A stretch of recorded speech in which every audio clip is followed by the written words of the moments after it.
Hello, hello, and good morning, everyone. Welcome to the final day of the Altered TCG World Championship. Today is the finals, that's what I'm calling it, and the grand finals. So we have a group of players here. We have a winner's bracket, we have a loser's bracket.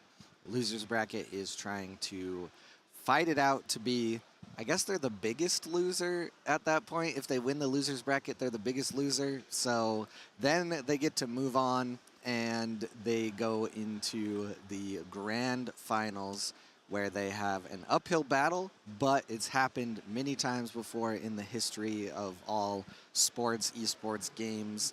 So we have a very exciting first match, I would say. I'm going to update my casters here, and we will review those names and reveal them right here. And then I'm basically just going to throw it over to them because the game is like jumping right into it from what I'm told. So here's my fancy little badges, and then we have, oh look, Runefolk's back.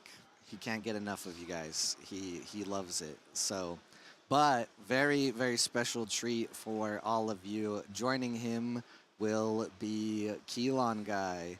I guess you can come sit first, Keelon Guy, because Rinku's going to take my spot, and he can't sit on my lap. I mean, he could, but it might be an HR violation. I'm not sure. All right, so all you got to do is push that cough button, and it will toggle your mute. And then if you need an actual push-to-talk toggle, it's that right there. Gotcha. So, good morning. Hey. Who are you? I am Keelon Guy. How's it going? You might have briefly seen me on day one when I jumped in to entertain before Runefolk took over and then delivered some quality commentary for like 2 days. So, Yeah. but yeah, he's not done, so there'll be more of that today, I assume. How many times can I make the joke that he said he only wanted to do 2 hours at most every day? Yeah. I think you can continue. I think he said something similar about today. His voice is tired. Excuses, excuses. I'm sure he's going to be here the entire day if he's allowed to be.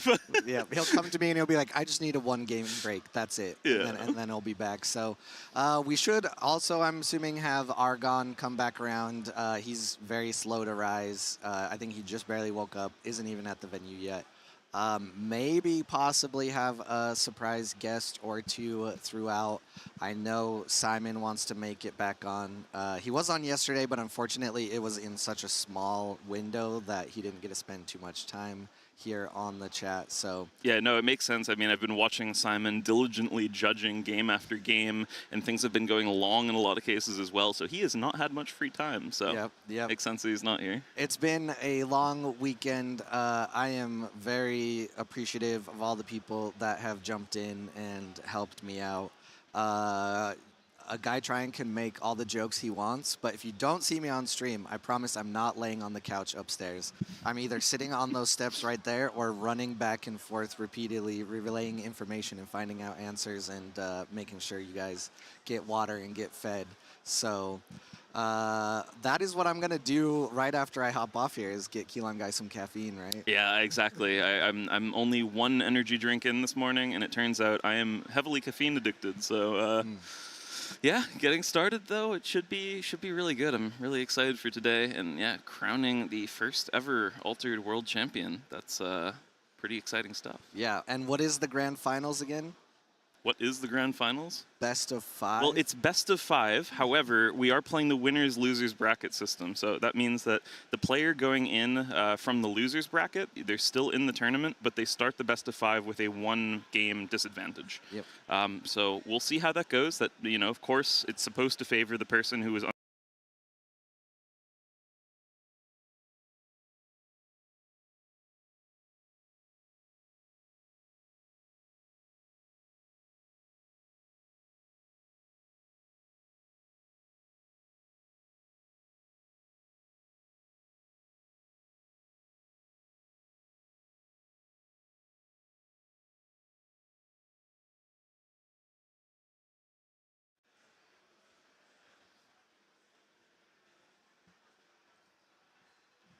Hello, hello. There we are. There it seems back. Okay.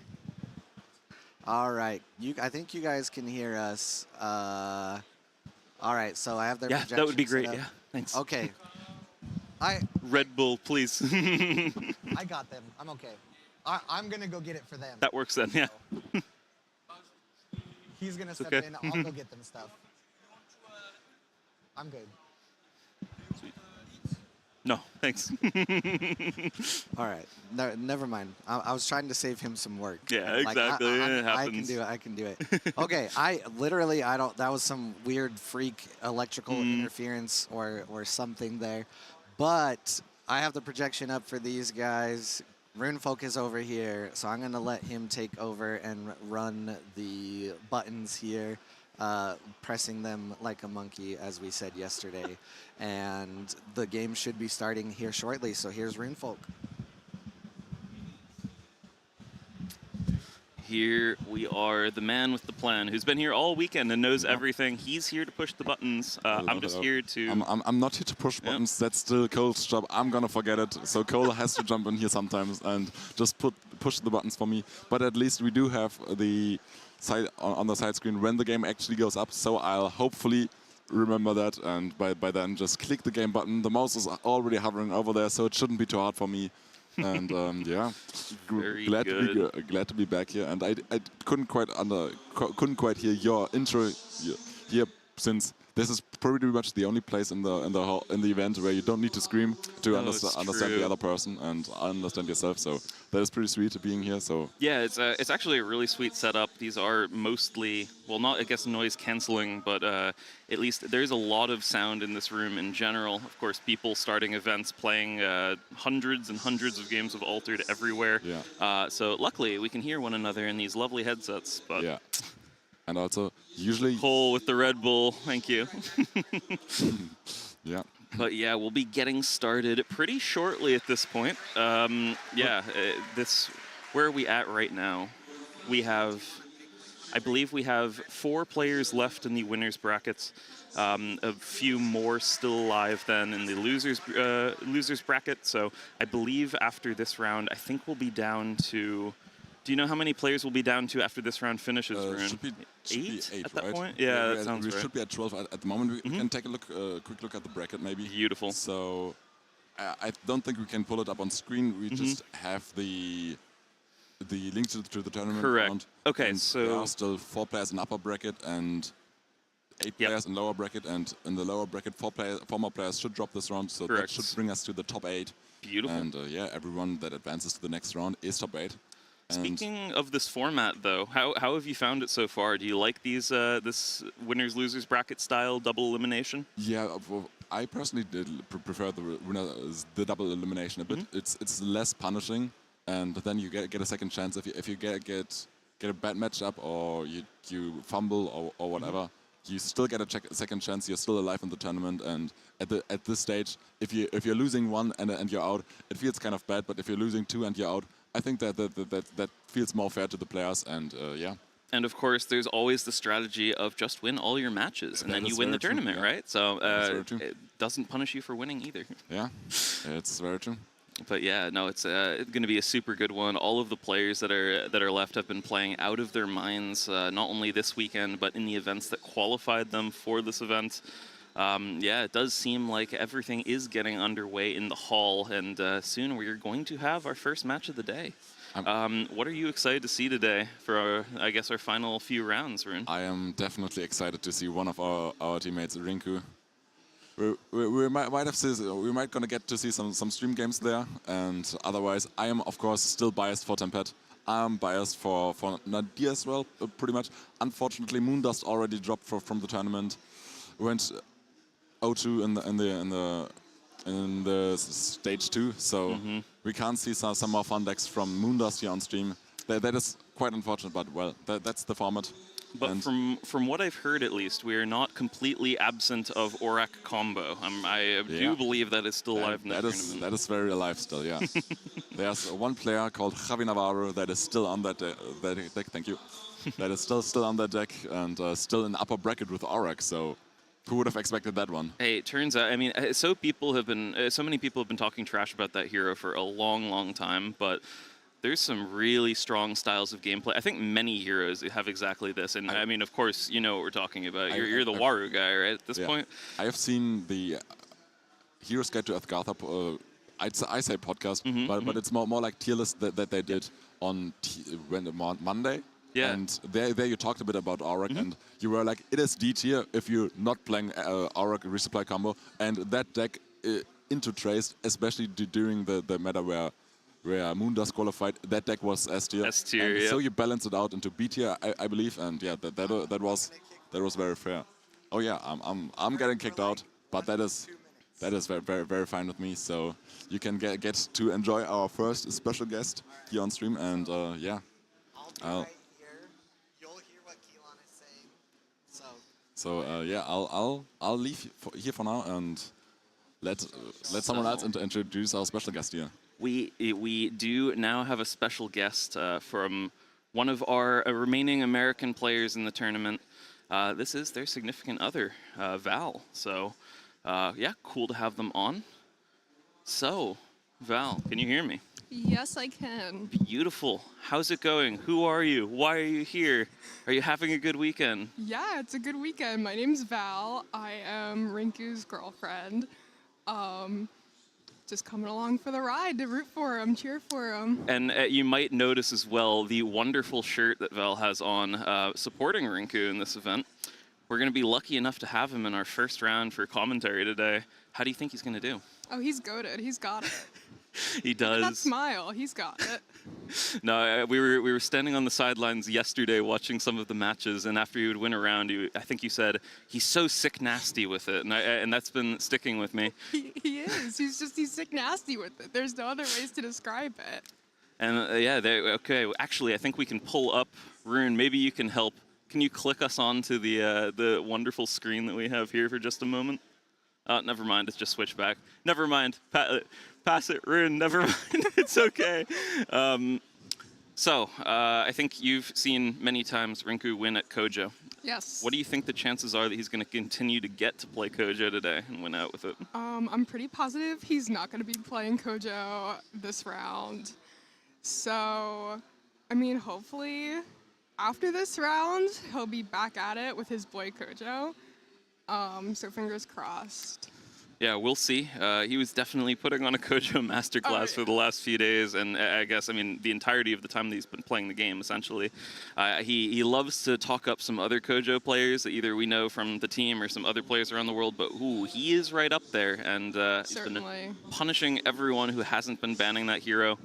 Yeah, but we'll see. I see a guy asking in chat, Val, where can we pick up our Rinku merch? After Worlds, A.W.O.L reopen opportunities to get a Rinku shirt. Contact him and he'll let you know. All right, and I think we are going to be swapping into the game now as things are just about to get underway. Players are shuffling up and preparing. Anything else that you want to say before things get underway? Go Rinku, go Birds. There we go. Thanks for joining in. Thank you. And yeah, let's bring Rune back in. All right, Rune, I'm hopping us over into the game. Watch these players shuffle up. That sounds very fine by me. And yeah, players shuffling now. So we should be going into a game as soon as they are done.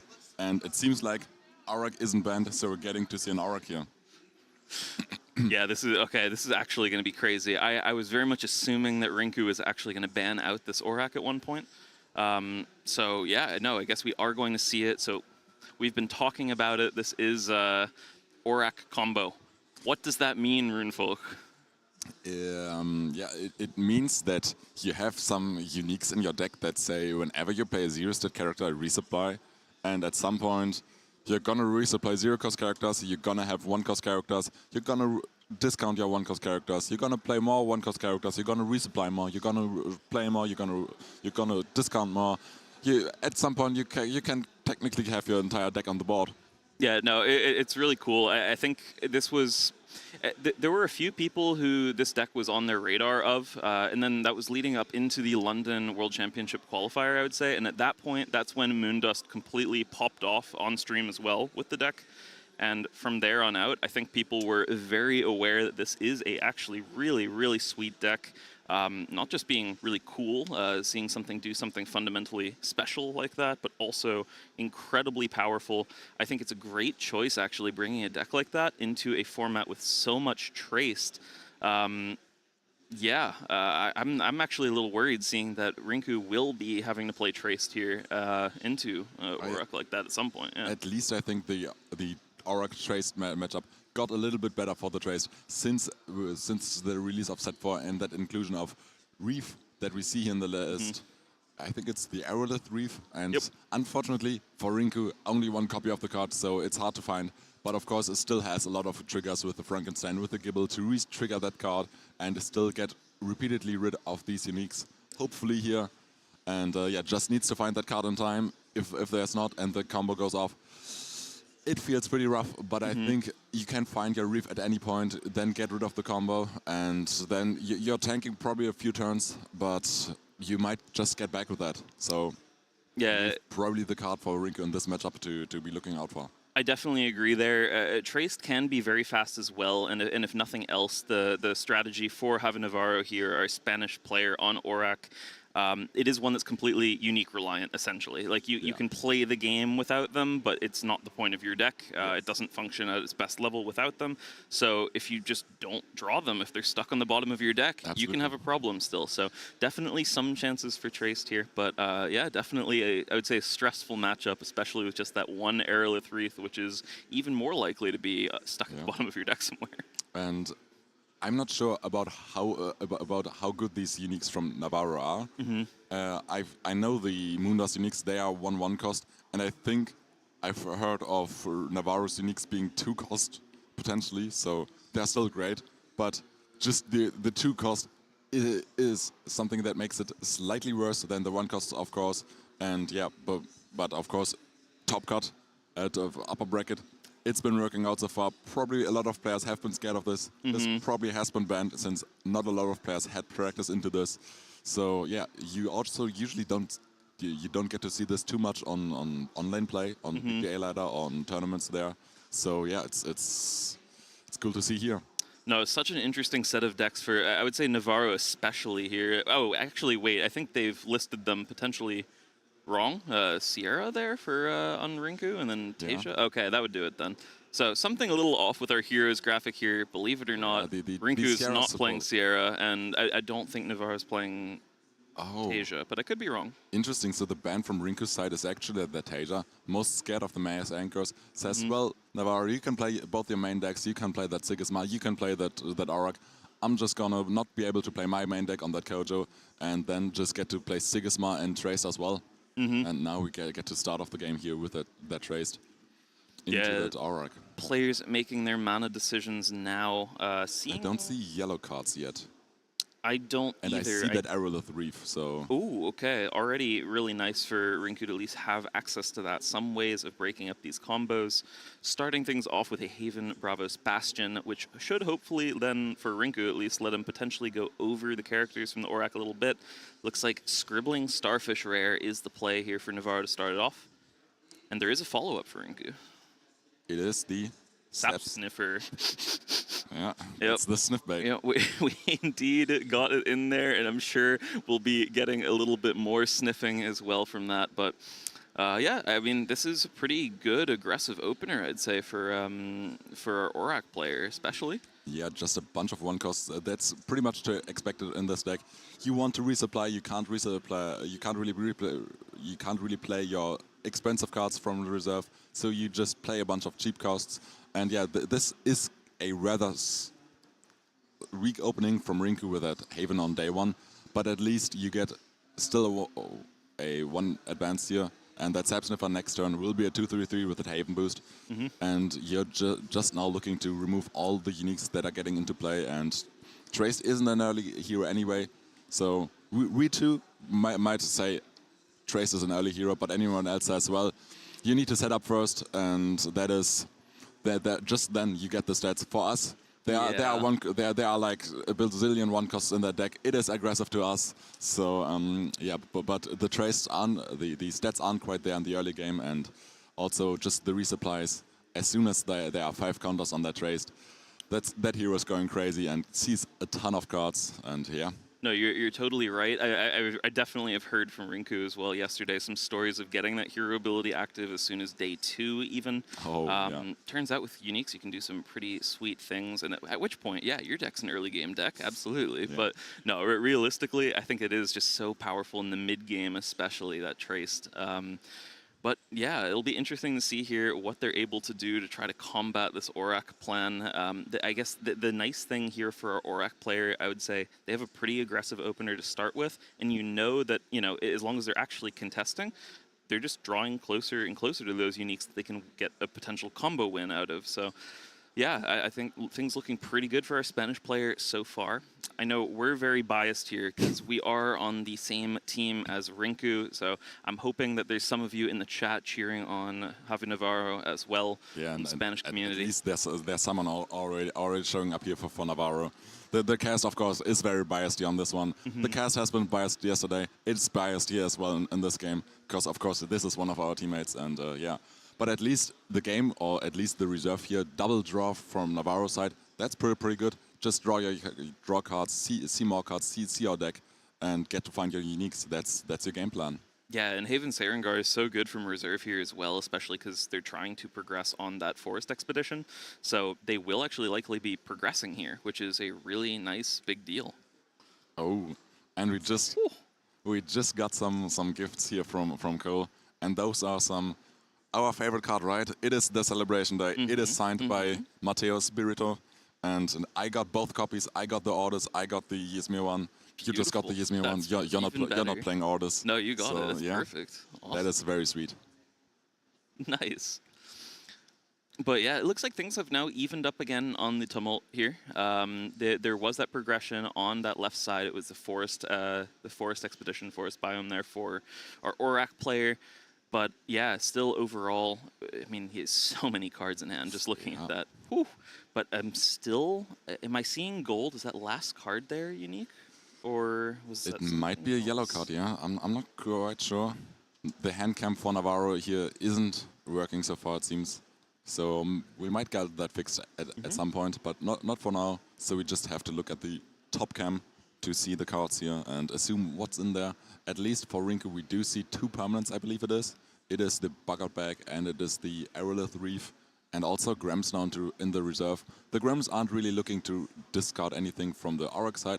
I much believe there are not any landmarks in that deck at all. And so you're just sacrificing your own landmarks to get an extra Gram, to get an extra Brass Bug out of your Grams. So just good stated characters here.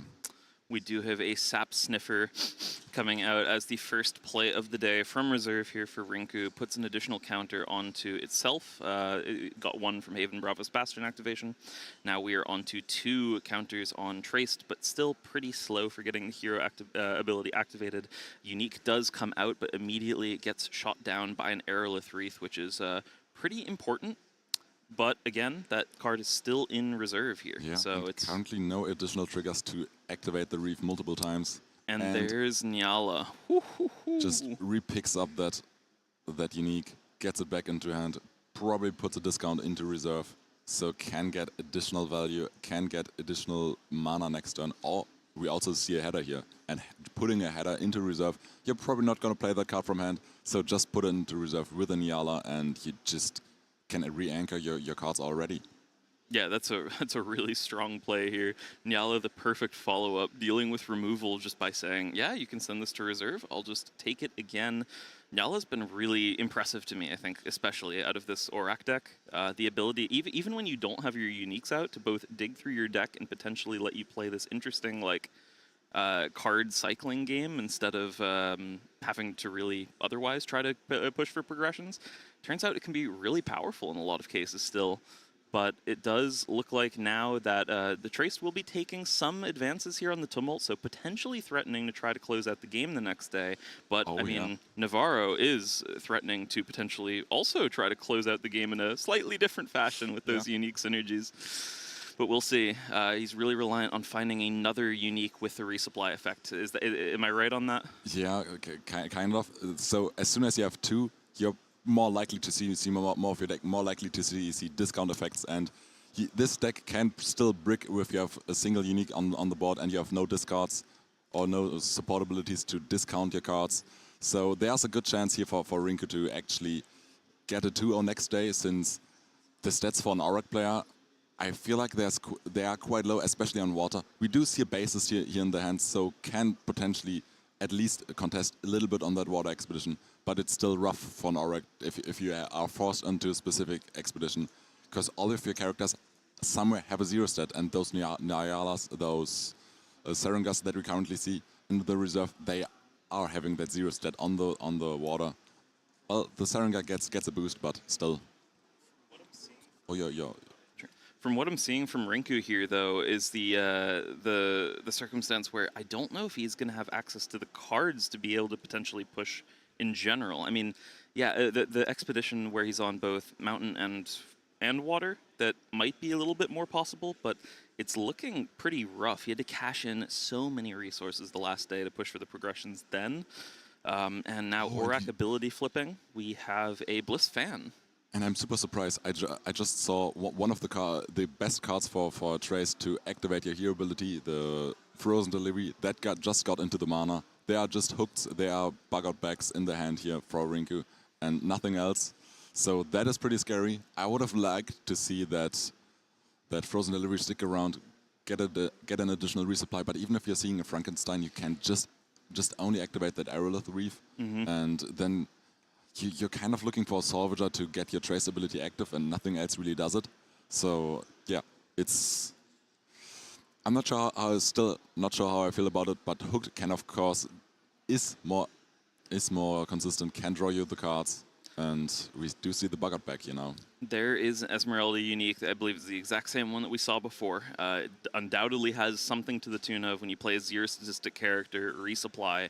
That is the main engine of the combo, but especially when you have multiple of them in play, that is what Navarro is still trying to find here. There is bug-out bag though, so they're going to be contested exactly on that mountain water expedition. It looks like, yeah, that's likely the only one that Rinku will really be able to try to contest. I think he's going to try to use this Hooked to move multiple characters to the other expedition side, just so he's potentially able to get a single progression.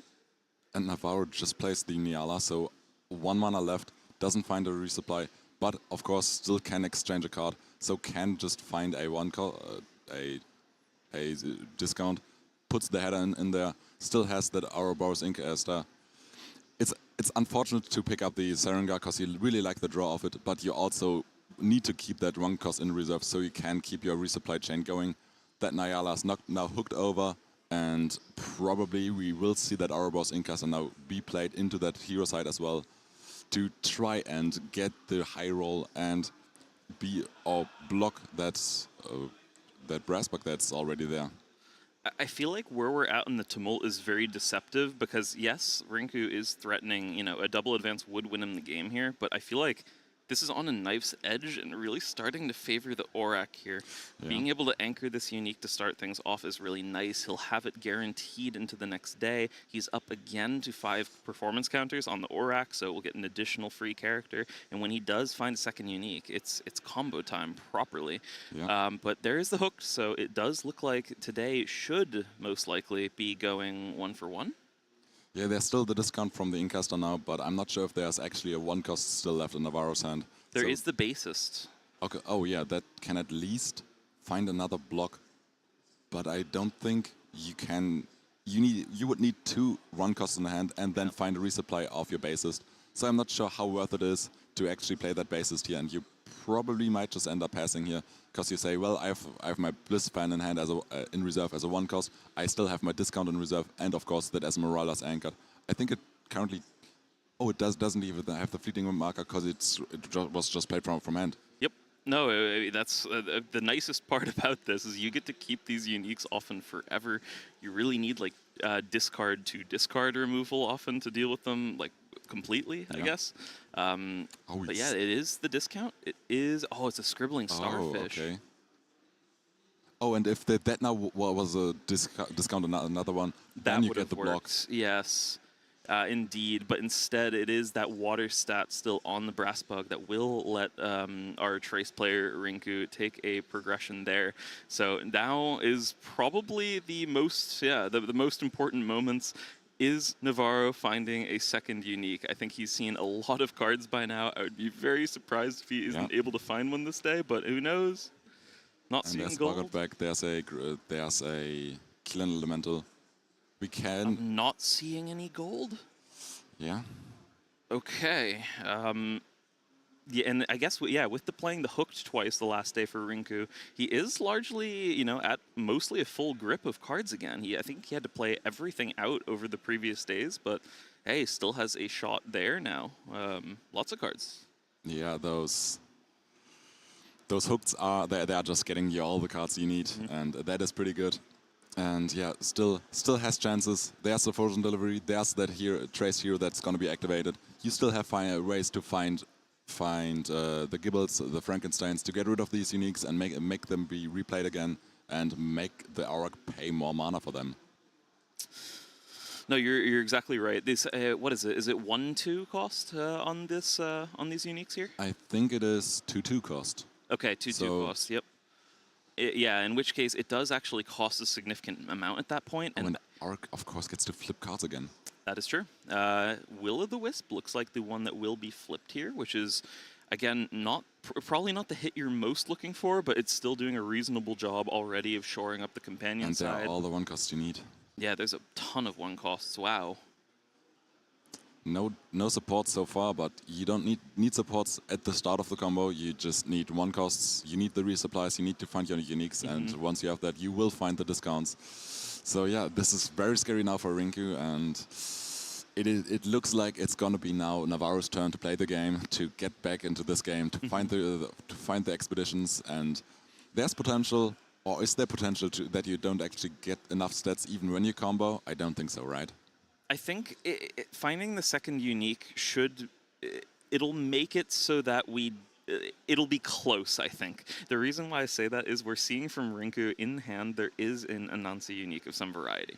I'm pretty sure that we'll get some pretty sweet stats overall, which means that if it isn't truly like a full combo off of the Auroch here, then yeah, he might be able to push through anyway. If it is that full combo where he chains into a third unique, for example, yeah, I don't think he'll be able to get through with that. Yeah. But it's, again, And it's now up to the flips. very dependent on Discount. the cards that are drawn. So that's good for Navarro. It's not only a discount, but it's also a twinkle twinkle, which Yeah. if it is a ton of stats stacked on one character for Rinku, yeah, that could just be asleep. Yeah, and unfortunately on BGA we do have the counter on the deck on how many cards there are left in. Here in person we don't have that. So we can't tell quite how many cards there are left and how high the chances are for Navarro to find uniques of these resupplies. But they have seen a ton of cards already, so I assume they will soon find another yellow card and play that one out and get more resupplies, get that combo going. And yeah, it's such scary territory here. Yeah, And I feel, we do see that Frankenstein here now. Getting the traced hero ability activated here does mean that potentially, yeah, Frankenstein could be a super big deal here. Yeah, and gets rid of the Esmeralda immediately. That has to be played again. Pay 2.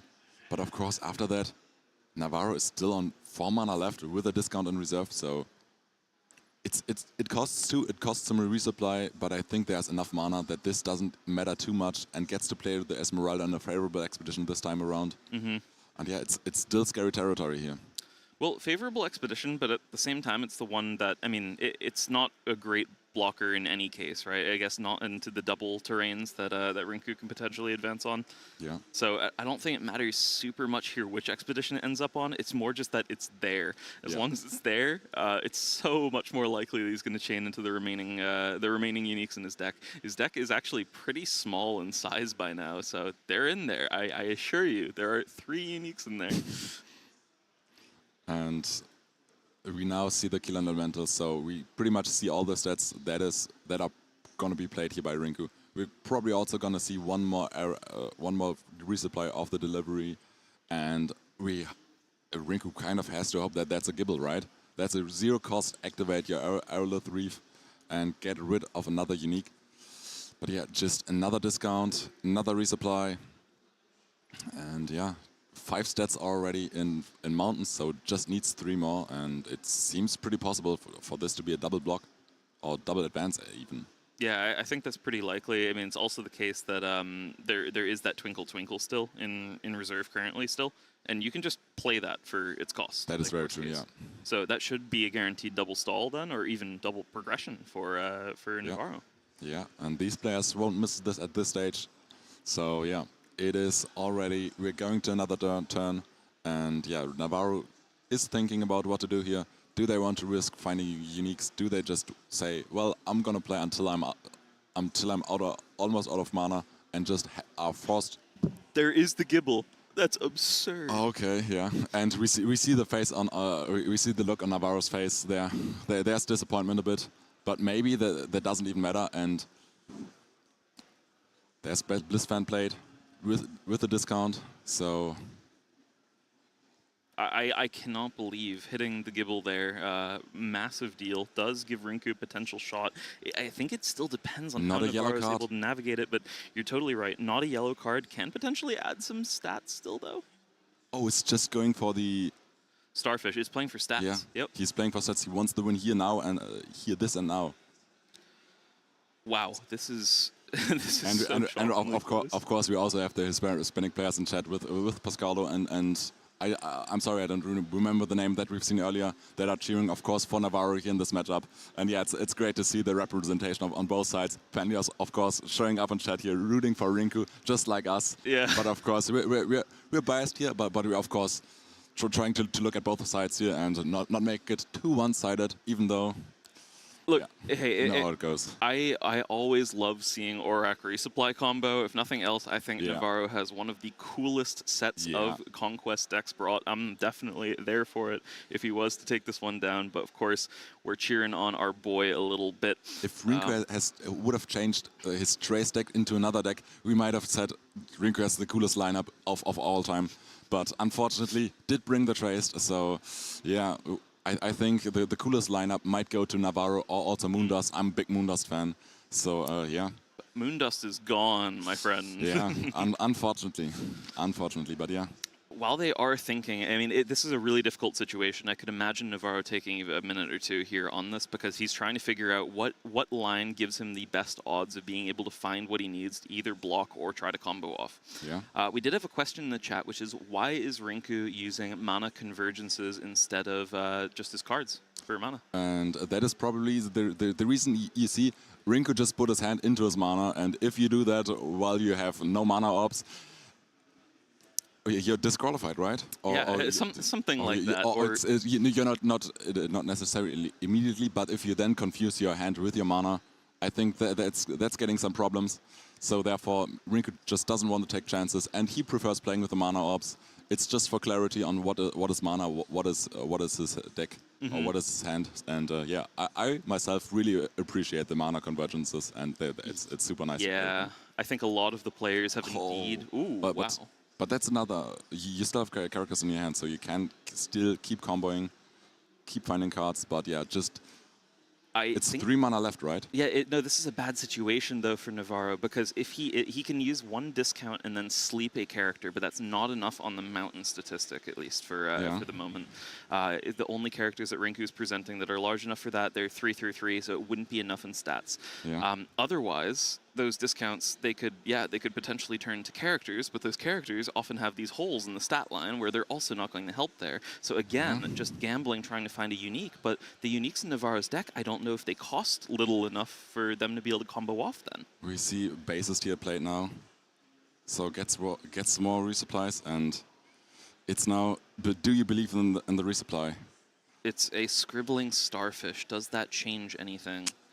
I'm not seeing it. So I'm not seeing it. You need to play more 1 costs, and Starfish from reserve isn't a 1 cost. So Wow, I am blown away here. The fact that Rinku was able to resupply into exactly Gibble to keep him, I would say, alive in this game. I think he had virtually no shot if this had gone to another day, especially with Navarro getting at least one progression.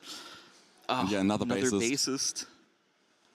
But yeah, I don't even know what he could hit anymore then from his deck. Let's see. But yeah, on the mana orbs, I totally agree with you. I think a lot of the best players have been trying to show a lot of clarity in the play, the way they lay out their cards, the way they keep things very clearly separate from one another, not only so they don't get confused, well, so no one does, mana orb left. But Cloth Cocoon is not the best resupply here. No, it is absolutely not. And even if there's a 1-cost left on hand, I don't believe you can ever get up the stats now. I do believe this is just Rinku's game to take here now. I don't see any way. And that Gibble resupply, that Frankenstein plus Gibble that you draw in the turn, that was so crucial. You see the fist bump there. And yeah, that is wow. Well played, but also very lucky for Rinku here. Rinku taking down that one against Aurak combo. Notably, that does mean that he is going to have to play against Aurak again at some point here. So it's still definitely likely that we'll see an Aurak try to combo off. But I think that was one of the matches that the Aurak really needed to win. Yeah.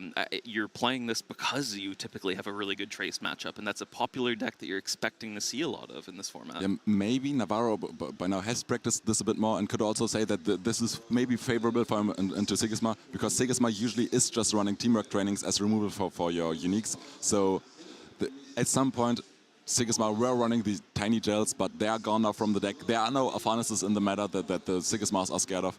So yeah, we're probably just going to see the teamwork trainings in Rinku's list to potentially get rid of the uniques.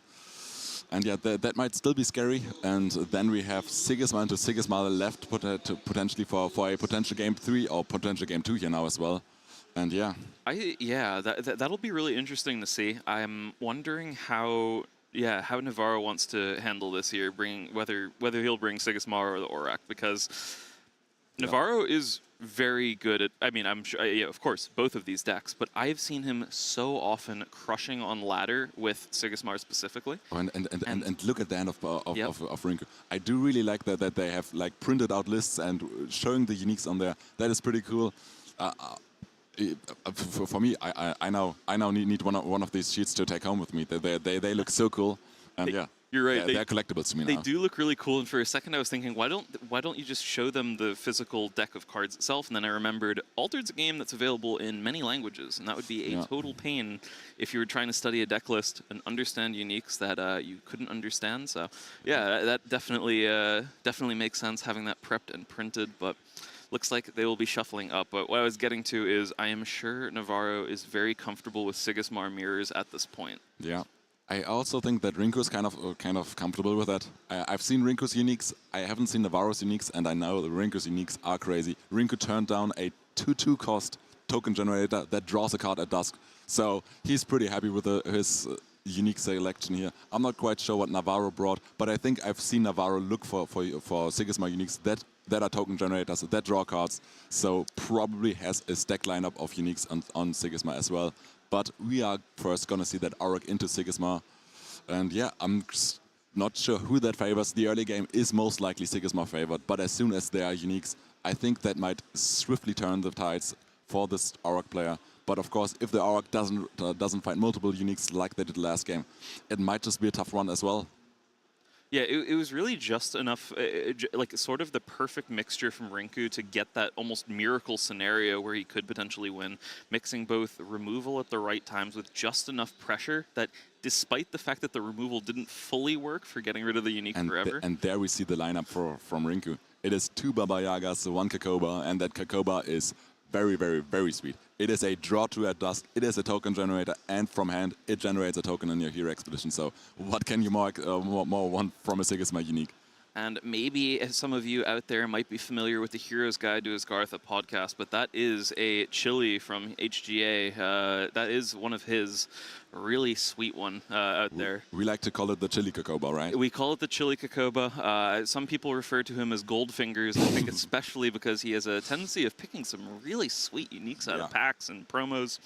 But That yeah, guy has cracked uniques. but I mean, all of these are so good. Yeah, there's a dusk draw card Baba Yaga. There's it also has from reserve draw a card unconditionally. So these cards for Rinku, they are amazing. Also these cards for Navarro, they are of course also very amazing. Indeed. Something I was seeing there that I thought was pretty interesting in Rinku's list was Gargoyle. Just because I see Void showing up here in chat, one of Rinku's uniques is actually now played by one of our chatters here in Void.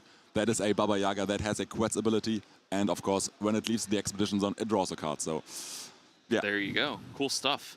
But that Baba Yaga into this lineup, especially whenever there's a resupply, you get a token. So you want to find the Baba Yaga in this matchup because you just get that one token. One token. You're right. I don't know if it's possible to combo through that or not. Yeah, it might make it a lot more difficult because you get multiple.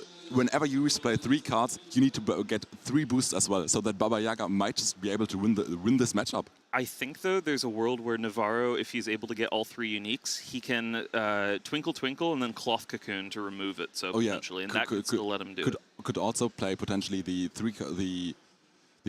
4-cost card that gets discounted by 2 if you have enough 0 stats. I'm not quite sure what that's called right now. But yeah, they are technically also removal spells. And there's a day 1 Esmeralda. Yeah, day one unique. I mean, that's definitely the sign of a strong opener, I would say, overall. But and yeah, that's a 1-cost from hand as well. I believe it, but there's also just another really nice play, which is a Ouroboros Inkcaster here, which can also just pick up a unique again. Yeah. So there's no real risk for this day, I would say. But Bumblebeat is also a pretty nice opener overall, though, for Sigismar. It's a good little setup. One of these nice little tricks that was added over time to the deck that I think a lot of people have started playing, but then Soar is so sweet here. Ascended, that's going to guarantee a double progression. Oh, interesting. Rinku actually even played the Soar a second time, so denies the move here from... Oh, he needed to... Wait, why is the 3-3-2? Shouldn't it be 3-3-3 now with the double boost? That was what I was thinking as well. So that could have been, without playing the second Soar, a 2-for-1, I believe. But with the second Soar is a 2-0 for Rinku side. And he just wants to be aggressive once, doesn't want to allow the expeditions here. Maybe is aware that Baba Yaga could potentially win the game on the spot. And even though, if there's the combo active, you just play that Baba Yaga, hope the opponent can't remove it, and then just advance 1-for-1 anyway. And if the opponent finds the combo before, you at least get some turns before you need to find that Baba Yaga. Mm-hmm. No, you're right. But you also have to time that Baba Yaga really well. Like one of the things I've been really impressed by the Aurak resupply combo with is that it has been actually often able to play sort of this after you game in a lot of cases before you deploy out the combo. You can really bring things to a what would you call that? I guess just there's a really thin line between not having enough mana and then being totally fine on mana with this combo. So, yeah, if you're willing to risk it a little bit, you can even play through some of the best counter options to it. And we already see a header being played out here. That is pretty much guaranteeing a 1-for-1, and that's also an anchor for the Esmeralda or for all of the uniques. And yeah, it's a pretty good setup so far, but let's see if Navarro manages to this time find more uniques and close out this game for himself. Yesterday we haven't seen any two game best of threes on the stream, so we need to keep that streak going, right? Yeah, you're right, actually. That is a Gargoyle, I believe, which is a card. Oh, is that an Ortis Cry? Yeah. Okay, I thought I saw a Gargoyle in the deck at least, or in the hand for Rinku. But okay, no, I guess it was the Crier. But yeah, also, I mean, I think that this is going to be a really nice day because if nothing else, Sigismar is going to be guaranteed to have not only pressure on the side that always gets the Ortis Recruit on, but now a Bumblebeat that'll be sticking around anchored as well. This Ortis Crier is going to be growing while it is in reserve, so can potentially also push for stats. Really nice day still, I think. Yeah, setting up Hatter, it's good, but at least for Rinku, there's anchored threats still. Yeah, and I believe Rinku would have also loved to just play Eternity into that header and then play the Bumblebeat, but of course it was on 4 mana, so that wasn't a possible play. But there's now a license withdrawal in the hand. That might help, but I don't think there's actually going to be boosts put onto these uniques. So license withdrawal feels like a pretty dead card to me. But maybe Rinku has looked at the deck list, sees there might be some boosts going on, and therefore keeps it. But I do believe there's probably not. We did have some question about why are they not rolling a die for the adventure track, and I think I think that's two things here. I believe one, what you're seeing is a digital representation of the tumult, so I think they have been rolling it behind the scenes in a lot of cases as well. But two, they also have a judge at the table who can otherwise, even if they're not rolling a die, the judge can potentially randomize it and set it up just fine. Yeah. So there shouldn't be any issue there.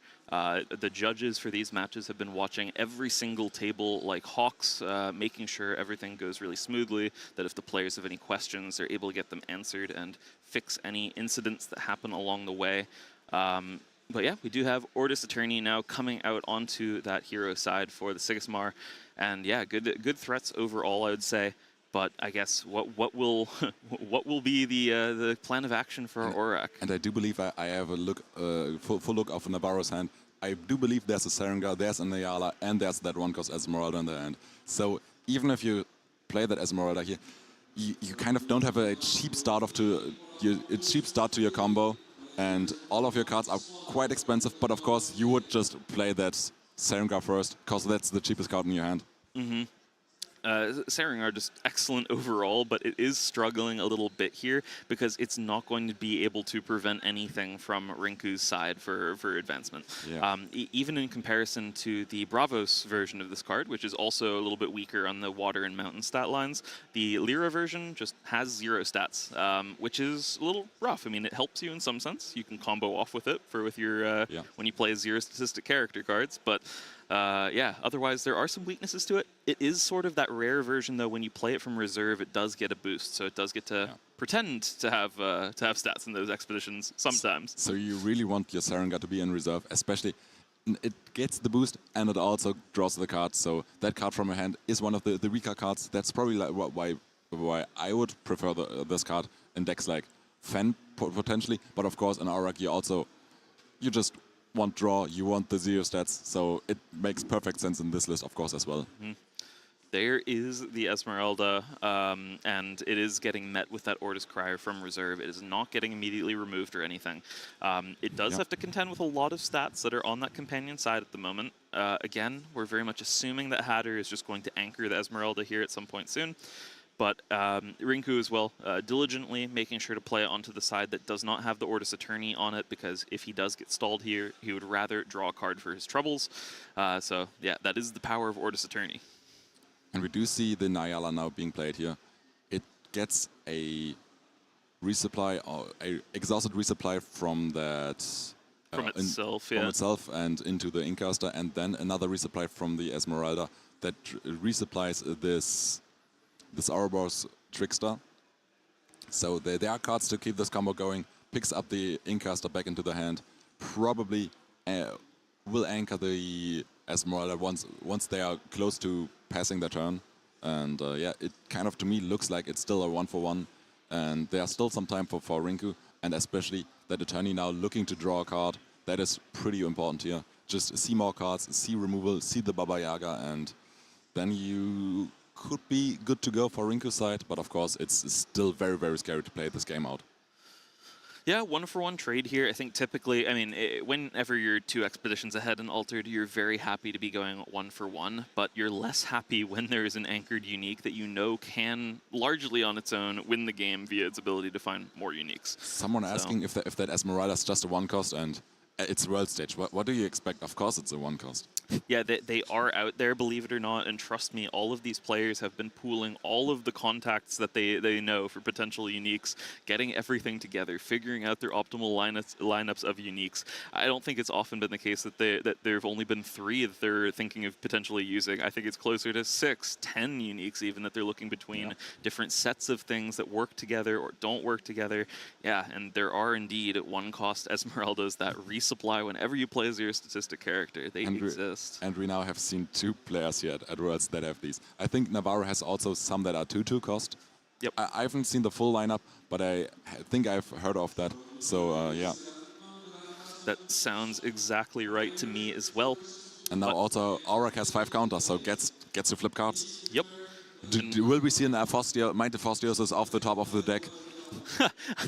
I don't think we're going to be seeing any Mind Apotheosises today. Unfortunate.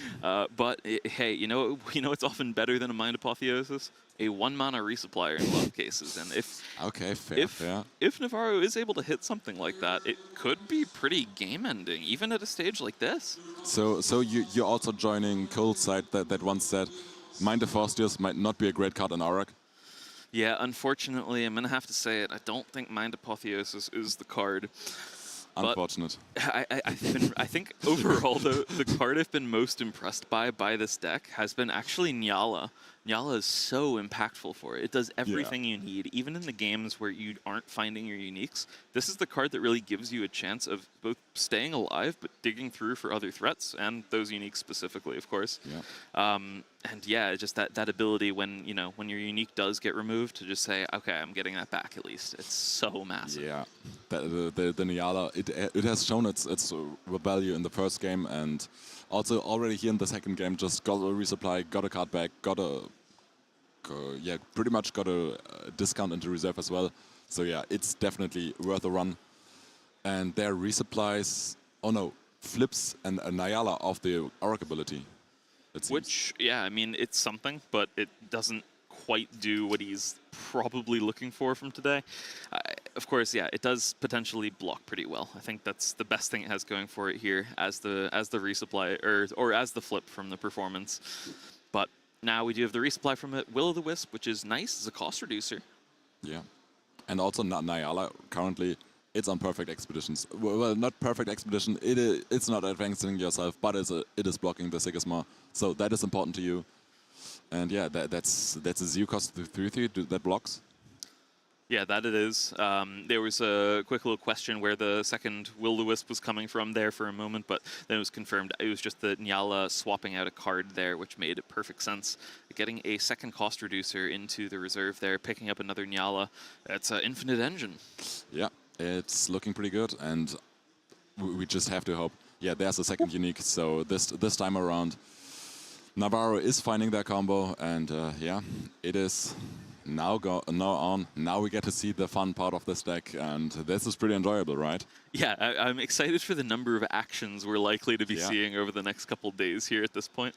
Teamwork Training is going after one of these Esmeraldas, at least trying to stall this combo a little bit, but with still 5 mana remaining. Yeah. Plus the additional discount from a Will-O-The-Wisp.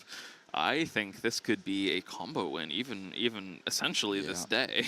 Yeah, I don't think the Teamwork Training this turn did a whole bunch for Rinku, but of course we now get to see more Esmeraldas played. And first gets picked up again, so it's a 1 cost. Nyala doing a great job there. And resupplies again, picks up the Nyala, puts a card into reserve, and yeah, gets to play the Nyala again afterwards. Navarro is playing around the threat of having Rinku having another removal here, which is really important because if he does play out one of those uniques from reserve with fleeting and it gets also just snapped off, removed, it's going to severely hinder his ability to try to combo from there on out, especially because it's then in discard. It's not something that he'll easily get access to just via drawing through the deck. He'll have to reshuffle all of those cards from discard back into the deck and find it again at that point.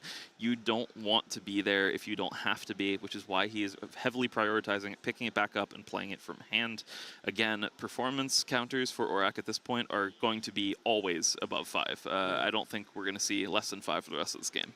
3 mana left, and I've seen some games where the Auroch went up to 15-20 counters on that hero, and I think at some point the Auroch just stops putting the counters on because well, you don't really need them anymore. You have enough for the rest of the game, and maybe a judge will tell you to put the counters on, but you yourself probably would just forget because you're playing so many cards. Yeah, I mean, you often get to a point where you know you're going to be able to do a double advance every day, and after you have 20 counters, then you don't need you don't need to think about it. It's 4 days worth, right? That's all you need. And I'm also going to be interested now. Where is Navarro going to put his mana? Because currently it's in his reserve, and I think there's soon not going to be enough space in that reserve for there to be also mana orbs. And yeah, therefore the mana needs to be put into the mana zone, I think. This one is looking really, really rough overall. Not only should this be just double progressions for Aurak, but there's also the potential, of finding more cards like the Hatter to anchor down these uniques. These are going to be here forever, Rune. Yeah, that's what this feels like to me as well, and that is pretty scary. So for anyone out there who has not seen the Aurak resupply combo just yet, I think you're going to be getting a pretty full look of it this game. Maybe there's a world even where Rinku will concede before seeing the deck get played for like the 4th time. Yeah. But realistically, I think every day Navarro should be able to play out virtually every card in his deck. Yeah, and I also think that unfortunately the Baba Yaga at this point of the game, there's probably just maybe it's still enough because there's not enough characters to actually infinitely go through your deck. You can technically find the Beauty Sleep, the Twinkle Twinkle, and the Cloth Cocoon to get rid of the Baba Yaga, but that probably takes you a ton of actions to get enough mana to actually play both of these cards from your reserve. There is the third unique. That is the one that guarantees not only are you going to be like equal on card cost reduction versus cards. And Navarro is allowing the advance so these attorneys don't draw cards. Oh, that's absurd. That is pretty smart here. That is incredibly smart, actually. There's so much value to be gained here. He knows that he'll be in an indestructible position entirely as long as he continues to play another day. Of course, Rinku is not threatening to win on the Tumult just yet. Anyway, he can let a progression go. It actually will not matter because Navarro will be able to make infinite stats from there on out, essentially. The only thing I'm thinking of is if there's any risk of Navarro getting his 3rd unique sabotage. But even then, 2 uniques I still think can do the trick. Yeah, and I'm not sure what the deck list for Rinku looks exactly like. I'm sure there are Jack Frosts in there. I'm sure there's at max 1 auto spy in there, so I think Rinku isn't too high on those auto spies. So that might get difficult, but of course there's options, and we already see the pass here. So Rinku advances once, but those Esmeraldas stay in the Tumult. Or at least one does. Yeah. Just the one Hatter there, but yeah, the convenient reserve there. It's like triple gold cards for Aurak. Yeah. But yeah, having 2 of them, it does let you play just an absurd number of cards, but getting the 3rd one out, that's when you're essentially able to guarantee that you will be able to get through your deck. You'll be generating mana off of Did you just see that? No, I didn't. The card that was just put into the mana is the card that wins into the Baba Yaga. Oh. It is the Cloth Cocoon. Okay. Cloth Cocoon put down. But so Navarro maybe not aware of this. But there is no Baba in the hand for Rinku. Yeah, that's... Meaning, I think it will be too late at that point anyway. There's one more day to draw out, to just get into tiebreaker, to get 1-for-1s, and but Navarro can just stall turns. The Baba Yaga will just get 1-for-1s most likely, and you just have 2 plays of the Baba Yaga unless you can sleep it, right? No, you're right, exactly. If you can sleep it, you can keep it around, but. I wonder how often you'll be able to play the Baba Yaga into the combo like that and then also be able to sleep it still as a Sigismar player. It's a tough task. I mean, I think there are 3, at least I've seen Rinku play a lot of 3 off Sandmans in the deck. So there's definitely potential, but needs to find it. There is one of these Esmeraldas from reserve. Now, at this point, is just playing it out. It does have fleeting, so if it was just a pile of removal spells in hand for Rinku, potentially he'd be able to interrupt that. But I think we know at the moment that is not what is in hand. And there's my new favorite card. I need to get that one signed from Rinku later on. It's the Ugly Duck. Super cool card. 1 mana, 1/0/1, letting you, when you play it from anywhere, pay a mana to give it both ascend you and give it a boost, right? Yeah. Exactly, and I've been comparing this card to the Audis Messenger. I've said yesterday on stream that I like the deck better than the Audis Messenger. Then someone played it from hand, got a block off of the one missing mountain stat, of the one mountain stat that the Audis Messenger has over that deck, and the Audis Messenger therefore pretty much won the game. So I was proven wrong that the duck is always better than the Messenger. There's definitely upside to it. But I prefer the 1/2 cost flex over the Audis Messenger. I agree. And then just the supportability to, for free, just make an Expedition Ascend it's not bad. Yeah, it's a nice bonus. Yep. But yeah, it does look like that today should be the full combo with that getting played out instead of a potential removal on the fleeting Esmeralda. So things looking pretty rough here for Rinku. But again, if he drops the game here, there would be no more Aurak, and we would have a Sigismar mirror as game 3. But still, this one is still, you know, they're still fighting for it. Rinku trying his best to stack stats and maybe hope that something just doesn't line up for Navarro. But like as we can see, we know that this deck is filled with relevant cards at this point. I would assume, with the one exception being the Manad Cloth Cocoon. Nayala gets the Esmeralda back into hand. It's probably there for the 1 cost. Twinkle Twinkle, another Twinkle Twinkle, and a third resupply within that Bliss fan, yeah. Yep. And probably now gets to pick up. Is thinking about it, but just picks up that Esmeralda and then gets the full chain going. Probably wants it in their hand, so he has only 2, so he has both of the Esmeraldas back in reserve if they don't find anchored, but they will find anchored, so yeah. And someone in the chat did mention, at least there is no Ortis Hunger. Hunger would be pretty good in the spot, right? That's very true, yeah.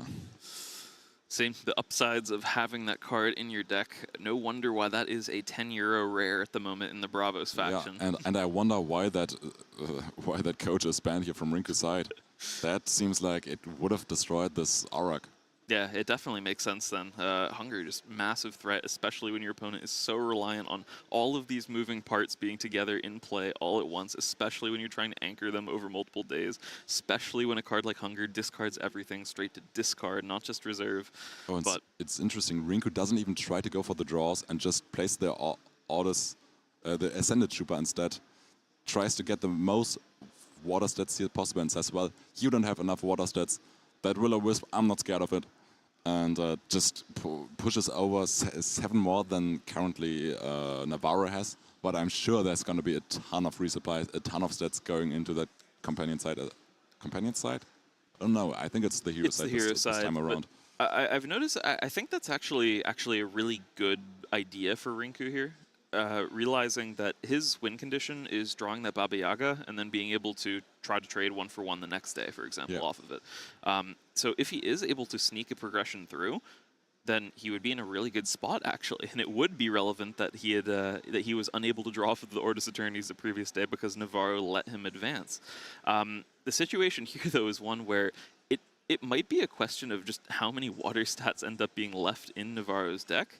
Aurak, again, is playing these 0 statistic characters. They often do fall on that water stat line. So I guess Rinku is saying maybe there's a world where you won't resupply into them, but... There's now the Bliss fan. The Bliss fan will immediately get a boost when it's played due to the bassist getting a boost. The bassist will have 4 water stats if it's played. And yeah, it seems like to me there's going to be enough water stats to block this time. Yep. And I think that was actually just right there, just enough cost reduction for, I think, the rest of the game. That is, 4 mana that can be reduced? Or 3, even then. I think it's 3 at the moment. So total for 4 mana still here, and at this point, it's 3 resupplies per card. You're so likely to be seeing more and more effects like that. So it should be enough stats for Navarro, I'd very much assume, to be able to get through that you know, kind of spooky water stat line for a brief moment there. And I'm just now looking at the timer. It's 17 minutes. How much time will Rinku let tick down this time around to get to a Sigismar mirror? And who will be faster at that Blitz Sigismar then?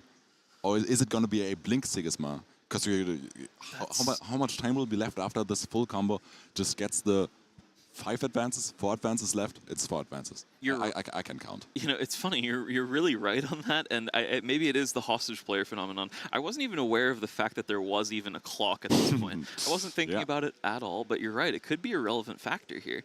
I guess it depends on exactly what you're saying. How confident is Rinku that he might be able to take it early in a Sigismar mirror in the first couple days or something even? But yeah, I don't know if I love that gamble. Yeah, I'm also not sure, but yeah, I have seen Rinku play Blitz formats, and I think Rinku, at least on BJ, takes his time early on, but then as soon as he sees his lines, he locks in, and then he plays fast. And yeah, I think that might be Rinku saying, yeah, it's game, let's go to the next one. So I think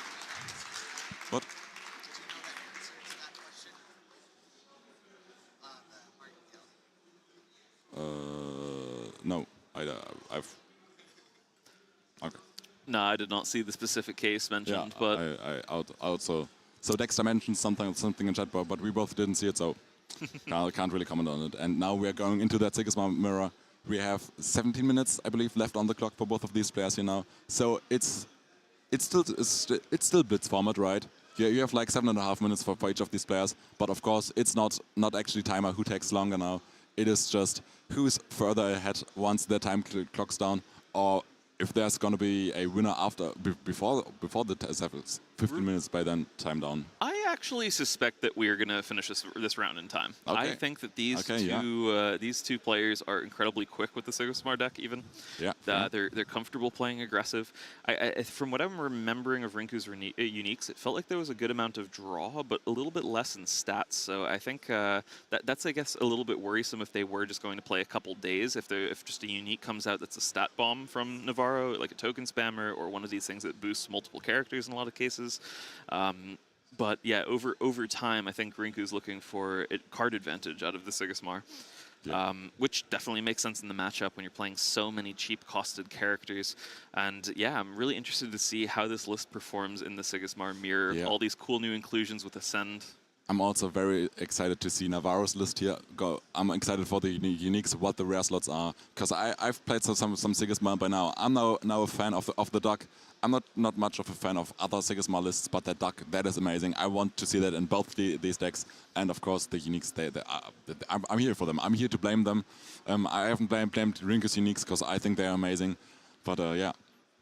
And yeah, I'm so excited to see how this one goes. Both of these players, expert players in general, but yeah, Navarro has played so much Siggy.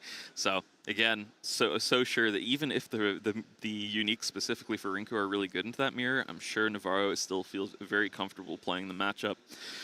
But yeah, I guess I didn't expect to see Trace take down Aurak, but that is giving Rinku life in this best of 3 still. And there we see that lineup from Navarro.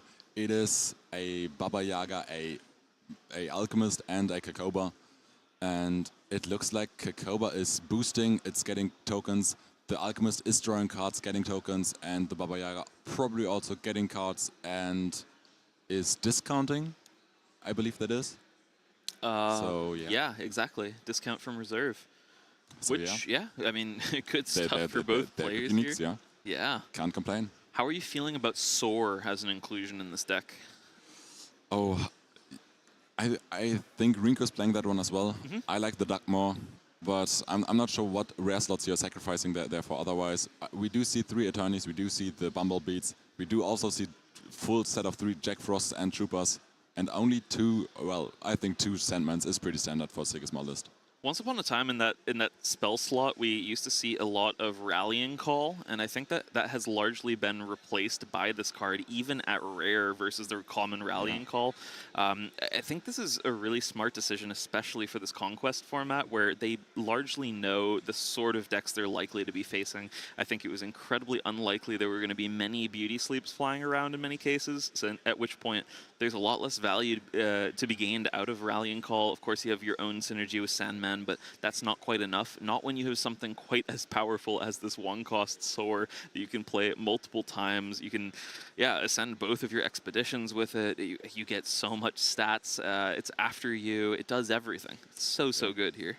And it's 1.5 boosts, right? Yep. It's ascending and boosting, so pretty good. And yeah, now both these Sigismars here. I haven't seen Sigismar Mirror on stage so far, I believe. Or I haven't casted this one, so I'm excited to see this one play out. Yeah, this should be a pretty sweet one indeed. And only 11 minutes left on the timer, so have been taking some time to shuffle decks, and now it's really just the Blitz format, and now both player hand cams are not working, so we just need to look at the top view, see the cards there, and... It looks to me like Navarro has a completely cracked opener. I think there's multiple uniques in hand from what I was seeing. That's a trooper. I've seen no uniques from Rinku. I'm pretty sure Rinku has multiple Sandmen in his opener. That is rough. Yeah, that's not looking too great. And yeah, there we see the Alchemist highlighted. It's draw a card, and you get how many tokens? And where's the token? Just where are the tokens? 1. Okay. It's if you control a token, you get to create 1 in your hero expedition. Okay.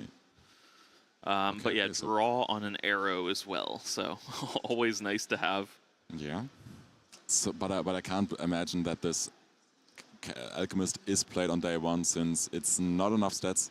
There would be a lot of counters for a Sigisma into this category, into this Alchemist. However, there is also a Baba Yaga unique in hand for Yeah. Navarro. And that was a 2-cost, and that can be paired together with that Trooper, and that should then be a pretty strong opener. Yeah, this is a rough one.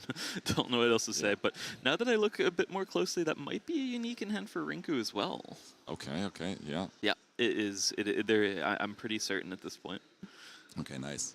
So we definitely should have a game. Yeah. We at least have a game. I think there might also be a Attorney or a Gargoyle as well in hand here for Rinku. And we see that first play Baba Yaga. Just drawing cards. Yeah, good stuff. I mean, I think one of the really nice things about Sigismar in general is that you can be so aggressive with really overstated cheap characters early on, but you need to pair that with some way of getting back enough cards so that you can keep doing so and keep the pressure on. Baba Yaga uniques often let you do exactly that. The original Baba Yaga rare getting removed from the deck by Equinox for being too good pretty early on. Yeah. But yeah, there's a lot of value to be gained from card draw in this deck. And there's that Gargoyle ascending the Hero Expedition, so it's threatening a 2-for-1, but we know there's that Trooper that gets Navarro, the 2-for-1 himself, and I don't think there is a 1-cost left in hand for Rinku. No, I agree. I do think it's just the Gargoyle, which is, yeah, good opener for Navarro overall, but still, Rinku has, I think it's the Kokoba even, which means that subsequent days are likely to look a little bit different. We'll see. Yeah, and it's thinking time. Is there something left here for Rinku, or will we just see the pass? And yeah, I think that was the pass. Oh no, there's still the Templar in hand. Yeah, there so can go for the 2-for-2. That is an option here, but I think what he's thinking is it might could also be 1-for-1. Yeah, that it might be undesirable to play because if he does want to play a Kokoba the next day, unique rather, then he would be overflowing his reserve. So. But I think he is choosing to do that anyway. He wants to guarantee that it will be a 1-for-1, not a 2-for-1. And yeah, so we're off to the races. Both of these players doing some pretty powerful stuff, but unique opener for Navarro to start off means he has just a little bit more card advantage still. And now we also see the dice rolls when the players advance. So probably the first game was just set up already by the judges, and now we do see that dice flip. Nice. Trooper and Sword drawn, it seems. And still maybe a unique left in hand here for Rinku. Looks like a teamwork training, and I think his own copy of... Was that Soar as well in hand for Navarro? Teamwork training put on. Soar as well, yeah. And another Trooper. So loaded with 1-costs here for Navarro. Navarro keeps pump faking as though he's about to mana that teamwork training. I think that makes a lot of sense in this matchup. Removal tends to feel really poor, even at 2 costs. Yeah. Even when it's really good removal like teamwork training, tends to feel really poor into Sigismar. Just having that native token means that removal feels like a terrible conversion rate. But yeah, so that one does go away, and we are seeing a pretty conservative line from Rinku here, playing out from reserve. It's going to be that Aegis Templar from reserve with fleeting, preventing any potential sabotage or exhaust effects from stopping that. He's not going to overflow his reserve, and I believe that he will likely be following this up with a Trooper at some point as well, but more card advantage for Navarro. Yeah, drawing more cards. The Templar currently looks quite good on that expedition, but I do feel like if that Baba Yaga now gets a cost reduction, I think there are still 2 Troopers left that can just 1-0, a 2-0 here for Navarro. So Rinku still needs to play a card, has a Trooper on his own, so that is threatening a 2-0 currently, and now Navarro needs to play at least 1 more Trooper to get that 1-for-1. Yeah, I mean, I think which is fine for him. It costs a resource, but he has plenty of resources thanks to that full grip off of the Baba Yaga. So and you're probably preferring to play the Trooper from hand, because if you end the day with no cards in reserve and next day you're forced to play more than 2 cards, you have to discard. So I would be happy to just play a card here from hand that gets me the 1-for-1, so I can play. So yeah, you're showing your opponent the 2 Troopers, but I think that's worth more than just having to play 3 cards from hand next turn. Yeah, that's a very high-level thing that you're talking about there, actually, which is really, really important for this sort of game. So many Altered players, you have the tendency of wanting to play out the cards from reserve whenever you're given the opportunity to do so, simply because your opponent can potentially interact with your reserve. But so yeah, you can potentially deny it there. But in this matchup, you're fine with your opponent interacting with your reserve for the most part, because it tends to be pretty cost inefficient, and you don't want to be getting rid of cards from yourself by discarding down at dusk. Oh, so. and this is still getting... Wait. Oh, this is still getting a block here. Oh, wow. No, it didn't, right? Wait. Oh, yes, it got It the block. did, yeah. Yeah, I'm unfamiliar with the stats on the Baba Yaga unique, but it It was did look 1-1. like that Soar plus Trooper was enough to get a block and advancement there for Navarro. That was pretty well played. I didn't even see that one. I'm always forgetting that supportability on that Soar. That was a really, really nice line. And there we have Loki Nox praising us with that plushie. We unfortunately did. I can turn on the camera real quick. We do now have that really big plushie that we just got from Loki Nox. I assume we'll have to give it back, but... Steal it. Put it in your bag quickly. But yeah, there we can turn back to the game here, and yeah, that's a really, really sweet plushie. That is indeed cool stuff, and that is one of these things that you will be able to buy via the Game Found for the next set. So that's pretty sweet. I think a lot of people have their eyes on that there plush. we see it. There's that Chili Cacoba that we've been talking about. Yeah, this is a huge one. It's a token spammer. It is multiple card draw. What else? Draw 2 and from hand create a Orders Recruit in your hero expedition. Ah, perfect. Yeah, well, it's three. That's everything. Yeah, that's 3 pretty good effects. It's a Guru Run card. It's a Sigismar card. It's an Orders card. So you pretty much play this. Would play this in any hero, I imagine.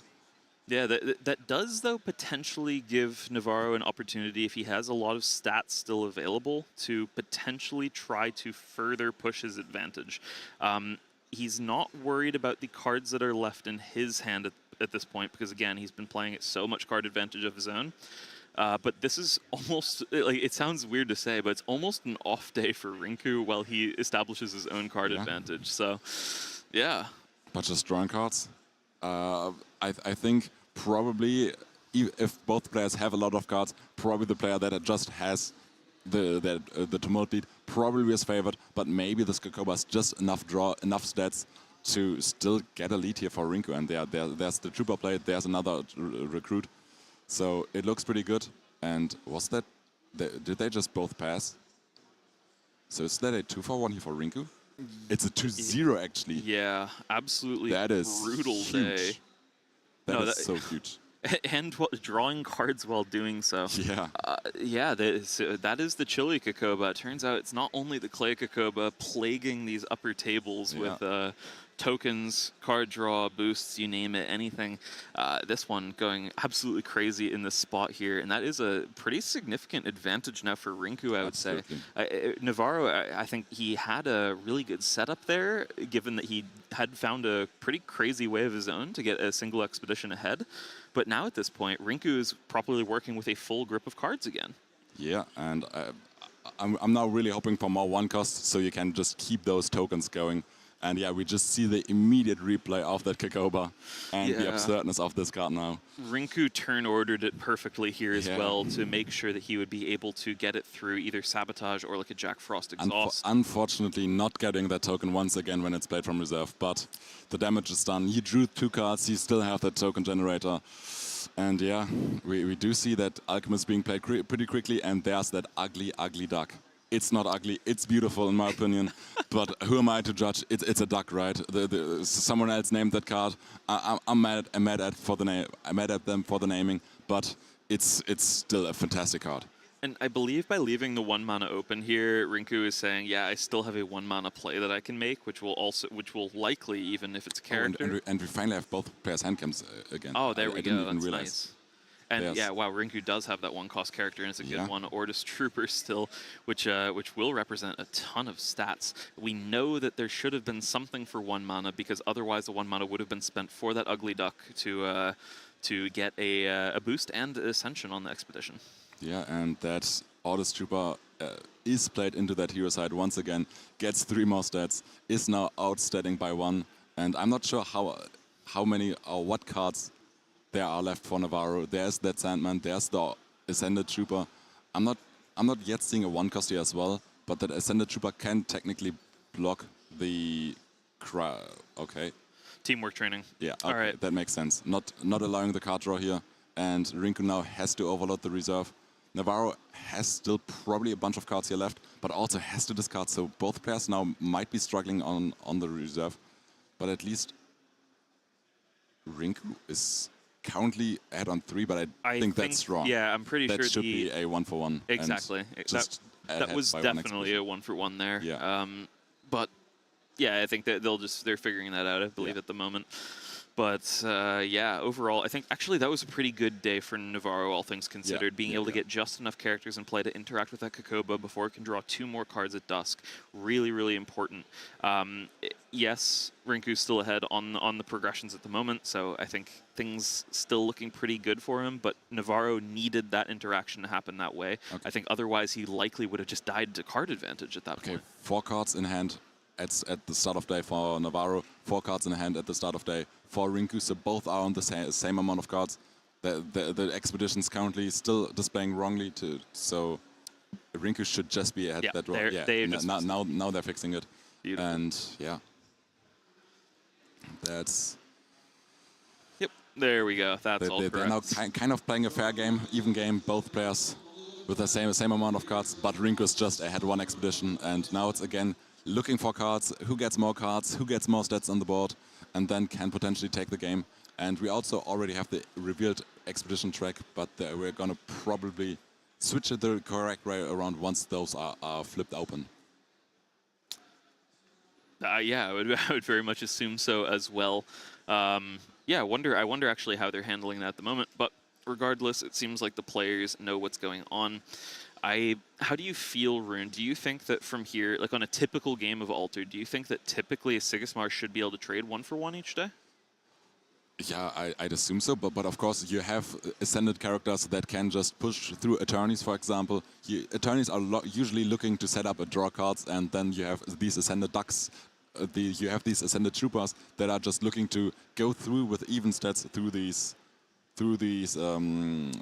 Attorneys. And now we also get some first sets coming in. I think it is Luigi that won 2-1 against Tempet. It is Popeye that won 2-1 against Pava, and Vittoria that won 2-1 against Trickster. Yeah, and I believe that means that a couple players have just been eliminated with that from the losers bracket, that being Pava and Trickster, who will be heading home before making it to the quarterfinals there.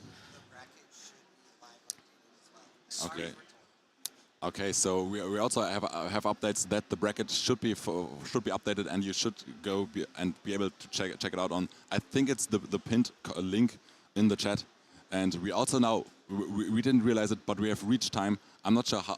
I think we're not now gonna see some more days played, and yeah, Rinku now really wants to just keep that lead he has, just outstat 1 expedition. Navarro needs to find a double advance, so it should be easier to play for Rinku, but of course, it comes down to what cards there are. There's another ugly duck in hand here for Rinku. I love that card, and is it even no, it's not quite outstanding, that Ordis Cry, unfortunately. It is not, but I think what you were saying earlier was actually really, really smart, that this Ascend keyword is so important into this matchup specifically. It makes it so much more likely that you're going to be able to get through a lot of the cards that Sigismar is often very good at stalling with. So yeah, I think having that 1-0 lead here, especially going into time, where again, not sure how that's going to work exactly here in the top cut, but typically, if you're ahead when things go to time, it's a pretty good sign for you.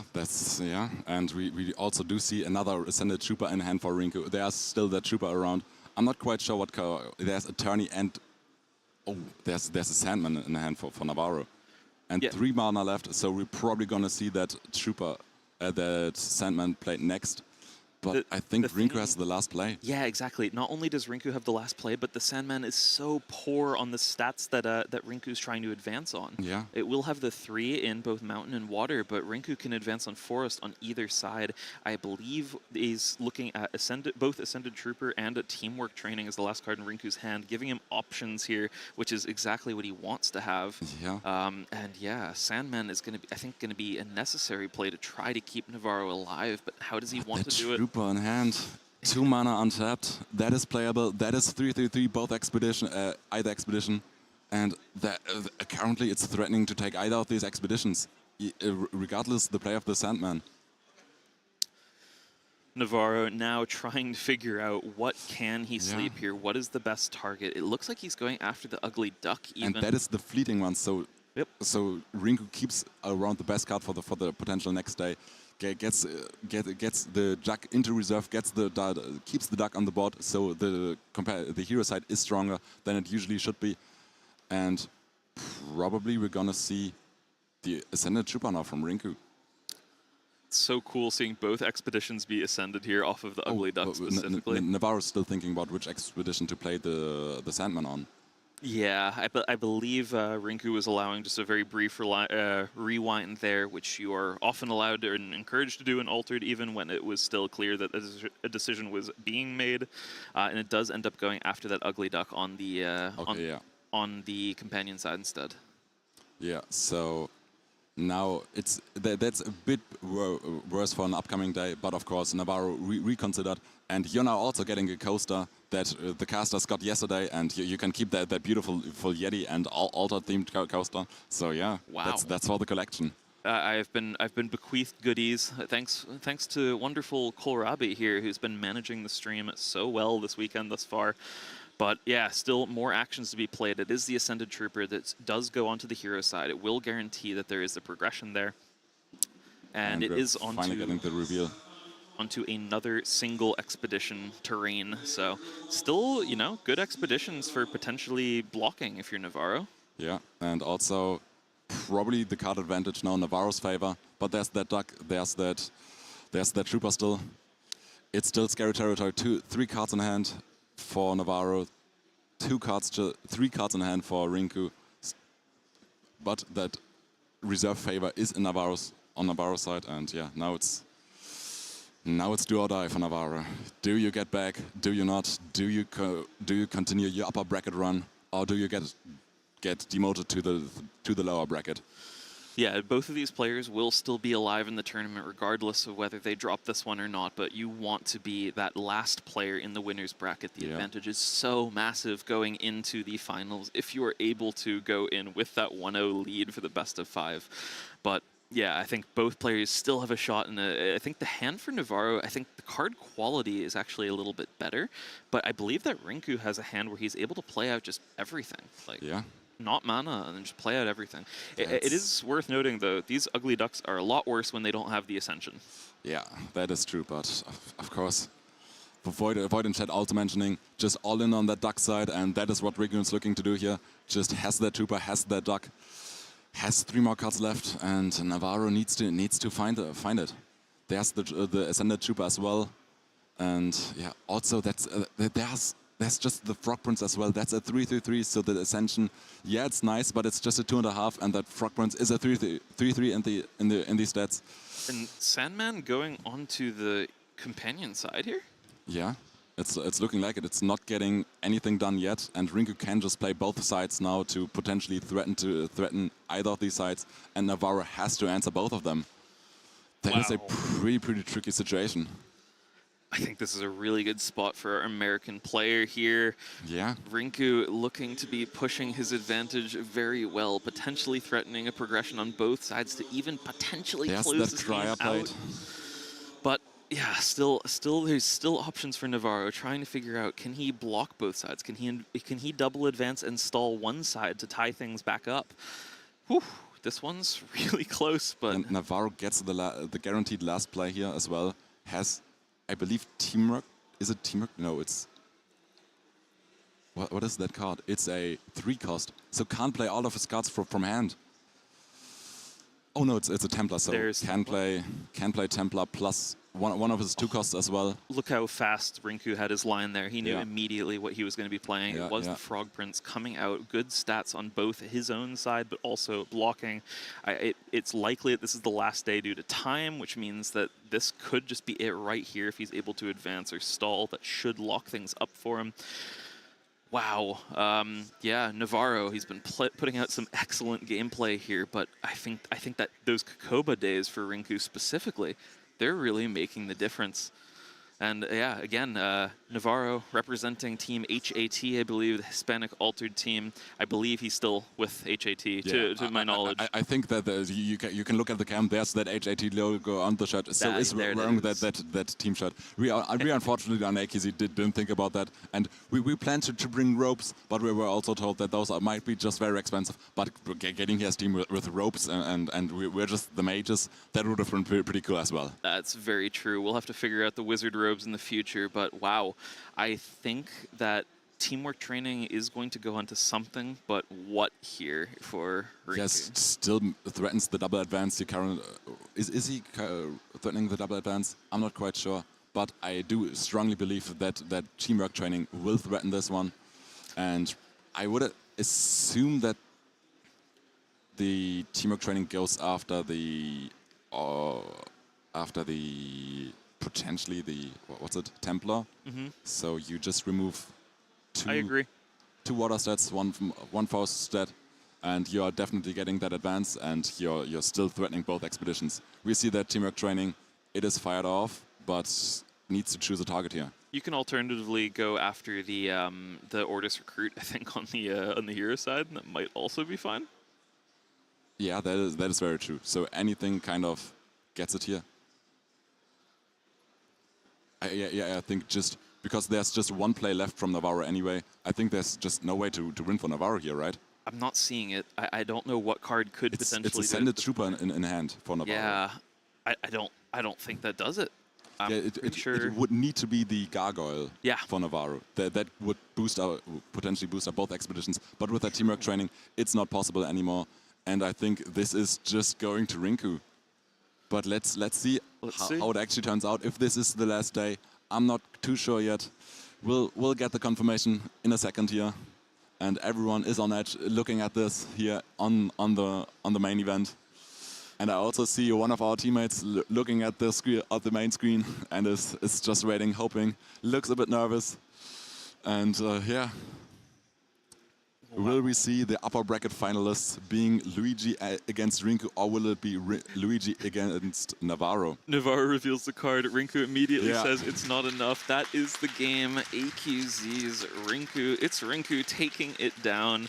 Amazing. Our first winner bracket there we finalist. see the fifth race to the air in the air, Huge. And yeah, that's huge. Absolutely huge. Of course, Navarro still very much in it. I wouldn't be surprised to see him make an absolute tear through the lower bracket even. That Aurak deck specifically seemed really strong. I still believe in his Sigismar here. It was really just a mirror-breaking Kokoba that I think really took things down. Yeah, absolutely. That Kokoba turn, getting the 2 off for Rinku, that was probably the game decider. We can switch back to us. We were told that we are going to go upstage now and probably take a group photo here. So we will go into a quick be right back.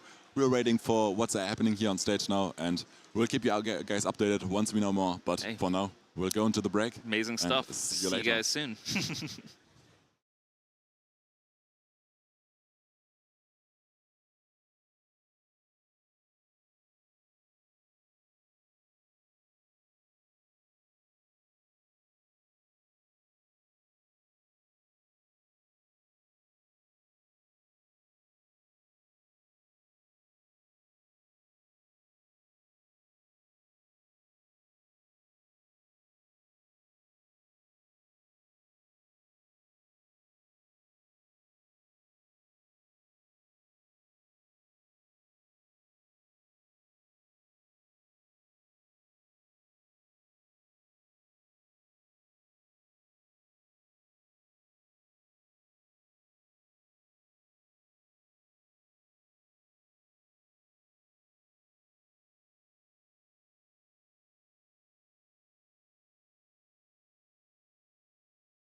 Right. Hello, everyone. Welcome back. This is the Altered TCG World Championship. This is the final day, and I believe now we have the top 8 decided. Is that top 8, which means 4 losers, 4 winners, or how's that split? Because you've been in the action for the last round. That's a great question. So we did just see Rinku and then one other player just made it to the winners finals. If we have the bracket, I'm pretty sure we could pull that up. But regardless, so that should be then 2 players left in the winner side of the bracket, Okay. and 6 in the loser side. Okay, that also makes sense. I knew there was a split somewhere. We do have the bracket up here. Let me refresh that. We can give an overview. Obviously, I just changed the name to Argon. He's going to be back today joining Keelan Guy here to cast. I feel like it is not on here, or is it? Oh, it is. Yeah, it's here. Popeye and Chrissy Mac. Yep, exactly. Okay, cool. So that's what they're going to be casting. So right now we have 2 players, well, not 2, 4 players, 2 matches in the losers bracket. And then, like you said, 1 match, 2 players in the winners bracket. I think the winners at this point get a little bit of a break because the losers bracket is bigger. It needs to catch up. So very luckily, Rinku gets to take a break. And the other player in the winners bracket that won was Luigi. I believe that's what he said he prefers to go by. Just right over there. Took out Tempet 2-1. So... Yeah, close matches on both sides there. Both winners winning with that 2-1 record. I think that's actually going to be really common from this Conquest format in general. You'll often just have one deck that gets a little bit more targeted in some cases. So you're often likely to drop 1, even if you're going to have a winning record. But yeah, again, all these players playing phenomenally well. I'm really excited to see that winners bracket finals later. But for now, we have some stress. We're going to have some elimination matches coming right your way. Yep. Well, I am going to hand over the headset to the South African legend himself, Argon. He's going to take over my seat. As always, yes, the updated bracket, it should be 100% up to date as far as I know. It is pinned, and also if you do !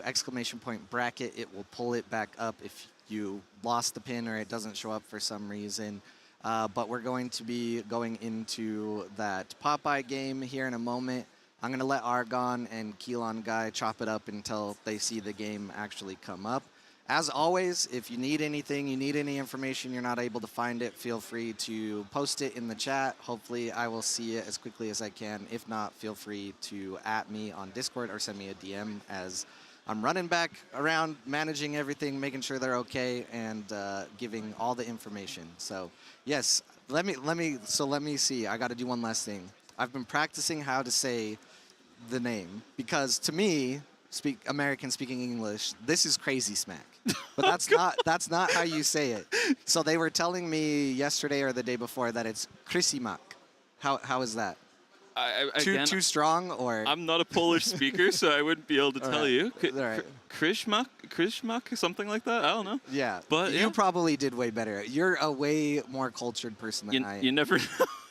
Differently cultured is what we call it. Cole. Okay, how many languages do you speak? 2.5, 3. Yeah. I speak 1 and 1/8. Hey, there you go. Maybe 1/20 of Japanese. So okay. I can say watashi wa vegan desu. Wow. Yep. Yeah. So I'm vegan. That's Exactly. Now I just blasted it out to 100 people if you didn't know, so I'm becoming the stereotype. But it's one of the things I know how to say in Japanese. So, all right. Better. Good. Keelan Guy is closer. See? I'm closer? Yeah, okay. All right. So I'll let him take over so he can say the name repeatedly. And Argon will have this here. Sweet. Just a water. Just water? Yeah, so this round should be a sweet one indeed. How's it going, Hello. Argon? You can hear me? Yeah, I can hear you. Sweet. Nice to finally see you. It's pretty cool. It's been a busy weekend. Popeye, Chris Muck, how do you think this one's gonna go? Do you have any guesses? It'll probably be as close as every other Yeah. game we've seen so far. Yeah. Like, I think every stream one's gone to 3, which has been really, really exciting to see. I watched the Rinku game, some on my phone on the way in, and then some when I was really, really close, like down to the wire on a resupply in game 1. So it's really, I think we'll probably have the same sort of thing for this next game. Yeah, that's starting to feel like a bit of a charmed run for him there. That Gibble resupply off of a frozen delivery with the last mana to lock things up. That was really, really absurd. But yeah, these two players, Popeye, he qualified with Sigismar, I believe. Yes. But do you know, Krizimak, what he was running? I do not know. All right, in that case, we're both in the dark there, Yeah. but I'm sure we're going to be seeing some really cool stuff from his deck trio, coming up shortly. And yeah, any other players you have your eye out on who you think might escape the losers bracket, make it to the finals? Well, unfortunately, one of my teammates, Trickster, just dropped out now. Yeah. Apparently, really close game with a Sigismar mirror at the end. So sad to hear that. But I think we still have a pretty good bunch of players. Now that I don't have any teammates that are left, I am supporting Rinku pretty much. Fair enough. I don't know if we're supposed to be biased as casters, but that is who I'm supporting. I did confirm with Cole earlier when he was saying that we could put on Runefolk and Kilon for the cast for the Rinku game. I was like, you do realize that's a couple guys from one team commentating a match with the guy with one team, and Cole said, yeah, that whole thing about bias, I think it's okay to be biased as a commentator. So I guess you can do what you like. It's all just, we're having fun over here at the A.W.O.L broadcast. That is true. So I think it's also sort of the American side of things. The fact that Rinku qualified with Kojo. I'm a big Bravos player, as most people know. So I think that's sort of where the bias lies. I think, Rinku's the last American left. So it'd be good to see an American sort of make it to the end. But again, both of these players, they are not American. They're running their own set of decks here as well, and we are now tabbing on over to the game. We have Popeye bringing this lineup, Sigismar, Basira, Tasia actually as well. Krizimak, ooh, that's a sweet setup. We were actually talking yesterday on the cast about how we haven't seen Asadi played in any of the matches, so I'm really, really interested. Hopefully it doesn't get banned out and we can actually see it get played. But I suspect maybe it'll be a Fen ban and maybe Basira, but I guess we'll sort of see what the players think. Yeah, no, these are really sweet decks overall. I've been enjoying seeing some Tasia in things because I think in a lot of cases people were largely thinking that the hero wasn't as competitively good anymore. These players clearly proving that's not the case. Potentially trying to target down some decks as well that I think it has a really good favorable matchup into. How are you feeling about this Conquest format overall? Oh, I love Conquest format. I actually originally come from playing competitive for Legends of Runeterra, where Conquest was sort of the main competitive format. I know there was a lot of sort of resistance against it when it was first announced because they're worried about everyone's main deck that you play all the time sort of being banned out because a lot of Altered is people really favoring one deck. But I think we haven't always seen that be the case, where that person's primary deck gets banned out, because I think players are thinking a lot more about matchups than they are about specifically what a player is good with. Yeah, that was actually really interesting. And of course, again, I'm giving one-sided insights here. Chatting with Rinku, again, the teammate that we had who made it into the Worlds, he was telling us that his main strategy for bans was actually just going to, instead of banning based on matchups where possible, he was just going to try to target ban people's best deck that they qualified with in a lot of cases. I'm sure, I know he's definitely modifying that a little bit match to match, but that's his overall trend. But otherwise, of course, if you have a really unfavorable matchup with one of your heroes, you sort of just got to get rid of it. You're oftentimes defined by your worst deck in this format as well. So, yeah, you have to punch your ticket with both of the remaining ones post ban. So you got to win with it. And that's why we were chatting with some of my teammates about whether the answer is you obviously bring the deck that you qualified with, but then you maybe bring something that's really polarizing so that you can force a ban out. Like maybe it's a hostage deck if you can play it on paper. Or anything that you think someone's going to be really concerned about. Wait, I'm realizing now, I think that was also potentially misdisplayed. I think that looks like Rin and Orchid to me. Am I wrong? That looks like Orchid's little That does look like Rin, yeah. praying mantis claws or whatever. And you call then them. Navenka rather than Fen as well. Oh wow. Okay. So I guess again misdisplayed on the icons, but yeah.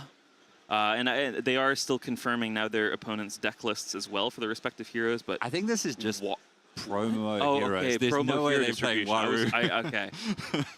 I was really concerned there for a moment, but yeah, okay.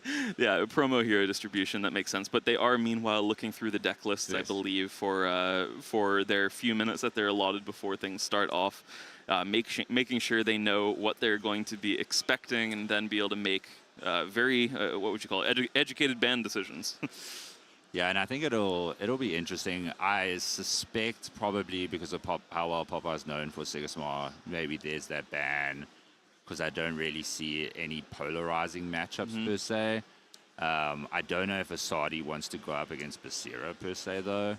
Yeah, I don't know either, but I do think that the most worrying deck likely for the lineup for a Polish player is, I think that's also that Sigismar. Yeah.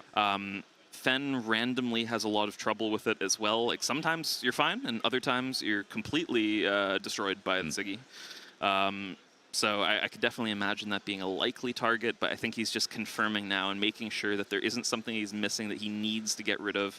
If he was registering lists that don't have removal for things and it's like a random festival somewhere, for example, you might realize like, hey, I need that gone.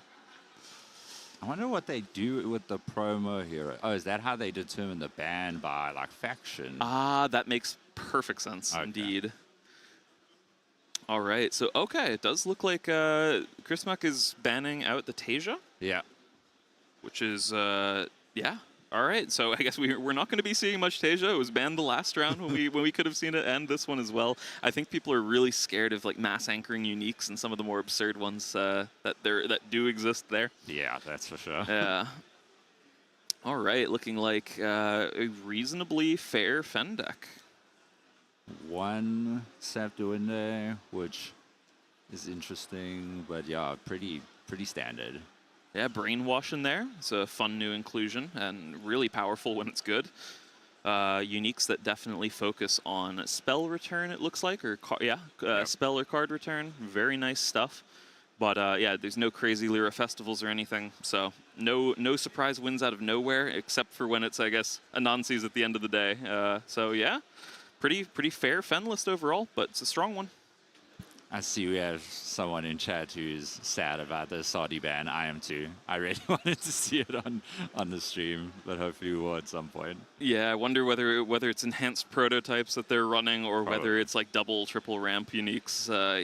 Sometimes you see a combination, but yeah, enhanced prototypes have been so sweet for the Saudi builds. But yeah, we should have some interesting matches anyway. I'm really excited to see, especially if this Fen has to play into Sigismar, how that ends up going. Yeah, I think it can be really a toss-up. You can feel like you're getting really far ahead with Sigismar, and then suddenly the Fen just comes back and takes over near the end. So I think it can be a bit polarizing overall. I don't know if Chrismuck has a team, but I'm pretty sure Popeye is still representing Altered Aces. Yep. They definitely have had a ton of support here this weekend. So many players from Altered Aces, but also your team, Exalts, right? Yeah. Lots of people who have been wearing jerseys and celebrating one another's successes. So we'll see. We'll see if that team motivation is able to help Popeye take it, or whether Chrismuck will find a way. Yeah, I saw Altered Aces had, I think, 7 or 8 players make the top 32, which is incredible, obviously. Yep. So that's good to see. And I see we're going to get a Sigismar mirror match in the start. Siggy Mirror, we just saw one of those with the Rinku versus Havanavaro battle. But yeah, this one, I'm interested to see what the uniques are, because I think the matchup can shake up very, very differently depending on the type of unique they have. I think that last one was largely decided off of a specific Kokoba. But yeah, you never know. Like Popeye, maybe he's making use of some crazy ones that we know his team has access to. But and then he has a couple of his own that have been very well regarded after his qualifier win himself. Yeah, and I was chatting to Trickster earlier. He went out on his Sigismar mirror, and he said it came down to who played Sandman last, pretty much. Which is, I feel like, always a really powerful card late game Oh, yeah. for Sigismar. Yeah, it's been really interesting to see the fluctuating numbers of Sandman in the Sigismar deck lists overall. I feel like for a brief moment we weren't seeing many, and now we're seeing a lot of them again. Yes. Yeah, pretty cool stuff. I like how the metagame keeps evolving there. And I'm loving these new Ascend cards into the mirror as well. They're so sweet. Yeah, I think Ascend is extremely powerful. I kind of, when I first saw it, didn't think it was, like, I thought it was good. I didn't think it was that big of a deal. But then realizing the number of times that you really are tied up in at least one of the sides for Sigismar is a lot of the time. So, but especially in the mirror as well, because you're playing a lot of cards that match up, like the Trooper and stuff like that. So players about to be looking at their opening grips here. They are ready to go, it seems, and round clock will soon start. I believe as soon as they've made their mana decisions, they'll get underway. It looks like we have a Jack Frost build here from Chris Muck. I see Orta Spy as well, so a lot of reserve interaction for the moment. The Bumblebeat as well. And it's a Skybound Odyssey build from Popeye up at the top side of the screen there. Seeing a couple of them in the opener. Sometimes that can be good, but yeah, there we go. At least one's going away for sure. And yeah, Ebenezer Scrooges as well. That's so cool. Oh, they're playing Scrooges. Yeah. That's so interesting. I guess really trying to target down potential traced matchups. Yeah. Like forcing a ban onto Sigismar in a lot of cases, I think, even. He's keeping one. That is a bit of a clunky starting hand with the Odyssey, the Scrooge, and what is the third one? I've also missed it, but I think that's Aegis Templar. Yes, yeah. But it is a bit of a clunky starting hand, but at the same time, if you're just trading one for one and then leading it up into a day 3 Skybound, it's pretty okay, I think. Yeah. Especially, I believe it's also going to be a turn order Skybound. Just looking at day 1, 2. Yeah, it should be day order Skybound, so you can Skybound one day and then immediately, without it getting sabotaged, Skybound again the next day. So it chooses. Which is ideal. Yeah, which can be really nice. And this Scrooge, if nothing else, should be locking up the side that he plays it on. Yep. I see Yawn in the chat. Says hello to me. Yawn. And then there's some chat about no unique format, and there's a tournament in Netherlands in 3 weeks, which is great to see. We're big fans of the no unique format.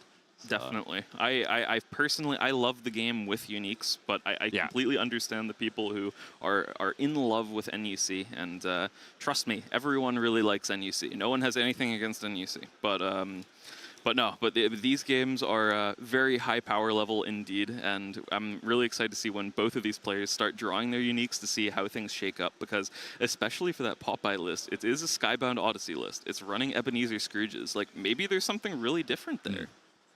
I think they definitely could be, which would be good to see. Not your normal standard sort of Sigismar list. And, yep, things... actually, that's pretty nice having the Ortis Attorney though as well for Chris Muck. It's going to give him a little bit more digging through his deck, potentially get into some of his more powerful mid-game cards a little bit sooner. But yeah, overall, I think Popeye is again just setting up for that day 3 Skybound, and yeah, trading one for one to start with, totally fine. I think that's sort of where you want to be. And unfortunately, still no uniques on the board. Hopefully we see that. I actually saw a game yesterday where no unique was drawn the entire game, which can always be interesting. No, it has been happening actually a pretty good amount. I was hearing players who were doing really well in the tournament who were only seeing a single unique over a best of 3 in a lot of cases, which is often not the rate that you want to have. But it turns out if you're winning the game with your normal cards, you don't need the uniques. Yeah, I think it.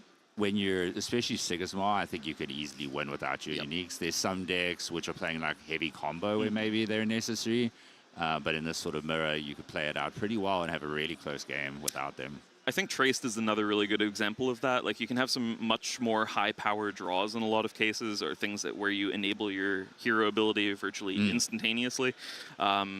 but other games, you're just saying, like, yeah, I can make Dr. Frankensteins. You can't really remove them very easily, and I have infinite value, and that can also be good enough. So, yeah, I think a lot of these very powerful decks that we've been seeing a lot of over the last few days have been oftentimes decks sort of like that. Yeah. If you see one, you're happy.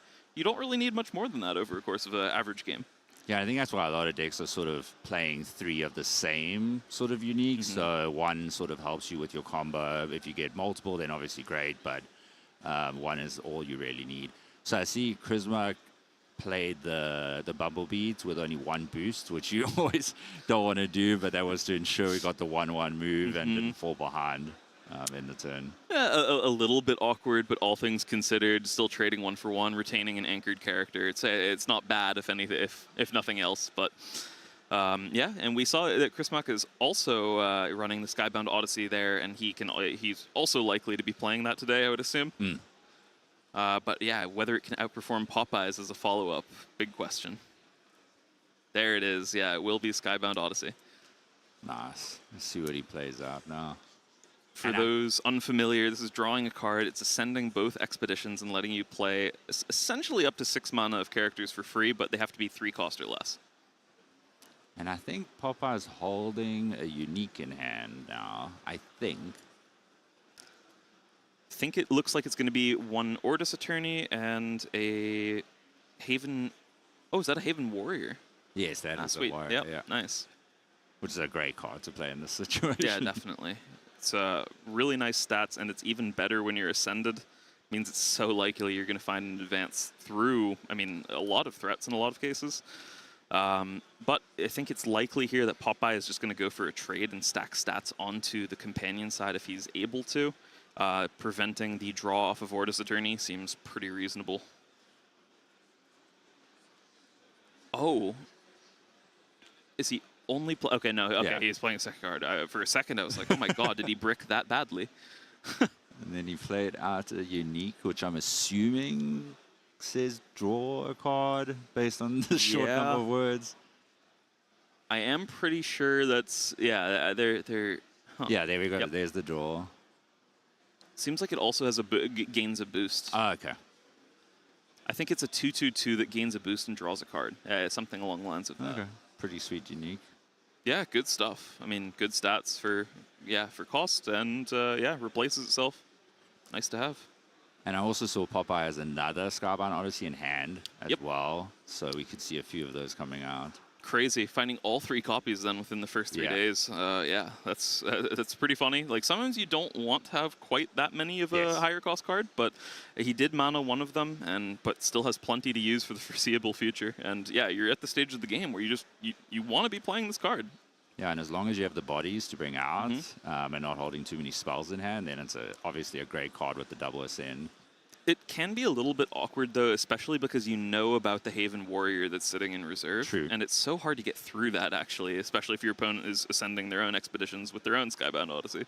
Yeah, incredibly powerful card for 3 mana from a stats perspective, the Warrior.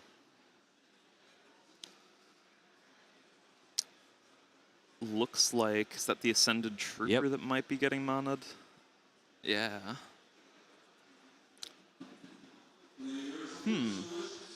And yeah, I think Haven Warrior is a rare. Do you think that makes it more likely that there's, I guess, less copies then of Sandman and cards like Probably. that? Like what slots otherwise do you think it might be contesting at rare? I think it's either Sandman or Jack Frost, Okay. probably. More likely Sandman, because I think Jack Frost is just so good in a lot of matchups. But it's probably Sandman, probably dropped 1 at least. I have seen some decks run 1 Warrior. I try to avoid running a 1-off in almost anything, because it's just never going to come out or not be consistent enough. And I think it's a rare Ascended Trooper as well on Popeye's side. Yeah. Yep. Nice. 'Cause I see it, I always, like, everyone's running it differently. Some folks are running the common, some folks are running the rare. I really, really like the rare of it. I think my favorite all-star in this deck, though, especially ever since it was printed, has been this Aegis Templar card. Yes. The After You right here is a really big deal. It does telegraph that there won't be this Skybound Odyssey from Reserve, but that's almost laying a really nice trap here for the second copy of Skybound, if that's what he's looking to play out, which would make sense. There's two really powerful cards in Reserve that he could just play out with it, and then his Reserve is 2 copies of Skybound Odyssey. It's a good day. No, I can definitely see that being the play, yeah. And with your troopers on both sides, sorry, recruits on both sides, you've already got some stats for your double ascend. Like, you can probably get a double move out of it. But just depends whether Chrismac plays out his and uses the warrior and which side it goes. At the same time, you know, I think it was really well, or reacted to really well by Chrismac here on the bottom side. Having just an Ortis Trooper to outstat that 1/1 Ortis Recruit there already, and saying, like, yeah, I'm fine of playing this game with waiting with the Skybound Odyssey again. I still have that Haven Warrior that's sitting there. I could potentially have my own follow-up copy of Skybound Odyssey. It's difficult. Popeye was setting a trap, but it feels like Chrismac is finding his way through it. You're both players playing a game of chicken, yeah. Who will play the Odyssey first? And there is the follow-up Odyssey. It had to come out. I think it's going to get a lot less value than it potentially could have, but it's still good. It's always going to be good, I think, when you're able to play it out. And at least he's getting the draw from his unique again, so getting the card advantage overall. One from the Odyssey, one from the unique. Yeah, that's really nice overall. Really sweet unique. I'm wondering whether are both of those arrows the gain boost and the draw card on that? Yeah, I think they both that's are. so nice. Wow. Yeah, sometimes I think you'll oftentimes run into, like, on ladder just randomly, you'll see copies like trying to imitate some of these toppest of tier uniques, I guess, where you see the hand abilities and you're like, wow, that's really powerful, but then nothing much else happens with the card. No, these are going to be uniques in their fullest of absurdity in a lot of cases, and yeah, so powerful. Filling up the grip here is really, really nice, because I think he's already doing a great job in terms of card advantage in comparison to Chrismac at the moment. I think Chrismac's really looking to find his own unique to try to find some ways of catching up there. Yeah, and the card advantage is going to have such a big impact later in the game, because I can see this staying equal a lot of the time, but then once we get down to it, when they have a lot of mana, if one player can play out a lot more cards than the other player, that's usually a big difference maker in this matchup. And it was indeed the follow-up copy of Skybound Odyssey from Chrismac, so it's, crazy. Both players doing the exact same thing here. Haven Warrior is entering the Hero Expedition, and what will be the second card, if any? So you can brick, who knows?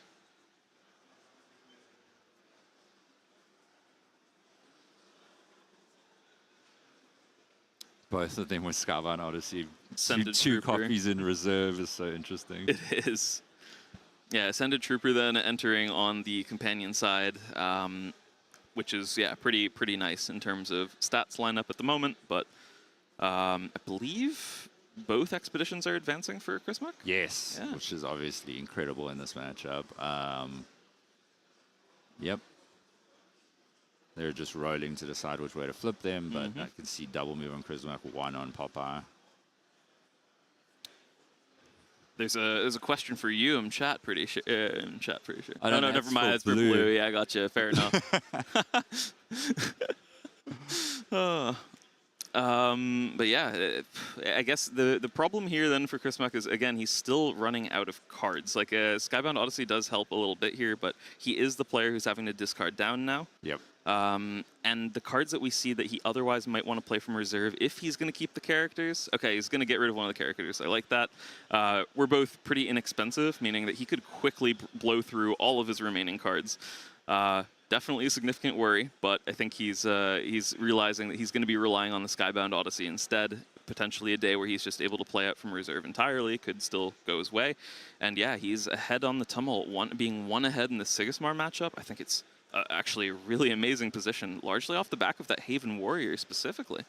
And I see Popeye just drew 2 troopers. The 2/1 cost is not ideal when you're playing the Odyssey, but I think still has enough characters in hand that can play out and get sort of good value out of the Odyssey. I think it's also a situation, though, where we might see no Odyssey from Popeye, despite them Yes. just sitting in reserve, and instead he'll just dump all of his hand, essentially, That all at is once, true. to try to, if nothing else, stem the bleeding a bit, if not take his own double progression. Sometimes it can work, but I think the Ascended keyword in general makes that a lot more difficult to start stalling a game at this point. And Kuzmak straight away with the Odyssey, obviously worried about a Sabotage getting rid of it, so not playing out the Trooper to sort of do an after you. Fair line. I wonder if he has found some good options for this one as well, but I think it's going to be really important that he does have some more good, like, well-statted characters for it. Ooh, there is a Messenger. unique, I believe, is the start. Oh, is it a unique? I'm pretty sure it is a unique. And Nordis Attorney. So not the most optimal stats, but we will see what the unique does. It's going to be pretty important, I think, to the game plan.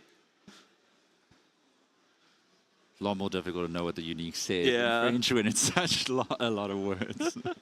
And it's so small for us as well. We don't have access to the exact unique text at the moment, but undoubtedly, of course, it's going to be a really strong unique. Just what specifically it's doing is, still a bit up in the air. We'll try to piece it together through context clues, though. And I wonder, it's likely not a token spammer because of the fact that you're playing it out with so little mana still, so you're not really going to get a lot of benefit out of it. I saw he drew one card. I assume that's just the draw from the Odyssey. Well, no, it probably is the draw from the unique because he would have drawn the Odyssey from the Odyssey to see what's in his hand before he played out. Looks like here is the Ordis Trooper from reserve. We will see if there's any spam effect, but it doesn't look like it. No. It could be something with, like, when your opponent draws a card, you get to resupply or something along the lines of that. I see at least enough bold words in there for keywords that might be likely, but not sure exactly what else it has on it. But I think this day, given that Popeye seems willing to just play out some good cards here, I think he should be able to take a double advance of his own, most likely. Yeah. Because there's not really, I think definitely companion side, since he basically already has the companion side without doing anything. Yep. But I think he should be able to get it on the hero side with what he has in hand. The awkward thing, though, is that he's forced to place another character onto the companion side to prevent a progression. Oh, yeah. Yeah, you're right. Ascend being really nice here in that, and for that specific reason. But I think he's trying to figure out if it's okay to allow a progression if he's double advancing himself, or whether he would rather just try to stall further. Yeah, it's always an interesting decision. I find sometimes if you play out too much, you might sort of mess up your next turn. So you'd rather be a little conservative, but then you're going to be tied up, and maybe your opponent's holding removal, Sandman, anything that could sort of slow you down. So he's probably trying to just think through that line. Is there a way to stop the move on the companion side and move both, or is it best to just move both himself and then just let Krizmak move once? Yeah, and he's in the absolute tank right now, trying to figure out how to optimally do this, which makes me feel at least like if you're sitting there as Krizmak on the bottom there, I feel like the fact that this decision is taking time gives you a lot of good feelings that you might be finding even a progression here in some worlds, but you're clearly not just dead to a double advance. Yeah. And he played out an Ordis Cryo onto that side to stop the advance. Wow. I mean, I guess, he's just saying, I guess I just have to set up for the next day. Trading 1-for-1 after all of that, I guess it's pretty powerful stats on that unique, I guess, that was played out. Again, really hard to tell from here. Might just be 3-3-3, something along the lines of that. Not sure, but I guess clearly enough in this case to lock up that hero side. And we are going into a day now where Krizmak is actually very likely to win, but Popeye can still take it with a double advance of his own if he's able to find one. Yeah, and I guess, so he has the Cryo in reserve, which can be great if he can play out enough cards, but I think I saw Krizmak having Jack Frost in hand, so it can sort of stop that from being played out in reserve to get the great stats from it. And yeah, all right, so Aegis Templar, which I guess upside of Templar is that it's a reasonable after you if he wants to try to figure out what's going to happen on the other side first. But at the same time, I think you're really looking for things like Sandman, other more bombs, I guess, in this late stage. But yeah, looking difficult to figure out a perfect line. Yeah, he's drawing a lot of one drops. Yeah.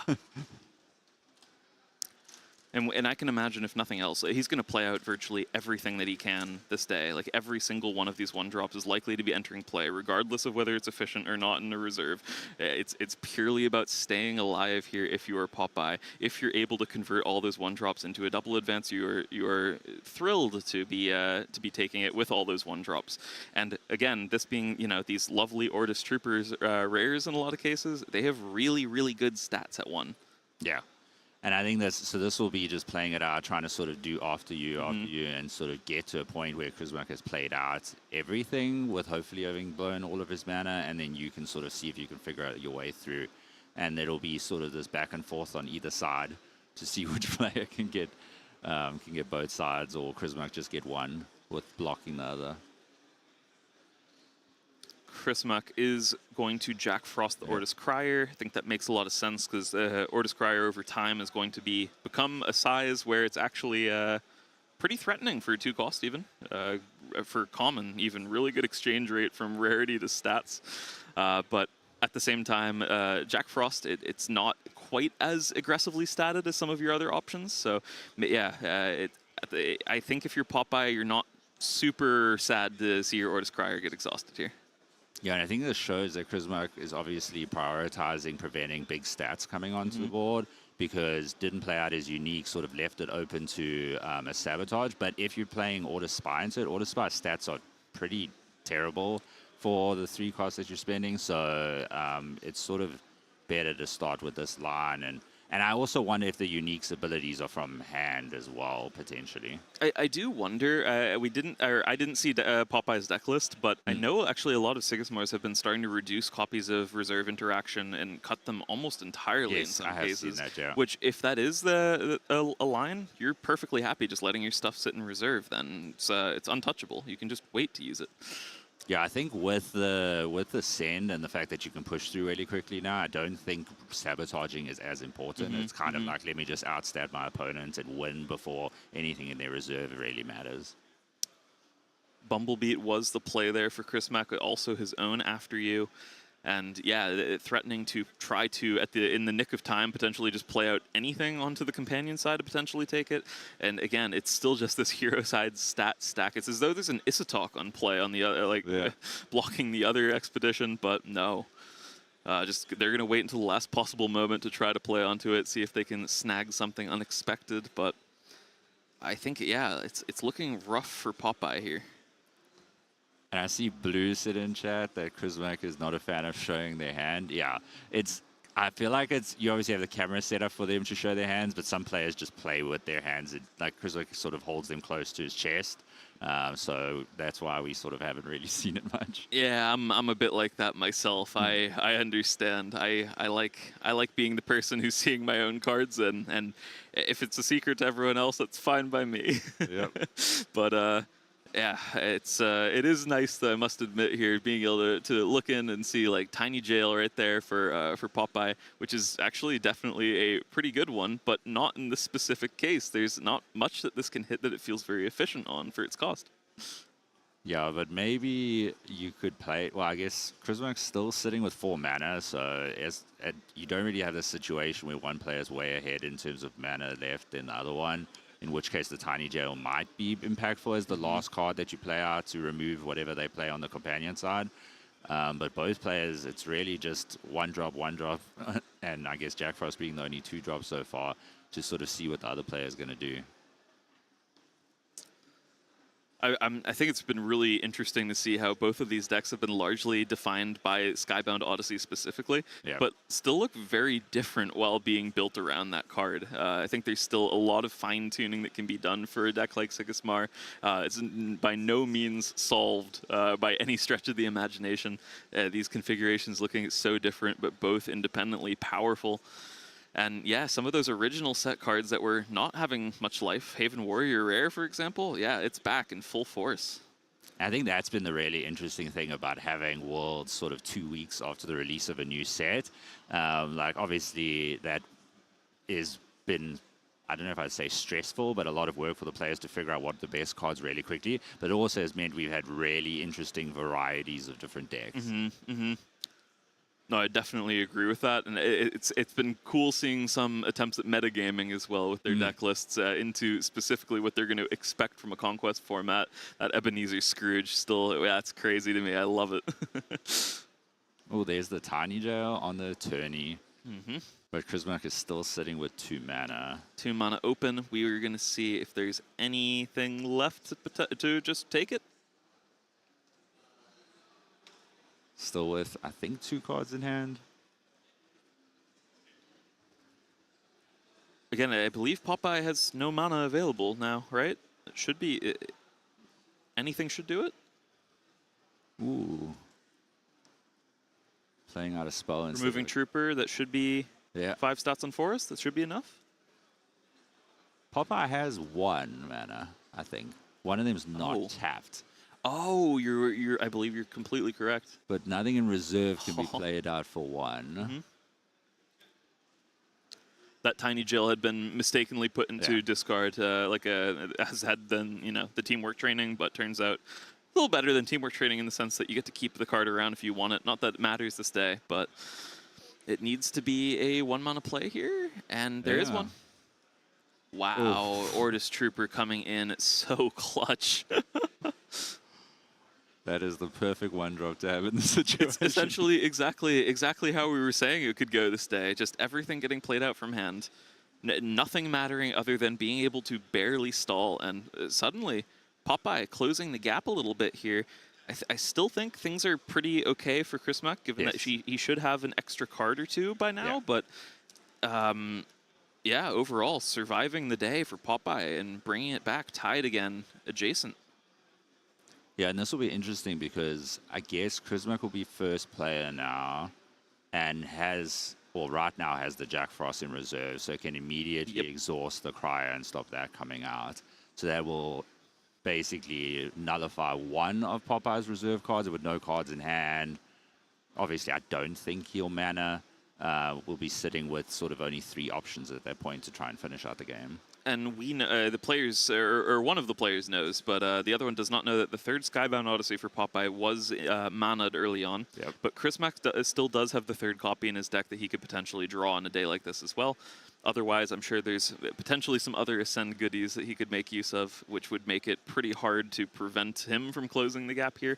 But I think Popeye's still likely. I mean, one of the things about Sigismar in general is that you're very likely to be able to find a trade, if nothing else. Yes.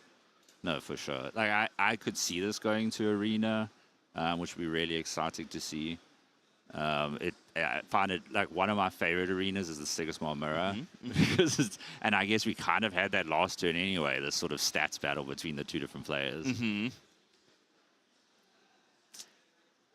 And so they are retaining the Tiny Jail, interestingly enough. So it does actually end up mattering that it is the rare Tiny Jail with that multiple uses instead of it going directly to discard.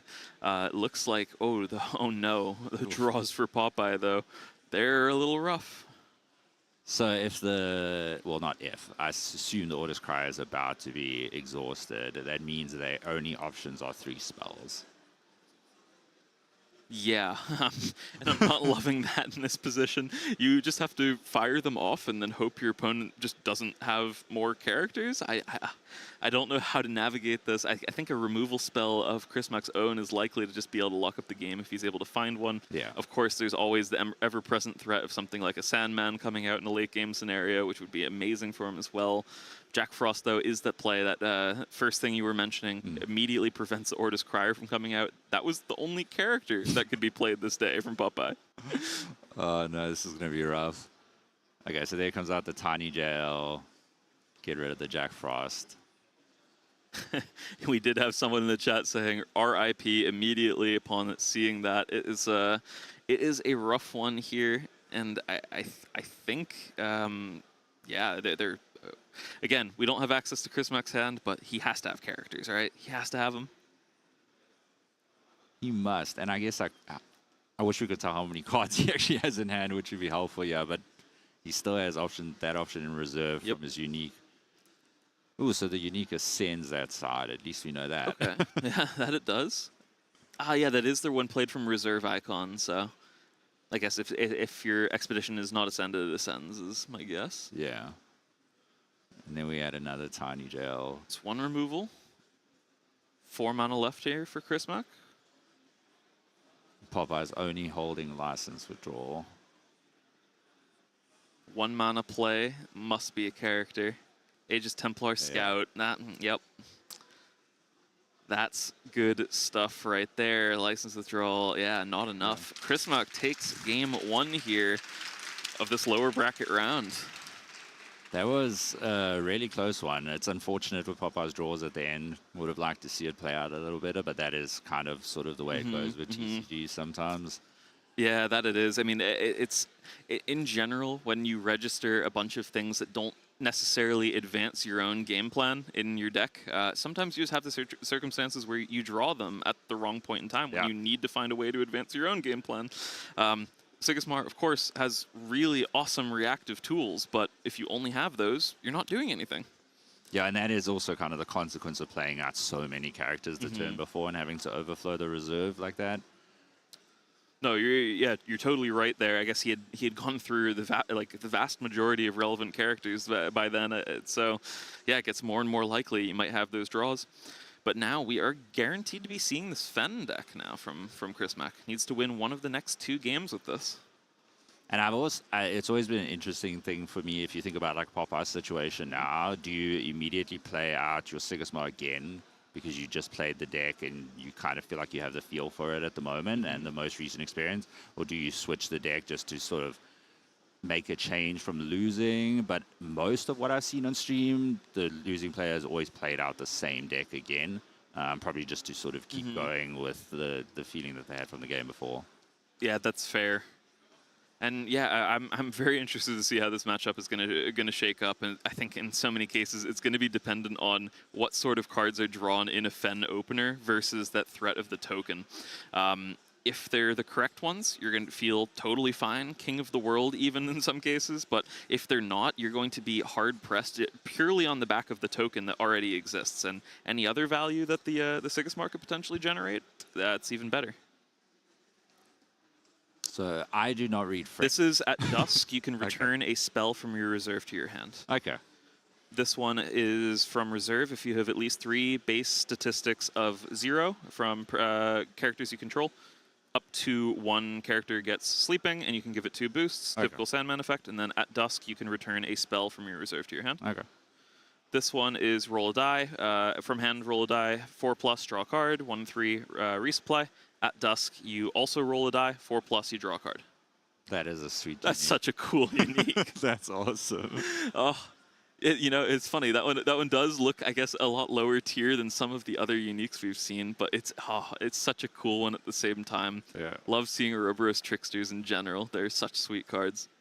Everyone loves rolling a few dice here and there, right? Yeah, I was actually telling everyone on the stream yesterday that in the last chance qualifier on Friday, I played against someone who played an Eris in their Kojo deck, and they rolled a 1 and they didn't move, and then the next turn rolled a 6 and moved twice.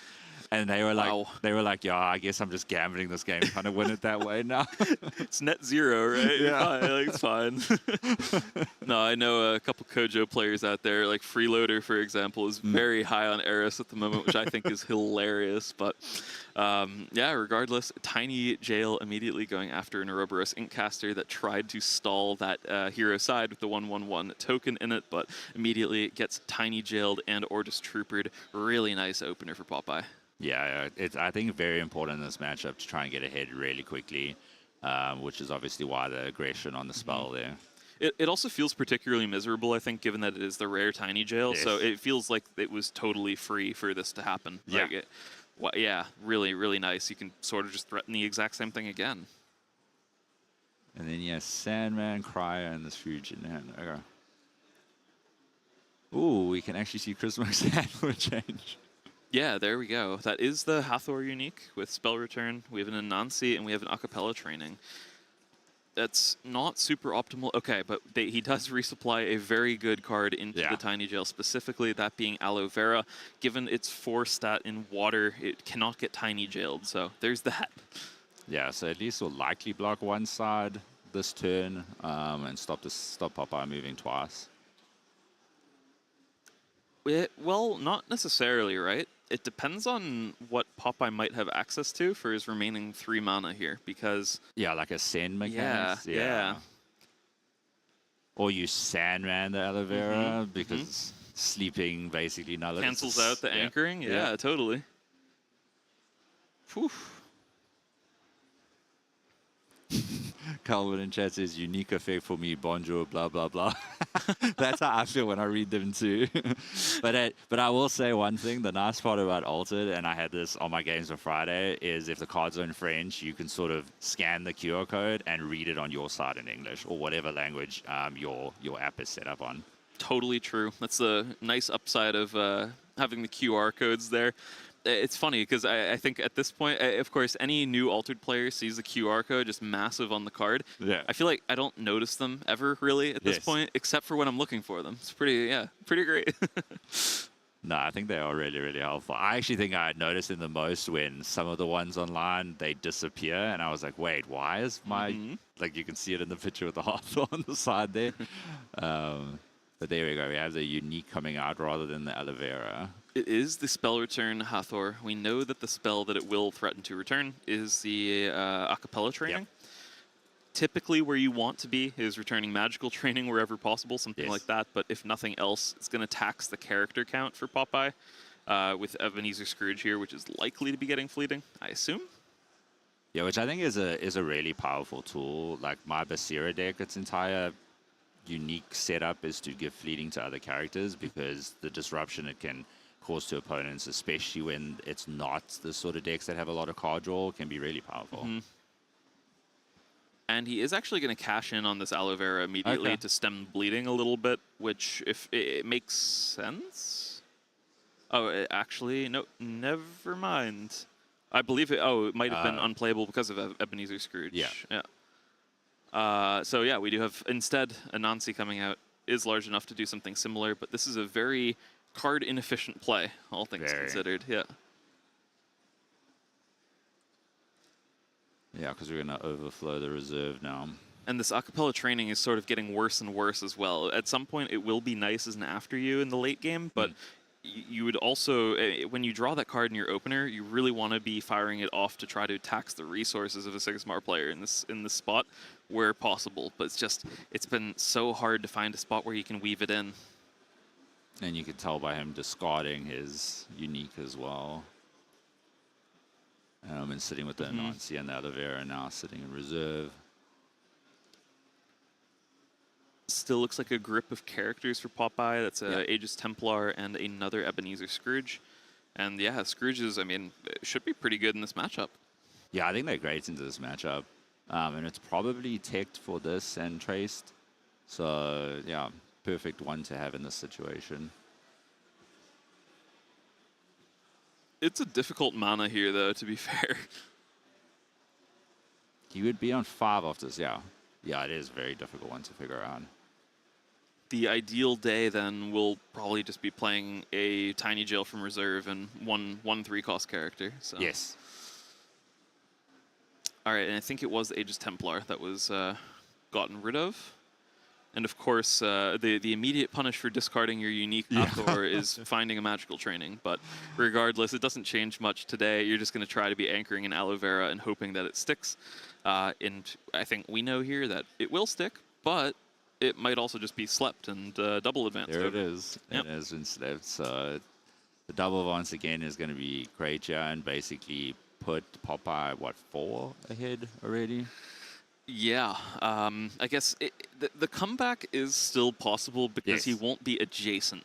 And there will be an Aloe Vera in play, so that it'll claw back some card advantage through that, but it's going to be a really rough scenario, I'd say. You have to have so many sequential turns where everything goes right for you to prevent a single advance even to really have a good chance of a comeback. And yeah, I'm not going to say impossible, but like doable, but the chances are slim. Yeah, it obviously doesn't help that he got rid of one of his uniques to sort of activate his loop that he wants to do with the deck. But could draw another one and sort of get going from there. I think the A.W.O.L is obviously good there. I'm looking at what sides they're in, but obviously we have the Sandman in reserve now, which can be played out to get close, at least on the mountain side for Popeye, and get close to blocking the water side for Prisma. And yeah, I mean, it's also perfect expeditions for Sigismar Yes. here. everything seems to be it's running out so well from the tiny jail on day one, really. Yes. So Sandman sent to discard. And let's see what Popeye draws at least now, because we don't really see Chrismax draws. Another Sandman. If nothing else, the thing that's really nice here is that the decisions for mana are non-existent for Chrismac. It's very quick there. He just needs to figure out the rest of his day. We were actually chatting about this yesterday. One of my wife's biggest issues with Altered is she hates mannering because then the card is gone forever. Yep. And we were saying, well, just play Finn then, and you don't make fine. any decisions on that. You can just pretend the cards don't exist if you don't want to see them Yeah. either. It's great. So another A.W.O.L in reserve. One of the resupplies pretty good, that being the Inkcaster, is a Yes. potential cost reduction, which is, I'd say, really impactful in this spot. But the fact that, the Scrooge is going to be taxing things from reserve is a really massive problem, I would say. Yeah, I actually didn't originally realize how good that card is into this matchup. Yeah. Oh, there we go. Getting rid of it immediately, which I think was the right move to be able to Yeah, use true. the Finn deck properly. Another Scrooge, yeah.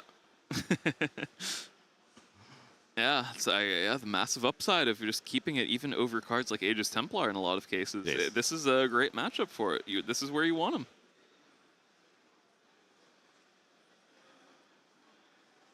It's interesting. I assume, I think that being teched in is a lot got to do with thinking through Conquest and how many folks would play Fen as an additional deck if they're not a Fen player. Like when I was thinking of decks, if I had to get through Last Chance, one of for my third deck choice was definitely Fen, just because I think Fen is really consistent, does really well across multiple tournaments at this point. A very difficult deck to master. But a great one into various different matchups, especially for the Conquest format. And I think there are a few better feelings in this game than having the potential opener of Magical Training plus a Roboros Inkcaster in your deck. So that's always a really nice feeling. You just feel like the smartest person in the room whenever this happens. It's great. It's a really great time. Looks like some confusion about how much mana was left over, and depending on that, where the Ebenezer Scrooge needed to be played. Oh, okay. Whether it was hero side or companion side. And I believe they're just sorting that out now because it was potentially unclear, I think, how much mana Chris Mack still had. Yeah, and this is why I know Rinku does it. I like when players use the mana orbs instead. It's so much easier. Even for me, looking at my opponent, because I think it makes it easier for you yourself to figure out what you're doing and stuff like that. But for an opponent, it's so much easier to tell. It's better for everyone. Yeah. This needs to become standard. I would love to be able to buy a pack from Equinox of purely mana convergence tokens. That would be pretty nice. Work in some cool alternate arts there as well. We can have collector boxes of mana convergences. I would definitely buy one of those. No, they're definitely really helpful for clarity. I know I've been seeing a lot of players as well who will actually just stack up their mana in one pile. Yeah. I'm losing my mind over the weekend having to ask every day, how many mana do you still have left? How many mana? So yeah, I love it when they're playing for the benefit of clarity, making sure everything is very visible to not only themselves but to their opponent as well. Mana convergences are great for that, and they also prevent you, I think Runefolk was mentioning that earlier, they prevent you from doing that thing where you lay your hand down and then you have a rules problem because it touched one of the mana cards. Yeah. Yeah, because I find whenever I sort of decide, when the game ends and we go to rest, and then I want to take my mana, and I typically, when I don't use the mana convergence, put them into piles of 3, and then I'm taking that pile and I'm putting it out, I then sometimes have to be like, oh, let me make sure my hands off to the side to sort of keep track of everything. So I agree, it should really be standard and sort of part of the game. It seems that the judge ruling was resolved pretty easily there. Then they checked to make sure everything was okay. Players said okay, and we should be back to decision making again.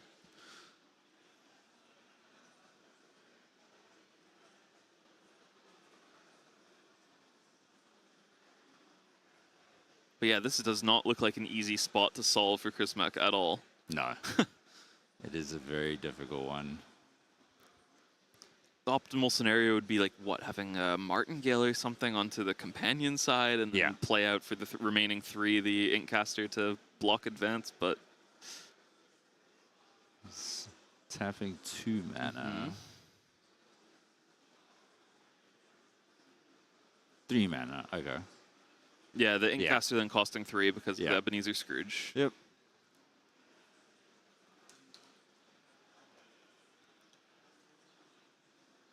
I wonder what they're still... Oh, they just moving sides. I was wondering what they're... Rolling dice, I think. Yep. Yeah. So yeah, it is a double advance for Chris Mack, but he was far, far behind on the Tumult, so nowhere near threatening a win of his own. Popeye perfectly happy with that day, taking a single progression.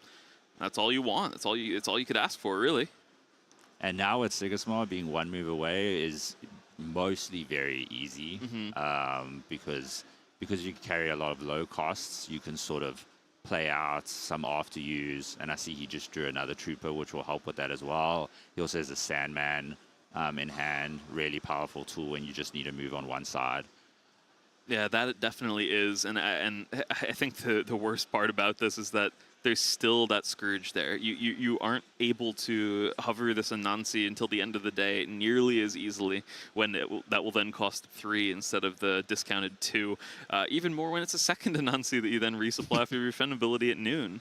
At 3 costs, they can still be pretty overstated and good, but they're not that great. No, definitely not. And I see someone in chat said the movement to the other lanes is allowed. I mean, Chris already gave information about tapping 1 mana.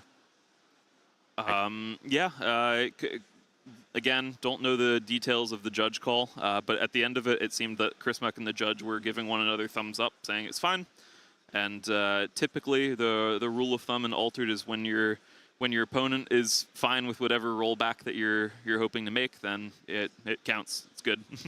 And I think the biggest time, like talking about the information with tapping 1 mana, I think the biggest information that is difficult with rollback is if you actually draw a card and see the next card, or like so. But it does depend on what discussions took place at the table more than just what we see on stream as well. Magical Training to lead off the day. This is a nice one, even if the plan is just to play out these 2 Nancies from reserve and hope. Because if nothing else, it adds to the reserve count, and it's an after you, so you know where to line up the stats. Yep, and we knew the card that was coming out next to sort of tax on that reserve again. I think the big problem here is that I don't know many ways that a Sandman can be played around anymore. Yeah. By a Fen in this spot, and there is that Sandman. We know it.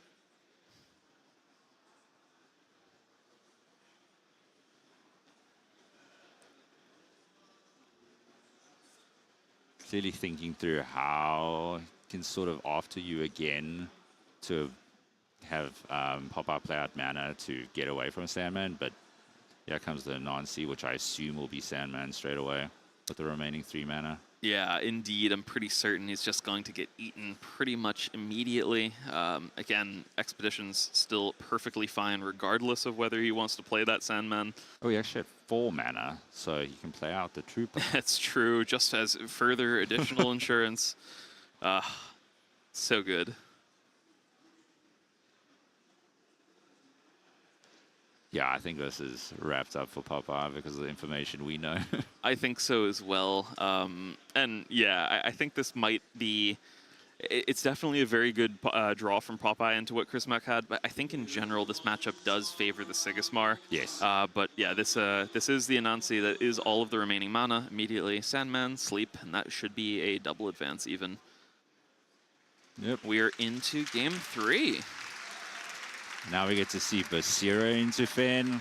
I am a big fan of Basira, so I'm interested to see the deck list and the way this ends up going. I was about to say you're a pretty well-known Basira player at this point. So any insights as to how this matchup has been shaking out for you? So it kind of feels, in a way, the same way the Sigismund matchup feels, trying to get ahead early, but it is a bit of a toss-up late game. Okay. I found sometimes I'll get ahead and then just keep going, and the Fen doesn't really get off, but sometimes when the Fen gets off, their combos that they're doing with their uniques, it can be really hard. So for me, it's mostly trying to aggro early. I think the difficult part now with Basira is Basira isn't as much aggro as Basira used to be. I think Basira always was more mid-range than aggro, but is a lot more mid-range with all the 3 costs that everyone's playing. And now we get to see the Basira. So I want to see 3 Cuckoo, 3 Acolytes. They are playing no Suha, which is interesting, but playing the 3 Parliament of Ashes to sort of protect the Cuckoo and the Acolyte. These are so good. These uniques. Oh, the uniques. Yeah, they're really nice. Yeah, I was interested to see when the deck list would come up, whether there would be like something like draw clutes or whatnot, or whether it's normal Aklut. In this case, it is normal Aklutes, but there is something that when a character you control gains a boost effect, often this Council unique here. So still having access to that. Only 1 copy of Hunger, which actually this is a matchup where that can be pretty relevant. So, but doesn't necessarily have to be relevant. So it's a very expensive play. Sometimes Fen is perfectly happy saying like, yeah, you play that, I lose my reserve, and I'll play a bunch of things from hand. Other times, your reserve is all you have. So you never know whether it'll be really useful or not until you get there. So it'll be interesting to see whether or not, like if one of those enters mana early, it could be really impactful potentially. This one, typical Council ability, when I go to reserve from the Expedition Zone, draw a card, and then that effect when a character you control gains at least 1 boost, draw a card. Navigators get 2 boosts and draw a card, both of those being arrows. Ozma is when I leave Expedition Zone, if I have 2 boosts or more, draw a card. And at Dusk, if I have 2 boosts, draw a card. Yeah, crazy stuff. That is a lot of card draw. It is. Yeah, and it's really interesting. I think Popeye's playing a very different form of Basir you see lately. There's not a lot of helping hand in there. There's I play like the Rare Bravos Vanguard to also remove fleeting, but obviously those help Suha more than they do anything else. But sometimes they're great for sort of getting rid of fleeting on your uniques and continuing to use them. The 1 Hunger is I'm also only playing 1 Hunger now, and it's purely just because of how difficult the unique slots are. But in a tournament like this, it kind of feels better to have 2. But it seems to be teched as 1, and I see it's probably going to be managed at this point. Yeah, so again, we don't see Chris Mack's hand, but what I can definitely say is that Popeye has a pretty awkward opener, all things considered. The Hunger does go away immediately, but multiple 1-drops. Also, if you're going to try to make use of the boost off of something like a Fire Rabbit, it's an incredibly inefficient opener that's going to be compounded by the fact that there's an acapella training in the opener for Chris Mack. Oh, if there's an Inkcaster, that would be disgusting. This is rough. And I assume he's not going to give the Fire Rabbit fleeting for the boost because he doesn't want to have 2 cards leave at the end of this turn. Oh, it's a Hathor. It's even better. This is a rush star for Fafa. And an incredible start for Chris. If nothing else, at least that Fire Rabbit will be going to reserve and won't be gaining fleeting itself just yet. So at least there's some play there. But Popeye, I think, very quickly is... wanting to find a unique, one of those early game draw card uniques, I assume. The other card I've been really liking from Basir lists recently that I've been seeing get included more and more is the Colorful Cuckoo. So I think it's a great card. I've ran 2 instead of 3 just because it can feel clunky at times, and I hate playing it into any deck that could be running Sap to Window because then the player can just spam your side and take all the boosts, which has happened to me a few times. That's hilarious. Okay. And I think that's why you're seeing Parliament of Ashes being played more to sort of prevent stuff like that.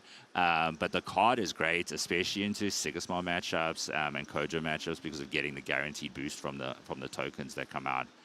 How do you evaluate the rare versus the common Parliament of Ashes? I believe this is the rare we're seeing here for Popeye. Yeah. I prefer the rare in general because of the card draw, because resupply is not really that useful. You're only getting the card once, and there's a ton of sabotage and exhaust these days anyway.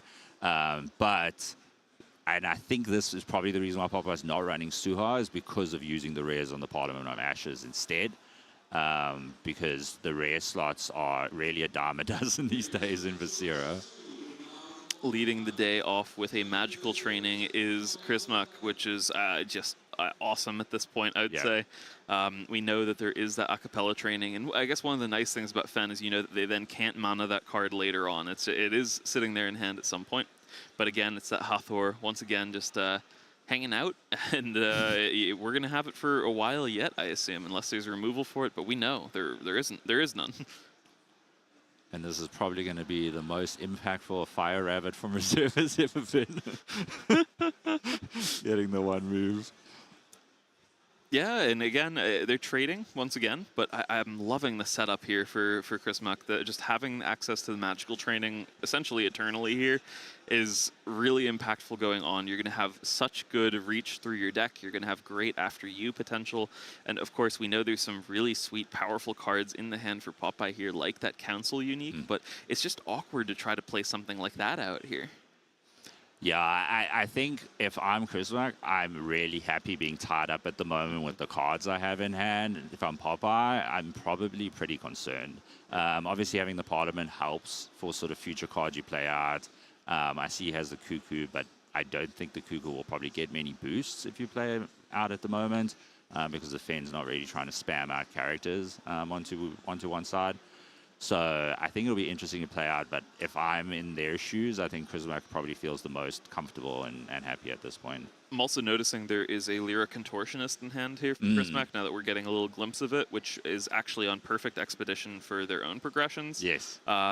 Defends really well on the hero side as well, so that's sort of perfect timing to find that card, especially when, you're getting incremental value out of letting that sit as a third card in your reserve over time, especially once you start to get to the stage of the game where you're finding those Anansi's and other ways of making use of those cards in reserve. So, liking that here. It's a good day to have it. And I think we're going to see the Cuckoo managed, which I think would... Oh, the Seringa.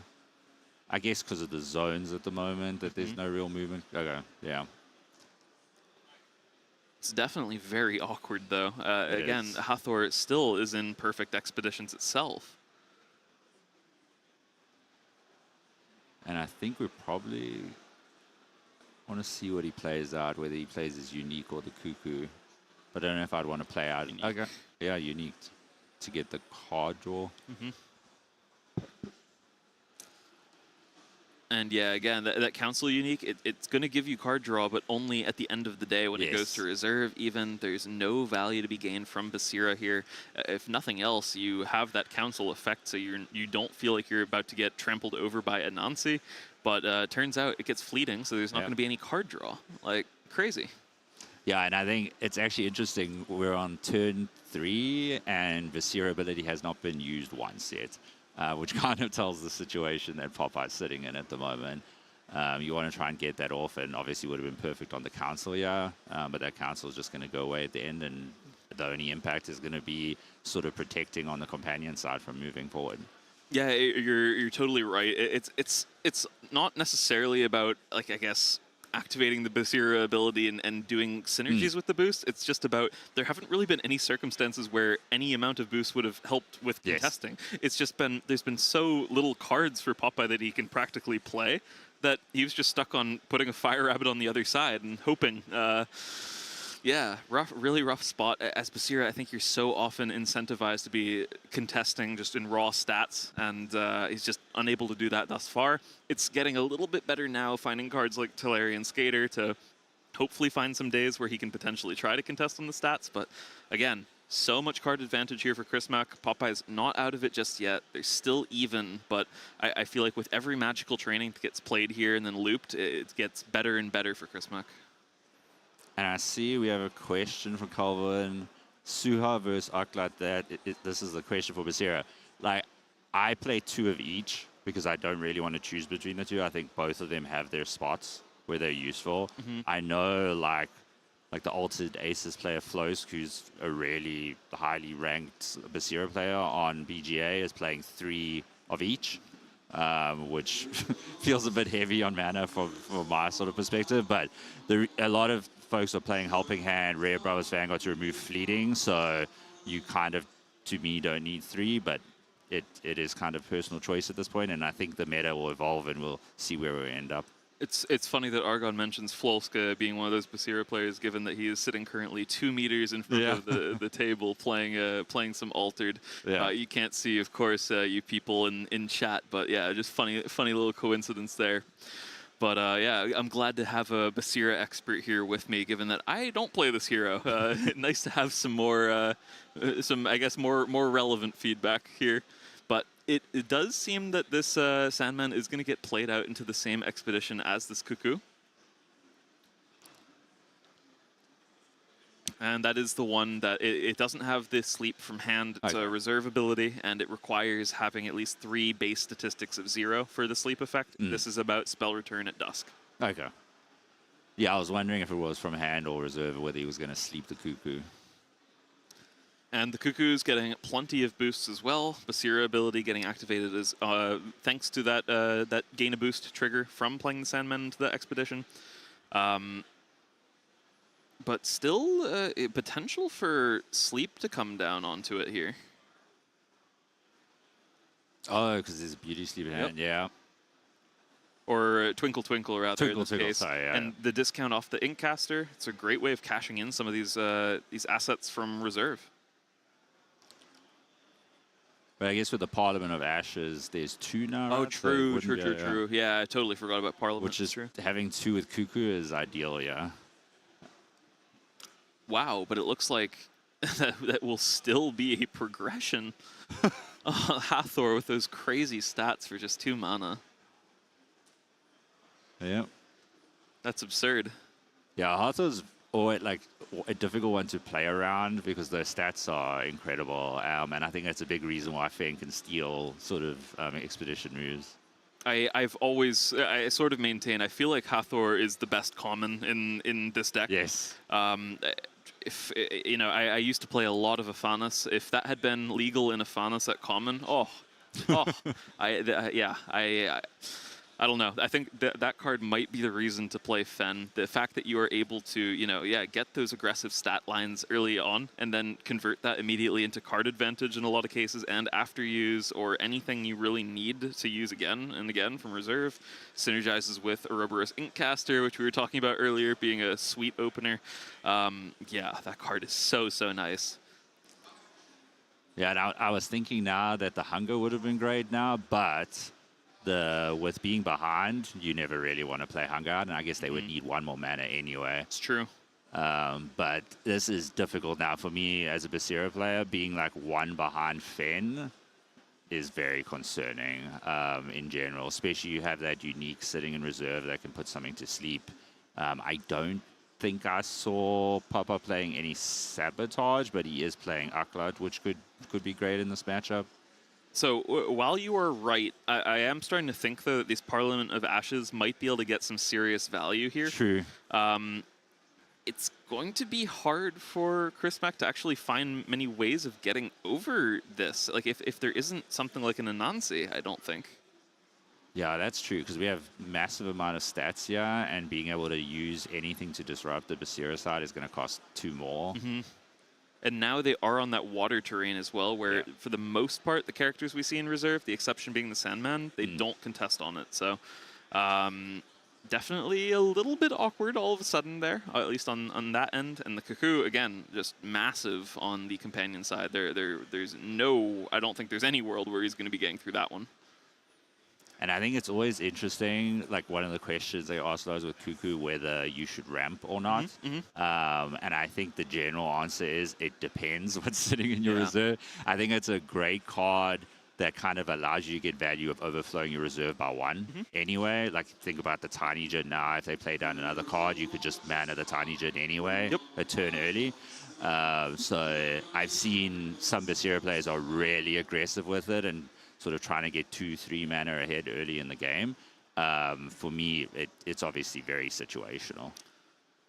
And yeah, I feel like there's so many situations where you're going to look to play the Cuckoo itself again, and then other times like that, you're so happy to just throw that away right into mana as soon as it leaves. So yeah, no, cool card like that, really flexible. I think it's really skill testing in a lot of cases as well. It'll really reward your expertise, knowing what the right decision is with it. But yeah, again, I think though this day is really the magical training show. The fact that he should be able to get all of the information with it first. Mana Eruption now having to go off onto an Ouroboros Inkcaster. Is there a way to get through is the question.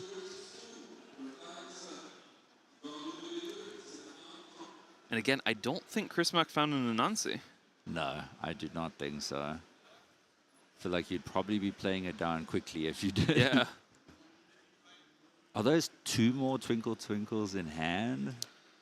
I see. Yeah, at least, yes, it is. Yeah. Exactly. That's rough. Which you do not want to, even with the... really rough. That's really rough with the 2 Parliaments on the field. Wow, the magical training draw is just not the best so far. No. Wow. And yeah, Parliament just destroy, like absolutely crushing Chris Mack here, it seems. There's no efficient way to play these, ever. No, and if you play them out now, or if you play one of them out and you end up using it on the Cuckoo, you still have to deal with it next turn. So, and that's not going to help you move at all. It's just going to stop Popeye moving twice. I was almost wondering here if the play is to pick up a magical training with a Hathor and then try to draw another card, but... Yeah, maybe. Ooh, and I'm being shown at the desk some cool signed uniques. Interesting, interesting. Huh. Okay, okay. All right, but okay, there is just enough to cash in on these discounts to play out the Sandman plus Will-O'-the-Wisp, so it'll at least be an advance for Chris Mack, but suddenly we're all adjacent. Yeah, this is an interesting one because now we're adjacent, and I kind of feel like I would favor Basira because of the Parliament of Ashes. If they didn't have the Parliament of Ashes, I would feel the complete opposite way and feel in favor of the Fen. It's also that it's the Parliament of Ashes, but it's also the fact that we've seen the hand from the Fen and known that it's entirely like reactive removal that he cannot play efficiently now. Yeah. Again, if he's able to find Anansi's this day, I think he's fine. Yep. Otherwise, I think he's in a world of hurt. And I see Popeye use the Cuckoo ability to mana the Tiny Djinn, which I saw Chris Mack reading the card because I actually had that with players on Friday. I don't think people see that ability on the Cuckoo to sort of help you ramp mana. Yep. It's true. I think a lot of people have just recognized the common and they say, oh, yeah, that does make sense. It will slot into Basira. And then, yeah, there turns out there's a whole additional effect there. And, yeah, again, leads off with a magical training. 1 card deeper. Wonder if he's found any payoff. And Popeye has Skater and I think Helping Hand in hand, which could be good playing out the Cuckoo, then using the Skater's sort of scout ability as an after you with the 8 mana. And then play out the Skater, do the Helping Hand as well, so that you sort of have it if you go to Arena in this situation to use for stats and boost next turn. It's really interesting, though, because like this match overall, this is coming down to the wire. Yeah. But it was almost like one of the most unplayable openers that you can imagine for Basira, running into what then ended up being like a completely unplayable mid-game draws from our Fen player there, with particularly into Parliament of Ashes. But yeah, absolutely crazy one. I think it has hurt Fen a little bit here, the fact that you can't choose which card in your hand you want to mana, essentially. It's entirely possible that all 3 Anansis could be gone at this point. Yes. It could just be in your mana. Which, yeah, the card selection issue, it can be a little rough, and the card quality for Basira over time should be then better. Yeah, and I see Popeye obviously being worried about removal with the amount of mana available, just scouted the Skater as a sort of after you, and obviously gave nothing boosts doing that. So just trying to sort of see what Chris Mack plays out next. I like the battle of after yous overall. Yeah. It's a Of course, I think it favors the player who's been magical traininging with it. But yeah, it's a good decision for Basira as well. It's so important that you make maximum use of every single card when you're this low on them. And yeah, looks like Ouroboros Inkcaster being the play for our Fen. Cuckoo goes to the other side. Chris Mack sighing, trying to figure out what do I do? And I see Red Snapper said in the chat, Tiny Jin wasn't boosted, or did I see it wrong because it went into mana? Yeah, so that's the Cuckoo's ability. If Cuckoo goes to reserve with 2 or more boosts, then you're able to sort of take a card from your reserve and mana it as an exhausted mana orb. Which is nice. As you were mentioning, it just essentially does it for Tiny Jin, but a day earlier in that specific circumstance. And we do have Twinkle Twinkle for 4 mana. Interesting. So Chrismack's sitting with 1 mana left and basically thinking I can play out, I would assume, a 1-cost character onto the hero side when you play out Skater onto the other side. Or you could go that route too, and because you know they're not going to get 1 mana. And now I assume puts both boosts. Well, I guess they put 2. Yeah, it's 2 boosts on the Skater. I just want to see where they use the Basira ability, whether it was like for the Cuckoo next There's turn. Anansi. There's Anansi. Whew. Wow. And that's enough. That does it. Fen taking it down. Our Polish player, Chrismack, surviving. Getting the loss to the Sigismar there, but he was able to win the Sigismar Mirror and then take it down in Game 3 against Basira. Rough opener for Popeye, but still really, really great run from him nonetheless. Yeah, it was it. Like, I didn't expect Popeye to sort of last out that long with being behind, but it's sort of great to see, and we've seen it with a lot of these games. Great lines, basically allowing decks to sort of go back and forth and have a close chance like this. Cool. So yeah, it does look like we're taking a bit of a break here. Then after that, someone else is going to be jumping on for me, but you may or may not see me more later in the day. But yeah, tons of really sweet matches that are still going to be coming up. Anything? Yeah. Now, are you excited about the chance of seeing some more Fen at Saudi action? Yeah, I do hope we see a Saudi in the next match and it's not banned out, so we can finally get it on stream. But yeah, like every other match we've sort of seen on stream and the other matches going on, went to Game 3, exciting, close game, back and forth between the players. The like sort of level of play is incredible to watch. Yeah, really fun overall. Cool to see Chris Mack from a country that's not very well represented here compared to some other places. So yeah, amazing that they've been able to take it down thus far. They're still surviving in the losers bracket. Still have a really good shot of going all the way even. And I'm supposed to say hi to Pandy's mom. Hi, Pandy's mom. Hi. And yeah, I think with that we're about to go on a little break. But yeah, tons more Altered still coming your way. And I believe we're just going to be down to, I think, the remaining 6 players for when the next round hits. We should have just eliminated 2. And yeah, so I think we'll be heading on a quick break then. Yeah. Sounds good. Thanks all. See you soon.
There we go. We are back. Yeah, we are back once again, and now we are heading to the semi-final Yep. of the winner bracket.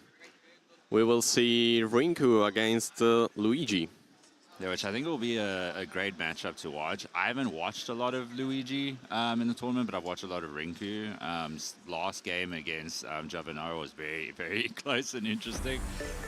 So I think we will obviously see a great matchup. Yeah, we are looking at the decks. Rinku sitting with Traced, Kojo, and Sigismar. Luigi with Nevenka, Tasia, and Traced. So very different matchups. Only the real sort of like lined up decks is Traced. Yeah, like and Rinku is playing a standard what you expect of the best decks are basically. Like you got solid, consistent, and straight, which is kind of off the beat. Yes. But it's paying off. Like I saw his Tasia yesterday. He's playing the ramp Tasia, so not even like the multi-anchor that we usually saw with Tasia. And also Nevenka, and this list is quite particular. Okay. And I will hope to see they played out. Yeah, I've been very interested about how much Tasia there's actually been across the top 32 in general. Obviously, different forms of it. Like you're saying, in this case, it's sort of ramp, but we've seen a lot of multi-anchor coming out.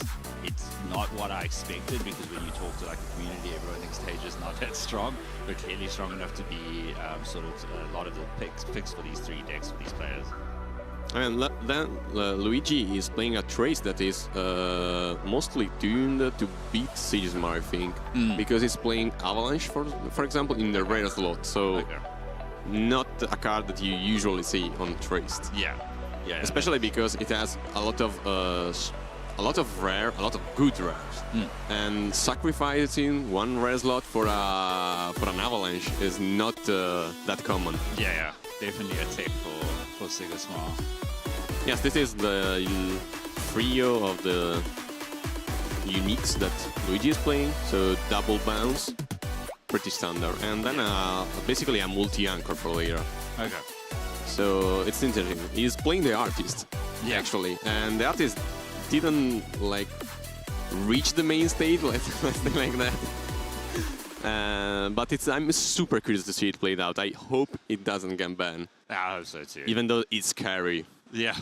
It's really scary. I think we want to see, obviously, some interesting decks. I was a little sad to see in the last game the Saudi get banned out, because I haven't really seen it played this weekend so far.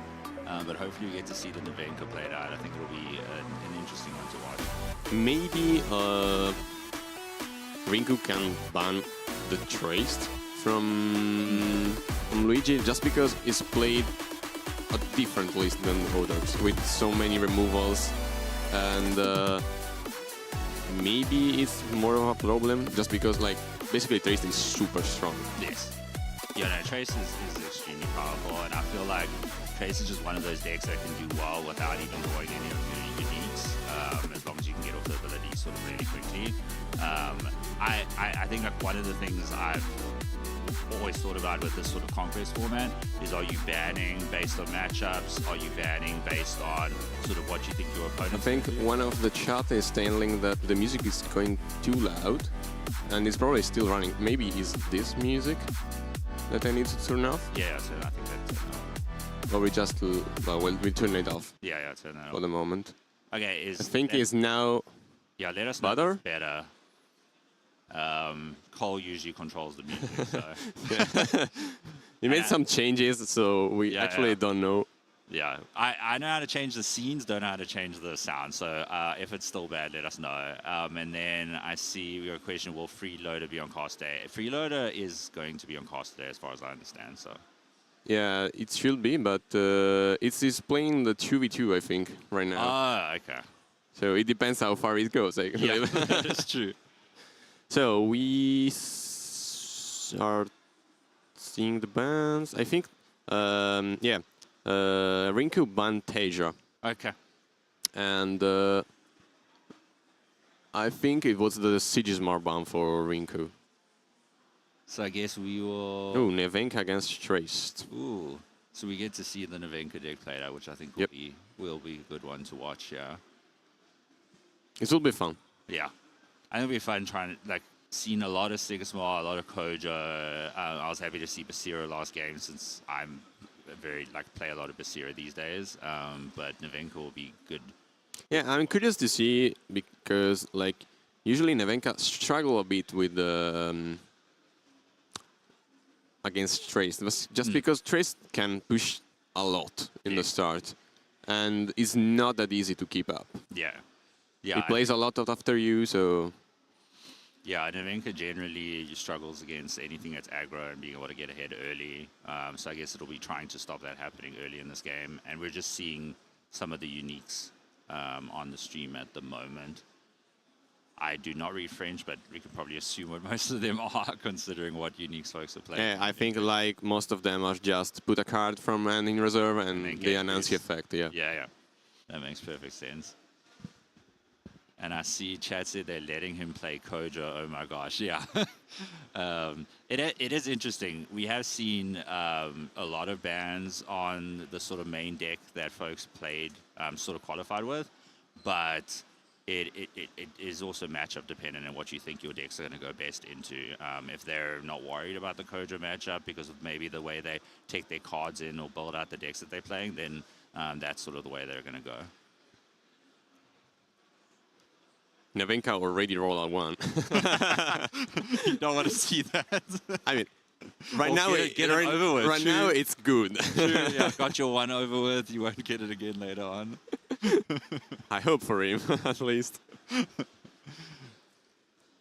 Watching, like, every time I play against Nevenka and they are relying on the roll die, I always feel so bad when it's a 1. Even though I'm happy to take the win, it's just rough to see in general. Yeah, usually if you're an Nevenka player, you are trying to use the effect when in a place that doesn't matter the results, basically. Yeah, yeah. Or it's just about desperation and you gamble it. Yeah.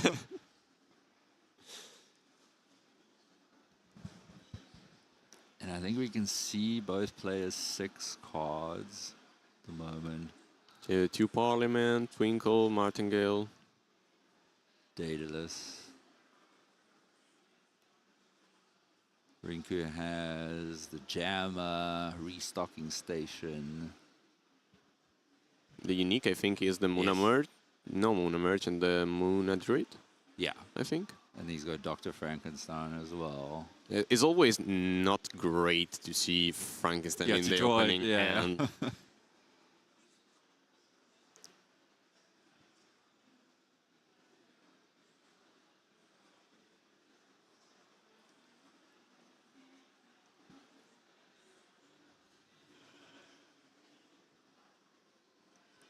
We're just waiting for the players, to decide. yeah, it's a tough choice for It Rinku, is actually. very tough. I'm not an expert Trace player, but I practiced a bit of Trace before coming here, mostly in case I qualified and needed a third deck. But I feel like the mana decision early on is kind of really difficult because it's along the lines of, are you keeping cards for when you activate traceability later that you can sort of put them into reserve, but you obviously want to have enough to do early on to sort of get ahead. Yeah, I decided to keep the Frankenstein and the unique.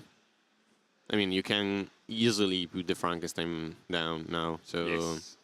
and also with the restocking station, you can loop the Frankenstein the early turns. So Yeah, Restocking Station is maybe not the best to gain counter of traced, Yes. but at the same time to keep a lot of stats in the field. So Yeah, basically ensuring that you sort of don't fall behind by 2 moves, yeah. okay, it's Anchor. No, okay. So I thought it was running from the main guy.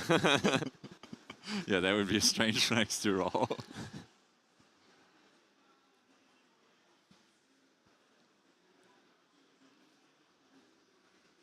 Maybe not exactly the start that Luigi wanted.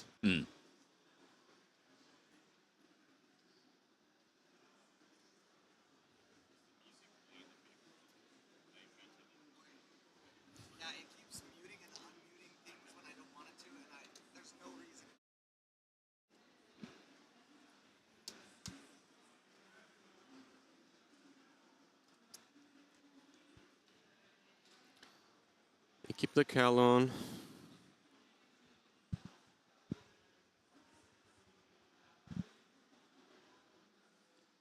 Munadrid is a 2 cost from reserve. I think so, yeah. Yeah, it does look like that. 3 from hand, 2 from reserve, which is great for the stats as well. Yeah, and there gets exhausted now. I think that if Rinku plays the permanent, is it in a brutal spot? Yes. Yeah, it's a bit of a rough start card-wise. And with the Frankensteins there, you are tempted to do it because Yes. like it's an after you, and then you can give it more boost, more counter but on there it. it comes down. Ouch! Oof. Oof! Yeah, this is not going to be the best Nope. start, yeah. Oh, Here we that's rough. I mean, he can still advance because he has the Kalon in hand, but Yeah. he will waste resource. Yep, just going to overflow his reserve if he goes that route. But I don't know if I'd want to fall too behind in this situation. Giving a 2-0 to Nevenka, Yeah. if it's starting to pop off, you don't have counter on Traced, it's hard. Yeah, this is a very difficult situation. Especially if he sees the unique that anchor the characters, it will be really tough. Yeah. Okay, he decides to not play the Kalon, Yep. so 2-0 for Nevenka. Trying to be conservative with his resources Yeah. to not fall behind, and we'll see if he can sort of make a comeback from being too behind. I guess it depends what he draws next turn. Luckily, the cards in his reserve are pretty decent, and he got a Grims. Oh, there is a Tanuki in hand for... The perfect card suit for this sort of situation.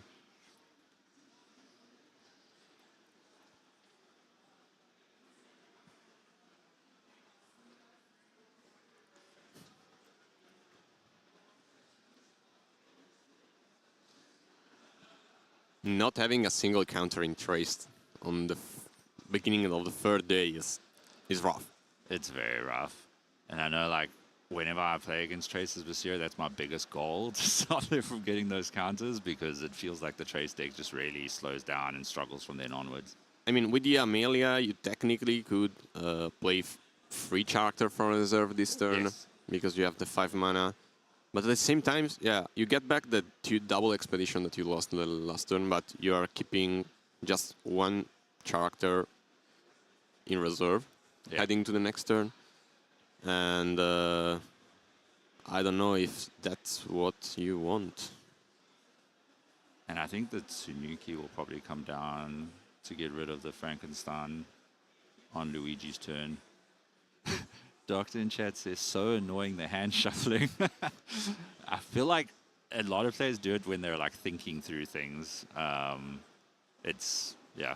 They usually told me that was a Yu-Gi-Oh related thing. Like Oh, really? Yu-Gi-Oh players usually do it a lot. I play Yu-Gi-Oh, Okay. and I'm doing that too. So I don't know. It's in other games I don't see that much hand shuffling. Yeah. I don't know if it's like that or no, because I only play Yu-Gi-Oh in my life basically, as other card games. I've always just taken my hand and put it in sort of mana order, and it stayed like that. I haven't really done the shuffling thing. So we had the Frankenstein come out to sort of proc the restocking station and probably get it out of reserve in case worried about sort of any more sabotage or exhausting. So at least Traced has 1 proc so far, 1 counter.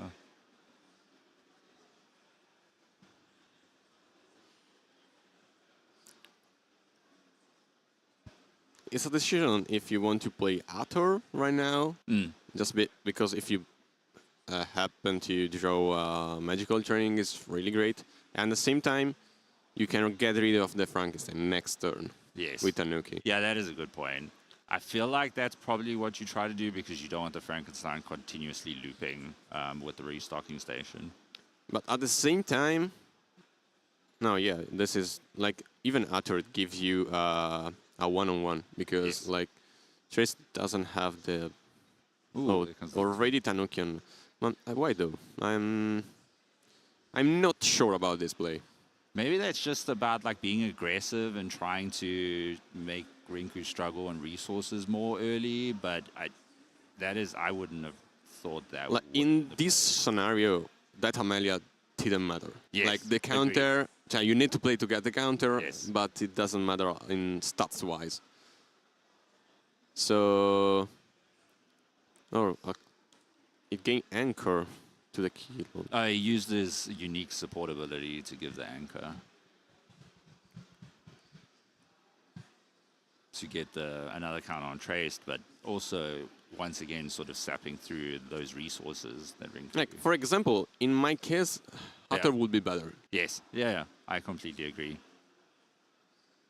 Kind of wish we could hear the players sometimes and understand exactly why they're making the moves. Especially because Hatter in hand is kind of dead right now, and would have been more useful, I guess, in reserve than Tanuki, but Rinku has Paju now. Pagio Amelia once again. Yeah. Struggling a bit with the draws. Yes. We show a lot of common cards. Yeah, they're not ideal, but now you can have, because Luigi's not really holding Tanuki anymore, now you could Frankenstein next turn, do restocking station again, and then get one Yeah, more but at the twist. same time, right now, you don't have the ability to trigger Traced. Yes, you're still one off after you play something else, play Frankenstein. And that's not good.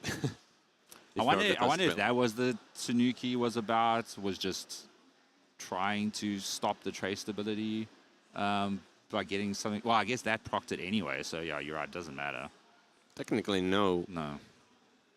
By playing Hatter, right now you have the ability to, if Rinko would have used the unique anyway, Yes.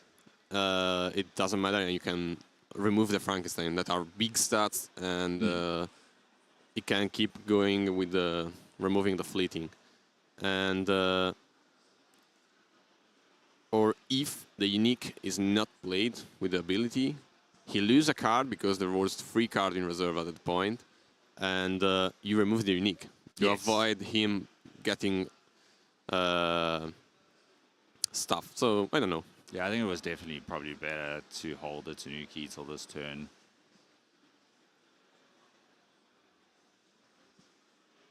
Spell Shaper saying it's stress relief, so very common if a person with nerves with the cards. That's probably an Yeah, it's a stress relief. yeah, like a stress ball during the game.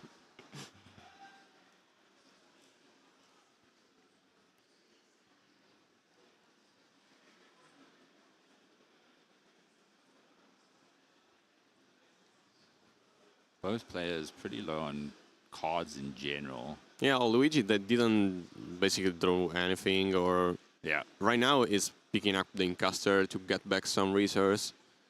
But it was a low start. Definitely the turn where 2 of the Snowball were played were insanely good for Luigi. Yes. Yeah, and that's having the 2-move lead at this point is, I think, huge in this matchup, and we'll see how it plays out. But I think it's difficult, especially with the trace sort of not being activated yet, which helps with that card draw and the resource management. And also being in Earth only Yes. with all this Earth Yeah. for Luigi. Yeah. Not ideal. Right now he can basically play Hatter on that side, Yep. bounce back the Tanuki, and have Hatter and Incaster on the reserve. And those are good cards to have Yeah. on the reserve. Perfect card. And he can even roll Nevenka on Martingale at the moment. So maybe get a 6 or something like that. Maybe. This is a safe situation. Oh, yeah, to we're roll going to for see it Nevenka. now. No, it's Oh. a 1. Oh. It doesn't matter, so Yeah. I think Luigi is fine with that. Yeah. Get the 1 out Better of the way. now, yeah. Better now than in other moments. Pedro said, why do they sometimes throw dice when no card said to? So when the sort of expeditions in the middle are flipped, you roll a die, and if you get an even, then you sort of move into the side that has 2 regions. And if you roll an odd, you move into a side that has 1 region. So it's just sort of a way to randomize the way they turned over and the way they're put down on the board.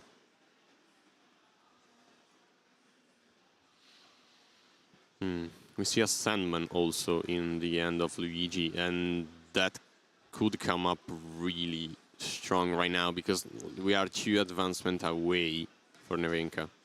Yeah, I think that. And you are in water and earth on the on the either side. So a strong counter even.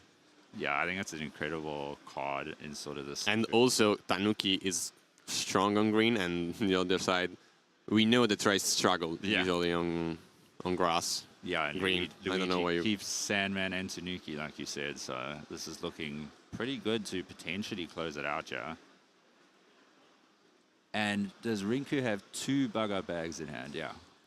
At the same time, it doesn't have the right mana to play that out. Yeah. Like, it's not easy to play this hand because you have 7 mana, but the hand cost doesn't fit very well with those. If you play both of them, you get the reserves super stacked. Yeah, I mean, you can Hatter the Incaster, but yeah, you're left with 2 basically dead card in reserve and Incaster in. Yeah. Not sure how good it is. Yeah. And there we have Frankenstein come out, so Traced is finally activated and sort of able to help with Rinku's resources, yeah. Double bug, but it's not really what you want to see right now. No. I mean, they are stats, but there are for sure better card for Rinku in his deck. Yeah, and I think would have preferred to sort of get the bug-out bag and then play the Frankenstein, but played out the Frankenstein to avoid the Tanuki coming down and sabotaging and being unable to loop that going forward. Pedro, yeah, it is to rotate the card of the Tumult when you turn them over. Buongiorno, Rosario. My Italian team is not here.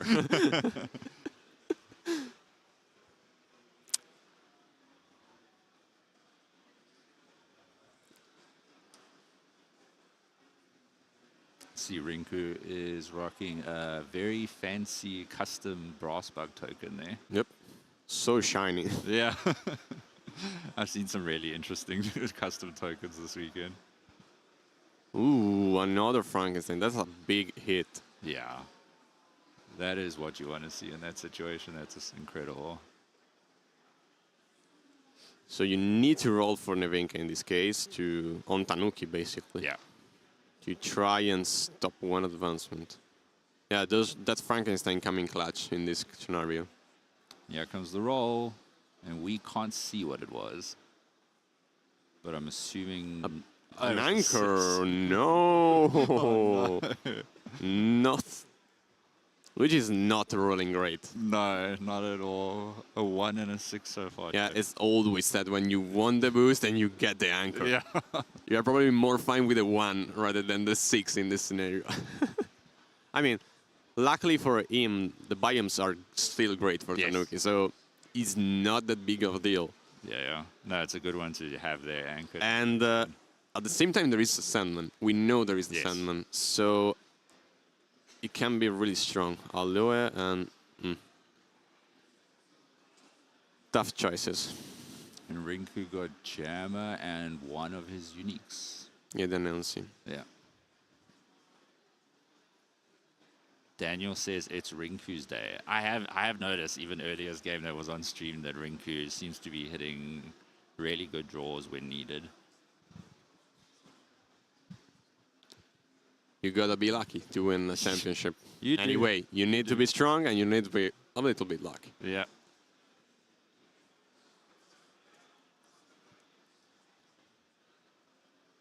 So I think Rinku's deciding still what to mana.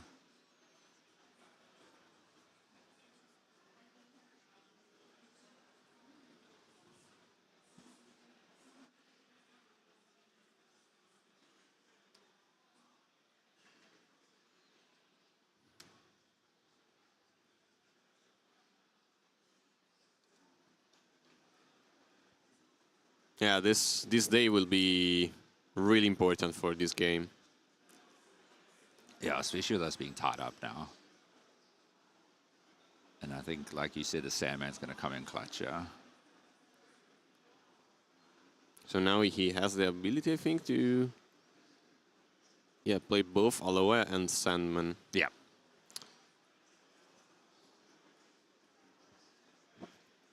Which helps with him being in water. I think it will be like Luigi will need a role, I think, for win, and it's probably like he's going all in. Yes. So because I think at this point, with Trace activated, with the Frankenstein there, you're kind of like, if we both move one, I'm probably going to struggle to close this out. Yeah. To go all in at this point. yeah, because with Invenka, if you don't draw, you're low in resource. Like the cards from Lira are really strong, but all together Yeah. by itself, not the greatest. Agreed. We had a question here. Is this already the final? So this is the winners bracket final? Semifinals. Semi-final, yeah. So there will still be a game after this for the winner. Whoever wins this matchup is in the grand final. Yeah, Let's say that. and they will play against the winner of the losers bracket, but the winner from the losers bracket will have one loss already when they start that game. Like technically, this could be the final because Yes, it the could. loser player can have another go to qualify to the final. Yep. And our grand final will be best of 5, as I understand, and you'll sort of see all the decks of the opponents. So Best of 5. Oh, I didn't know that's that. what I heard yesterday. I will double check, but yeah, It could be a really long day, it could be a really long day. especially because if the winner of the finalists from the winner bracket lose, he gets Yes. another chance to play. Yes. So it could be like a 10 rounds final potentially. Yeah, it could go on really long. That's why I'm kind of glad we started on time today, so things won't go into too late into the night. So this one drop frozen delivery, I think, is what Rinku needed Yeah. because it was missing one mana card, and now Luigi is forced to play The Sandman. this Sandman. Does it play on defense or not? Yeah, it's interesting because it doesn't. So that Anansi, I believe it will be a 4 boosted Anansi. Yes. Ciascun giocatore, so yeah, no reserve in Luigi's hand. So basically a 7 in water. Plus the Frankenstein. Ooh, we're rolling first on the Tanuki. Sure, so There we that's go. the boost. 2. So that covered the Frankenstein. Yes.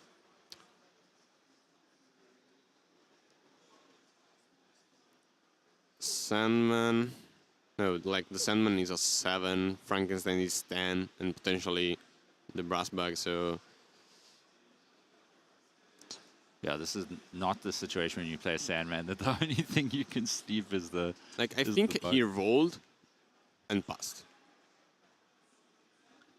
That's interesting. but it's over. I believe he needed to play that. Yeah. The Sandman. Like you need to. Yeah, the Rinku's playing it out, yeah. And yeah, the brass bag 7, and that's enough. That is a. Yep. Yeah. The one drop. That Draw literally for saved the Tracer. day. Yeah. Save the day for Rinko. GG.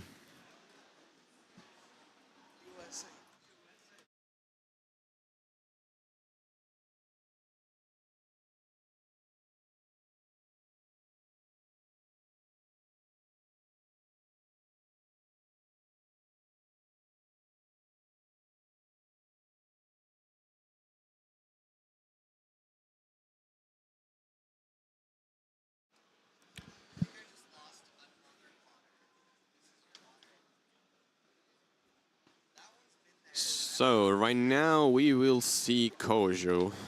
playing out. They have Rinku's specialty.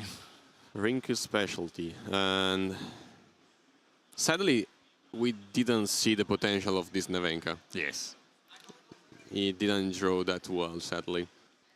And yeah, we are seeing all the uniques that is Rinku is playing. So a lot of sabotage. Yes. And 2 draws. Yeah. 2 draw cards. They are strong. They are very strong. The Ozma has always come out clutch. The great Ozma uniques that I've seen. This is Sabotage and Draw. Yeah. If you are Polyakov, do you run a back Nevenka or do you try with Traced first? I think I run it with Nevenka because of the fact that obviously Trace suffers badly to Sabotage when you see the uniques he's playing.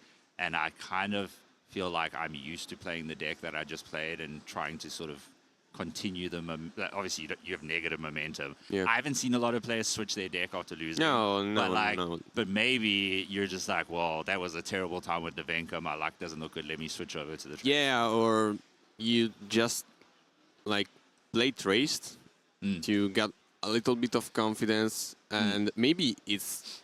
I think like the matchup is like better for Nevenka than there is for Traced. Yes. Yeah. So winning with Traced, you have the confidence, you have Nevenka, you can build up that even that luck maybe. No, that's a good point. But yeah, I'm curious to see if you decide to run back with Nevenka. This will be an interesting matchup. I don't even know if the opponent can choose to change the deck. Like technically, it doesn't matter. It's just Yeah, you have to win with both. Yeah. Yeah, it's just like a self-boosting mind games. Yeah. Eventually switching hero, but because you need to win both with both, basically. Yeah. Who are the 3 French casters? Kohlrabi is in... No, not Kohlrabi, sorry. Why am I missing the name right now? No.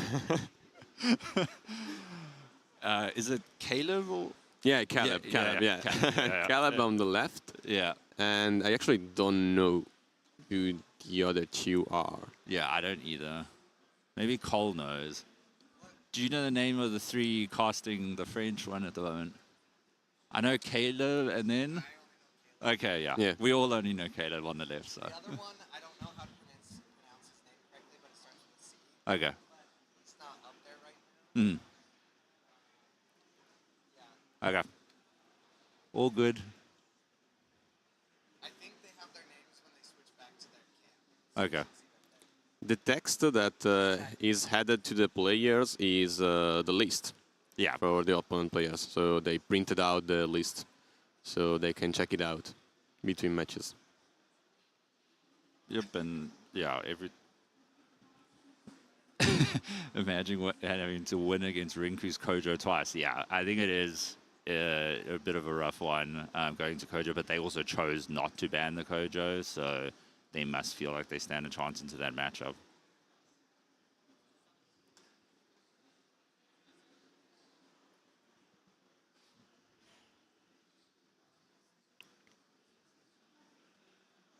And Kojo is starting. Yep.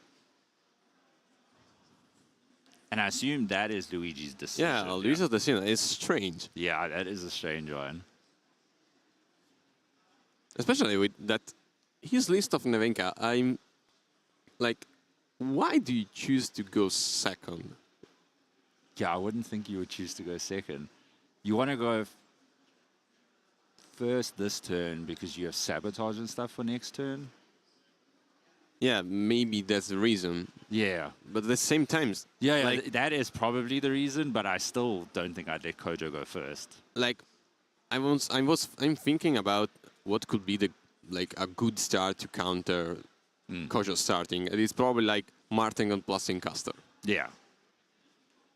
I don't see... Or Magical Train plus Incaster. You need Incaster. Yeah, you 100% need Incaster. To try to stop Kojo from double advancing on you. Yeah, Rinku always looks like he's happy to just be included. Yeah, Rinku. I haven't played against Rinku on paper, but I have spoken to folks who have, and they said he generally makes the games like really fun. Yeah, it's just vibing. Yeah. Yeah. Happy to be here.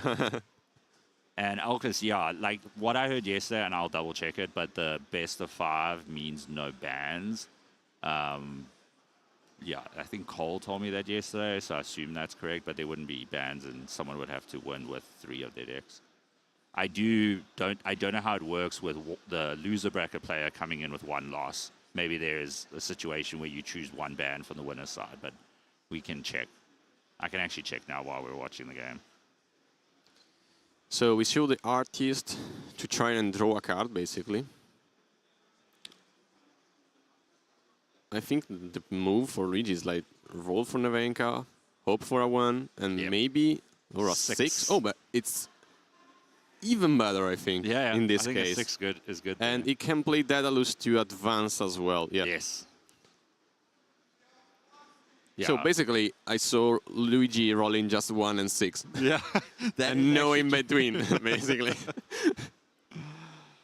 Okay, so the grand final is definitely best of 5, no time limit. It's played best of 5 with a 1-0 score for the player coming from the winning bracket. It doesn't say anything about that. So, okay, we don't have, like... I mean, the winner bracket needs to win just with 2 heroes, so... Yes. Okay, so we don't have a repeat of the final if the winner bracket lose the game. Yeah. That's fair. Like, he's there, he's win everything. It's starting 1-0, basically. So 4 games, potentially. Yeah, and if you went down to the loser bracket early, it means you play way more games, plus you would be starting with 1 down. So obviously you come at a disadvantage, which makes sense because you've already lost 1 earlier. And give advantage over to the sort of winning player. So it'll be interesting to see how that plays out and whether we sort of get a reverse sweep or whether the winning player sort of wins it out with momentum.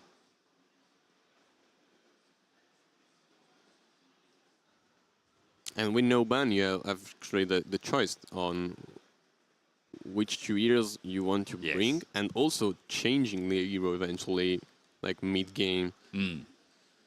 No, not the mid-game, between games. It'll be interesting to see how they play it out because I think it was already sort of, obviously the Conquest format very new to everyone, but now thinking about it with best of 5 as well is sort of a whole different ballgame.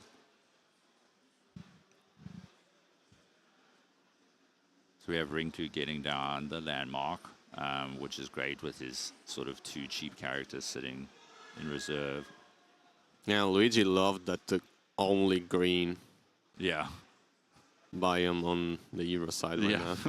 With a 3 already on the field. Yeah. Oh, and we see one of the unique that was drawn for Luigi. Is a bounce effect one. I wonder who signed. Ooh, that's tough. And there's a 1 roll. That's tough. And the 1 keep Another coming. 1 roll. This is not what you want to see as an Nevenka player, continuously rolling 1s and 6s.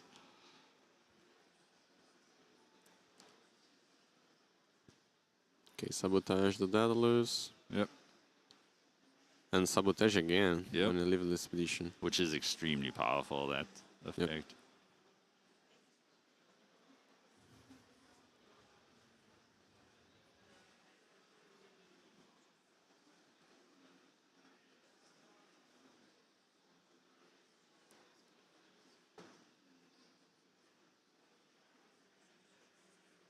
And we get another roll.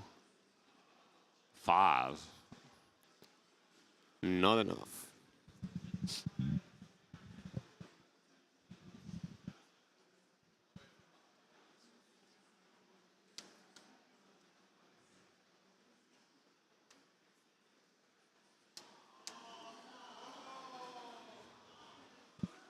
Not what you want to see. Unlucky. Really unlucky. He needed the resource. Yeah. So hitting that magical training off the top with the The artist, I don't remember his name, actually. I don't either. And then It's like the bassist, I think. yeah, I think it is. And then you have the sabotage when leaving. Oh, that hurts. Yeah. That hurts a lot. And he drew 2 characters, I believe. No, it's one of my friends. It's pissing me off. He's a friend of mine. We had yesterday with Mark the Bubba's Hatter. Someone was like, "Oh, he has such a sexy voice." And I was like, "Oh, there's just everyone perfect in chat."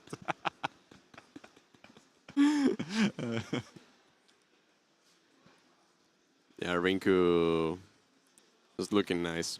Yeah, I think Rinku's in a really good position. Yeah. Yeah, hitting that magical training was Yeah. really bad. See, there's a lot of Rinku support in chat. Yeah, all the USA players teaming up. He's the only ones He's only remaining. one left. Yeah, because Trickster went out earlier. There is a lot of nations still in because we saw the Polish guy that was still in the loser bracket. There is still another Italian. Yes. And the American guy, 2 French. Yes. And I don't remember who else is in there. Yeah, we can look at the bracket after this, but I think it's good because I think there are a lot of people who thought it was just going to be French once you reach the end, but we have a really good representation from a few different countries. Oh, a 1 roll. Oh, no. This is not Luigi's day. No, not at all. Yeah, I think like it's basically I wouldn't call the over. Yeah. Because maybe with some insane top deck Luigi can pull it out. But Rinku is feeling great. Rinku will win this. Yeah, after double discard on training, yeah. No, it is a bit rough and double Parliament as a draw. Yeah, oh no. That's tough. He has the multi-anchor in hand. Yes. But it doesn't have that much mana to make it work, basically. Yeah, not much else. And also, just a double advantage missing for Kojo. A lot of stats already in reserve. And Spy plus Tooth Fairy. That's Tooth Fairy boost or no? No, just Sabotage and Draw, I think maybe? it might be the Sabotage draw, yeah.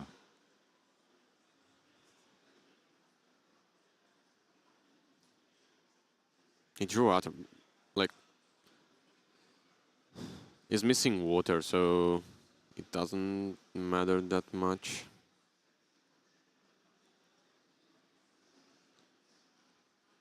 Here. There we get the unique.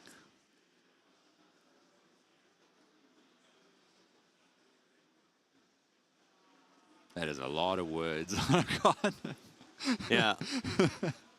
To sum up the effect, and when he leaves the expedition, you roll a die to draw or resupply. Okay. And the other one is when a character without 0 stats joins, another character getting anchored. Okay. With 3 or less cost, obviously. For 2 mana, that's amazing. Yeah, it has only Aether, so not the best. Yeah, true. So 1 mana left. So Sabotage and draw card, yeah. it will not sabotage anything. No. No, the unique, sadly. Maybe trying to eat the 6. Probably.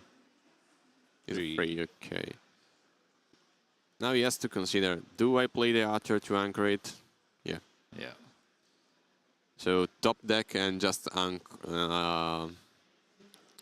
Aether on the field. With the Buddha coming out, 0 stats in water. This is a difficult one. And it drew the gigantic. A 6 roll. You would love to see it beforehand. Yeah, even riding the 6s when turning over the tumult.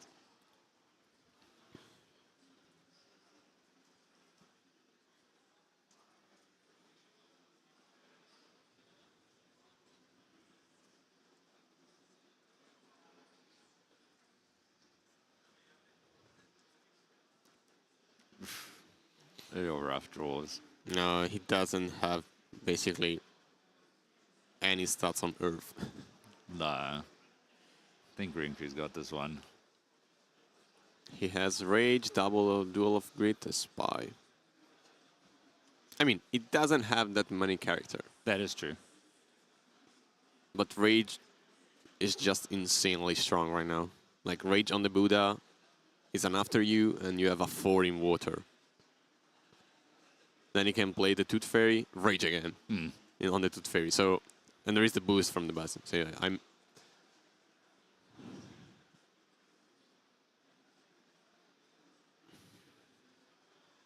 Requiem, the Tooth Fairy.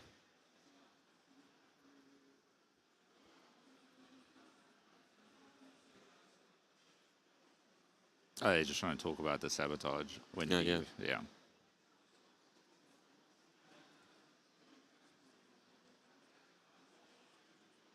I will play Rage right now. Oh, definitely, yeah.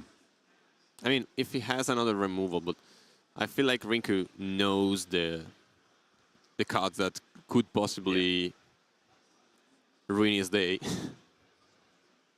And I don't remember how many removals, but no, we're just playing. But yeah, GG. Very done. The Rinku is the first finalist of the first World Champions of Altered. And I think that's the first 2-0 I've actually cast. So incredible game. And I think obviously with all the Rinku support in the chat, everyone's very excited to see him go through. Luigi will still get another chance now in the lower bracket. And I don't think would have to, I think just has to win one game to move back up to play against Rinku again. Yeah, because he is going to the semi-final of the loser bracket now, Luigi, against one between... we don't know, but we can put up the stats once again for us, at least.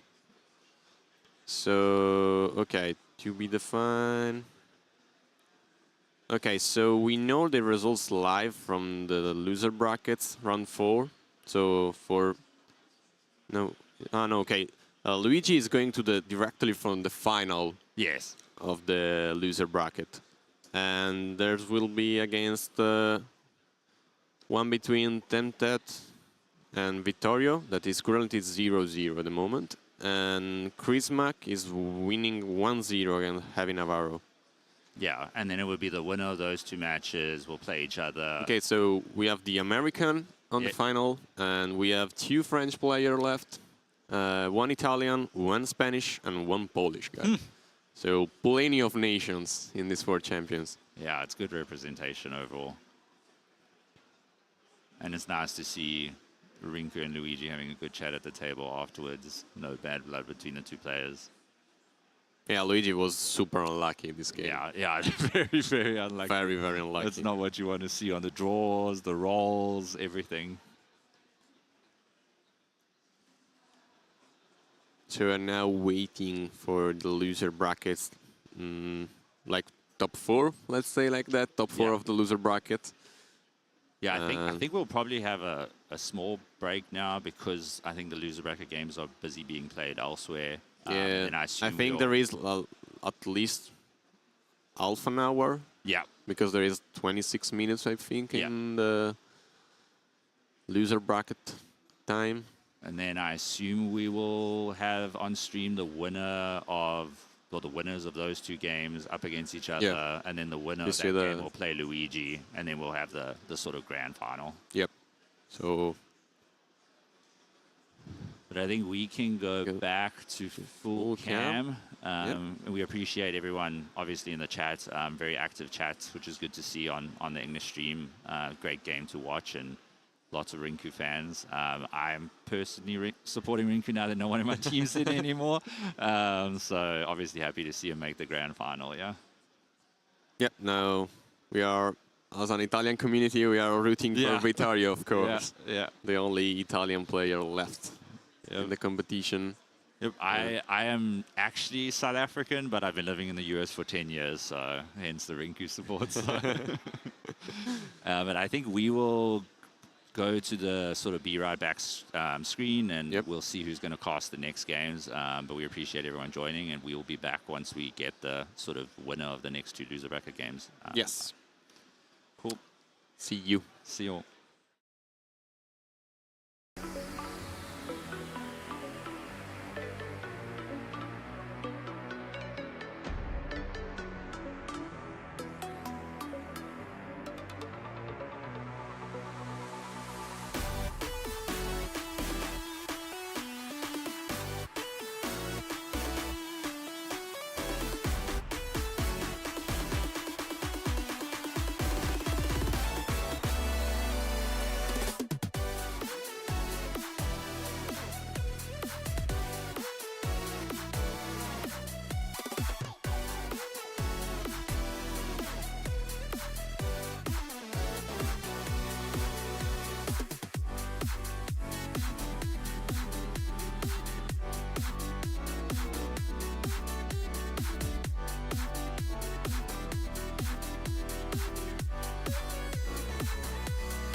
All right, chat. I need some help from the dual linguists here.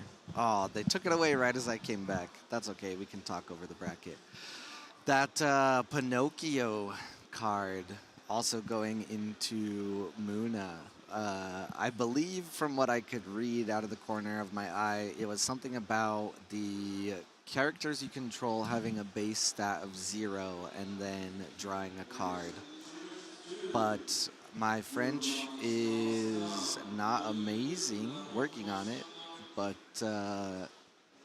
they took it away too quickly. So I was going to have you see it and then talk about it. But I guess now that I'm here, hello, everybody. How are we doing? How has the day been? Any questions? Anything that we can help with? As you can see by the reveal here, I'm going to be joined by Simon in a moment. He's taking a quick break after judging one of the losers brackets games. And we'll be here to cast the next game. And from there, probably some other people will come back on. They might have to fight for it, and they might have to arm wrestle. Might have to play a 2 expedition day to see who really wins out. Rinku, the new American hero. Yeah, definitely, absolutely is the new American hero already. It's not even a question. The answer is already yes. Technically, he is the grand finalist. So from here, there will be like a one true winner after that match. But Rinku is the winner going into grand finals, which means he will have a 1-game advantage in the best of 5. So, how many coffee have I had? 0. I don't do coffee too often. I'm an energy drink boy through and through. But so far today, I've only had 1 small Red Bull. So after I'm done here again, I think I need to find something to eat, a little afternoon snack, and then have another energy drink. I think I'm going to try the second energy drink that Pandy Andy so graciously gave me. And I think I'm going to sneeze now. I'm going to try to hold it in. Is there a set of Woollyback themed tokens at Worlds? Not that I have seen. I think... Oh, wait. They might be at the boss battle. I'll have to check. I have not played anything. I have not looked at very much. Today, I technically did play something. On my way back from the bathroom, I played the pack lottery. So you buy a pack of Skybound Odyssey, and if you get a unique, then you roll a die and get a prize. If you get a special booster, you get all 6 prizes that you can win from rolling the die. That's all I've played this whole time. So best of 5, yep, winner's bracket starts with 1 game lead. I'm slacking, I know, true. I should be playing games instead of sleeping under this desk the whole time. I'm actually just, during this whole stream, I've been here. I'm just sleeping under the desk and letting everyone else do the work. Should get his own show on Marvel Universe or something. Is that the American goal, or what is it? Yeah. It's been a long couple days. The first day was brutal, so a lot of people are really wanting to cast. I am more than willing to let them make sure that they have a break, make sure they're not going too hard, and then running everything here in the background, running around trying to get answers, make sure I'm coordinating with everyone. It is bracket without the S. It is also pinned, but I know sometimes the pin disappears or you close it out. So I am still waiting on Simon. So let me know if you have any questions, anything that I can help with. I've been checking Discord, making sure that I'm answering. How many total NA players at both? Yeah, I'm not sure. I don't know Baltimore. I don't know Baltimore is the thing. I don't know how many Americans specifically played at the in-person WCQs. Baltimore, unfortunately, because of visa things, um, we had to move the BGA online qualifier for Asia to the same weekend as Baltimore. So I wasn't able to watch like any of the Baltimore. And if you know anything about the last, oh man, how many months has it been? When was Gen Con? When was Gen Con? Then Dallas, right? I think ever since the week before Gen Con, there's been something every single weekend that we've been doing for Altered. And now we're here for a week, essentially. And we did have a 1 weekend break. Was that last weekend? I think we had a 1 weekend break since Gen Con. So have you ever had a favorite match so far, something that sticks out? So very funny story. I was keeping up with the Rinku match, so I was just sitting here in the crowd. I come by. If you probably don't see it as often because when we're casting the game, you don't see the caster cams. But if you ever see a caster give a thumbs up on stream, it's because I'm asking them like, "Are you good?" Making sure you like, "Do you need water? Do you need food? Do you need to step out? Do you need a break? Whatever." And was doing that, checked in real quick, sitting over there. I watched a lot of the first match Rinku had against the Nevenka, and that match should have went for Nevenka, but there were just some unfortunate rolls. There were maybe some decisions that led to a disadvantage, and Rinku took it. So they started up the second match, and I was like, okay, I have a moment break, because once a match is rolling, unless something explodes or someone throws up, everything is going to be good. So I went to the bathroom and I started tweeting out the link, posting it places I haven't, and Rinku won so fast I missed basically the whole match. So if you wanna unmute yourself, yeah, go ahead. It says cough. It does. The button says cough. Yeah, it does. How you doing? Good. Good. How are you, Cole? Good, good. What was your favorite moment besides meeting me for the whole weekend? Honestly, I am very bad at pronouncing their name, but if they see this, they'll know who they are.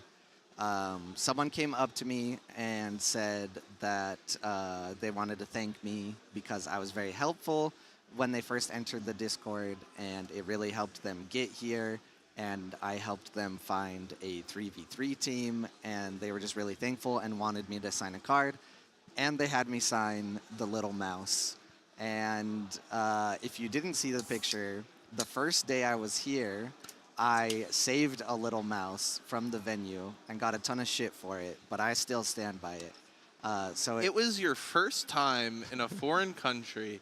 You came here and picked up a wild animal the day before you had obligations to do, and you're like, this is a great idea. Nothing can go wrong, Yep. and if I get bit, I get bit.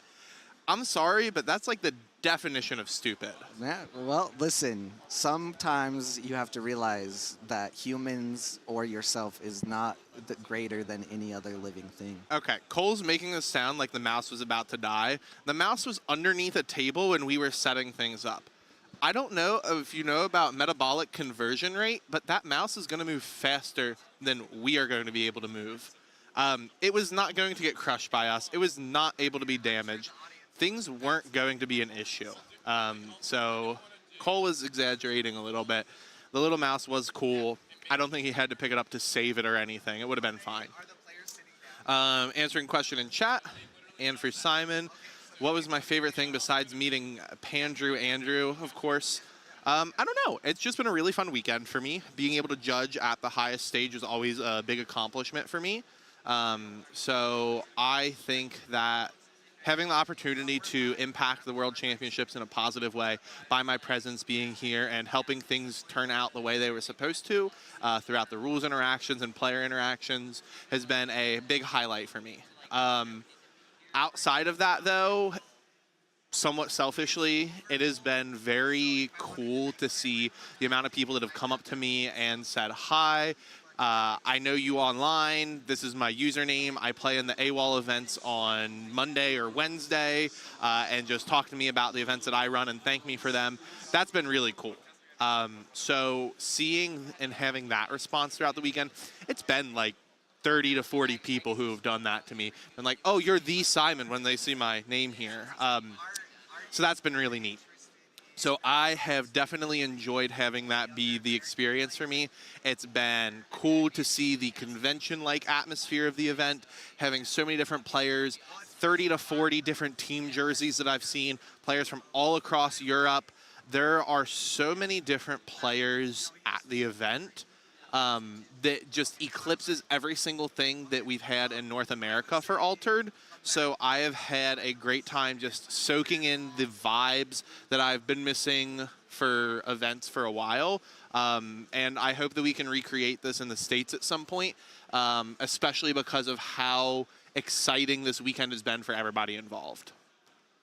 Another question in the chat is, focusing on judging basically mean abandoning professional playing? It can. Sometimes it doesn't have to, though. It really depends on the type of person you are and how much time you have. I don't get to play as much as most people in Europe get to. Most of my gameplay is on BGA. I don't have a locals to play at as often, although that might be changing. I don't know if you saw that. It looks like there are some new players in my area that might be interested. So that's something cool that could happen.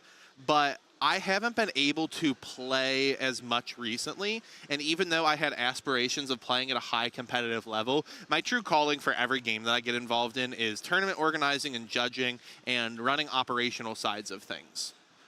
So having the opportunity to actually run events and be a positive impact on them is something that I really enjoy, and I think that my presence helps make events better. So I have no issue helping other people's experience be better at events by sacrificing that time playing. Yeah, well said, well said.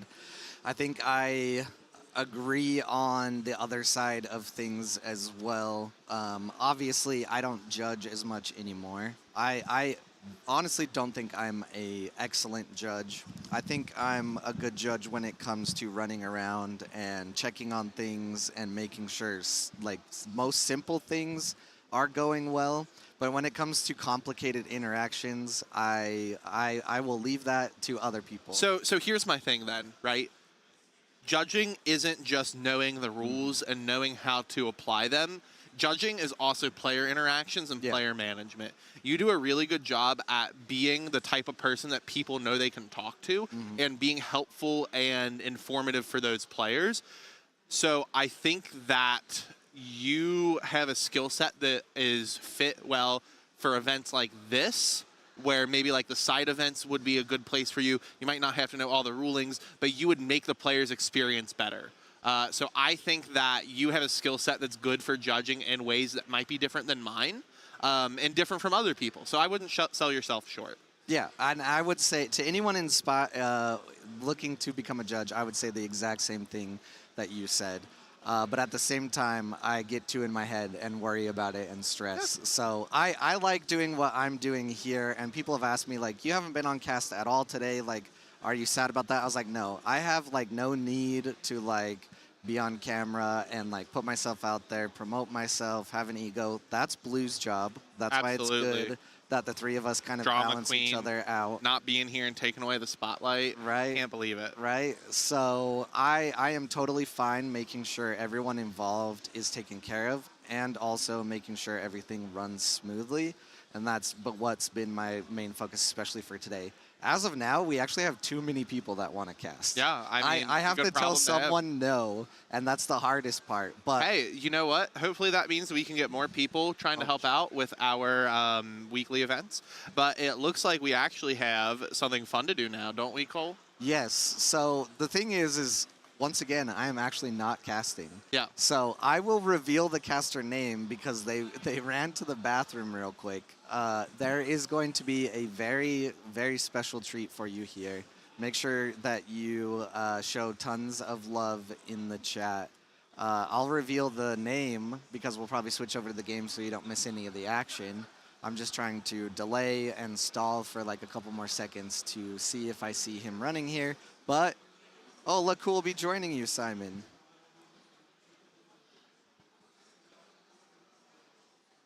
I see. That's your reaction?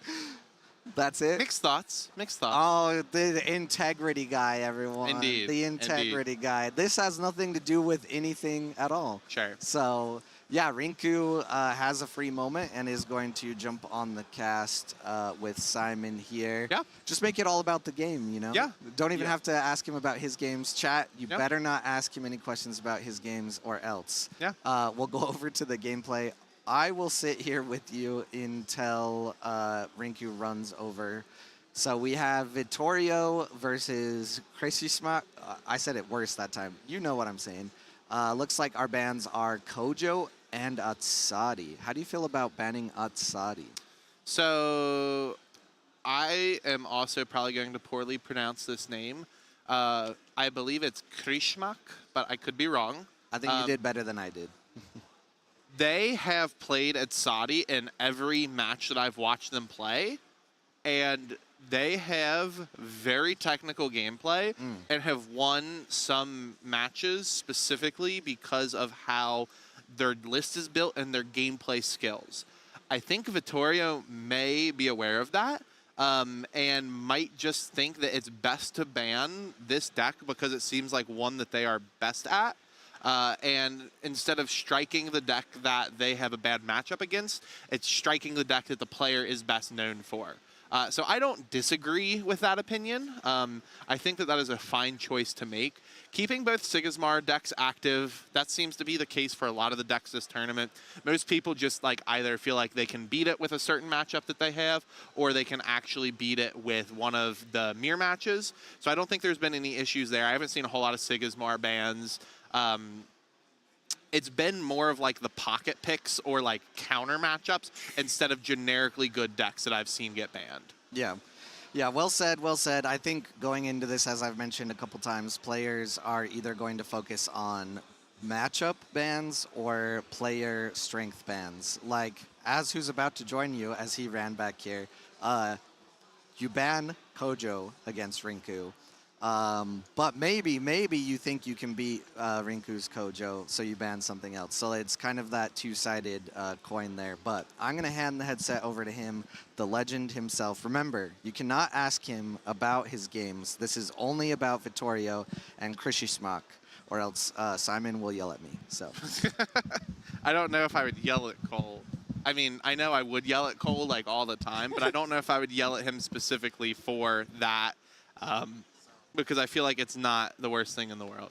But it looks like the players are still reviewing some stuff before they actually get set up to play. We have still a decent amount of time left in the round. That's actually something that I think is really interesting with this style of event, is having the 75-minute timer with a specific amount of time built in for the banning phase into that 75 minutes and the deck review forms. So actually, I have our co-caster here, the one and only Rinku himself. Hello. Rinku, I had a question. Yeah. How do you feel about preparing for that timing, knowing that you only have a few minutes to review the deck list and the cards your opponent's playing before deciding on those bans? Yeah, so we do have public access to all the lists like we were giving it in the beginning. So it's definitely something that people are like thinking or potentially talking to their teammates. It's not just like a live decision. Sure. But so you kind of want like some gist of how you want the matchup to go. But sometimes when you like real time, like I would just notebook it, which I guess I did in my head, but Sure. maybe someone else would notebook it. Yeah. But, yeah, I actually, I don't want to make this about me, Yeah, but, of course. But Banish is the only person I played against that used the notebook for ban phase, and I think that's very smart. Yeah, I think that there are multiple ways to do it. I'm curious to see if this format continues to catch on or be used for bigger events, how people adapt, especially those that have now played within the format, if they now have a change in perspective on how they approach it because they've participated in it, and if that would change how they would do things in the future. But it looks like our players are starting to decide on some mana. We have a Sigismar matchup versus Traced starting out. This is a matchup that has been very popular this weekend, to no surprise to anybody. Most of the matches that I've seen have been some variety of blue, brown, or red decks from the players. So I'm not surprised to see a blue versus brown matchup for this one specific. Yeah, it makes a lot of sense, and I think the conventional wisdom is if you bring, say, Trace Sigismar X, and especially if the X is Basira and you play the mirror, you kind of just have to ban Basira. Sure. Because then your Trace just kind of loses. I think the most interesting matchup of like those, and here we have Fen kind of like, breaking up the mix or the basic rundown. But I think what's really interesting is actually if if Sigismar ends up playing against Trace, I think that's very interesting. So there's a few different ways to build Sigismar right now. So it can involve like Legates and Jack Frost, and that's pretty good against Trace. But if you want to beat the other matchups, you might be a little bit more Send focused, which people have taken in different directions. Even in this opening, it's pretty interesting. So we see this Ortis Attorney coming out, and a good way to acquire advantage. Either you're going to advance or you draw a card. Yeah, it's been a staple for a long time for that reason. Drawing cards in Altered is very strong, and having a stat line that matches the cost is always very solid as well. I think that the Ortis Attorney followed up by an Ortis Trooper or vice versa on the first turn is a very standard turn one play for Sigismar. So I don't think this matchup is going any differently than what we would expect to start out. Notably, though, the Trace player only had one play on the first turn. Trace does play quite a few one-cost cards, so having only that Paju to play is going to maybe set them behind further in this matchup. Yeah, so if you were to say open, so you would kind of want to eliminate things as Chris here. You would, for instance, want to eliminate, say, Keelan Elemental, maybe Haven, not really the best. You might still Paju there, but what actually happened here is what my read was of the situation, which is you probably have uniques in your hand. Sure. Because you just can't mana those, but you can like get the advantage back, and you were still trading, or sorry, you weren't trading, you got 2-0'd, but against other decks you might trade, right? But against Sigismar, which has that consistency of the 1/1/1 in statistics every turn, it's very easy to abuse slower starts from other decks, which is why you see Sigismar being so popular and being such a popular choice. It is, in my opinion, a high floor deck for the power, and it has a mid-level ceiling. There are ceiling cards that can give you some skill expression as well as some power level. It's not going to be something like Mastasia Anchor uniques that are combo cards or the Auroch Resupply combo cards. But if you have uniques and deck building and decision making that is a mid-level strategy while also having a very minimum floor of like the fail-safe baseline, I think that there are so many decks that get punished by just not being able to beat Sigismar's token every turn.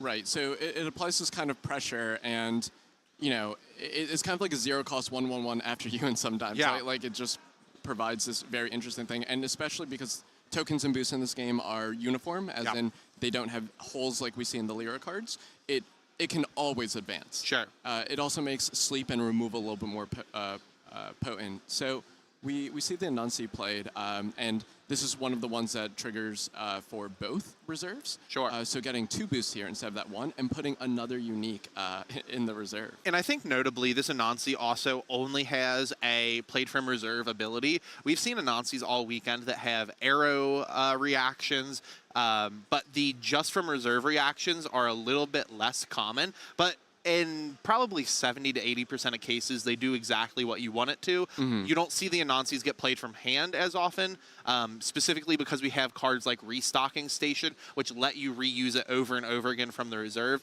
So maybe the effect is more powerful on a cheaper cost because it's only the reserve ability, because that's how the balancing system works for uniques, which I think is a really cool mechanic of Altered. But there are some decks that can almost abuse those power scaling limitations on the uniques, and Trace seems to be one of them. Yeah. One thing I really like here from Chris is that using the Legate and the Attorney, so you 2-0'd on turn 1, and you can choose if you want to keep that advantage and kind of cash in later, because when you get to board parity, it's about, like track parity, it ends up being about the cards in your hand, what engine do you have set up, so the Trace on 2 counters, not quite that bad. So instead of just trying to push through this unique, just really trying to accrue this advantage and being like, okay, I'm going to sabotage and draw a card. And getting that in your common and rare slot to knock out a few uniques this early in the game, that is quite the advantage. Absolutely. And being able to go into your off turn, basically, where you have the first player marker and having a solid set of plays that you can do, still keeping that Ortis Trooper as a 1-cost strong play and opening up a 2-cost line, or also opening a 2-cost Legat and a 3-cost from hand line, or even a Skybound Odyssey line. I've seen some people play, and I do believe that our Sigismar player in this matchup has Skybound Odyssey in their deck list. There's a variety of different things that they can do, and having that slower turn, like you mentioned, could potentially work out for them, especially if they're able to eat some uniques, take away some of those parity-breaking cards in the opponent's deck. Yeah, I think one interesting consideration is whether or not Chris set up this line specifically because on their double advance, they actually had knowledge of the terrains, and both of these terrains are good for the Trooper. So you actually got that free optionality of just like understanding that when you give it up, you have the best card. Like Trooper was effectively a 2/2/2 because of the stat distribution, which we know would be way too pushed. Absolutely. We would never make 1-cost 2/2/1s. So it looks like we have a Gift of Self coming out, opting to draw some cards by sacrificing the token. They knew that they were probably more than likely going to lose that lane anyways, so that's one of those reasons why you see these Gift of Self in Sigismar lists. Although I will say, it has started to become a little bit more contentious on the rare slots in Sigismar. One of the coolest parts of Altered to me is the deck building concessions you have to make, and the rare slots in Sigismar are something that players are not on a consensus for. There are some that are pretty universal. Monolith or Ortis Attorney, like we discussed. That one's pretty much always a 3 of. Ortis Trooper is usually a 3 of unless you have a unique that does something too strong that you want to play the unique. So that's usually about 6 of your rare slots there. But we've seen a variety of things like Jack Frost, Bumblebee, Gift of Self, Soar, Ugly Duck. Ugly Duckling, when it was, and honestly, this is the biggest thing to me, people forget that we have a card on the suspension list for Ortis. Ortis doesn't get Baba Yaga right now, and that was also a 3 of rare inclusion unless you had a unique that had a stronger effect.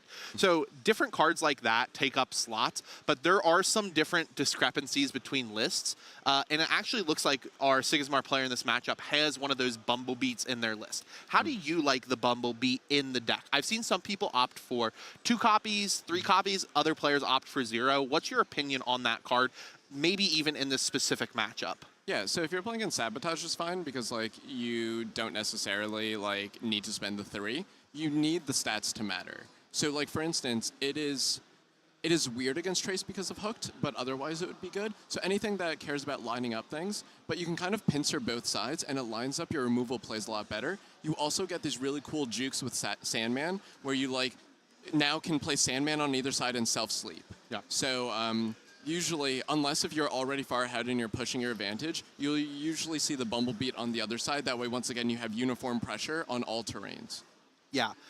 Sandman is another card that we forgot to talk about, or I forgot to bring up when we were talking about rares. That card is pretty much in most Sigismar lists, or at least some form of sleep, to be able to take a almost cheeky expedition win on the later turns of the game, sleep an important card of your opponent's, and when you take one of those early 1 expedition leads and your Kaibara counter is at 0 when your opponent's is at 1, Sandman is brutal in those matchups. It's also brutal with time rules and the way that the time works in this game, where when you play the final day, if your expeditions are the same amount of time or same amount of distance apart, when you proceed to the arena tiebreaker statistics with what's on board, those cards with sleep, it is still at dusk, so their statistics will not count. So Sandman is great in those situations as well.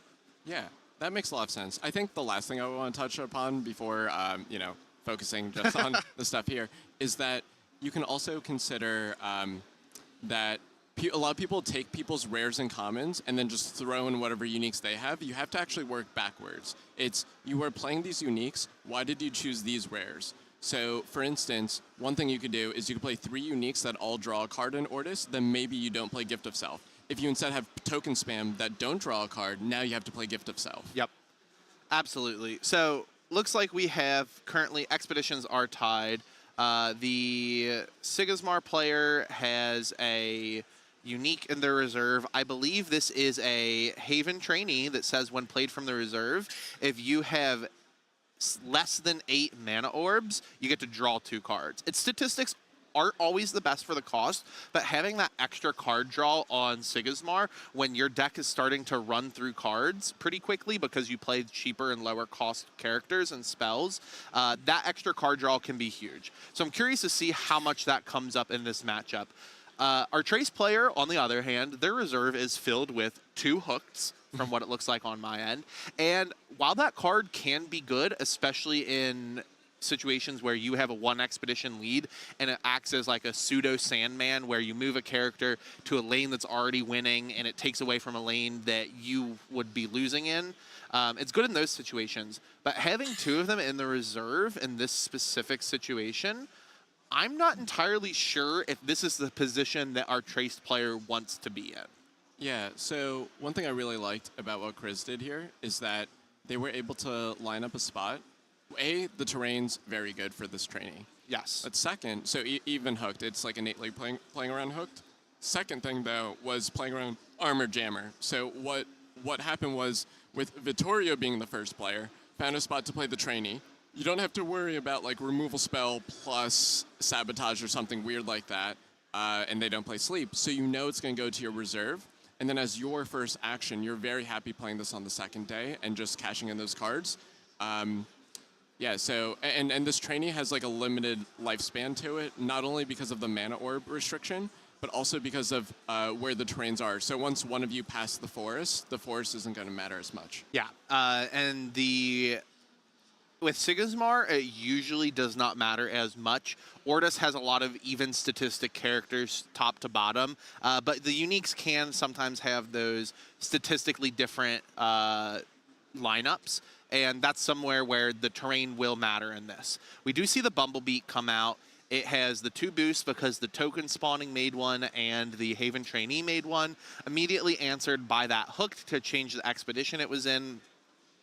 Our Sigismar player does not have any mana remaining, which means that the Trace player is allowed to play whatever options they would like to here. They currently are advancing on 1 expedition and behind by a substantial amount in the other. They might just use this turn as a way to set up for the future.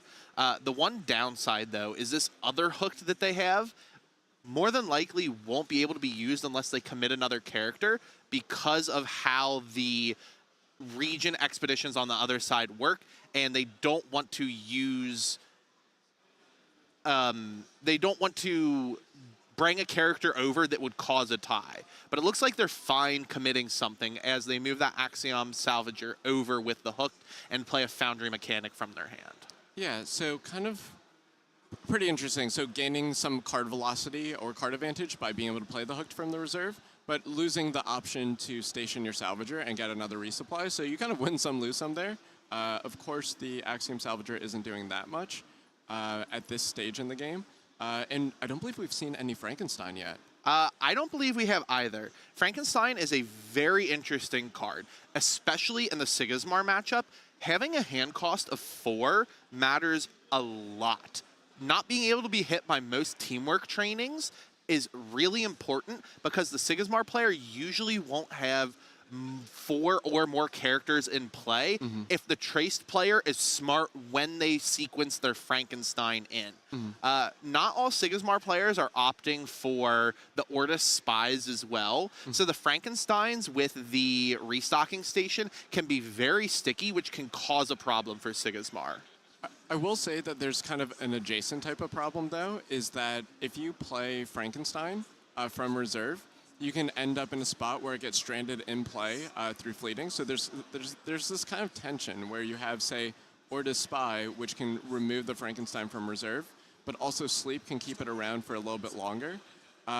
So it's pretty interesting. And one thing that Frankenstein also kind of wants to do is not just put counters on restocking station. You want it to be resupplying, you want it to be reefing. Like there's bug out bag is fantastic. Like there's so much you can do with your Frankensteins. It looks like for Vittorio we have Hooked Paju Reef in hand. It looks like that way to me. I really like Aerolith Reef. It brings a lot of utility to the matchups that you are going to see commonly in Altered. Hitting 2 cost or less characters is something that's a very strong play. And being able to re-trigger that arrow ability with a Frankenstein brings more utility to that card that isn't apparent on first glance, but the more you play with those cards, the more lines that you can see and the more options that come to you as you play a game. Mm-hmm. Yeah, I think that makes a lot of sense. So we see the Skybound Odyssey here, and people are kind of afraid of 5-mana Skybound Odyssey. If you have good uniques, it's like kind of cool, but it's actually the later Skybound Odyssey because you can fully utilize that Ascend by really pincering both sides. So very much like the play, and it combos with cards that we talked about, like Bumblebeat, where it could be cheap on the way down, and then you kind of like get it on the way back. And then, yeah, Haven Warrior, we've seen a move back to that. I know it's before my time, but I feel like in set 1 or set 2, very early on in the game. It was so popular. Yeah. I played a lot of Haven Warrior. I also played a lot of Katagiran Alchemist as a rare because having 3 mana for 4/4/4 in statistics was really strong at that point. We've had more utility now with rares that it might not be the same, but having a 3 mana 4/4/4 in an Ascended Expedition where your opponent has to put 5 in statistics, otherwise you're going to advance, that is a play that is extremely strong. And the sequencing with Sigismar, having so many different 1s, 2s, 3s, all of the different mana options you have available to you let you play Skybound Odyssey at the perfect time when you need it, and it can take your opponent by surprise, especially when you put in such stat-dense characters. Yeah, but Vittorio definitely keeping up here. So they're able to use a Hooked to be able to actually get everything to the other side. Hooked is a card that continues to impress me over time. It's very hard to quantify the impact it has on a game. Because so much is about the subtlety of the biomes and the stat distributions. And sure, it says draw a card, but like the actual hookiness of it just allows you to like win expeditions or trade 1-for-1 in spots where you shouldn't. So I think the common play pattern, like we saw this game, but in general, is for Trace to start behind, ideally get to parity, or can trade 1-for-1 on a lot of days purely on the back of Hooked, and then use this card advantage and good statting to be able to kind of push through. But the Sigismar play here still very flush with cards through that trainee, through that Skybound Odyssey. So for those of you that kind of want to do the math on it, if you consider a card in hand worth kind of 2 plays, you would play once from hand, once from reserve. If you play Skybound Odyssey, because it draws a card and you play 2 more, it kind of just plays 1/2 of a card total. Because the 2 halves that you're playing on the other cards is replaced by the draw card. And not only that, it does not have fleeting. So you can replay it again depending on what your reserve looks like. It's usually not the most palatable card to keep in the reserve, but there are situations where if you're going into a play where you know your opponent has maybe an Aklut where they'll be able to exhaust 2 cards in your reserve and you want to get the most value you can out of the cards you have available to you, a Skybound Odyssey starts to look a little bit more appealing then. But what we're seeing right now is Jack Frost coming out from our Sigismar. This card is going to exhaust the card remaining in Trace Reserve. The Trace has some options available. It looks like they have 2 Frankensteins in hand, but right now only one way to put it into the reserve to get that from played reserve trigger to maybe sabotage something. It looks like there's also that Aerolith Reef, which could be a removal spell. I'm curious to see if this Frankenstein stuck in the hand is going to end up being dead weight and not worth having it in the hand for this turn if you can't force a win on this turn. Yeah, I think Vittorio might be trying to line up just running Chris out of cards. Sure. So with the Armored Jammer being able to leave and sabotage something, and then you have Aerolith Reef also, with the Frankenstein, it's actually pretty hard to match those stats. Yeah, I wonder if Vittorio's finally priced into using the trace ability, which you would like to put off just one more after you to be able to play around Sandman trying to double. Yeah, and notably too, with this Aerolith Reef, it is a send to reserve effect, and the characters in play from Sigismar do not have fleeting unless they want to get rid of the token so they can't replay it. So it's not even going to be potentially the most effective option for them to use. Okay, so interesting. So using the Frankenstein, playing around an Ortis Spy, instead of playing the Grems first to kind of after you one more time. So thinking about what to do with this, I think, I don't know, it's kind of interesting. Sometimes you kind of have to try to make a read on the game state to think whether or not they would have the sabotage. Sometimes on purpose, like, people do like leaving cards, like, they like sabotaging very aggressively, and of course you only had the Paju. Yeah. But you have to ask yourself, would they play Ortis Spy or Jack Frost here? Probably Jack Frost, but like you don't know that, and you got to do all this repeated conditional updating to just like make sure that, like, if you truly thought that there was no sabotage, you have to play the Grems there. So Absolutely. It's kind of hard, and in these high stakes situations, the price of being wrong is so high. Do you think that playing Skybound Odyssey is almost a tell that you have some number of Ortis Spies in your deck? The card has seen less play recently, in my opinion, from what I've seen, unless it is in the Skybound Odyssey lists. It's just interesting to consider, but the most important thing to consider here now is that both players have passed, and we're going to be going to a arena tiebreaker day. Yeah, I think I like Vittoria's spot here. So being able to keep the Frankenstein due to a restocking station. I'm uncertain if first player marker has moved or not. It has not. Okay, yeah, so being able to lead off on that, and you can actually sabotage the Jack Frost or the Trooper, depending on how you feel like your stat distribution's lining up. It is true, though, that in general, the Sigismar lists are a little bit like stronger in water, weaker in the other two, so you can kind of factor that in. But instead, choosing to get rid of it with the Jammer, which makes a lot of sense. Yeah. There's kind of two ways you could choose to play that, but kind of don't hate it either way. I think that this line opens up an Armored Jammer draw on this turn, which could be a very strong play. I'm not quite sure exactly how many cards our Sigismar player has in hand, but if you take away that one-cost Ortis Trooper after you, and then have the opportunity to force them to play a card from their hand, Frankenstein, trigger Aerolith Reef, answer that card from the hand, there's a lot of positive value you can get out of that. But I think the play as is was fine. We'll see if it pays off for them. Starting off with the Frankenstein, immediately using the effect to trigger the Aerolith Reef reaction, removing the token entirely. This line of play cuts off a Gift of Self line from our Sigismar player, which we have seen that they play. So this forces them to take an action that does not require basically drawing cards without committing to the board. They have to commit to the board in some way here. Otherwise, they're not going to advance their game state, and the traced player could start to take an advantage. There's a small consideration in the other direction. So we see that Vittorio has Anansi in a hand, and I believe this Anansi would get boost for each player's reserve. But look at this. The reserve is a little bit more drained than it once was. Exactly. Specifically because of that sabotage from the last turn. Interesting to note how cards and effects can completely change tide and impactfulness depending on decisions made from the day before, whether it be arena expeditions or other things. But notably, here comes a Sandman play, getting to sleep that Frankenstein, putting its 3/3/3 stats tonight, while also putting a pretty high mountain and water statistic of its own into play, which means that they have a pretty solid lead in those two stats. And in the arena, it doesn't matter how much you lose by in one, as long as you can win in the other two. So if they're pushing to have a mountain and water lead on this turn, it doesn't matter that their grass stats are at 1 compared to their 5 and 5 in mountain and water. And that could be the difference between winning or losing here.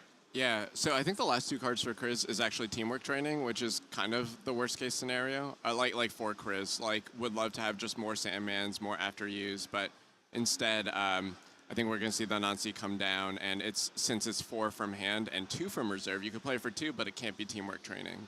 Exactly. And we were able to effectively remove the Paju. I'm not sure how it's pronounced. I'm bad with the pronunciation of cards. But they specifically don't want to use the teamwork training on this Grems that's in play either, because that's a recipe for disaster. Right. The Grems don't have a target to remove of the opponent, but being able to be a 2-cost 3/4/4 in statistics is fantastic. You've already gotten your value from the permanents you have in play right now. Sacrificing one on this last big push of the game is something that could really matter. So you can't use it on that. The hand costs are too high on everything else, which is why we talked about earlier this match. Teamwork training is not the most effective card against Traced at times. Right. And it looks like they had the teamwork training and they're using it on that Grems. Yeah, so it looks like this game's kind of over from here, going through the motions, but all right, so the handshake. It looks like we see the first handshake come out of 2 to potentially 3 this match. We have the next match is going to mandatorily be, believe it's Sigismar, and it's either Sigismar mirror match or Sigismar versus Fen. I think you might have to pick Fen here. So Fen is more affected by the play draw, or the first-second difference. Absolutely. In the Sigismar mirror, it does matter too, but I think Fen already has an amount of variance to it that you need that extra edge to come from there. But I am gonna sign off. I'm just a tad, tired / would like to get a little reasonably bit of so. Yeah. You've been playing Altered for what? 2 days now in high-stakes level play. You have things to go do, preparation to make for the finals. It was a pleasure being on to cast with you. Course. I don't think we've actually ever cast an event before, even though you've been able to tune in to do some of the A.W.O.Ls and in-person events. Yeah. I'm actually usually the one that's not on cast, so this is a surprise for both of us. But thanks for joining me here. Hopefully you have some good time before you play your finals match. Yeah. And I'm excited to see what that actually looks like during those games. Yeah, we'll see. All right, so it looks like now we are going to be in the preparation phase for the next game. Like Rinku said, I think that the play draw dependency is very important on the first turn for Fen. You cannot go behind 2-0 in your expeditions. Otherwise, you risk being traded on expeditions for the rest of the game and having your Anansis lose to a Sandman play at the end. So making sure that you can stay as close to even as possible on the early turns is important. And with that extra token from Sigismar coming out, having access to the second play of the turn with the Fen, making your opponent have the first player marker is very, very important. So we'll see if that's what they go with.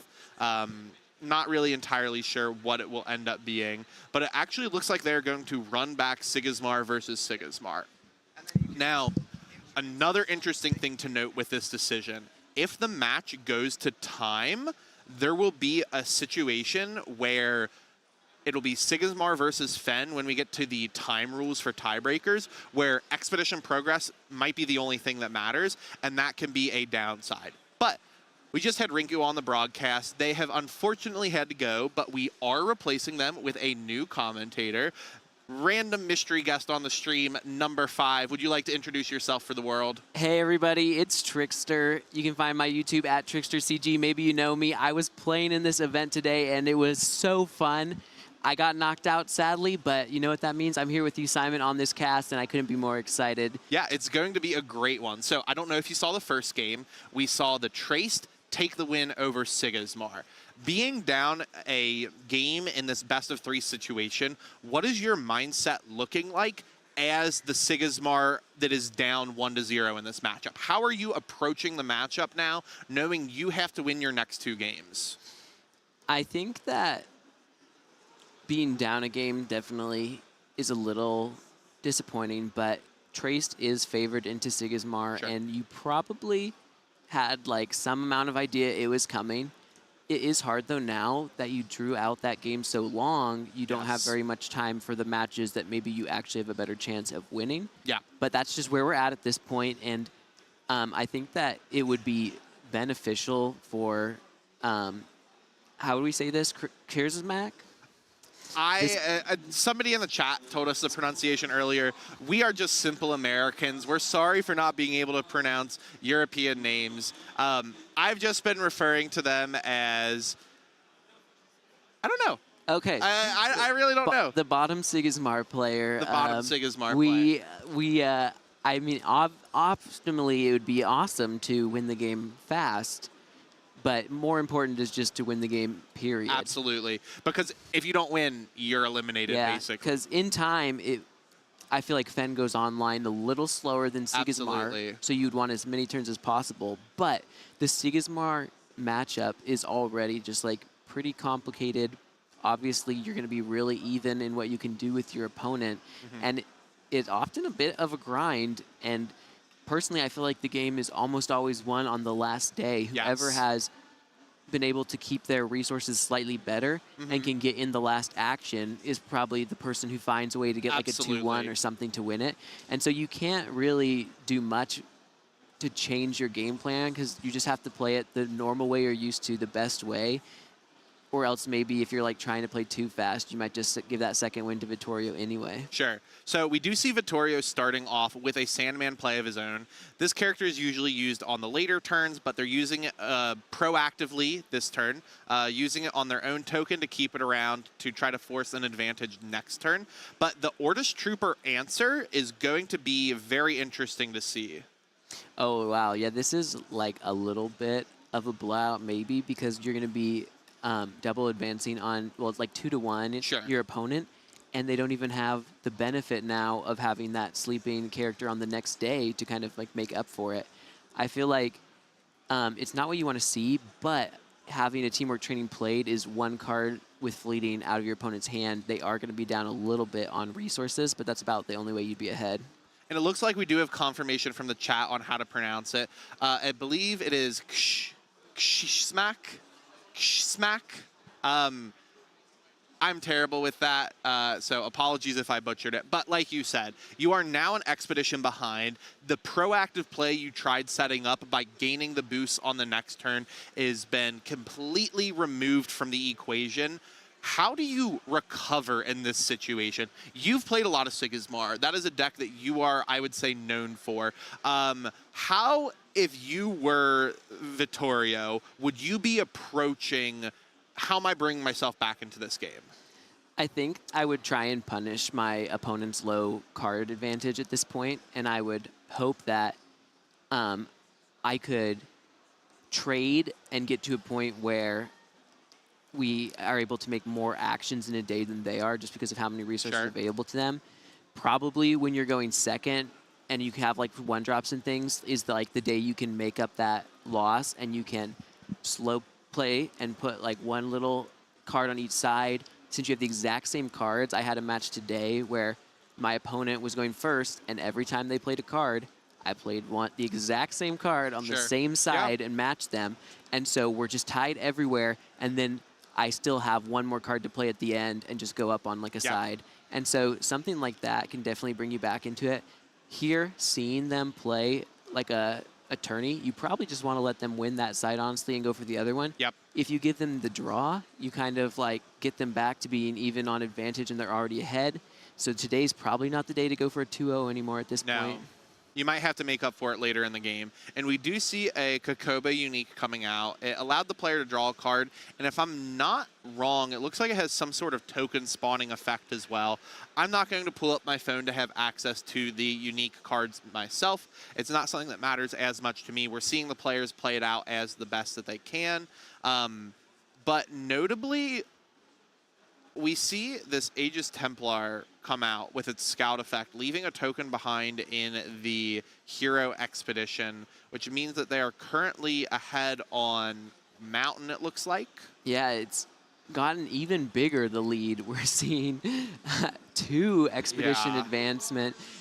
But the card draw situation has also been like extended, where Vittorio drew a card with his unique, but the bottom SIG player did not draw a card with their attorney. So I think the trade-off can matter, but I don't know at what point does the card advantage not translate to tumult advantage. I think it's definitely on the way. We're gonna, like, there's no way that I feel like this game just continues to end with Vittorio just always staying 2 expeditions behind. At some point, he's going to be able to pull the trigger and get things back in his favor, especially like today, where the Sandman now is relevant in both expeditions. Sure. Especially on the hero side, where you can use it to advance yourself, but even just if you like block for like a 1-0, I think there's starting to be some potential. The Skybound Odyssey, though, is very interesting because it kind of makes it like Skybound Odyssey is a really good card when you're ahead because it's really hard for your opponent to block you and you can keep advancing. It's going to be a little hard here, though, to not just trade with your opponent when they have like all of the last actions. Yeah, and that's one of the downsides with these higher cost cards in Altered. Cards like the Hunger or Skybound Odyssey or Kaibara, those are the sorts of cards that when you have like about even expeditions or somewhat of an advantage, they shine. But when you are in a losing position, they're not necessarily what you want. They're great for keeping parity, but not for breaking parity. And another benefit of this Skybound Odyssey is his opponent has Jack Frost in hand. Absolutely. If you go first and play both characters out of your reserve, there are no targets for that, making it a lot less impactful. So that was like just an additional benefit, I feel like, even off of the top of an already strong play. Yeah, and it looks like we have the unique effect from the Kokoba was able to put a Haven Warrior into the reserve and spawn a token on the other side. It might be when a character joins an expedition, you may place a card from your hand in reserve. If you do, make a token in the opposite expedition. That's just a hunch on what it might be. I haven't actually watched Vittorio play any of his matches, believe it or not. Even though I've been judging the event, I have not been on their table for any games. Notably, I've also not judged any of the American players, so I never judged any of your games, Trickster, and Rinku and all of the marbles. I made sure not to be the judge for any of those. I care a lot about competitive integrity, and I don't want there to ever be any question for those players where their win is called into question because of me being in the position I was in. But it looks like we are able to break some of that parity that we had and gain a bit of an advantage off that Skybound Odyssey. Yeah, I feel like that worked really well. The fact that the Sigismar, who was ahead on the board, couldn't actually block their opponent from advancing as well on one of the sides. Like, that's huge. And now we see 4 cards in hand for both players. Things are really picking up. At some point in some of these games, if like one player doesn't hit their draw and they have like 2 cards in hand or something, it can be pretty close to like decided. But this is really going to be a slugfest going into the end of this game where players have so much available to them. The thing that's going to be really interesting to me, our bottom Sigismar has a first player marker. The Jack Frost that they have in hand can exhaust the Skybound Odyssey that's in the reserve. Our top Sigismar, Vittorio, may be trying to use that Skybound Odyssey this turn for maximum value by playing out the Haven Warrior. And if they don't have the option to use that Skybound Odyssey, it could mess with their plays entirely throughout the turn. So I'm curious to see what Krishmak decides to do with their first play of the turn, knowing that they have the first player marker. I'd be a little worried to play the Skybound Odyssey this day, because you would let your opponent get their markers next to each other, one movement away from the winning. And there are some very good finishers in Sigismar. You have the Sandman, incredible. Sure. Teamwork training. Absolutely. And so I think that if you let your opponent get that close, it'll be really hard to block them from just winning even one side the next day. I think it would probably be beneficial to have more actions. And here, though, we see a Skybound played from hand, partially solving that issue where at least now you'll have more mana because it costs 1 less. Sure. So that you potentially can still fight a little better on the board. And I believe they do still have an Ordish Trooper in hand too, so that 1 mana difference will matter. And so I think that Ordish Trooper will hopefully be able to at least give you the stats to both move on a side now that you're ascended or block completely. It's not an Ordish Trooper. I did not see that correctly. So they actually don't have the option, but they're using it as a sort of bluff. And honestly, that is a big part of this game, too, is the unknown of what you have with your mana. If they had played the Skybound Odyssey that was in the reserve and exhausted all of their mana, the opponent knows that they can just commit all of their stats to one side to go over the top and win there. But now there's that element of doubt. Is it a rallying call? Is it a Ordish Trooper? Is it a Bumblebee? There are cards that it can now be that change the entire perspective of how your opponent approaches what cards they're going to play. And I mean, with Skybound Odyssey giving you a draw too, maybe it's even just like a little bit of a last-ditch effort where it's like, well, I already can't play my strong 3-drop from reserve. True. I have 2 Skybound Odyssey in my hand in reserve. I hope I just draw into a 1-drop. You could get it off the top. Like maybe the Trooper would have been there, and maybe you have to get lucky in a game where you're already behind to one of like the best players in the world. Absolutely, and that's one of those things is in a card game, knowing when to balance your variance to use it to your advantage at its best is a skill that not a lot of people talk about. But obviously, they did not have that turn out the way that they needed it to. I believe, actually, looking at it now, the Kokoba had an effect from the hand that says the next card you play this afternoon costs 1 less. So it's going to let them play that 2-cost Ordish, I think it's Bureaucrat. The accountant? Accountant. It's a bureaucrat. I'm not sure with all of the names. Funnily enough, especially because at this event being international, we do have a lot of cards printed in non-English, and I don't know all of the non-English names. So I wasn't sure if that was something on the table. But our expeditions have almost completely reversed the roles they were in 2 turns ago. Yeah, we're tied up here going into the end of this. We definitely might see this going to arena. We see the biggest overflow of this century up top here from Vittorio, having to like get rid of all of these extra cards. At least the biggest overflow in a non-Fen deck. That's fair. I'm like, I've almost never even had this many cards available to me as Sigismar, but it's just showing you the power of this new set in Skybound Odyssey. And we even saw like the beauty of Ascend Trooper with Skybound getting the +1 and just so many stats. Vittorio, who is behind, has been getting the best of both worlds with this new build, both drawing cards and advancing more than his opponent in the expeditions to be in a great spot going into this last day. Absolutely. So now we're in a situation where we're deciding on what cards we are going to be keeping in our reserve going into this next day. Vittorio will be the first player, which means they have the opportunity to commit their plays before their opponent. With that being the case, this Jack Frost is going to be less impactful than what it usually is. The Ordish Attorney that we have in the reserve as well has potential because of its statistics, but it's just even in statistics, and you don't get access to that card until the end of the turn. This could be a situation where Vittorio has completely changed the tides in just a matter of moments and is now poised for a win. And honestly, if I'm looking at that hand, there might be a Sandman, it looks like. Yeah, I feel like seeing like the Gift of Self and things in the bottom player's hand, like you don't really have time to give up any tempo at this point. Your cards in the reserve are strictly worse than your opponent's. If you play the Attorney, the Attorney, and they play Ascend Trooper on the same side, they're beating you in that 2-mana exchange.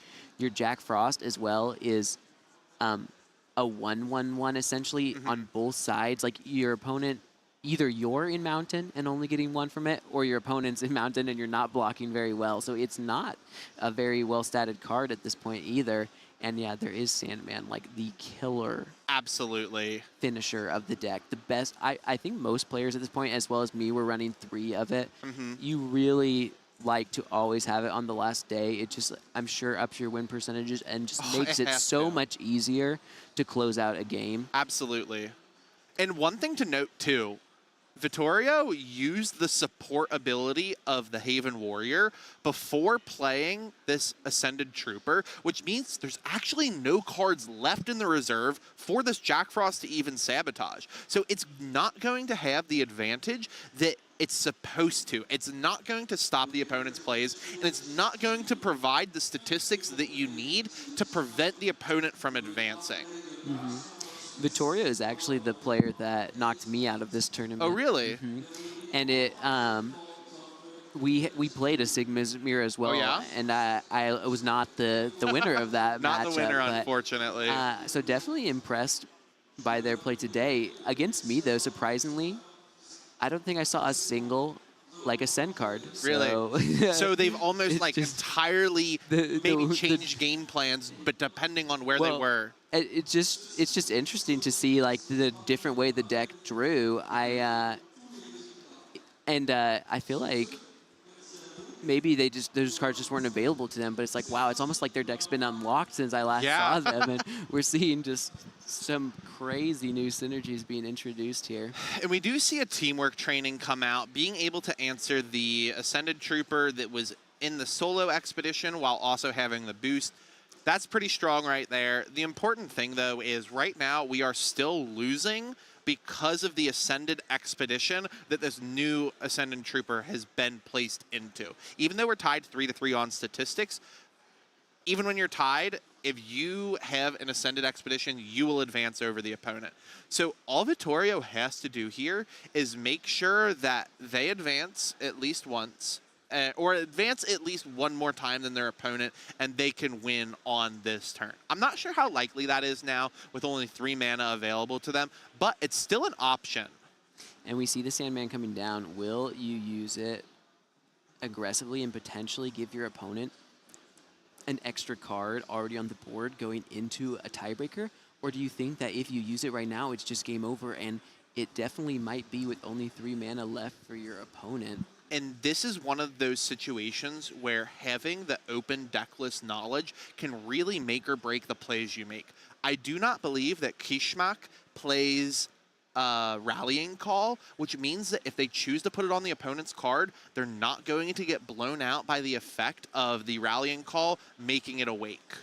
Yeah, that's literally how I lost to Vittorio. Is I played a Sandman, and he had the Rallying Call to wake it up. And both of us run 2. So we had the exact same strategy. It's like we got the Rallying Call for our opponent's Sandman, and it was a position, though, where my last action was the Sandman, and he still had another action. And so that was the perfect answer, right? But yeah, not having that in your deck means that there's no fear for making this play. There really isn't. Now, but honestly, at this point, if your opponent plays Sandman and puts it on the same side as you, they're advancing because of Ascend. Here's something really interesting, though. I actually think that Kishmak has their unique that has 4-1-2 in statistics in their hand, as well as a Bumblebee, which means they would go up to 5-2-3, which would be enough for them to advance. Actually, it wouldn't be enough for them to advance. No, the regions are not That's good. right. You aren't in Forest yourself. If those are the cards available, you're not really able to help you move anywhere. All you can do is block. But if you can't block both sides, that's going to be game over. We see plays continuing to be made. So apparently you must think that you still have some way to get over your opponent here. And this is going to be putting out 3 in Mountain, but it's not enough. With the Ascended Expedition, that's still 3, which means that even though they're able to advance, the opponent will advance, and we do see a victory coming out for Vittorio. Yeah, eking it out by a half a stat with the Ascend. Yes. Really, again, just showing this new mechanic of the set Ascend. Absolutely powerful when things are so close all the time and Altered. That little bit of advantage to move is exactly what you need to close out. It can be make or break sometimes, and that is why I love Altered. It's a game of inches, it's won in the margins, and having tight technical gameplay and a plan when playing from behind, because we saw that game. Vittorio was on a 2 expedition deficit to Kishmak, and came from behind with powerful Skybound Odyssey plays that pushed them ahead of the opponent. Both players played, in my opinion, very, very well. They wouldn't be here if they wouldn't, obviously, but only one could move forward, and it looks like for this round that is going to be Vittorio. Yeah, and does that mean that they will be joining Rinku in the finals, or is there still one more opponent on the way? Still one more opponent, because we have to have our loser from the first winner's bracket finals, which will be Luigi Polyakov. So Luigi will be playing against Vittorio this next round. All I right. actually haven't seen any of Luigi's decks that they've picked. I've not been fortunate enough to watch any of their matches as a judge this weekend, so I'm curious to see how their deck selection lines up against Vittorio's. It's very interesting. I feel like Basira has been very prevalent this weekend, but we didn't see it in either player's lineups for this game. Yeah, I was surprised. I didn't see nearly as much Basira as I expected myself, but I also didn't feel confident in bringing it either. And so I wonder if a lot of the other players in the top 32 felt similarly, where the new tools are scary and impressive at times, but they're still, like, while it's flashy, I think that at least with the list that people are currently running, we're still like a little worried about its power into like the best decks in the world. Absolutely. But congrats to Kishmak. They have won so much this weekend. Unfortunately, their run comes to an end here. Made it through on the LCQs to a top 4 finish. That's something they can really be proud of. I know that in the BGA LCQs, they were a top 32 finisher, one of those matchups, which is a very huge result that we're really excited to see happen. So seeing them convert some of their online success to an in-person showing is something that I think is very, very cool and very, very exciting to see. And crazy now that we have our top 3 players. Even if we don't know the order yet. I mean, the first thing, too, is by getting into the top 3, you finally guaranteed that you'll at least get one of the faction hero cards. Absolutely. Because with 3 decks, there will always be one of yours available. Hopefully it doesn't work out perfectly so that our 4th place player was only playing decks of the people above them and they won't get a card. There's a good chance they will still get one as well. But it is very nice, I think, to be in like the podium positions. What I'm really interested to see is where our Muna and Izmir factions will lie, because there have not been a lot this weekend, actually. But I have seen some Akesha decks, believe it or not, in the top 16 double elimination bracket. So I wouldn't be surprised if that one passes down a little bit further down the line than other people would expect. Oh, absolutely. But I'm curious to see how those distribution is handled and the choices made from players to get those cards, because you had to put those submissions in when you were turning in your deck list. That's correct. So you can't necessarily like change your mind based off of how your deck's performed or based off of if your friends are like in the top cut. You've already locked in which one you will be receiving. And so it'll kind of just be a trickle down where if the first player has picked Bravos and then the second player also picked Bravos, it'll now go to their second choice. Yes. And as long as one of your 3 is available, you will get a card, and it will be the highest ranked one that you put. Yep. And correct me if I'm wrong, you could only pick a faction that you played in the event. That's correct. You had to pick the 3 factions that you played, which is one of the great things Altered often does. They try and give rewards to people for playing their favorite factions, even if it might not be the most competitive. Yes. So like you're saying, the Izmir card might go lower in this tournament, but you still get basically the biggest prize in the whole tournament. Absolutely. For just doing the best with the deck that you wanted to bring. And I think that's one of the coolest things about Altered skill expression and self-expression is you get to pick the cards you play, the uniques you want to use, and the factions that you're going to represent. So for all the players that end up with a faction champion prize from this weekend, they should be proud of themselves for performing at the level they did with the decks that they chose and the gameplay that they showed in this event. Yes, absolutely. Yeah, I think it might have even gone into my deck selection too when I was like, well, I'd love to win the Tasia promo card. Maybe I got to bring, you know, a little bit of Muna to the event. But honestly, I was surprised how contested Muna was. While it might not have been on the stream as much, it sounds like, I heard of quite a few Muna players, much more than I actually expected in the event. Yeah, we had a lot of Mass Anchor uniques, I believe, from the list that I had seen. But we had also seen a Rin Festival that I believe made the top 12. So I would be curious to see how that does. I got a special mention for this Rin Festival deck. So one of the cards in the deck is actually borrowed from me. Oh, yeah? So while I am not playing a single unique that I own in this event, one of them still made it into the tournament. So. There you go. We always love seeing cards make their way in, even if it's not through the traditional means of ownership. You enjoy being on the broadcast today? Oh, absolutely. It's been a blast joining with you all. I mean, if I couldn't be at the table playing myself, this is the next best spot to be. Maybe even the best spot to be, honestly. And it was so fun seeing Vittorio, who I got to play against firsthand, take down that match. Honestly, at this point, if you knocked me out, you got to go all the way. Yeah, how does that make you feel, knowing that the person you lost to has now made it into the top 3 players?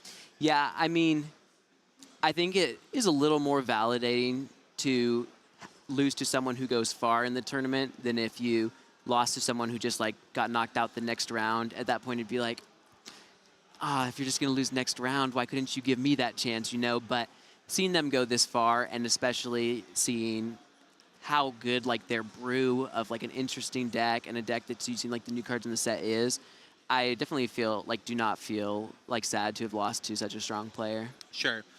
One thing that I'm noticing from the chat on the stream, there is some discussion about being able to take back a card that has been played and committed. There are nuance to when you can have a rollback and when you can't. For any player that is confused, instead of relying on the commentary of us or people in the chat, I would strongly recommend that you read the altered tournament rules.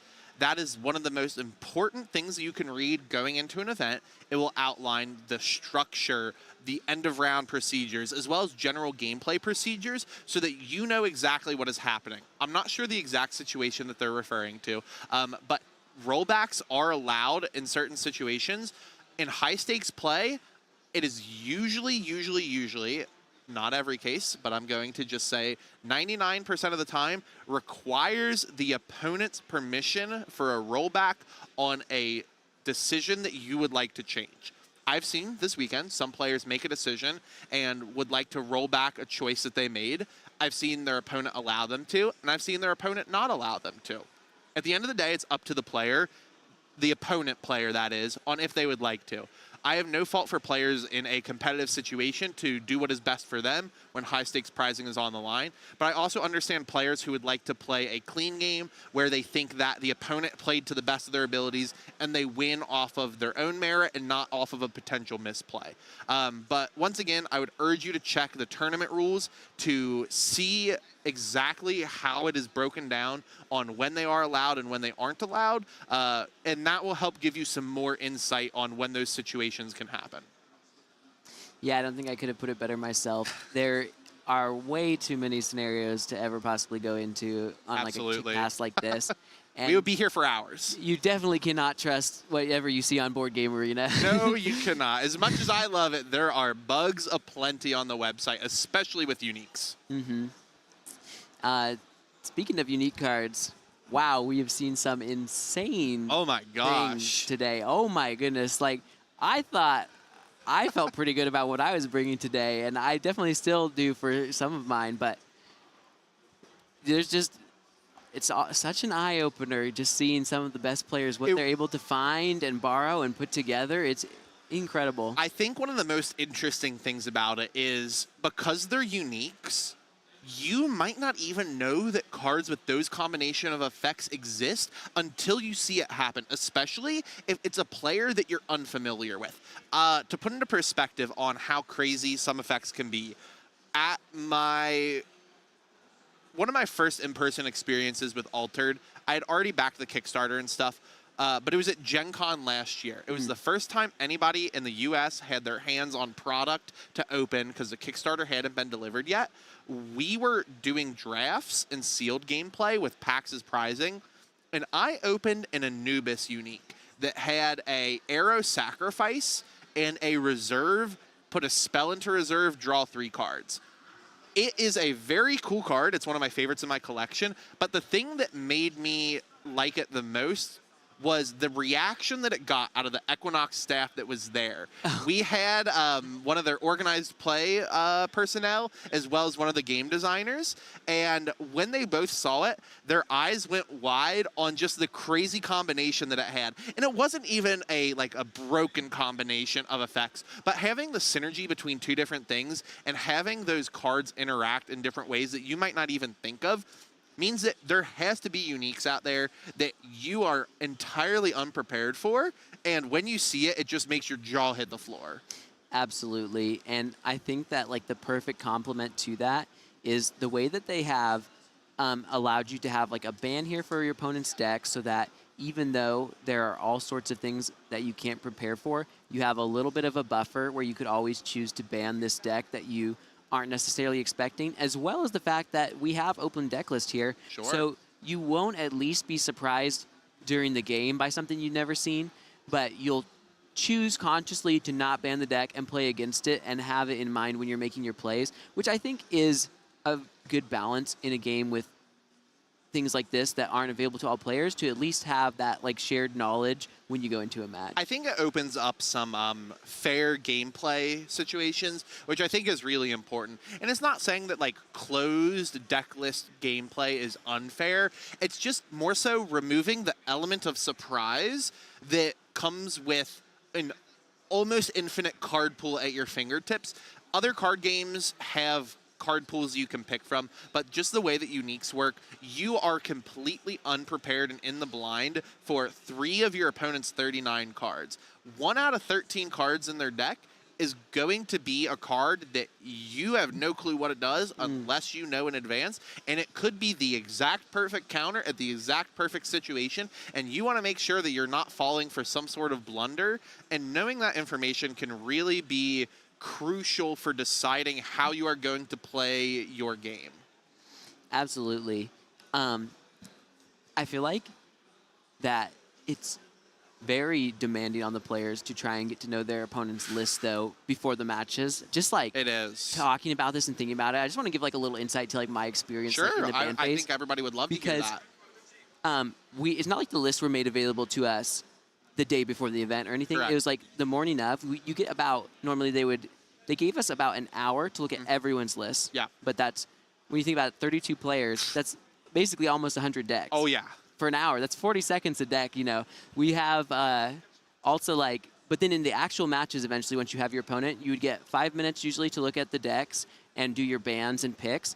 And so it's really not enough time to actually memorize every deck. And for me, it's just how many sabotage do they have? Do they have any from hand sabotage? It's like tracking the important effects. You know what the standard is going to be. You know what the most commonly played things are going to be in some situations. But tracking the rares, tracking the uniques, and tracking sabotage and removal and game changer type cards is something that you have to do that across multiple decks, and that can be very taxing mentally. Oh, absolutely. And if you can cut out any noise and make it easier for yourself, being okay, attorney, that's annoying, but while it's a strong card I need to be aware of, I'm already aware of it. So we can skip that one. And if you can focus on the things that are actually different and matter, then you'll definitely be able to come out ahead. Absolutely. I am being told that I am being forced on a break by my broadcast leadership. So I am see, he's telling me to wrap it up. This is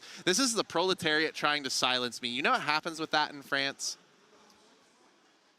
Exactly. That's what I thought. Let's just hope we don't find out on live stream here. Let's definitely not find out. So I'm going to pass off the reins to a new broadcaster. Thanks for having me on, Trickster. It was great being able to talk with you. Like I said earlier, I haven't actually judged any of the American matches due to competitive integrity, so I haven't been able to really talk with you during the tournament or catch up. But it was really cool to be on here with you. It was cool having some of your insight, and I was really happy to be able to commentate absolute banger of a game, if I do say so myself. Yeah, absolutely. You have been splendid to work with, and I'm so sad to see you go. I'll be sticking around, so I guess You'll get to hear a little bit more from me. If you have any like specific questions about any of my experience, anything you want to throw in the chat quick, or anything that you think I could like answer as someone who had played against some of these players or anything, definitely let me know. But Simon, it's been a pleasure. Absolutely. All right, so while we wait for our next commentator to hop on, we're down to 3 players in this tournament. That is crazy. We have taken the competition from 32 of the best players, and it doesn't really feel like we started with 32 players because we had the last chance qualifier on Friday right before this started. It basically feels like we've come from this whole room being filled from wall to wall with players, and we worked to our last chance qualifying players, the top 32 eventually, and now all the way to the top 3 players this year for Altered TCG. Yep. So I believe, if I am correct, it is an American, an Italian, and a Frenchman. What better representation of Altered? And the event as a whole has been a great representation of Altered. We've had players from Malaysia, Spain, Canada, like America, LATAM regions, probably somewhere else I'm not mentioning. Poland, I believe, is where Krishimak is from. So yeah, it's been a very, very great event. I was trying to tell Simon that you guys can go on a break. So we're going to go to a Be Right Back screen. Trickster is going to come back. What is happening is Vittorio has to play these matches back to back to back because he keeps winning. So he needs like 5 to 10 minutes to just take a breather, relax before he goes into the next game. Then after that game, before the grand finals, they're going to do a special event where Caleb is going to play against Regis using, I guess, Regismar, which is a Sigismar that puts 2 tokens in each side every day. Oh my. Yep. So terrifying. After that, then we will do the grand finals, and it'll be around 5 p.m. today in Paris time. Do your conversions how you can. It's about 2 hours from now, so be ready for that. Marcus from Equinox will be joining the cast for the grand finals. We'll see what else goes on from there.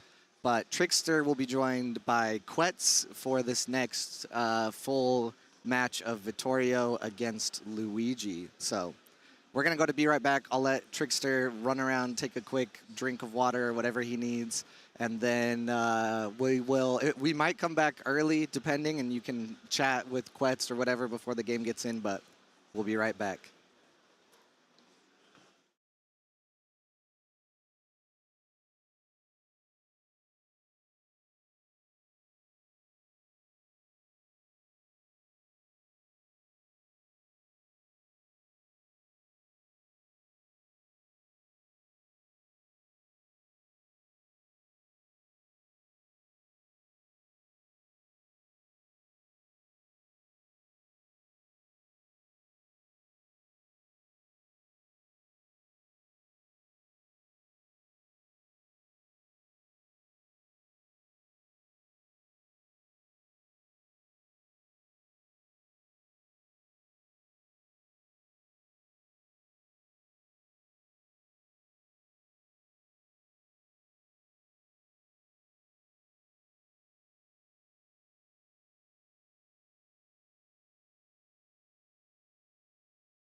Hey, everybody. We're back. I'm here again, and we've got Quetz to join us. Thank you so much for coming on the stream. Yeah, and it's a first time to you.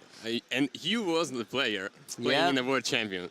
Yep, I've been knocked out, but you know the gift I've been given is to be able to talk to all of you and share in history being made as we see some amazing players playing this game that we all love so much. Yeah, definitely. We are coming close to the end also. This is the, let's say, first final.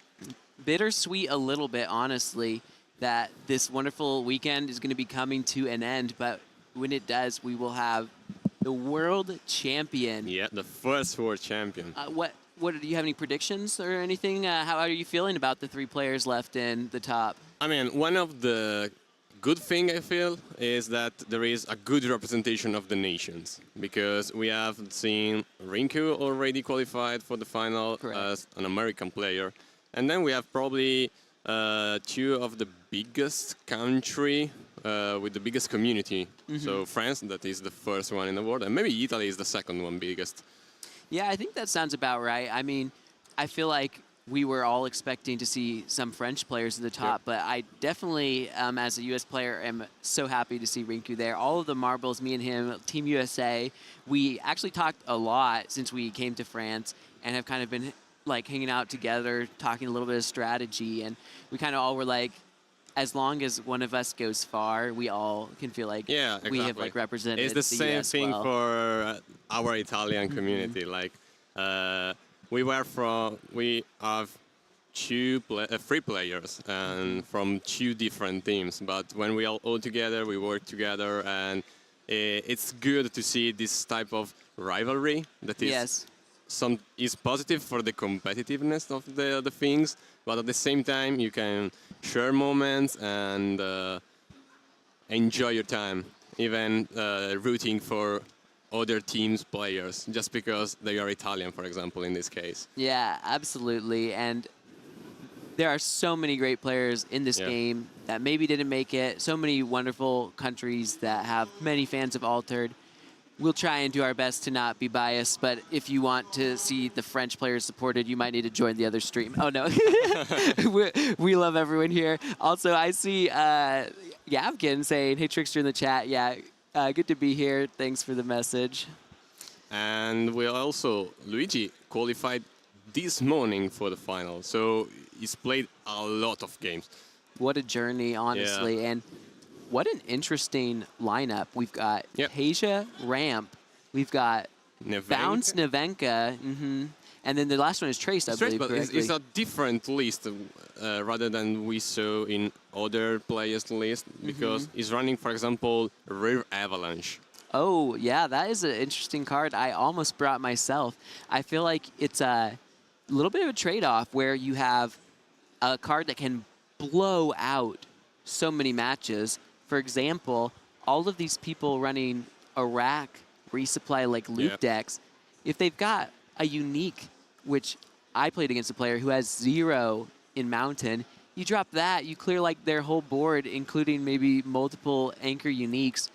Insane. Great against Tasia at the right time too, especially in the rare. That lets you hit Aloe Vera and Spindle Harvester from day 1. So you remove your opponent's whole board with their strongest possible hand, 1/1 card, and then you can get an advance and probably just win from there. Very, very cool tech. At the cost, though, of sometimes you're going to resupply, and you'll really want a card that costs 2 or 1 to be able to have an additional play. You might not get it. Yeah, we'll see. It's tough to ban also in Luigi's lineup, because you have so different matchups, so different playstyle, basically, because you have a ramp, you have roll dice, Nevenka bounce, and stuff like that. Yeah. Yeah, against me, Vittorio banned my Tasia, but it was an anchor loop Tasia. So very different matchup from the Hydrocana, but also love to see Hydra do so well in the event, because it's a card that we recently got an alt-art for that I got to help with the creation of, and so fun to see it making it this far. Yes, and I think we can also swatch to the people to game. Yeah, let's jump over here. I believe we're still just getting set up. So these players are going to be going into the ban phase. So everything's still on the table.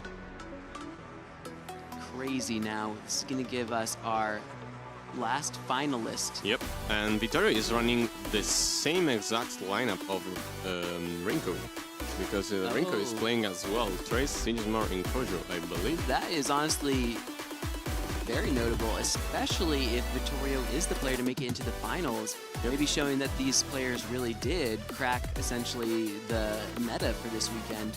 With so many decks and the pick and pans, it really is interesting. Yeah, the sad part about maybe this World Champion is not seeing a good representation of the new heroes, but I believe that was unfortunate just for the timing, especially because it's not easy to prepare a new hero completely and go bold with it, and in an event like this, like with this much.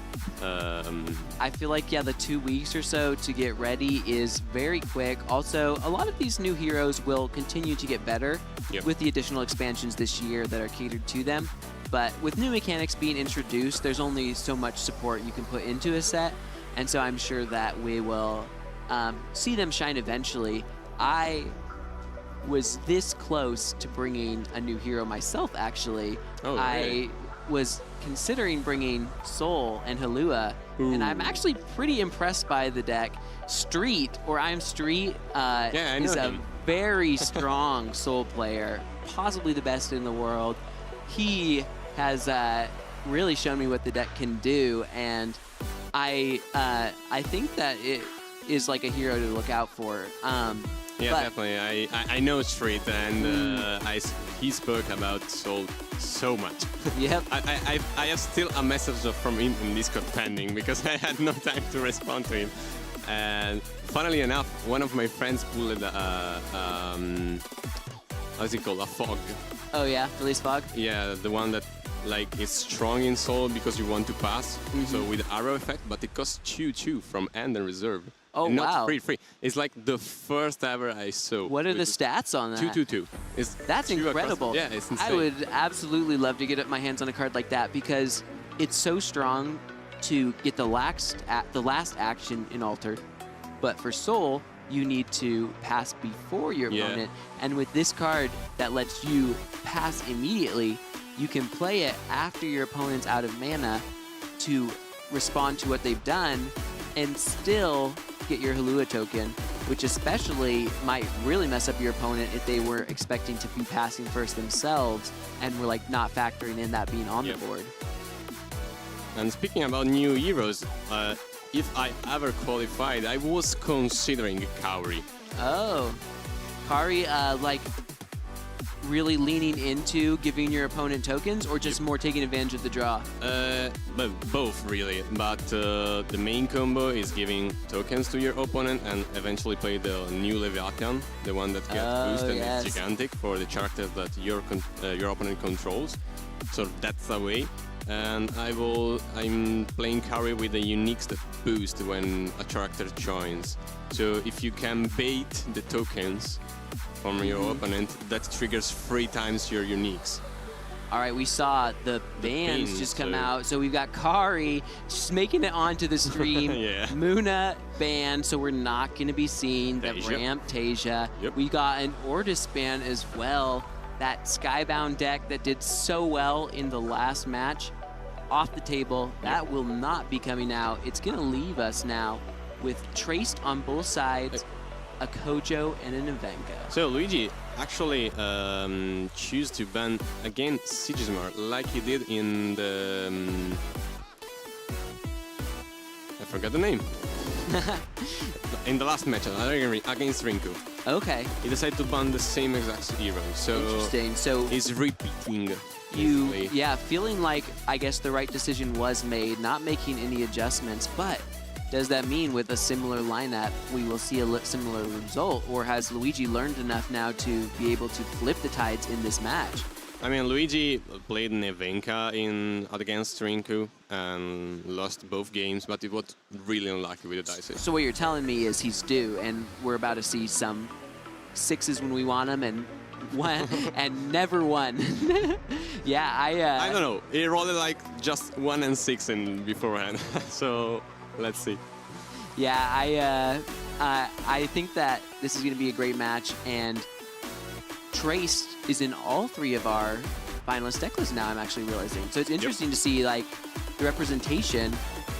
Traced is... I think it's the most played hero this World Champions. Is not surprising to me because it's the best deck if you have a ban, it feels like. You can...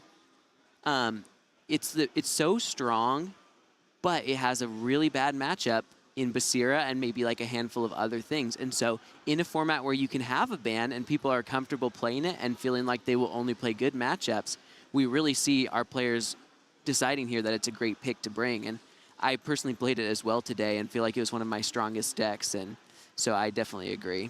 So this time around, Luigi decided to go ahead with Traced first because he started with Nevenka against Rinko. So we're going to see a Traced Mirror. I've played this a couple times this weekend. I've played a normal Traced Mirror. I've also played people using Armorers to loop make tokens. This matchup is really interesting now with some of the new cards in the set. The permanent that removes fleeting is so strong. It really can let you reuse key cards. And so more than ever, you can get into a position where you have some like unique that's really strong or Grems, and you can use it over and over, which if you can never get into a spot where you are the player with the Grems in reserve and the remove fleeting card on the board, you can almost kind of lock your opponent out of the game, and anytime they play a permanent, including the one that would remove fleeting from their characters, they can't actually activate it until their next turn. You destroy it before, and you can almost just block him out of the rest of the game. Yes. When I played against Vittorio, that's kind of what I did to him, and I was able to win. That was the one game I won in our best of 3. So we'll see here, if we get restocking stations or Grems, especially like some of these key cards early, how that like warps the match. Yeah, it will be interesting because while Vittorio is running maybe a more standard list with Trace, with how's they called, the Anansi effect uniques.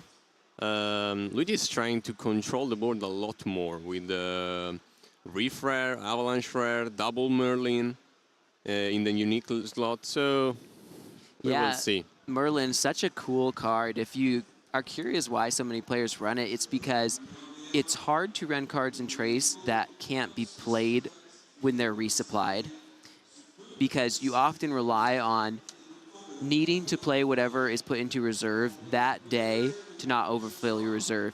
And so Merlin is like the best of both worlds, where it gets put into your reserve as a character that costs less from reserve, but from hand it can be that removal spell, which you're often missing in Trace. So a very flexible, unique.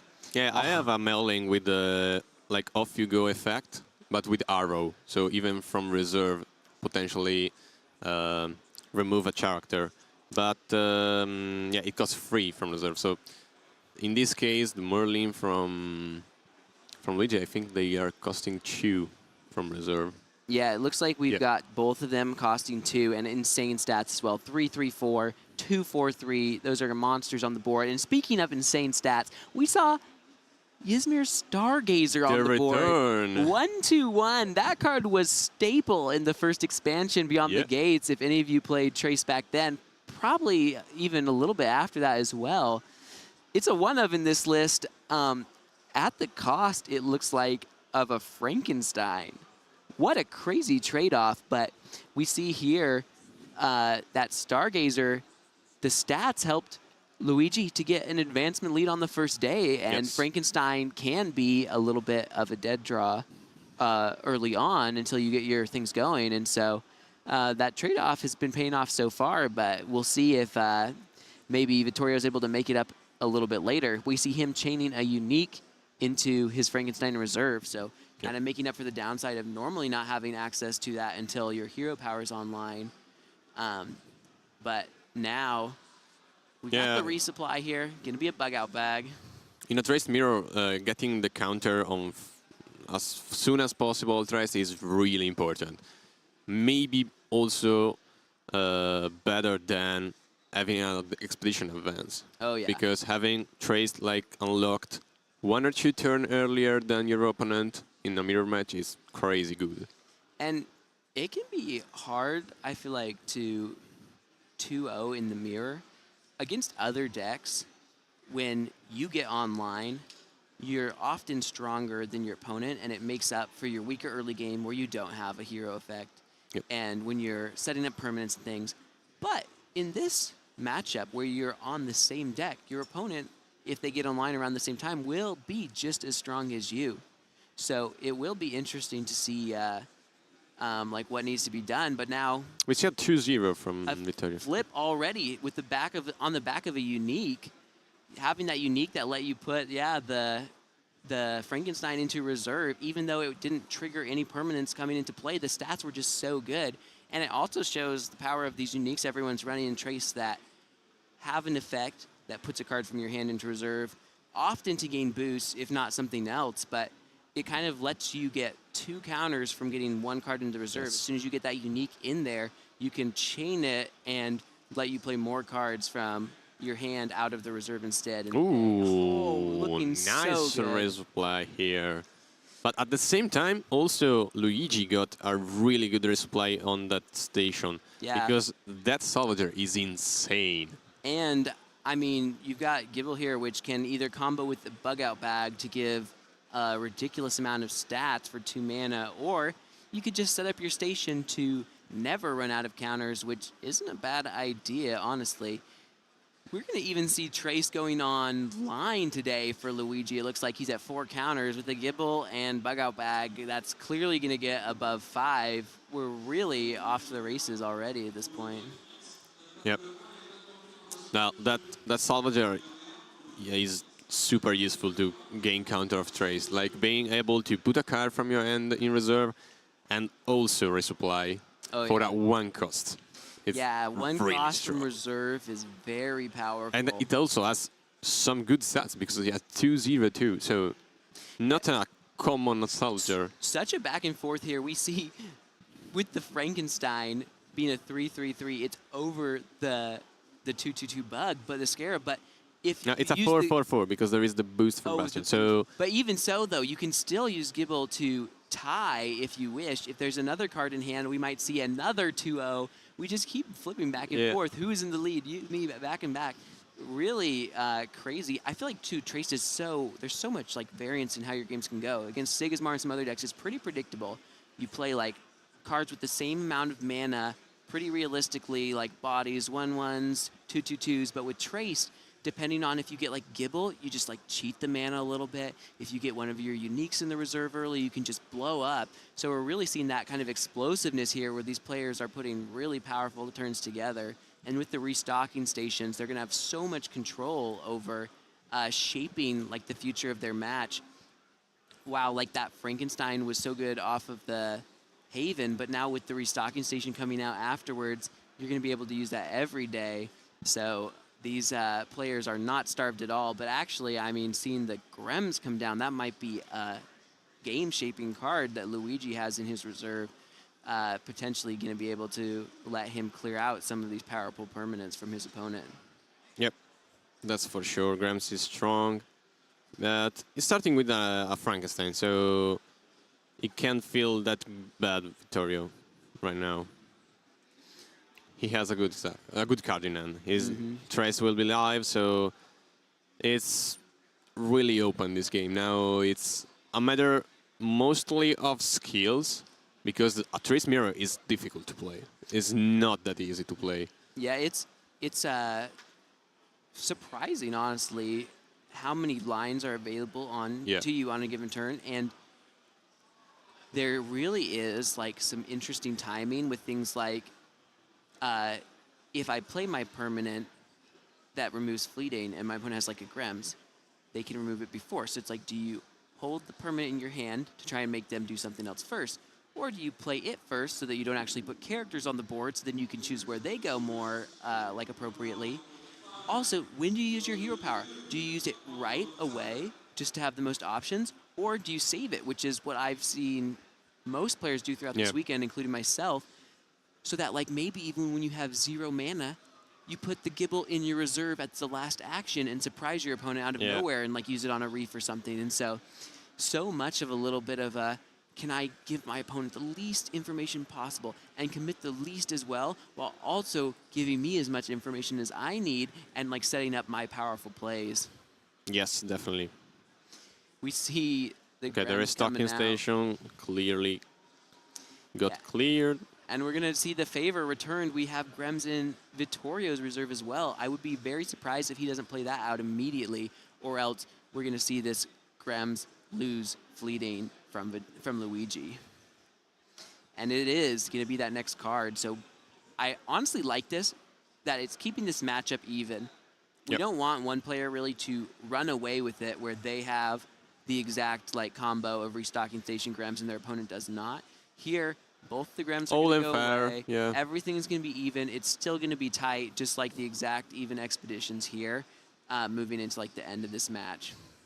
Yeah, for the moment is like the perfect final, let's say that. Just because like the players are basically even though we see another Grems for Luigi. Yeah, and it's a rare restocking station to pair with that. Comboing very well with Grems too, because if you sacrifice it later, you can get another card. A resupply. But with so few permanents, it might be good to keep that reef around for a little bit. If I said the wrong name earlier, but the reef as a target for like a potential Frankenstein or something, you probably want to have at least one permanent in the reserve for all of your cards that activate the triggers, so that you can get a little bit of value out of that. Yeah, of course. Okay, we're seeing the draw here. Trace is still not played by Vittorio, even though if he had just 1 mana. Yeah, down to 1 mana. Literally what we were talking about, like using Trace at the end of the turn, basically, to surprise your opponent. Yeah, if you have something like an Amelia Earhart or something, it can be really strong, and they might not. And that is the exact card we see coming down. Yeah, it's gonna let him potentially like swing the board a little bit when maybe Luigi wasn't expecting it, or maybe, I mean, at this point in the tournament where you see your opponent's got that tree step, you got to always know, even if it's a bluff, there's a potential for a move like this to be pulled. Yeah, that's why like the Trace has so many possibilities to play. Like a billion of 2-cost cards that all do different things, because you have hooked, you have removal, you are cards that resupply or give you card advantage. So you have to keep in mind everything, basically. There are a lot of scenarios that can happen all across. So Amelia's played out instantly. Choosing to go with the Frankenstein. I don't know the exact stats of the Salvager, but it looks a little bit like, since Vittorio's tapped out first, he's afraid possibly of like lose. Yeah, I'm trying to figure this out. So he's like committed very heavily to the side of the Salvager, and maybe it's because it has a high water stat and he needed to get over it, but also potentially just trying to play around like the Grems sacrificing the bug out bag maybe in like a 2-0, and just really wanting to make sure that they can like win one side. Yeah, because Grems on this side where it's played, no, the other side, no, and it doesn't matter actually, because Grems spawns in target expedition. So having a 2/2/2 on the other side let the player advance. So Amelia was needed to the 1/1 in this scenario. And while the bug out bag was like a juicy Grems target to be able to get that free token without getting rid of anything of value to you, so much more important to get rid of that one boost even from your opponent. That's 1 boost per turn. We all know how strong 1/1/1 in stats can be, as well as the fact that it's going to turn off Frankensteins and who knows what. So, yeah, that is, I think, definitely the right play from Luigi. But neither of these players are really set up that well at all anymore. I mean, can you really say that, though, as long as Trace is online? So at the moment, like, the Salvager is strong for Vittorio because he's an after you, and he also, we know that he has hook in mana. In mana. In hand. I speak in Italian. Yeah, Hooked is such a great card. Yeah.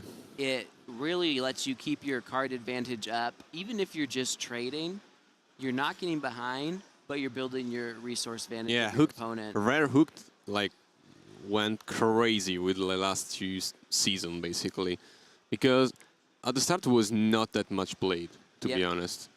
Yeah, I think that it took a I think while. in season 3 it started, because season 2 like trades were fresh from the ban of Bastion and basically didn't have a really good showing I in feel season like 2. The identity had to shift with the changes to the deck because originally Trace was just so good with the Bastion giving a boost to every character played from the reserve that you could try and 2-0 your opponent like every day. And so it's like, why should I use Hooked to trade with them if I'm not running out of resources anyway? I'll just blow them out, you know? Yeah. And so once you aren't as strong from reserve and once you have a closer amount of stats as your opponent, maybe you do have to win off of card advantage instead of brute force alone. As well, so much additional sabotage has been introduced to the game. Sabotage not during like the afternoon, but instead like when cards go to the reserve. And so maybe it's a little easier too to get short on cards and traced, and we love having Hook to just keep the hand full and also get triggers for trace when you play it from the second time from reserve. Yeah. I'm curious to see what's the only card in Luigi's hand. I don't know which card he has at the moment. Yeah, it's kind of funny. We've got these like hand cameras here, but they're just going to put them on the table. Yeah, a lot of players don't use the camera.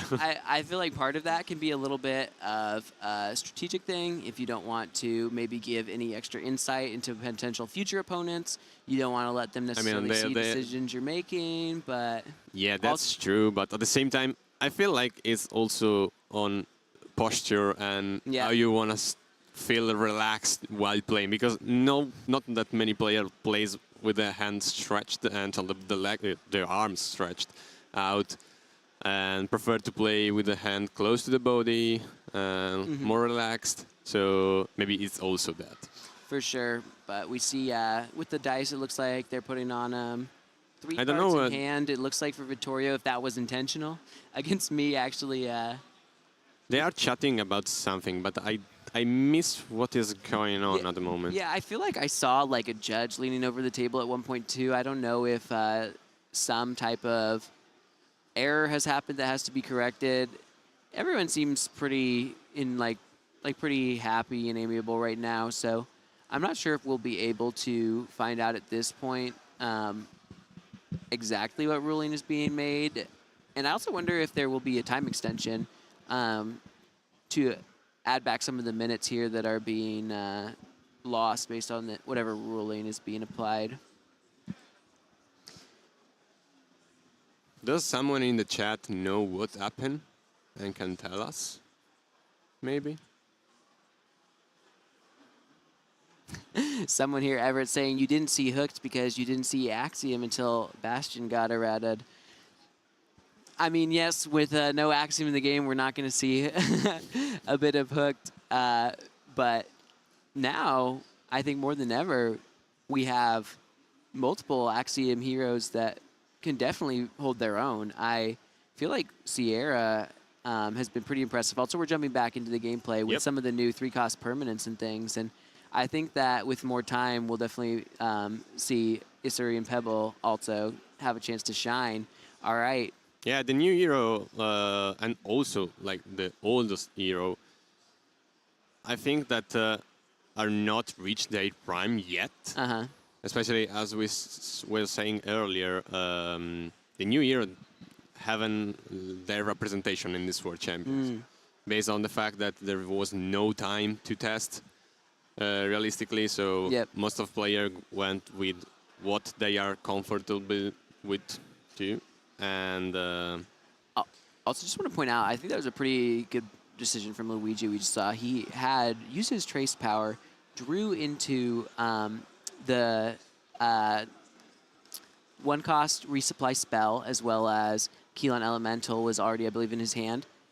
And you'd think that it would be somewhat comparable to like put either in the reserve, but putting the resupply spell in the reserve is like a target that you aren't necessarily afraid to get sabotaged and can just really let you play your turn slow. And now, with no cards in hand, there's actually no potential downside or anything either to having the Keelan Elemental in hand. You don't have to put a card if there are no cards in your hand.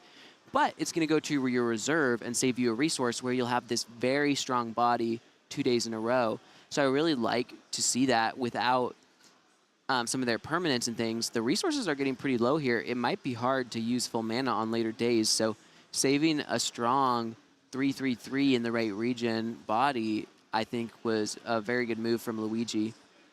Okay, and now we see the hook from Luigi. Yeah, which is funny because both players had been committing to one side only, kind of maybe telegraphing a weaker hand that they didn't think they could go for a 2-0. But all of a sudden, Luigi feeling like, with the stats available, maybe I'll just try and push for both sides again. But that Anansi for Vittorio is going to make it really hard, probably close to impossible to not win an expedition this day. He has the cards in hand to put in reserve. It'll come out with at least 2 boosts for his own reserve for the cards that would in it. I think that Vittorio has the permanent in hand, the 1-cost permanent. The 1 cost, he does. He could possibly go for a 2-0 You right are now. correct. It is there, and having the salvages back in reserve, or the grams eventually. You even have the target to use it on the salvager that is already in play, especially before because Luigi sacrificing it with the grams. Especially because Luigi doesn't have any mana left. Yeah, this is going to be a little bit of a brutal surprise. Yeah, when your opponent's tapped out here, you're going to still have a full reserve on the next day. You lose your station, but... And there is an Anansi there with a lot of stats. Yep, and your other card resupplies basically as well. So the stats on the board, you're going to have the lead. You're going to have a huge resource advantage, while your opponent could use the Reef, potentially to get rid of the Anansi with like a trigger. It's going to be almost impossible, I think, for Luigi to come back in this one. Yeah, like basically the only removal spells that can out that Anansi is probably or Merlin or the Avalanche that we are talking about, but only if that Anansi is not, because it's not 1 as a regular stat in Herb. So if it becomes too big, it can be outed, basically. All right, let's take a quick look at these reserves. Honestly, too. So, Keelan, Frankenstein. The Keelan Elemental is going to be huge here because you have multiple targets that need to go into reserve. And the Frankenstein and the Amelia. Also, I think Vittorio has Hook Demand. Yes. Oh. So, it will really, really tough for Luigi to as soon as pick up a 2-0. Tries to put... Yeah, as soon as your opponent tries to put stats on the side to match you, you just hooked it away. We'll see, though. It'll be interesting to see from Vittorio how quick he wants to commit the Anansi. If you do it earlier, you might get more boosts, but you also are more open to Reef being used to remove it. So maybe you want to do it closer to the end of the turn, especially when we see the Frankenstein is in hand for Luigi, which could trigger that Reef. I think that, already using... I was not expecting Trace this earlier, to be honest with you. It makes me wonder if we would see the Anansi right away, and that is what we're going to see because he was putting an additional card in the reserve to get it more boost. So potentially afraid of like a sabotage or something, more so than a way to trigger the Reef another time. Yeah, and now is Avalanche. Does Avalanche Rare target 5? 5. 5. But... So that a potential target for another Reef, that's not what you want to see as if you're Luigi. I feel like this might be like the only pattern that could get Luigi back into this game where Vittorio is first player. Another salvager supply. And I was just about to say, because Vittorio's first player, Luigi might get the last action, but with so many 1-drops played from Vittorio from reserve, we see Luigi trying to do his best as well, but this isn't giving him another card. Probably going to run out of, I would assume, actions before Vittorio. There's always a chance, though, you could get your own salvager or something at the top, but with at the same time, we know that Vittorio has 2 hooked as well right now.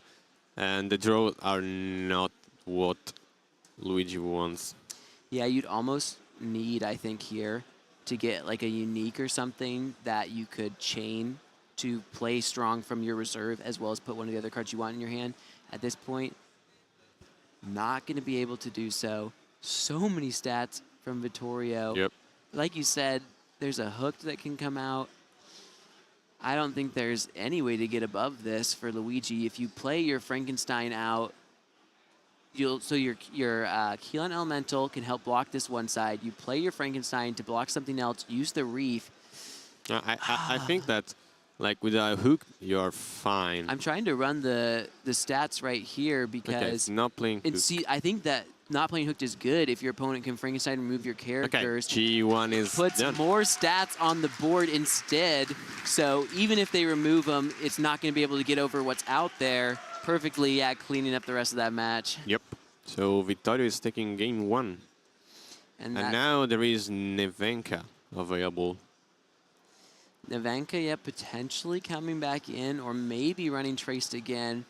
I wouldn't be surprised to see either result. I feel like if you play Traced first, potentially that means you are open to playing it into either of your opponent's decks, more comfortable. I mean, maybe he just tried another line, like, because against Rinko we saw that he banned Sigismar as well, but he started off with Nevenka. Okay. So and yeah, they lost the game 1. I mean, so maybe he tried to switch up. Yeah, you definitely don't want to be too predictable because your opponents are going to be watching your matches.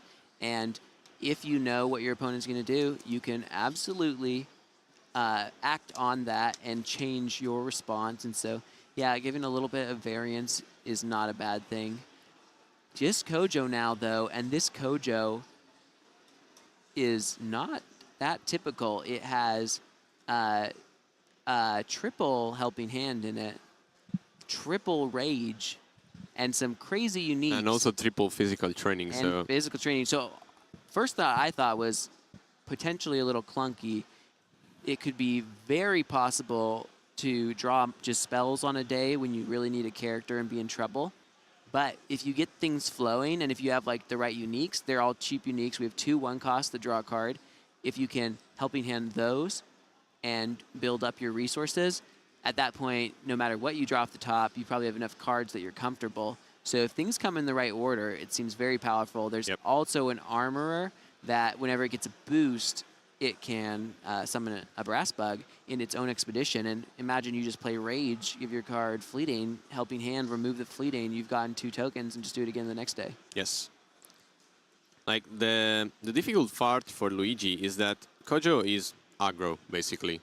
And both Nevenka and Trace suffer a lot from aggro type of decks.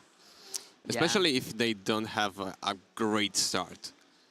In the end game, in a long game, probably they have the upper hand, because Trace in the long game, or even Nevenka with a lot of cards on the field or in hand, is really strong on the long game. Oh yeah, you get like a unique loop going where you're bouncing your magical trainings or something. At some point you have so many cards that you're getting the last action, and you have removals and things to take out whatever your opponent was doing. Lyra has a lot of crazy spells. Oh, like yeah. Twinkle Twinkle is insane strong. He has Sandman potentially. Requiem potentially. Requiem. So a lot of low-cost spell that does crazy stuff. Yeah, I honestly feel like Lyra is kind of like the new Afanis now, where with Afanis now giving Fleeting to cheap spells, you can't bounce them there. But you have a very similar playstyle with the right uniques in Lyra, where you can bounce some of even the exact same spells, like Magical Training. Over and over, Over and over, which is very strong in Altered, where often the resource game is pretty tight, and you also want to make a lot of plays in a day to get the last to say in. It is the switch up, like you're saying. We got the Nevenka here going into Kojo. We'll see if Luigi can get some better rolls this game and make this one go in his favor. We'd always love to go into game 3. And checking the chat here, I see people pointing out they love when the crowd cheers and goes wild. I don't think I imagined how many people were going to be here, but this place is full. The seating area right now is packed. We've got people in the back standing. Side events all around. There really is such a good community and turnout here to support this first World Yes. Championship. I think it's been a huge success. Yes, definitely. Like, for example, the 3v3 team battle, the side event of yesterday, has been sold out, and there was 128 teams of 3 people Of each. teams, Yeah. whoa. There was I like mean, 400 people playing. such a fun format, though, too. Yeah. It's like where it's something maybe that hasn't been explored as much, which just makes it so exciting. And shout out to the team that cosplayed as the 3 Grems from the card. Shout out So to many them. good cosplayers Yeah. here. I think I've seen Also, several the bully others bag as well. There's a that's- woolly back. I saw a rack today. I think I also saw like Alice, I believe I want to say, or no, Dorothy Gale. Yeah. And yeah, multiple others. And I mean, Loki Knock's always in his strip. Yes. He's got Shout out all to Lucky Knox, Link, because- like yeah. jester hat crown thing going on. Yeah, if you ever go to an in-person event, make sure to do a boss battle against him. You won't regret it. And yeah, the side events are crazy, like full of people and even double unique openers. Yeah, that's what I was for- seeing too, but not the helping hand, the rage instead. Also, just want to point out, it's kind of been talked about a little bit this weekend among some of the top players, but rage is also good to be used on your opponent's cards, and you could potentially use it even to like hit one of their bounce uniques or something, and then Almost they as will a get- removal, yeah. Exactly, and even though it does give 2 boosts, if you are playing it on their winning side anyway, maybe that doesn't hurt you at all. Kind of just like an acapella training. Yep. And so I think it'll be interesting to see if we see it used that way, especially with the Suha.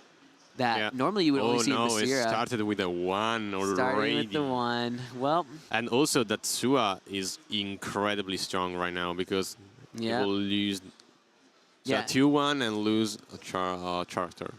yeah, and having the Suha remove a card might even make it more likely that we'll see the Rage played kind of aggressively to get rid of your opponent's resources since they're already going to be down a bit. I wouldn't be surprised if it takes out the Snowman just to get rid of like the most mana from your opponent and kind of drain them. If I mean, they, it depends because like right now, both of Expedition from Vittorio are in grass. So Yep, maybe seeing that removing the result. Martingale, so removing a discount, removing a 1 after you, let's say that.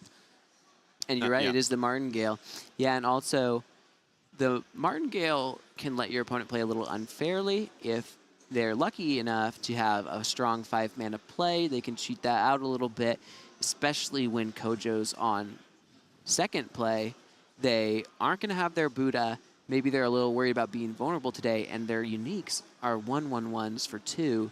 So possibly worried about the stats and things as well. You don't want to give your opponent too much power, but just an Aloe Vera coming out here, this might be the time where you could see a Rage come down on it and you just take the other side. I mean, You're already in the lead. I think that in Oh, he this was scenario angry. is Never- not that great using rate. Maybe Next the next day. day. Next Yeah, day. next Exactly, because it's a strong card your opponent wants to use again, but let's not do it too hastily Yeah, like too you're early. pointing out. We can use it later, and I mean, maybe not potentially as well if you have the chance to 2-0, which is always on the menu. Interestingly enough, like if this Aloe does advance today, you will only be a mountain, so at that point you're essentially trading evenly with the Buddha blocking. It'll make the next day kind of interesting where it's basically an even start, taking away your opponent's advantage. Yes. Going for the same side, we might see, okay, must be discard a card from your reserve to draw a card. We might see the lead even extended further for Vittorio. And like we were just mentioning, with the Kojo basically trading evenly with this Aloe on the next day, the Buddha, that lead might continue to be extended. I think you're a lot more of a combo deck with Luigi, where in Vittorio's deck, maybe you just kind of like like Kojo specifically in Sig, you just play a lot of characters, you just trade and have a pretty predictable game plan. For Luigi with Nevenka, you kind of need like that first magical training to bounce over and over. You kind of need your uniques that you play a lot of cards specifically because of them, and you need like things to come together. And with the few cards and the start from Luigi, that's not what happened. Yeah, it's the difficult part of playing Lyra decks. Because Lyra decks usually have a lot of synergy, but all together. Yeah, that is And correct. So if you have few resources, you don't have that many power. Like by themselves, the cards are not that great. So in leader decks, we saw on Fan, especially if you don't have the luck, let's say that, to draw the right card, or you see a magical training in the mana, or magical training in reserve for in the morning for Fan, or Nevenka, if you roll the one, you don't draw the cards you need.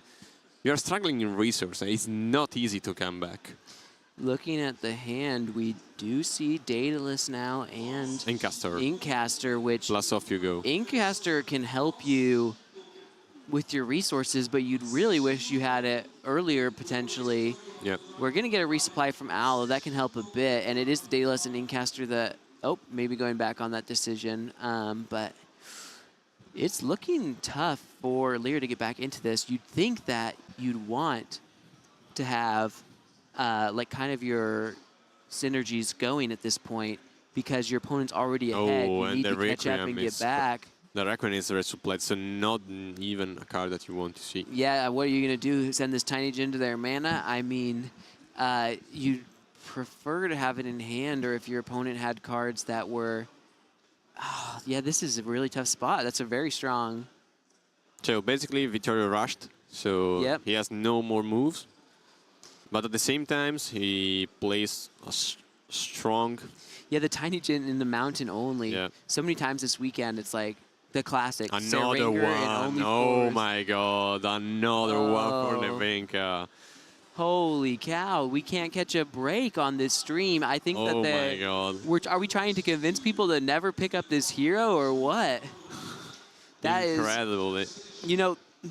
It's not his day. When I qualified, one player I played against at some point also rolled like 3-1s against me, and some days you just can't catch a break. No. It's really hard bringing this hero where it's kind of, I mean, obviously it's a part of the design where like when things go right, you're stronger than like what a normal hero can do, and when things go wrong, you're absolutely not. Tough in a competition like this where you're like, if you get the right rolls, you can get that edge over your opponent, but it's out of control to potentially where you could lose games out of nowhere. I'm curious why Luigi didn't play the Aloria back, because he has the mana to do it, and also, no, it's just because it was in water. Because with Aloe Vera on the companion side, he could have advanced and have the Aloe Vera on the field. So I don't know why he has not played it. Yeah, I'm not exactly sure about at this point. And his draws are no good. Well, and Aloe is not a very good play this next day because... No, it was the previous day. Yeah, no, that's what I'm saying. Like, at this point, the fact that you keep it in reserve, I don't know, like, if there was a reason with the mana or something, but... yeah, it's not a strong counter to your opponent who's in Forest and Mountain this next day. As we said, he played the semi-final of the LCQ in the afternoon, and it finished at half past midnight. Wow. Then he has to build the decks for the final, even though he didn't even know if he was qualified or not. And he played the final in the morning, and then start all the World Champions. So he's hella tired, I can tell. And maybe this error is just because of a little bit of frustration with the ones, a little bit of tiredness, and also the tension, because you are missing one step to the grand final, and it's not easy to calm down, relax, and play always correctly. Wow, leading off with the Fire Rabbit, just really not wanting to commit anything before your opponent, and when you're at least 2 expeditions ahead, seems like a strong thing. Here you'd really want to have one of your looping unique so that you could play Daedalus over and over and like kind of control where your stats are going. That would probably have been one of the things that could have helped Luigi maybe get back into the game, would be having a way to abuse this Daedalus a little bit more. But at this point, just putting it into the reserve, probably playing it out from the reserve. See, you play the Daedalus. It's your last play. You hope you get the right roll. You'll go up to like 4 on the side with the rabbits to block them by 2. You're going to be blocking your opponent by, it looks like something like 5 on the other side. So they're just not going to go for that side. Oh, so I think it looks like we're gonna choose to potentially give a boost to this rabbit. We'll see if they let them roll that back. Potentially, it seems sometimes like if you have not said you may go, or like I pass my turn to your opponent, that and like no new information has been seen, that you're allowed to kind of like change your decision on your turn.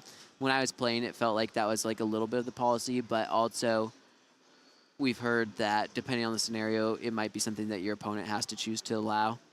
We got a lot of conversation about this, and it looks like we brought the head judge over to help in Maverick in deciding if this is possible. I mean, at this point, with the top 3 players for the event, we really just want to make sure everything's being handled fairly, and we'll see here.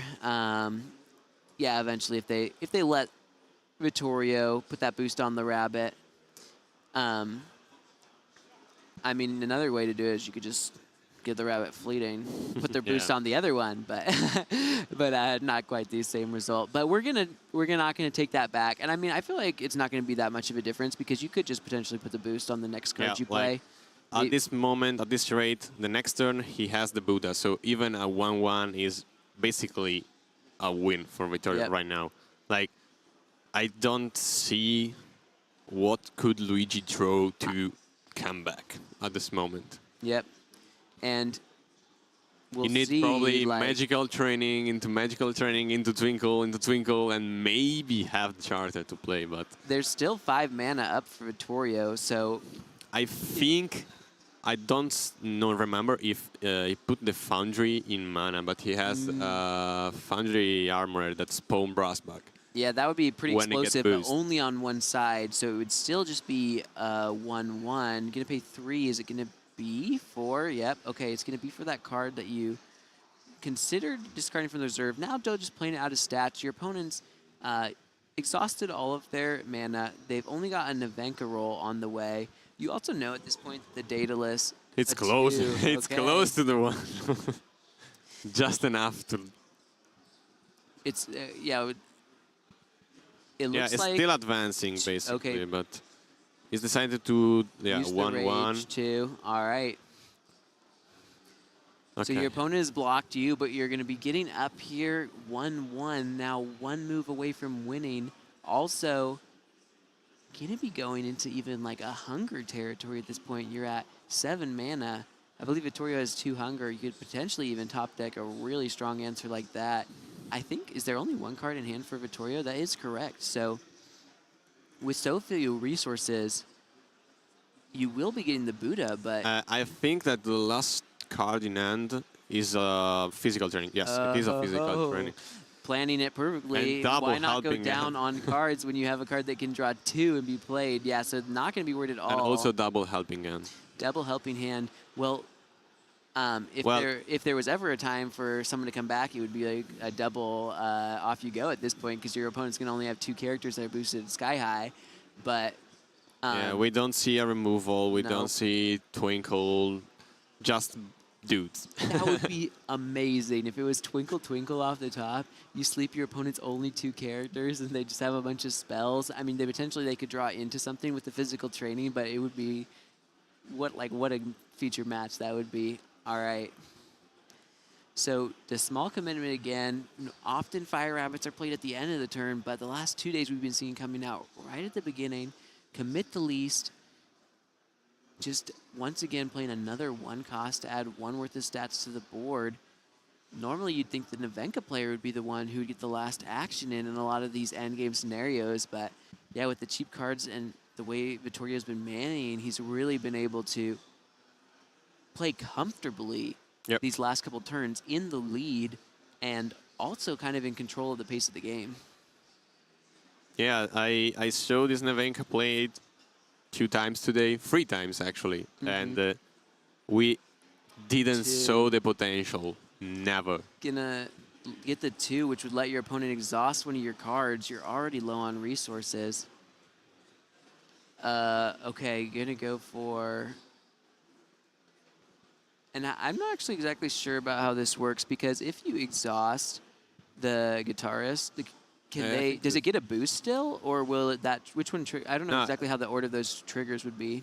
I think that the triggers work anyway. And I think because they already choose to exhaust their opponent's helping hand, it's too late, and they have to resolve that action before putting the boost, which they would have wanted to do first. But we're halfway through an action, so you can't go back and say that you had put the boost because that chain's already resolving. But like the boost, like I don't know exactly how this works, but I think you that should get adding boosted a boost, even if it's exhausted. No, right? when it's exhausted, it will not trigger. So that's why I'm thinking that because they didn't choose to put the boost first and then target and exhaust their opponent's card, that it will not get a boost. But I'm not sure though. Like maybe it's something that's kind of like innate and doesn't have to be chosen. But I don't. I think that's potentially where we have a whole judge team here trying to figure out. Yeah, now. obviously. But I think that like it should work anyway, just because like there is a queue of effect that triggers. So in this case, you have the snowball effect and also the effect. Then you can like it's already activate. Yeah. Even if you tap it, you can still play it. It's like rolling. Oh, for I example, see what you're saying because the effect was in the queue before it was exhausted. So if you played a character when it was exhausted, it wouldn't happen. Yeah, it's but like now, the. Yeah, no, I agree because it's kind of like when you send a card like Daedalus to reserve, and then you give it a boost after. Yes. Even though like it's gone to reserve, it'll still have that effect online, which could place a boost on Or, it. for example, the bounce unique. If you roll a one with Nevenka and the unique got in reserve, you can place back the unique itself. All right, and they have decided the card will get a boost, but honestly, at this point, it's maybe not even going to hit the board before the game will be over. 3 more mana coming down. Physical training and expected. Push both sides at this point still. In the lead on both. Make your opponent have to commit 2 cards with 1 card in hand. How are you supposed to take both sides? No, it's not enough. Unfortunately for Luigi, I think it's GG. And thinking your tournament life is essentially over, but just really making sure that there's nothing that you've missed. There is the Nevenka possibility to roll 1 boost and have tied on the companion side, but there is a physical training once again that can be played. So gonna go for it, and it is a boost again. Literally, the only card that could not win, but at least counteract is Sandman, basically. And you need to play Sandman on the companion side to sleep the rabbit because it's in grass. Just gonna so be just an walking. A.W.O.L. Yep. Physical training and again. Vittorio Beat is the heading rabbit. to the final. The crowd goes wild. Oh my, we have our last finalist. Yes, it's going to be the mirror matchup too. The Kojo, the Sig, the Trace. Yes, this from both of our top players. Yes, and we are representing our nation. Italian against America.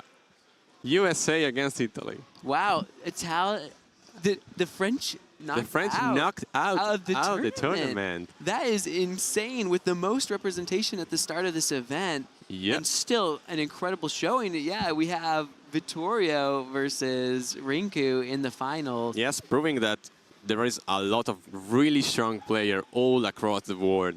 Literally. And unfortunately for Luigi, but... Yeah, such a great run. Nothing to be upset about there. And going to get a hero card as well still.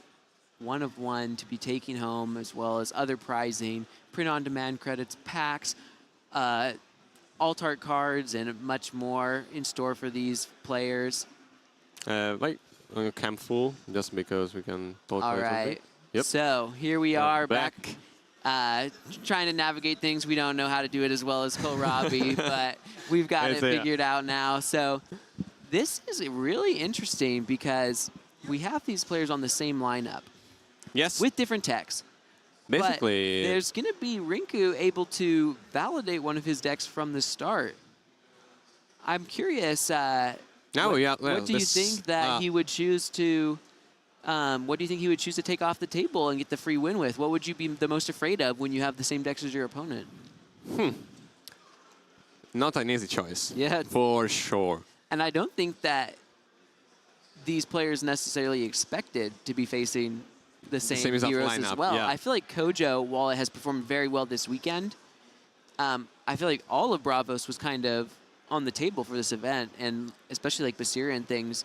Yeah, most of the people think that Basira was the best hero to play for the Bravos faction, but seeing the top 4, it was not the right choice because we saw Atsadi and we saw Kojo.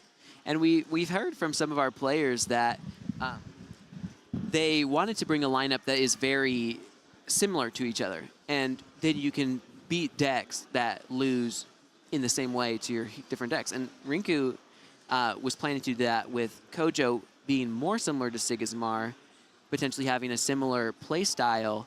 Maybe that really worked out this weekend where whatever your opponent banned, you still have decks that want to play into similar heroes and play in a similar way that you've learned and practiced.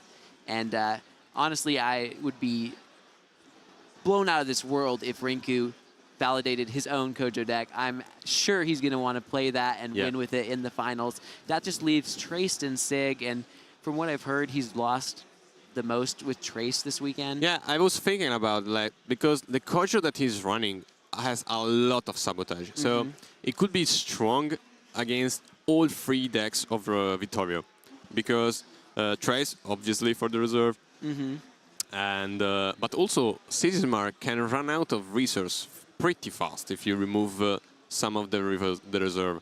So I think like Kojo will be played for sure by Rinku, and probably I would ban Traced. You think? Yeah, I think that there's... Not ban, sorry, but validate Traced. Yeah, I think there's 2 very strong arguments. One would be you're the least experienced with Trace for Rinku. You have got the most losses with it.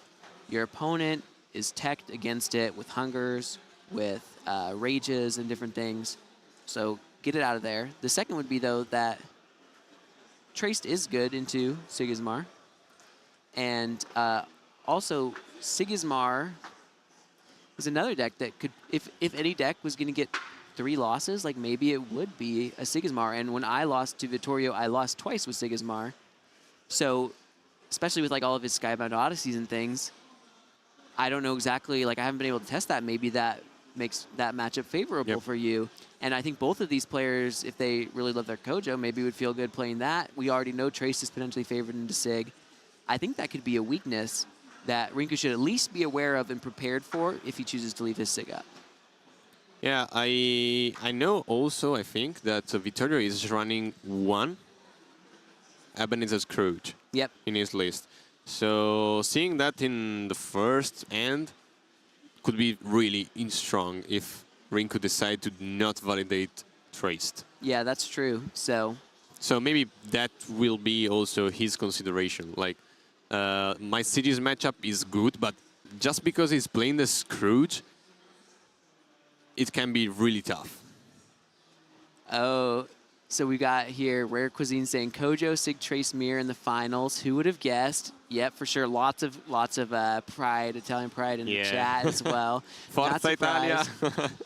Welcome to the tallest man in commentary. I don't think they're talking about me, so. I actually found out that Roomfolk is higher than me. Oh. I was not expecting. I stole as hell. Wow, it gives you a little bit of... it's behind the camera looking at us. I'm like, what the fuck are you doing? I'm just among giants here. I don't know what's going on, but yeah, it's been great watching another finalist qualify, and I mean, feeling better again too to lose to one of the top 2 players here at the event. So crazy. I roomed with Rinku when he qualified in Dallas, and then we were in the same hotel and sharing our Ubers and everything every day again here, and he's in the finals, the U.S. player. Yeah. I really hope how many U.S. players there were qualified? There were 3. So all of the 3 marbles. Italian and 3 American, and breaking it to we got a good conversion rate, right? So I think we'll be going to a break pretty soon, but I'm really excited to be here with you all. I'll be in the crowds cheering along. We're going to be seeing the first World Championship for Altered TCG. What a year. We had such an amazing Kickstarter. We've had so many wonderful expansions with new mechanics and new heroes, and now we're going to have a new world champion. Yeah, they are setting up everything, but first of all, before the final, just to have the player take a break, especially because Vittorio has played three matches in a row. There will be a special thing. The Regismar. Yeah, and the final will take place in 50 minutes, so at 17 local time, so in about 50 minutes. All right, so you've heard that. Don't go away anywhere. Yep. Tune in for the final and watch along now this special battle between Caleb and I don't know who, but with a super hero. I heard, yeah, it's going to be against Regis themselves. Yes. So what it will be a challenge. Yeah, so yeah, give us your predictions in the chat. If Sigismar that summons 2 tokens on each side, that's like Jeanne d'Arc going to the reserve and every summoning. time. That's a 5-cost card. Yeah, You get that day 1. In a boss battle, I played against Ordis. I was unfortunate to play against Ordis. Wow. But that was nerfed. It was just spawning 1 and 1. Oh, mild. You know, because like the best play in Ordis is you just 1-drop on the other side, have 2 things, and then put out a 2-drop. What if you just had that start to begin with? Yeah, You can even finish off with a 3-drop at that point. Yeah, I think I'm really excited to see this. Yes. All right. And we'll be right back, so stay in and see ya. Bye. Later, everybody.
All right, everybody. We are not taking that long of a break because before the grand finals, we have a special show match.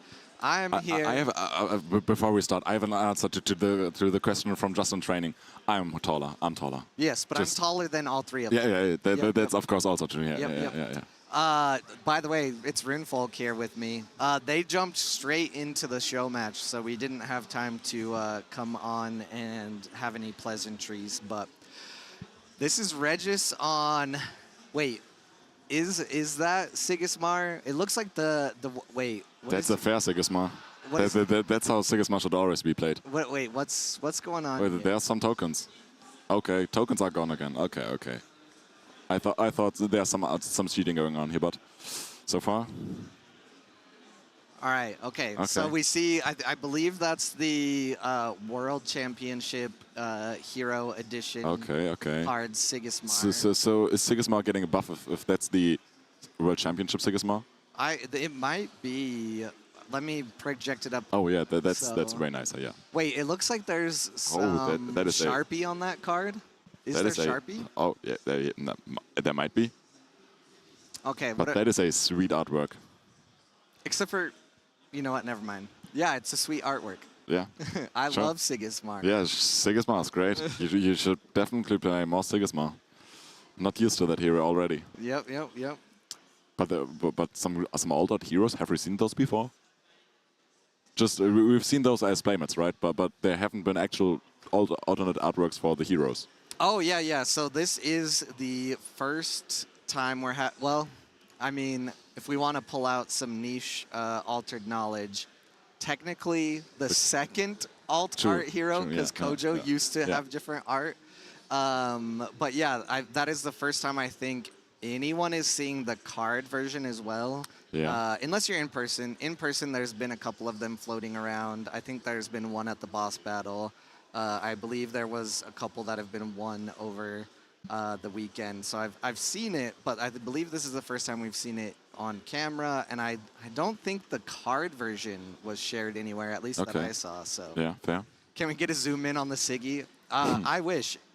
I could zoom in, but it would be a very scuffed zoom in. Yeah, I would yeah, just understandable. increase the size of the source in OBS, so I don't have control of the cameras. But we've been talking a lot about the heroes. Who are these people? Well, I think Caleb is one of the biggest French streamers. I think also is streaming the event today. I haven't seen the VR accounts today, but probably is just the biggest altered streamer. So and the other one you can maybe tell a bit more about. Yeah, so if you do not recognize this person by their face, this is Regis. This is actually the creator of Altered. Many years ago by now, it was his brainchild, wanted to make a TCG. And I believe he was one of the creators of Dixit, is what I've heard. I, of course, know more about him in the Altered verse, but there are people who are fans of him as well from some of the other games he's been involved in.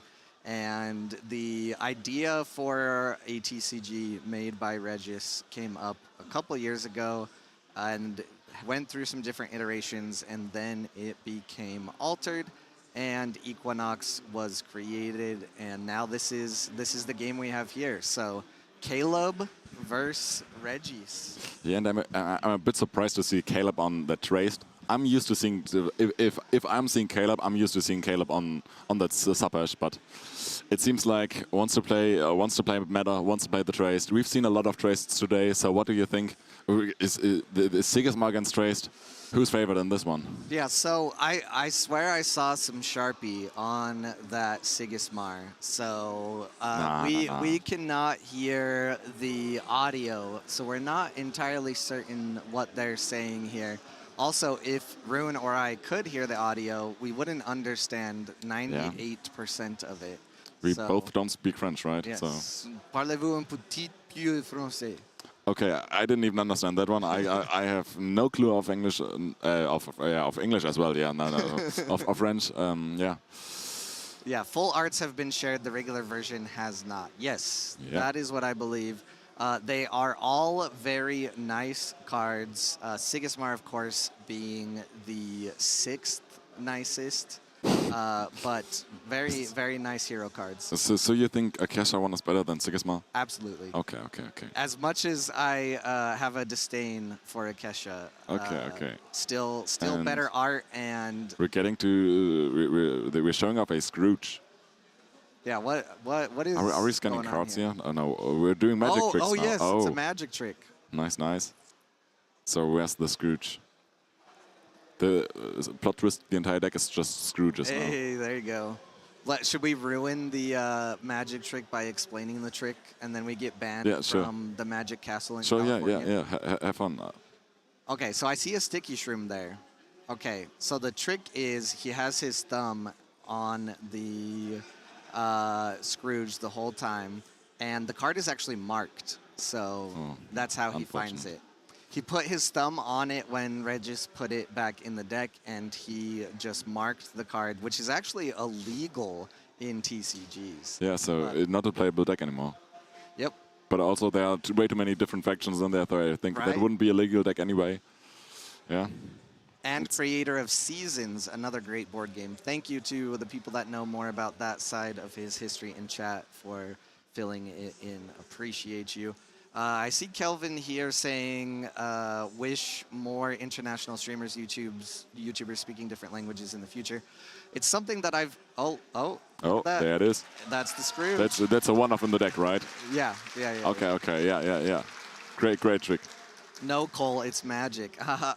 Yeah, it's true. It's magic. It was magic to me, and Cole has ruined it for everyone. Thanks. Yep, I definitely knew how the trick was performed, and I ruined it for everyone.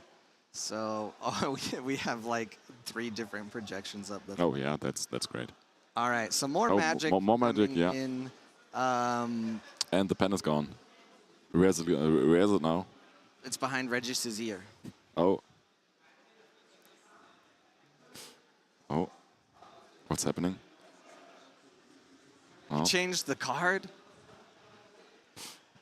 it's magic. I haven't seen this before. It's magic. Oh. Oh yeah, yeah. Yeah, Oh, wait, I'm I sure have- Stream I've- loved that. I've- Oh, it was in his Oh. pocket. All right, so Kelvin, I was going to ask what languages you want to see Altered streamed in more. And this is something I mentioned, I think, on the very first day, maybe second, who knows? I don't even know where I am right now. But if there are people in different languages that want to get into Altered, unfortunately, we either have to translate back and forth to each other, or if you also speak English, feel free to contact me. I can get anyone, get them helps getting started. And So I think we can switch like the English cast to German casting, because like there's like AQZ casting a lot of things, and I think pretty much all of them do speak do speak German as well. So if you want, we can just switch over to German, and yeah, that's easier for me. I'm not sure about you. How about I've definitely tried talking German to you before, but yeah, then realized, well, you don't understand the word I'm saying, and yeah. Yep, nope. I will say, how about you guys at AQZ change your streams to German? Yeah, that's and, great. I'll remain in English. Okay, yeah, sure. But yeah, if you reach out to me, one of the things we did for one of the WCQs is we did help coordinate a Spanish stream. I would love to do that for more communities. So, yep, just let me know. Yeah. And yeah, depending on the language, I can also tell you if it already exists and maybe you just haven't found it. But also, let me try to pronounce this language that I don't even know what it is and see how bad it is and make everyone laugh. T karaksikila einai oteri. Yep. That was it, that right? sounded correct to me. Is yeah. that German? No, that's not. Yes, Gav Kenny, very great weekly media post on the Altered TCG blog. Thank you for the magic, but you know what? No, Next now is it's where the playtime. real magic happens. Yeah. Can Caleb beat this Sigismar? Yes, so as far as we know currently, it is just Sigismar, but I swear I saw some Sharpie on that card. It is an altered card. That's very fair, yeah. I can't complain about that one. So yeah, Traced, very interesting here. Maybe Caleb had not seen enough of Traced over casting this weekend and decided one more. The entire time I've been here on the cast, I've been criticizing Uniques. Can I now criticize the Sigismar hero? Why isn't it a full art? Why is there? Everyone knows what Sigismar does. Oh, True. Okay, just give me the full art of it. Yeah. Yeah. That is a very, I would say it's a very like contentious thing. I think it's a very easy problem to solve. So I have one of my full art Tasias, and I have that face front in my sleeve. If I'm ever playing against a new player who doesn't know what it is, I have a normal Tasia right behind. Yeah. Perfect. So, but there are some people that are like, oh, if I don't have the card text, then, maybe a new player, someone will get confused. And then there's people who do want the full art without any text. And then there's in between. So, text, but no box. So I have a quick tip for you. So if you don't want your opponents to get confused about what your card actually says, just don't play lower bracket, play upper bracket. Then your opponents are usually used to altered cards, and then they know what the card does. Well, okay, hold up. What is this start for Sigismar? That's a casual Sigismar. I don't know what you mean. It's standard Sigismar. I think we're in an alternate dimension where Sigismar creates 2 recruit tokens in each expedition every day. You're really having it today with altered, right? What? We have an altered yeah. Sigismar. Yes, Yeah. yes, The altered jokes are there. Yeah, you made my joke back to me, but my brain is about 2-second lag currently. So fair enough. Yeah. Also, we saw the town square come out. Great card. Incredibly good in this set too. I at the moment don't even know what the rare upgrade of this card is. Oh, I think it's just boosting both expeditions. Yeah. That's a fair card. Getting 2 tokens, 888, 444. Yeah, that sounds balanced to me. Yep. It's feeling like the Sigismar might become a Gurung at some point. Oh, yeah. But without the defender, I feel like it's. The traceability should get upgraded now to I draw 3 cards and put them into my reserve. Ooh, there you I go. feel like you're still unfavored just because you don't have enough mana, but well, just upgrade both heroes at this point, right? Yep, mega traced. Yeah. Oh, okay, so it's traced, right? Traced, as far as I know, I'm not the most well-versed in the lore, but I know he has the automaton and he has some, other creations. Can we get like a Megazord version of Traced where he just literally has a giant robot instead of the spider that carries him around? I'll pretend I know what you're talking about, and yeah, I also that sounds great, like a great idea. I want that one. Yeah, let's make it happen. Make a Traced. Yeah, why can't one of the players playing in the finals play this version of Sigismar? I want Rinku seeing play this hero. Yeah, that seems fair to me. I don't think you should give it to Rinku. I think you should give it to the person coming up from the losers bracket because Rinku is on such a tear. No. He can still take it. No. We're not taking chances here. Just give Rinku that altered hero, and then we're good to go. Yep, so there are only 2 terrain spaces because this is a boss battle. Oh. This is the boss battle. Ooh, is this a cycle Traced? I do think I've seen Caleb play this. Yeah. You just now need probably an order, right? Yep. And then you just start resupplying, and those tokens do not matter anymore. You just have brass bucks everywhere, and yeah, that town square is sweet and all, but can it compete with infinite brass bucks?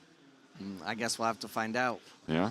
The other thing we don't know is, are there any altered cards in Regis's deck? Are we going to see maybe an Ortis Spy with double sabotage? Maybe.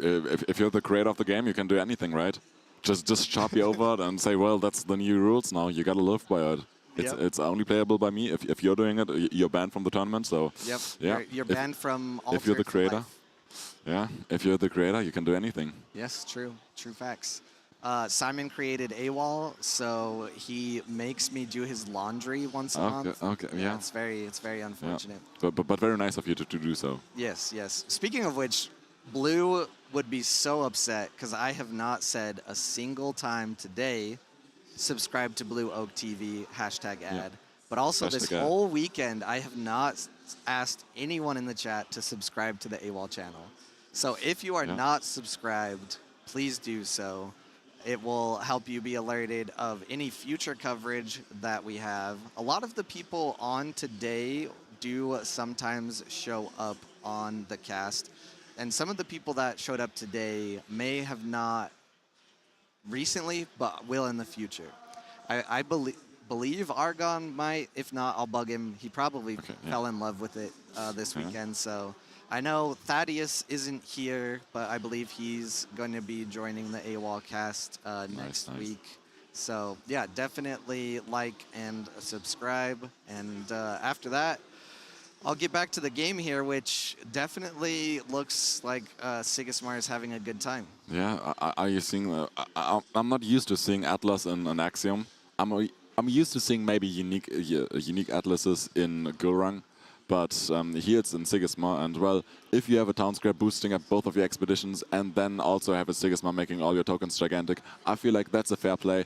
But unfortunately, not going for this Atlas here right now, and just slow playing with Orders Trooper. And I feel like that Atlas on its own with a town square trigger could have been a 2-0 already, but well, just needs one expedition. So this game seems like it's almost done and dusted here for Caleb. I don't see a lot of chances unless Caleb manages to go infinite. And do you see that sweet Aerolith token there in that permanent landmark zone here for Caleb? Yes, yes. Do you know who created that? I believe so. I think it's given out here on site by Marek Gnome School, and very, very sweet. Just especially designed for this event. I think they all also have a stamp on there that it says Paris and then finals. I'm not sure what it says. I think I've got one of these copies at some point, but I haven't taken too close attention to the details. But yeah. Yep, yep. I am ashamed to say that I also have some of them. I looked at them quickly, saw the art was beautiful, and have not fully digested it yet. It's been kind of a little bit of a busy weekend. So. And there we see the first unique here for Caleb, and now I'm really interested to see what it is. I think it's not an auto that is spawning brass bugs, but it could be a Mowgli that's spawning brass bugs. But we usually like the autos. The autos are great. Yes. So this is a very rare opportunity for us to say we believe the creator of Altered misplayed.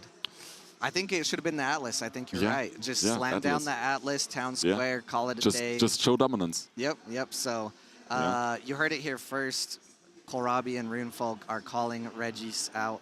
But I will say, maybe he wants it to be more of a show. But if you're Giga Sigisma, you can Giga Brain your opponent maybe and just play like this and still get a ton of town square value. You are making the rules, and so that seems like you could take the game here as well. I feel like there are just not enough stats. So the Mowgli isn't providing a lot.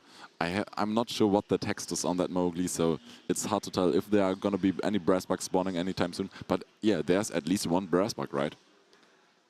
There is at least one. I think that's the mom glider brass bug. So. Okay. Yeah. Yeah, that's a great name. And yeah, there we see a resupply. We see the options, and no thinking, just immediately picks that Gibble. And yeah, I think it is a brass bug generator. I'm not sure if it says other expedition or if it just says any expedition, but it seems like Caleb keeps putting them into the hero side here. So might just be, there's an order. It's a bit rough because I think you have only 1 mana left and want more resupplies, but at least there's still that frozen delivery that you can keep resupplying with. And yeah, stats don't matter if you have well, it's not an order, but it's still a similar unique. And yeah, it is target expedition. So Caleb is now looking to get a bunch of these brass bugs. Still has 1 mana left for the frozen delivery. Plays it, and now it finds another one. So can keep the resupply and brass bug combo chain going. And now there's even Aerolith tokens because maybe run out of brass bugs. Nope. Aerolith token is getting put back, and we have more brass bugs. There you go. They're all the mom glider versions. What do we got here on the flip? And more resupplies. Let's go. The crowd also cheering for every single resupply that is shown. I love that. And even more. The chain keeps going. We want more brass bugs. Can this go infinite for Caleb? He's already reshuffling the deck. Okay, yeah, this seems consistent. How many of these supports are in there? I feel like there needs to be some permanent removal. Yeah. Just play Hunger now on 0 mana. I don't see the issue with that. Yes. What would have been funny is if when he started the resupply and got the Gibble, would have been funny if it was just all Gibbles. Yeah. That would have made for a great cheat. game. Yeah. Yep. If the game is stacked against you, just cheat. Yeah, if the opponent has like this Sigisma, just cheat as well. I don't see. Reggie's probably not cheating. It's his game, right? Yes. So Caleb just sneakily put some more cards in there, more rare slots in there that are supposed to be in there. So yeah, maybe but Caleb doing great so far, and even more resupplying. We love to see it. When will the chain stop? And it stops. Ooh. But I think that is already. Oh, it's not enough. Oh, stats are just stats are. Yeah, he hadn't slammed down the bug from that one yet. Stats don't matter. I'm not sure how many stats there are, but now matching or outmatching Reggie's here, and that's a 2-0 for Caleb. Let's go. See, would the Atlas would have won though, right? I am not quite sure. Someone that has less exhaustion and has the stream up, let us know if it would have been enough with. Yeah, so it's only 4 tokens, gigantic, than the town square. Yeah. Yeah. So we ain't got time to debate that. We're moving on. There is an otter waiting in the reserve, Yeah, which we assume. do you know what otters usually do? Of course. They put cards into the reserve. They also, whenever card goes from deck or from hand into the reserve, they also get otters, also get brass bucks, right? We're not sure what the text exactly is, but we know types of these otters, so that's just a pretty sweet card. Yep, I gave the credit to Kaifu for starting the Otter Revolution. I'm giving it to Pop Yet. Okay. Yeah. Well, you know what? Well, you can also give them to Freeloader, but because he played something similar, but that was just boosting whenever you resupply, because he didn't want to spend all the money on these brass buck spawners. Yeah. But yeah, those brass buck spawners are pretty sweet. Yeah. We've seen them in Bravos, we've seen them here, so yeah, they are sweet. Oh. And they can beat Giga Sigismar. They can beat Giga Sigismar. Right now, we'll see what can happen. The really good thing is... Puts down the Atlas into the mana. Ooh, I think he Just wants to doesn't make a like that show. card. He's a Yeah. showman, a true showman. Also keeps the town square. I'm not sure what the town square is kept for. It is just, I pay 3 mana for nothing. I'm Yeah. losing the game. Yeah. But maybe Regis has some different strategies and just slams down the town square with already the counters on play, required to tap it and give all of your characters a boost. Maybe that's what's happening here. And yeah, I'm excited to see this town square enter with like 20 boosts, 20 counters. Yeah, the other card in hand is an Ortis Attorney. We have a Frog and a Crier in the reserve, I'm pretty sure. Or it's not a... It is a Crier, right? Yeah, and the also... Glare and Upside Down is... Also, what I would have really liked to see is a Crier, the new permanent that is removing the limits from your reserve effect, so that Crier could just go infinite. Yeah, there you go. Yeah, that would have been great. Just if your opponent is playing this resupply combo, just play infinite as well. I don't see the problem. You're the creator, so just make it happen. You sharpied on your card. I feel like there's a 6 on there instead of a 2 on each explicit spot. Who am I to judge? And yeah, just make up new rules. If you can do anything. All right, this is going to be a pretty good cycle here. There's no way for Regis to remove it unless he just reaches across the table, picks up the card, and throws it into the crowd. Tears it apart. Yeah. That's even better. Yeah, there you go. These cards are unfair, so just no one should be able to play them, right? Yep. Or not Regis' opponents, at least. Anyone else, but not Regis' opponents. Good morning, Gus. This is indeed the final. Regis went and swept through the loser's bracket, and Caleb jumped off the stage to haymaker him in the grand finals. And now this is what you're it's first game, right?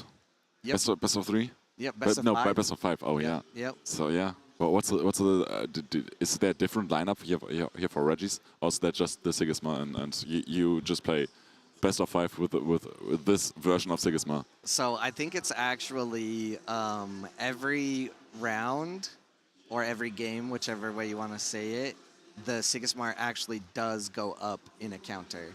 So it goes from 2 to 3, 3 to 4, 4 to 5. So you just gain more recruits each day. Yes. That would be a fair version of Sigismar. Yeah, I agree. Oh, so little side note here. If you have not seen the stream setup, I have shared a picture around or two.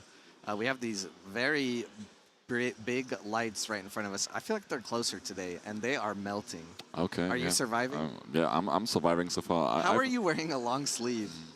It's fine. Right after this game, Regis is gonna ban otters. Hilarious. Yeah, they are unfair. The otters are just brass bucks everywhere. How can play? And it seems like Caleb just wanted to flex on Regis here and just show him how it's done. And yeah, just let the Sigismar advance give them 4 advances and then just show them what your deck is made of, and just play these autos, play these uniques, and yeah, get just infinite stats everywhere, or almost infinite. Oh, and there's the handshake. Reggie scoops. Can There's you the handshake. believe it? Unfortunate. I think Regis was holding back there. You Yeah. know have you seen the Shaggy meme about how Shaggy is like an all-powerful god with like infinite power? That's Regis at That's this point. Regis. Yeah. And he just only used like 2% of his power that is and very let true. Caleb win. Just one Sharpie. That's all he used. Yep. Yeah. I agree with the call earlier. Why would you keep the town square in hand? And I think it's just because he did not want to obliterate Caleb. Yeah. And therefore gets the booster box, and not even Kickstarter. What are we doing here? It's the wait. Is It that is- it is Skybound it is Odyssey? Skybound Odyssey, yeah. That is a very great set. So awesome match. And we are now getting some updates. But yeah, the game is over. Caleb won, it seems, and won that display therefore. So yeah, well deserved. That was a very, very unfair version of Sigisma. So yeah, well deserved for Caleb here. And yeah, great game. Yes, great game. Nice to see you all. How is everyone doing? How is everyone feeling? Are you ready for the grand finals? Who are you Go cheering Rinku, for? go! Not biased at all. No, Not biased at all. not biased. So I'm gonna change the names yeah. here. Oh. Luckily, Am I Trickster or you? You're Trickster. I'm Kurz. Hello. yes, you are Queds. Speak some Italian. Hallo, mir geht es gut. Ist das Italienisch? Yeah. Do you want it to be Rune so that it's shorter? Yeah, sure. Okay, cool. I don't mind. So Rune is going to remain on the cast, but I get to do the fun thing here where I reveal who is actually going to be in the other sheet. The other seat, Yeah. which is none other than Marcus, who will be joining the English broadcast to commentate the grand finals. Who exactly is Marcus? Marcus is, you know what? I think he's reclaimed the title of my #1 favorite game designer. Okay. So Francisco only came by for 1 day. This will be Marcus's second. So Nice, everyone's going to have to let Francois know that he has dropped in the standings to 2nd place now. Yeah. That's very unfortunate. Yep. So It needs to show up more often. exactly. Marcus is a game designer for Altered. If you did not see him, I believe on the first day, he was very kind to just come in and jump in with me because it was one of the times when I was sitting here alone. So he is going to join us for the grand finals. And yeah, we're again getting some updates. I'm not sure what to talk about. You're just hearing my lovely voice now, and Kill is back, so we can maybe have a topic to talk about, because I'm not good at filling time. I'm very sorry.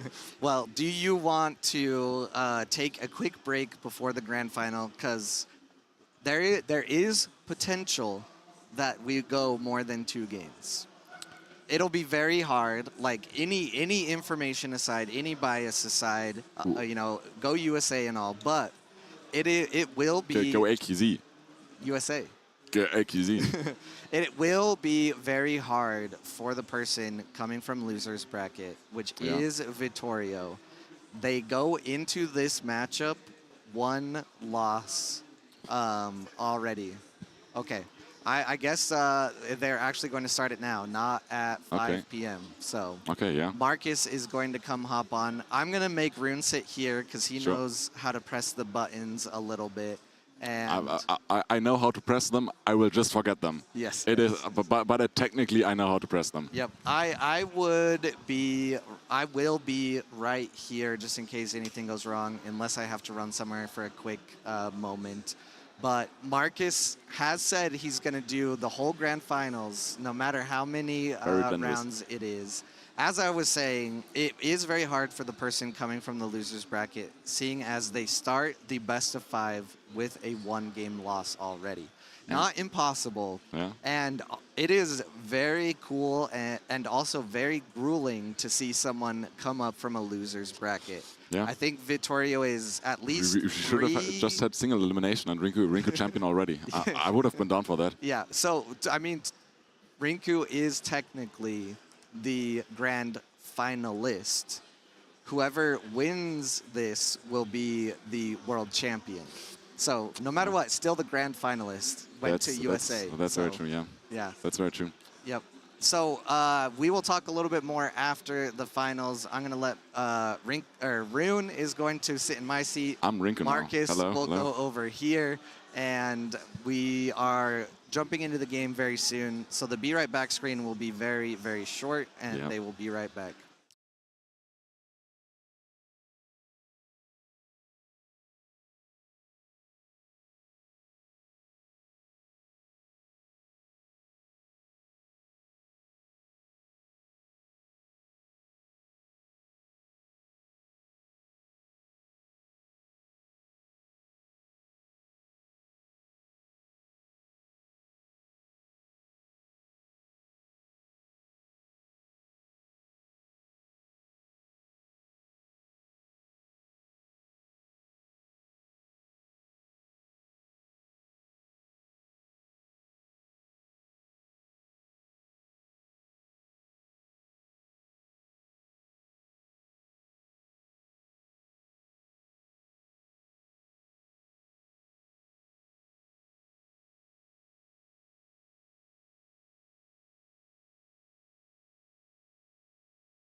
So, wait, do I hear myself? Yeah. Yes, hello. We are back. I'm just used to the other headphone by now.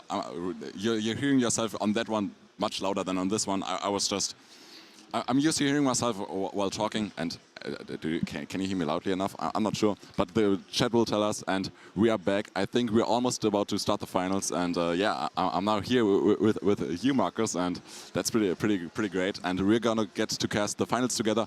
I think not the full finals. I'll be with the one that's rotating out, and you'll just get some different people on here.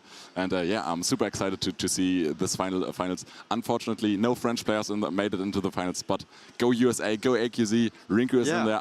It's totally not a biased stream at this point. I mean, honestly, like we're like, I think like there's just a lot of French players, right? And the French players are organized. They have teams. Like they're all like lending uniques to each other. Yeah. So going into the event, many of us were thinking, well, the French players are probably going to do well, and we were probably expecting a French player to win. I would assume if you'd have to name a favorite, it might have been a French player. So it's very cool to see, like, no, like people from other countries are like on the same level, if not better, and like so very exciting to see like multiple nationalities and two different nationalities that are not French in the finals. Yeah, especially for the Americans. I think the Americans are pretty unfavored because they just don't get to play in person, and they just have to play online because the local scenes over there are just so small. And I think there's a local scene for Rinku at least. I've been told there are at least some players that he can play regularly with in person, but usually just sticks to playing in online.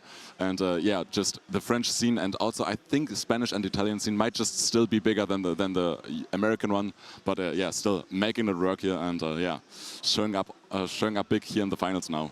All the waters are gone. Yeah, and oh, I haven't got my shirt on yet. I think I put it in my bag. I'm not sure. I think I'm now forced to switch shirts. Cole is giving me my shirt, and yeah. That's good. Should I put it on now? Yeah, but I do by now also have my own shirt. I asked Cole for it earlier, and he was like, sure. They're laying somewhere, so everyone that was here on stream, of course. If they wanted to, Cole got it for them. That was definitely was talked about before. Yeah. That's all good. Yeah, no, we've got loads of cool merch. People like if you haven't been able to make it to this event, I would definitely recommend trying to travel to all the future events we'll be having. Like between the boss battles, the artist signing, there's loads of like exclusive tokens, exclusive playmats. I mean, like the store has, we've run out of multiple, like the most popular areas have gone like since this morning. Oh yeah. There's loads of exclusive cool little products. I mean, these are staff t-shirts, so they're not for sale, unfortunately. But about everything else is. I think that's my second staff shirt that I'm not now getting. Congratulations. The first one was in Essen. There I was on stream as well, and it's cool to collect these, of course. So I think I saw someone in the chat asking, why does Victor start with a lose? So this is basically how I don't know if you've gone over this before, but this is how the loser bracket works in this, in the structure of the tournament that we have here. And basically, as winner, you start with a pretty strong advantage in the sense that you only need to, you have one less game you need to win to actually win the finals. But you at least also haven't lost a series until the finals, right? You could have lost in group stages, but since group stages in that single or in that double elimination, you haven't lost a game. So you kind of are just favored so far into this by your pairings, and therefore you have that advantage in the finals with basically one free win. I may have already heard a strategy for Rinku, what deck he's not trying to bring, or which decks he's trying to match, and there's definitely a lot of strategies going on. And the coolest part about this matchup, I think, is that both of these have the same lineup of heroes. There's the Sigismar, there's the Trace, and there's the Kojo. So we internally had a ranking on which heroes we thought would be the best going into this event, and we had Sigismar, Trace, and Basira going on, and we see now two of these heroes, but the third one is same faction, but it's of course Kojo instead of that Basira. So super surprising that these heroes here now made it through. But yeah, they are just all super strong, and they have shown it so far. Yeah, I think we haven't seen that many Basira. Maybe less than what we expected going into this tournament. Yeah. And I mean, there could be different reasons for that, right? Maybe people deciding, well, actually, like, Trace decks have improved a little bit with Sky Mountain Odyssey, and like Basira decks have a couple of new cards, but maybe not as much. And I know we've seen a couple of like the Suha decks and like all those kind of strategies, but we haven't seen them perform output to the highest levels in the decks today. Yeah, that is very true, and I still think that the Basira has favorable matchups in both Sigismar and also the Trace one, especially the Trace one. The Sigismar one is still hard because of that license withdrawal. Absolutely. That card is pretty good into anything that is boosted. Yeah. But yeah, there are so many threats for the Basira side that are boosted that just 3 copies of license withdrawal, they are expensive, and technically I would say by now Basira should be favored in that, but maybe I'm not really piloting either of these decks, so these players seem to have figured out how to play these matchups, and Kojo now, instead of the Basiras, here 2 times represented in the finals, and that is pretty cool. So you were saying you seem to have some kind of insight into what Rinku's strategy is going to be for this. Can you give us some kind of information, or is it a little bit too early? So I think they are already setting up, so the strategy here is there's one deck that Rinku himself says is his weakest. He hasn't really practiced it, and therefore isn't planning on bringing that one out. I'm not quite showing yet which one it is, but probably looking at the uniques, most people can say which one probably has the strongest ones. We have seen some crazy uniques on the sides, but Rinku's also in his Sigismar, the Kokoba. Yeah, that was incredible. Like that game we were commenting earlier, we were like, oh yeah, like he's behind. There's no way he comes back, and he sounds like a Kokoba, and he's like a draw 2, like game, like so many stats. That was, it's so good. The crazy part about this is he had access to a Ozma that is a token generator and draws a card at dusk, and it's a 2/2 cost, so pretty similar to the Kokoba, but just half the stats, and he decided against it, and instead went for the other 2 Ozmas that he has, the other 2 Baba Yagas that he has, because he said, well, that is just not enough draw, that is not enough stats. I'm rather going with the other ones, and it paid off for him. So yeah, just turning down crazy uniques and still going to the finals. It is just impressive. And yeah, Penny saying it's golden finger unique. Yeah, we have one player on our team, Chili. He doesn't know how good his uniques are, and we are just all of the time going through his collections and seeing how good his uniques are. And he's like, oh yeah, you can borrow that one. And now one of them made it into the finals. So is that the Kokoba that we're talking about? Yeah, that is the Kokoba. How do you just have that lying around in your collection? Like, how is that possible? Yeah, there are also some 2-3 cost brass buck generators for Basira. There's also one of the craziest at dusk fleeting uniques that I've seen. It is 2 cost. It is picking up a card when played from hand without condition. So you can technically just loop these 2 cards with an incaster. Is that in Lyra or in Moona? In Lyra, yeah. So like a cloth dancer, like it's fleeting to everybody. Yeah, it's a cloth dancer that is giving fleeting to everything at dusk and picks up a card when played from hand. And that's a 2/2 cost. So yeah, there are some disgusting cards in his uniques, and the Goldfingers is definitely a good name for Chile in our team. And yeah, therefore Rinku gets the benefit of playing these cards of his. And yeah, I think we're still a short moment away from the match actually starting, and therefore getting to talk a bit more about these decks. I haven't actually seen too many of Vittorio's games, but of course has the same lineup, has Sigisma, has Trace, and also has that Kojo. I'm not quite sure what the uniques are on Vittorio's lineup, but I've seen 3 Halua's Rages, and that is impressive to me. Just raging everything, giving the fleeting to your own things, potentially giving fleeting to your opponent, also as helping hand. These cards, to me, they're not really looking synergetic. One gives fleeting, one takes fleeting. Well, you can play one first, then the other one. But I think you're using these cards on different targets. And yeah, very, very sweet lists from Vittorio so far. Made it, of course, also in the finals. And just impressive play from both of these players so far. Right, I think those they're quite specific tech slots. I would agree you won't see them in a lot of lists, but I like the flexibility of those cards. When we were designing Rage, I remember okay, this is so cool. Like, there's so many different use cases for this, and the fact that the basic play is to boost your Buddha token, it's the most basic thing you can do. But there's a lot of other smaller applications, like boost your saving guard to get the card draw more quickly, for example. Boost your hunger to make it gigantic. I mean, yeah, that you can do that. Yeah, seems pretty good to me. It's like the Acolano, but it can't be grammed. So. Yeah. True. It's less counterplay for specific decks, but of course other decks still have the counterplay into a hunger. So yeah, it's not eating the tumult and everything. But I'm actually not too much into the lore. But I know hunger's eating things. So, I mean, yeah. I'm kind of sad we haven't seen the lore win of someone actually playing a Halua, a gigantic 5/5/5 Halua, and having it rage. And when you do that, you win the game for lore reasons. So. That hasn't happened, unfortunately. It won't happen during this finals. But I'm hoping we get to see some very angry Buddhas or any other target, whoever it will be. And I think both of these players are playing Rage in their deck, so there can be some very, very angry Buddhas or very angry Sangras even in this match. And Pandu asking who's going to win the finals. Well, I have a favorite that I want to win, and probably is favored just because they already have one free win. It's Rinku, of course, but I think it's really close. Both of these have the same lineup.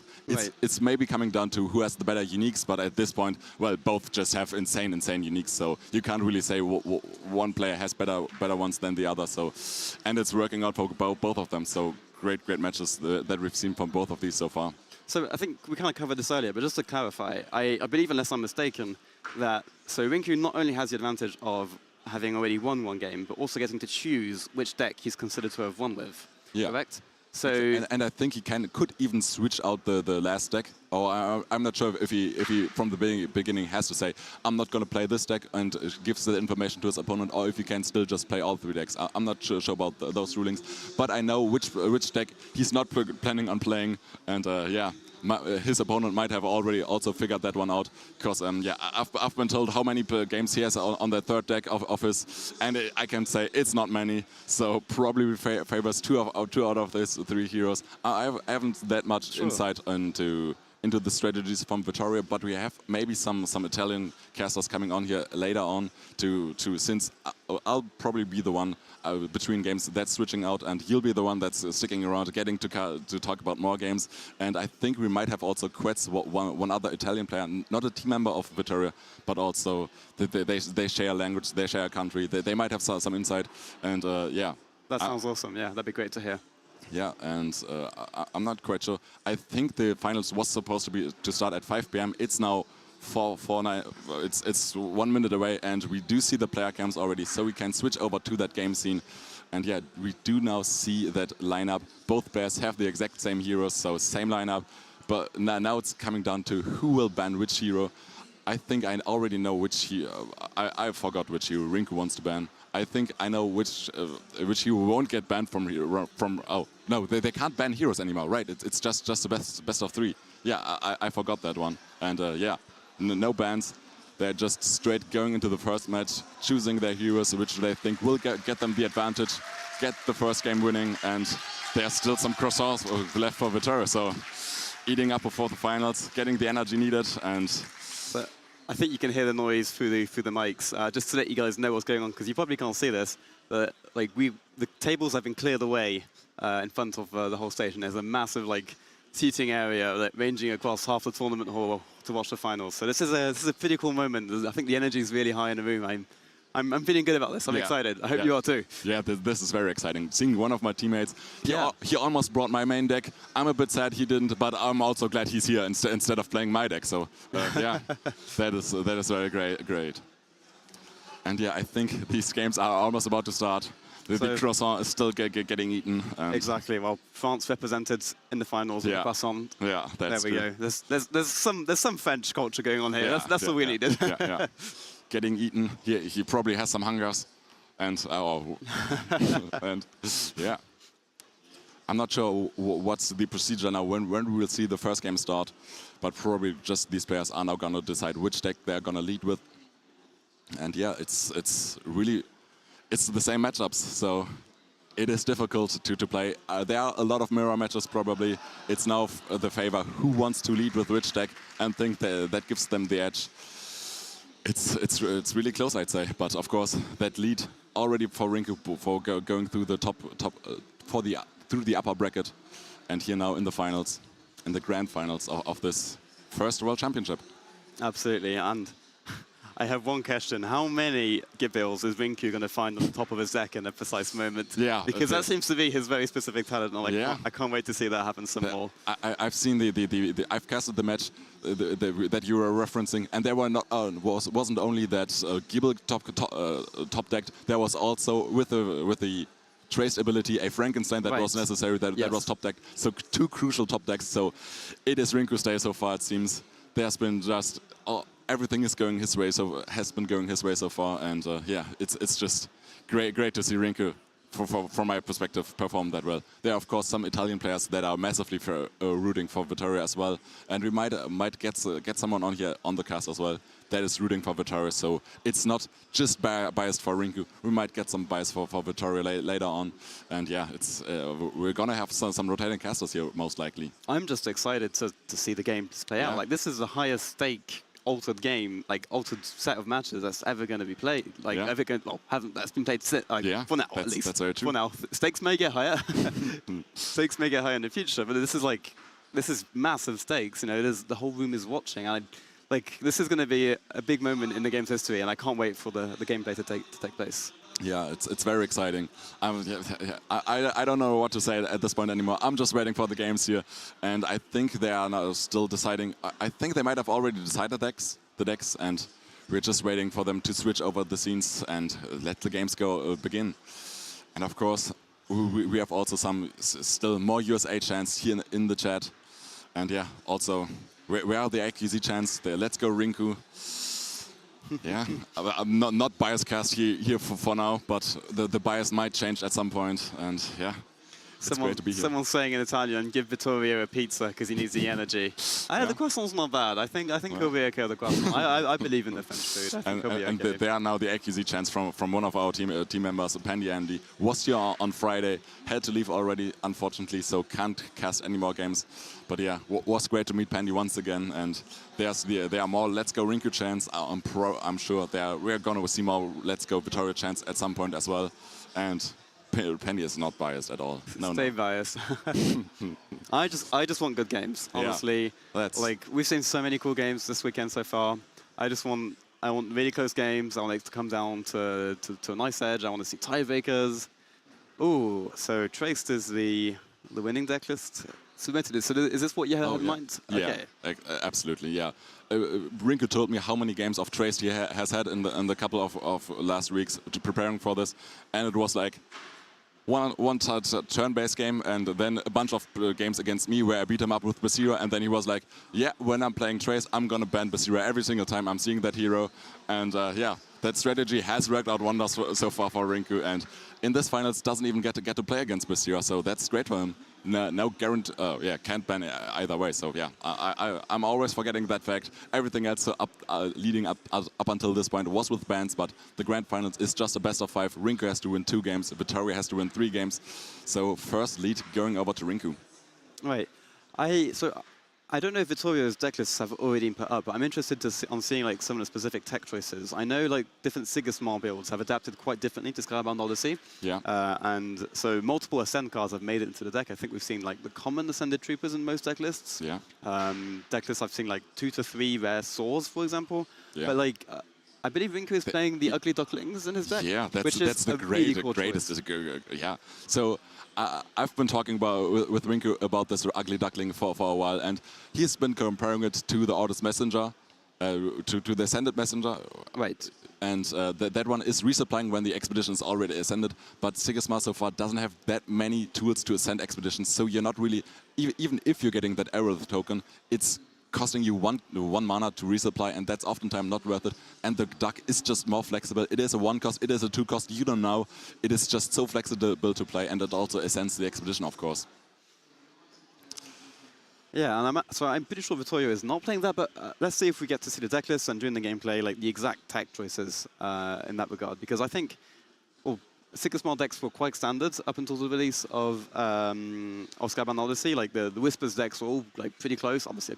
Yeah. A small number of flex slots, but Skybound Odyssey has definitely shaken things up, and quite a few new cards. We've seen quite a few new cards really shine today. Yeah, and we have seen kind of 2 different types of configurations for this Sigismar. There have been players that have been focusing on that Skybound Odyssey and therefore maxing out that Sigismar with efficient 3-cost characters. And actually, I think we haven't seen anyone play that card, but someone in the actually one of the casters today called it out that actually the rare Orders Crier, it's a 3-cost from reserve, but it gets you 2 mana orbs back if you remove a boost from it, and that synergizes pretty well with that Skybound Odyssey. And I think before this event, no one has actually thought about it, because I haven't seen that rare version of the Orders Crier so far. I guess the common is pretty good, so you might be giving out some copies of the common versions, but not all decks play 3 copies. So yeah, there's definitely something to explore there. Okay, so Rinku, and so I imagine if we're seeing this, that he must be playing the Kojo deck first. And let's have a look at these uniques. They are crazy. So the Ozma basically puts a card from your hand in reserve to gain 2 boosts, and when you leave the expedition zone, if you have 2 more boosts, draw a card. So I imagine you're always going to want to boost the Ozma itself, draw a card. Yeah, that's some very solid stats right there. So that's a Haven Warrior that is drawing a card basically, but putting a card down into the reserve. That's getting some Haven Bastion value as well. And I think they are also in the deck list here for Rinku. There we see it up close. 2 Havens in that deck. That fairy is for us known as Belteshazzar Fairy. It is 2/1/2. It sabotages when it leaves the expedition, and at dusk it draws a card. Rinku himself actually has a very similar one. It is a 0/2/2. It has arrow draw card, and when it leaves the expedition zone, sabotage. So a pretty sweet one. And we're switching already to Vittoria's Sigismar here, and there are 2 Kokobas actually. I've seen the Kokoba already in Vittoria's deck list, but I haven't seen that there were 2 Kokobas actually and 1 more Ozma. I'm not sure what they do. You can probably read them. One of them has a very interesting line, which is from the hand, the next bureaucrat you play this day costs 1 less. Okay. And also draws at dusk if you have 3 characters. But I wonder how many bureaucrats you're actually playing. I guess you have the... There's the Accountant, there's the Scrooge, and I think Accountant and Scrooge are the only ones, right? Yeah, that's really interesting. How because most Sigismar decks don't play Accountant, and maybe I don't know how much that line on text on the Kokoba has influenced the choice of playing these cards, but that's such a cool example of how the uniques you have can always have very small little impacts on the other card choices, and no one really has the same altered deck because of the uniques and the consequences it's going to have on the rest of the cards you include.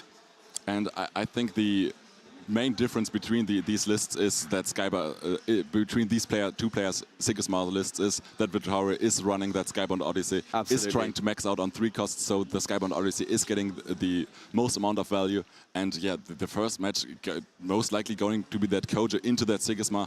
I'm not quite sure who's favored in that one. Probably Rinku feels very comfortable playing his Kojo list, qualified with that one. I'm not quite sure. Oh yeah, Vittorio qualified with Traced, of course. With that bug fix Traced that we've seen earlier on in the last set, right?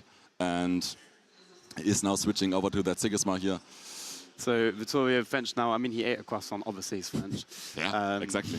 That might just change the color on the flag, make the green blue, and it's basically French, right? He's still eating the croissant. Like, yeah. This graphic is incorrect. Yeah. Oh, those are some sweet order tokens. Yeah, they are from Team Spaghetti. They've made some very sweet tokens, and that Buddha token from Rinku has some signings. I think all of our teammates basically have signed that are here on site. And yeah, starts off with a Tengu, some well-stated characters that Recruit is, I think, already matching. So trying to trade the expeditions here for Vittorio, and if there's something like a Sended Trooper or a Attorney, this seems like a very good start for Vittorio. Absolutely. That Tengu, though, Tengu was basically, in design, was a question of how good can the vanilla be that costs you mana? And I think the answer is Tengu. And it will probably not get better than Tengu. Okay. Yeah, I can definitely. I looked at that card and was like, that's just straight up a power creep to the Pathfinder. But at least Pathfinder is seasoned, so Pathfinder could be stronger when played from the reserve. So that is the Ascended Trooper that you were mentioning. So this is a pretty good start for Vittorio indeed. Ascending is powerful. It seems like a early 2-for-1 for Vittorio on the Sigismar here already. But at least there's a Tiny Djinn. That's a ramp for Rinku. Absolutely. So get the mana advantage with that. You can technically come back into the game. But of course, there is that Skybound Odyssey that is just ascending both expeditions. You get to play characters for technically you could cheat 1 mana with that. I'm not sure if it's in the hand yet. But I think that the Skybound Odyssey is one of the reasons that Vittorio is maxing out on 3-cost uniques that just have upsides as well. And yeah, that is pretty sweet in the deck building, just these 3-cost uniques. And now Vittorio is the one going first, has that rare Ascended Trooper. So that is quite comparable to the rare Messenger, but it's getting boost instead of getting that Aerolith token. These regions are not great for the Tiny Djinn and the Tengu. Very much favour Mountain right here. So some slightly unfortunate regions as well for Rinku. Things not looking fantastic on these first couple of turns, but there's still a lot more Altered to be played.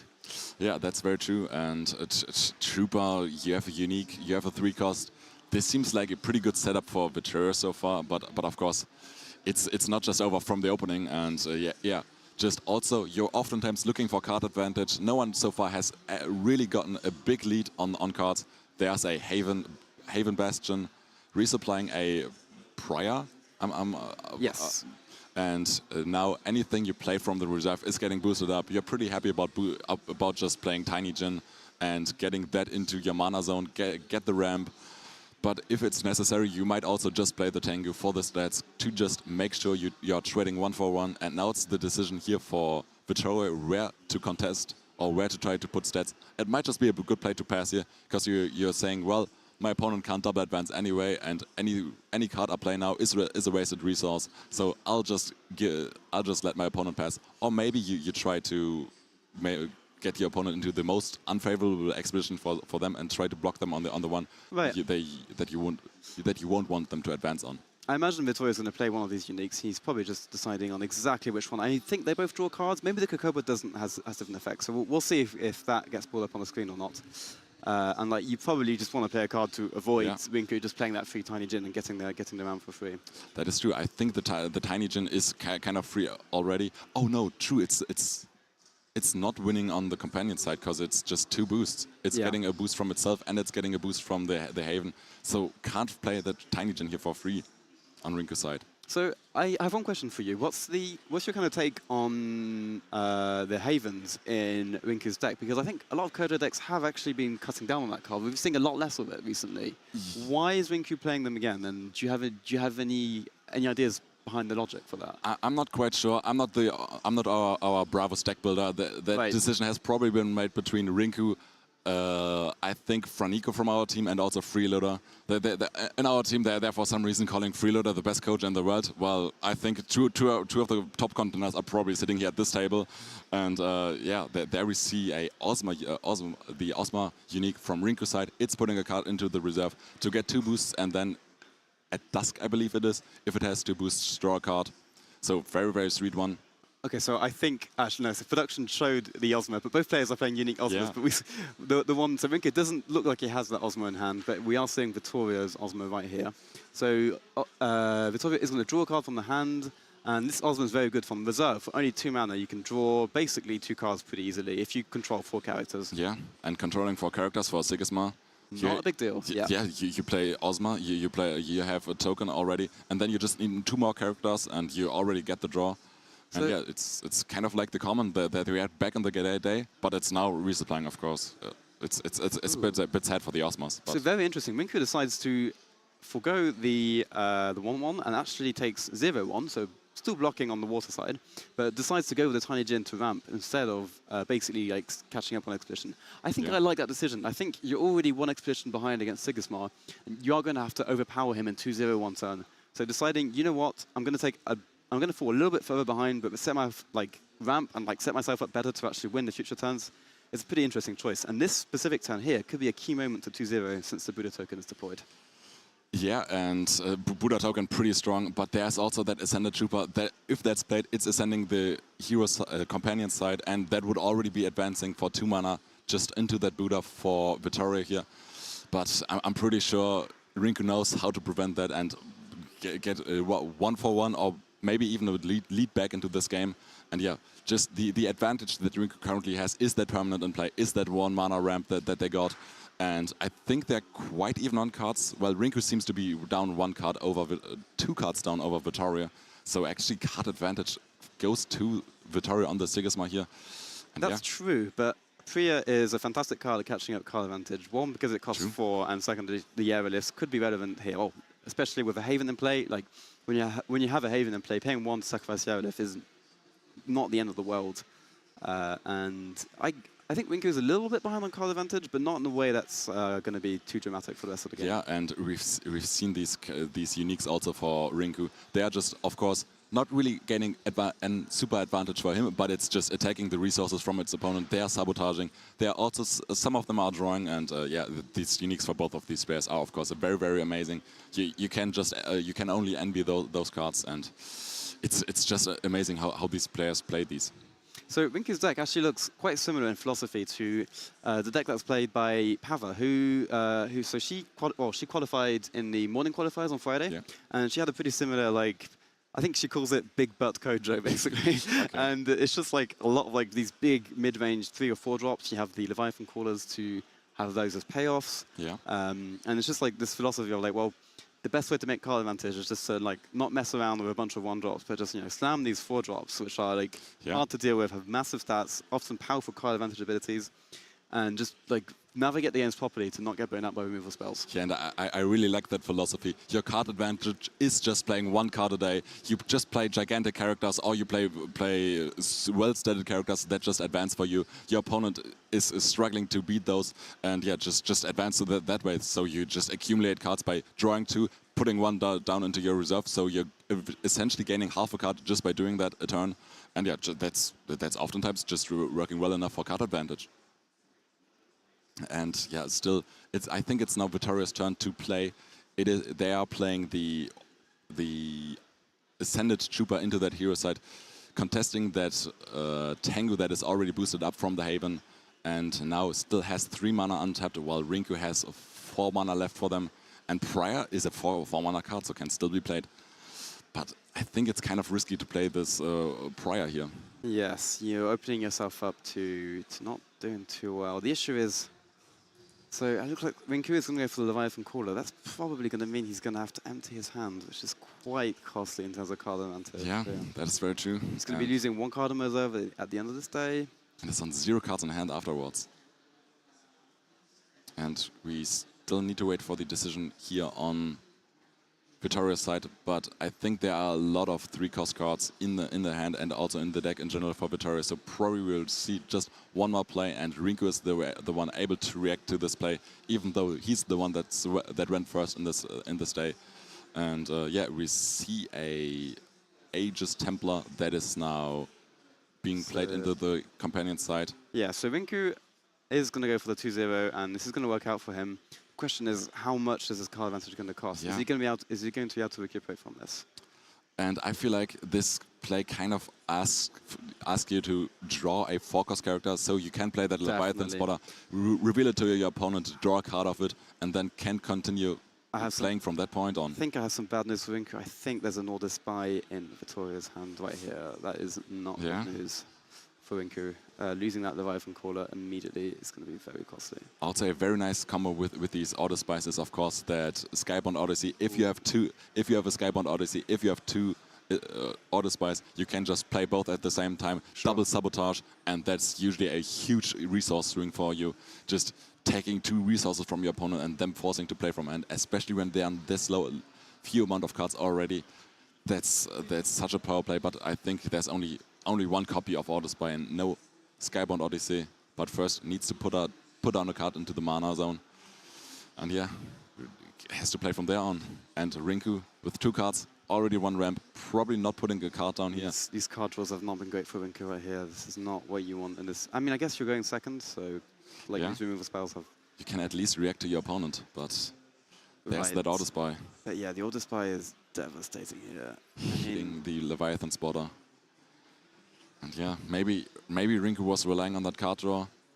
I think I see a Duel of Grit here in the hand. So it's double Duel of Grit for Rinku right here. And the good news for Rinku is that Vittorio doesn't have a removal spell to deal with the Chiron, which is going to be the only character in play for this turn. Yeah, but if you play Chiron plus double Duel of Grit, you're also out of cards for the next turn. Yes. And that's not putting you in a great position.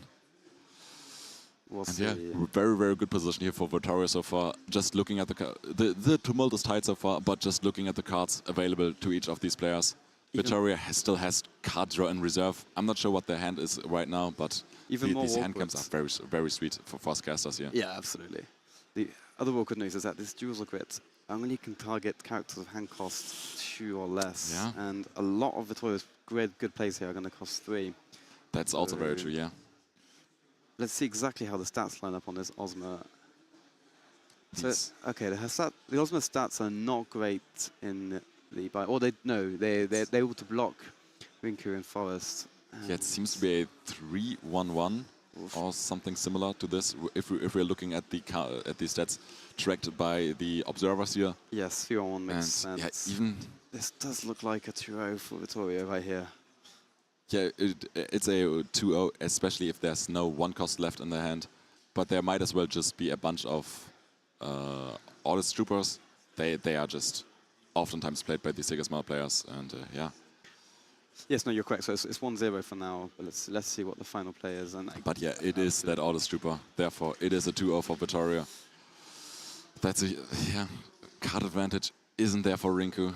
It's the tumult isn't there. So this is looking like Vittoria's game to take at this point. Doesn't even, did draw a card of that Ozma. I'm not sure how many cards there are left. Vittoria, unfortunately, not showing us his hand at this point. Just keeping it for himself. A lot because that Ozma drew him 2 cards right there. There are 5 with that draw, probably 4 after manaing. So yeah, a lot of cards here to work with for Vittoria. Maybe has drawn one of their Skybound Odyssey copies to just draw more cards. Rinku draws another removal spell. He's like that glut of removal when he needed like Tengu's, like other kind of cheap characters just to keep on playing. I mean, there's also his Auto Spy, but that one is not doing enough. It is sabotaging a card when played from anywhere, and it's also sabotaging a card when it leaves the expedition zone. But yeah, it's not looking like it's going to be enough at this point, and it's going to be on Vittoria to 2-0 this one. And I think through all of this removal, that might be pretty difficult. But if Rinku survives this turn, I think there's double Duel of Grit there that discards a card. There is that mana eruption that also discards a card. And if anything else makes it into the reserve here for Vittoria, it's also sabotaged by that Auto Spy. So if this turn doesn't go over 2-0 or 2 for for 1 for Vitoria, or even 2-2 for the Vitoria. I think Vitoria might be out of cards as well, depending on what they end up playing here. I think Vitoria can just play that Valiant Caller and get good after you. And that, I mean, he's obviously considering his options, but like just starting off with the really safe after you, plays around the removal spell. He's probably thinking, what else can Rinku possibly have that can really like. And also Rinku's on that forest expedition with only one in forest on that auto spy. Now Duel of Grids that so many resources at this point. Yeah. Oh, you're so far behind. No cards in hand, 1 less mana than your opponent. Can you believe it? He's ramped and he's now down like 2 mana. Yeah. Well, 1 mana, but like that's such that is pretty brutal. Yeah. That's pretty brutal. Yeah. That 2-0. I think I want to go back to that 2-0 turn where like he deployed all these cards from his hand. Like not being able to just run out of that Priya that turn was so devastating. I think that's kind of the downside of Priya, especially when you run it with cards like Haven. It's such a bad resupply. Expensive cards are so rough to resupply when you're running Haven. Yeah, that is very true. And I think that Priya might also just be a common card. So the rare, I think the rare is 5/5/5 and that's tough one. Yeah. Yes. And just also the Priya usually get a. I think that Priya got 1 Aerolith token. I think there was a resupply of that for Rinko at some point. I'm not sure. I'm good at forgetting things. So he didn't play the Priya. He just ended up discarding it from reserve. But what I was going back to was maybe during that turn he had a line where he could have just played the Priya and along with another 2-drop from hand, kind of not overflowed to reserve, potentially even got an Aerolith after Priya if it didn't get removaled. Obviously, you're worried about removal, right? Like I understand not playing the Priya in that situation, and I imagine I think Rinku was correct, but things would have gone very differently if he had. Yeah, that's probably very true. And there we see that Autos Recruit once again. It was removed, so usually players are just keeping it on the board. Yes. Of course, if it's removed, you need to put it back in there. And you're almost forgetting about it here. But you're not allowed to well, you're kind of allowed to forget. Yes. Because someone will tell you that there's the Autos Recruit. And I think it's in the rule books that you're not allowed, that you cannot forget triggers.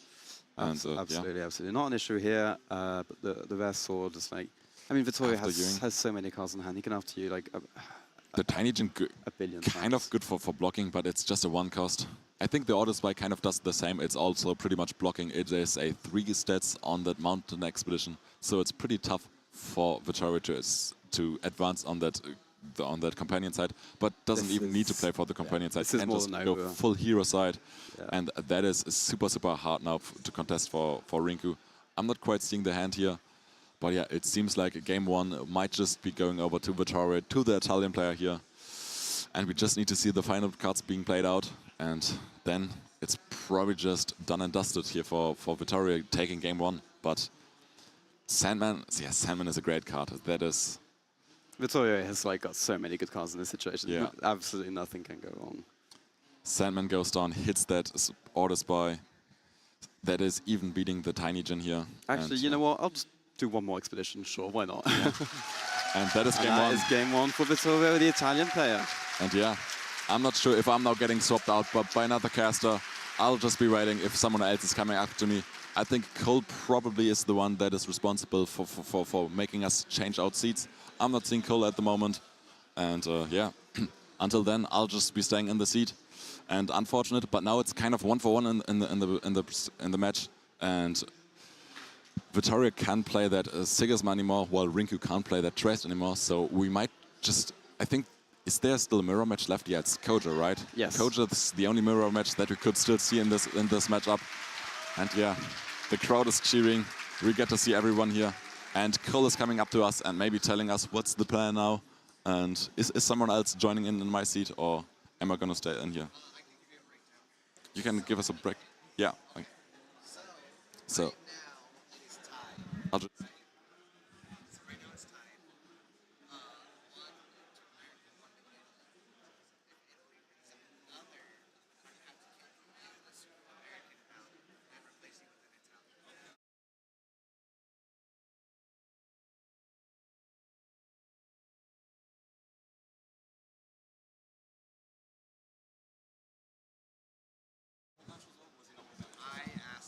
So I just got an update on how the caster situation is going.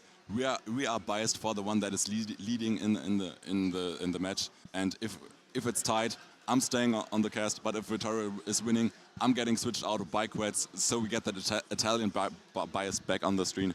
But if Rinku wins, I'll stay here as apparently pseudo-American. I'm German, I'm not American, I'm just team member of Rinku. The bias is still there that way, but I'm not cheering for USA, I'm just cheering for Rinku, right? But of course, if Vittorio wins, I'm getting swapped out by Quets from Italy and from team Spaghetti, and yeah. Okay, so I'm not sure how is this exactly going to work. Does this mean Rinku stays on Kojo necessarily for this match, and Vittorio basically chooses whichever deck he wants to play into Kojo? I think both can now decide which hero they want to play, and I've heard some tactics already that Rinku thought about. I'm not sure what the Rinku actually ended up choosing to do here, but we'll see shortly.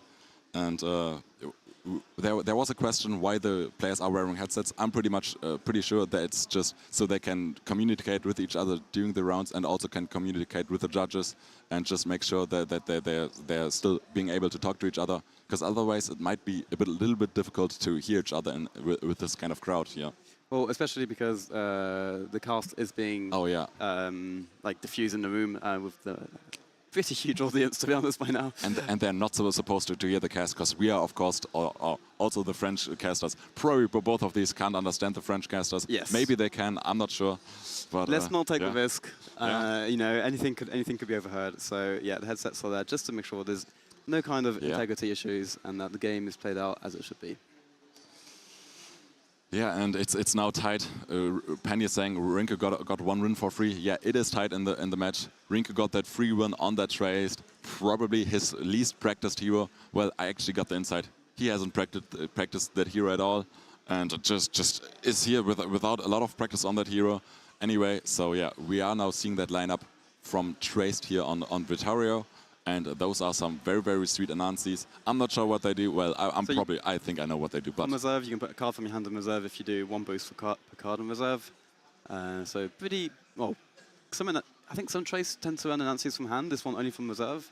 The Jian basically has the exact same ability right here, so this one a little bit better from the hand, just because it's got slightly better stats. Yeah, and of course we are on world stage, so we can't criticize these uniques. Why isn't there an error on these uniques? that one has an error, but it's forecast from hand. Just get a 2/2 cost, and with the error, I don't see the problem in that one. I mean, well, this Anansi is fantastic, though. The fact that cost 4 is so relevant against so many other removal that upgrade in the format. That is true. Like, it doesn't die to error delivery. If it won't get got by off you go if you're playing against Izmir, so definitely lots of added flexibility right here.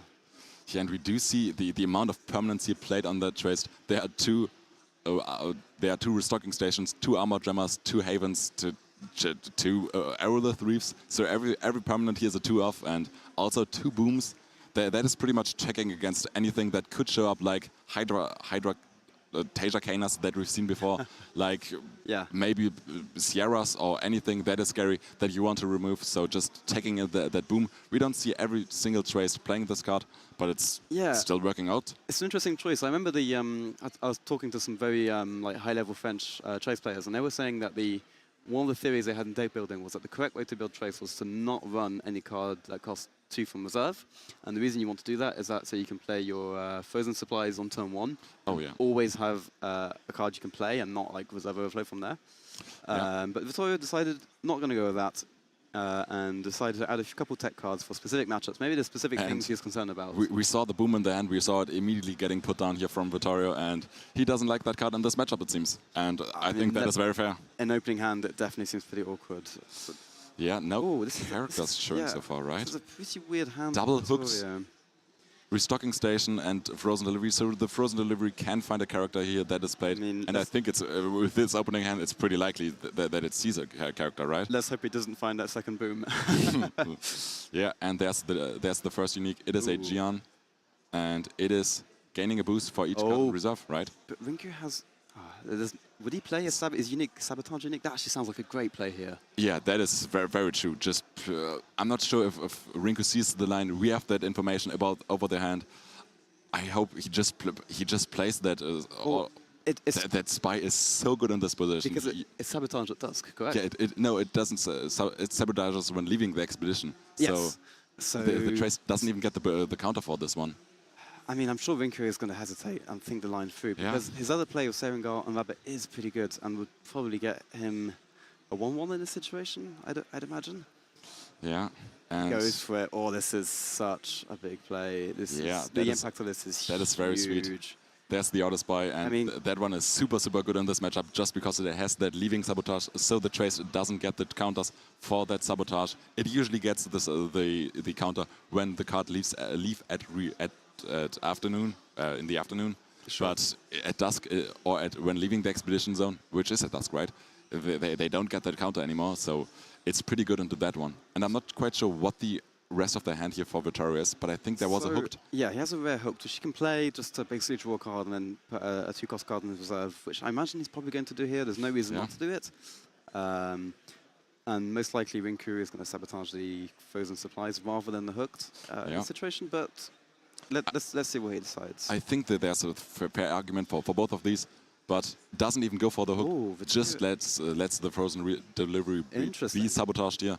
And that's a 1-0 lead already for Rinku here. You have to be feeling good if you're Rinku at this point. You're 1-0 up, you're going into like only one counter on trace, empty reserve, going into a turn where you're first player, you have Buddha out, you can replay your unique. Yeah. This is going to be... I mean, if you're first play replaying that unique, you're missing out on the first trigger of the sabotage, but you're probably just playing it just to deny counters for anything that hits the reserve from the trace player. I don't think that matters. Maybe you start off with the rabbit to after. Yeah, I don't even think that's like.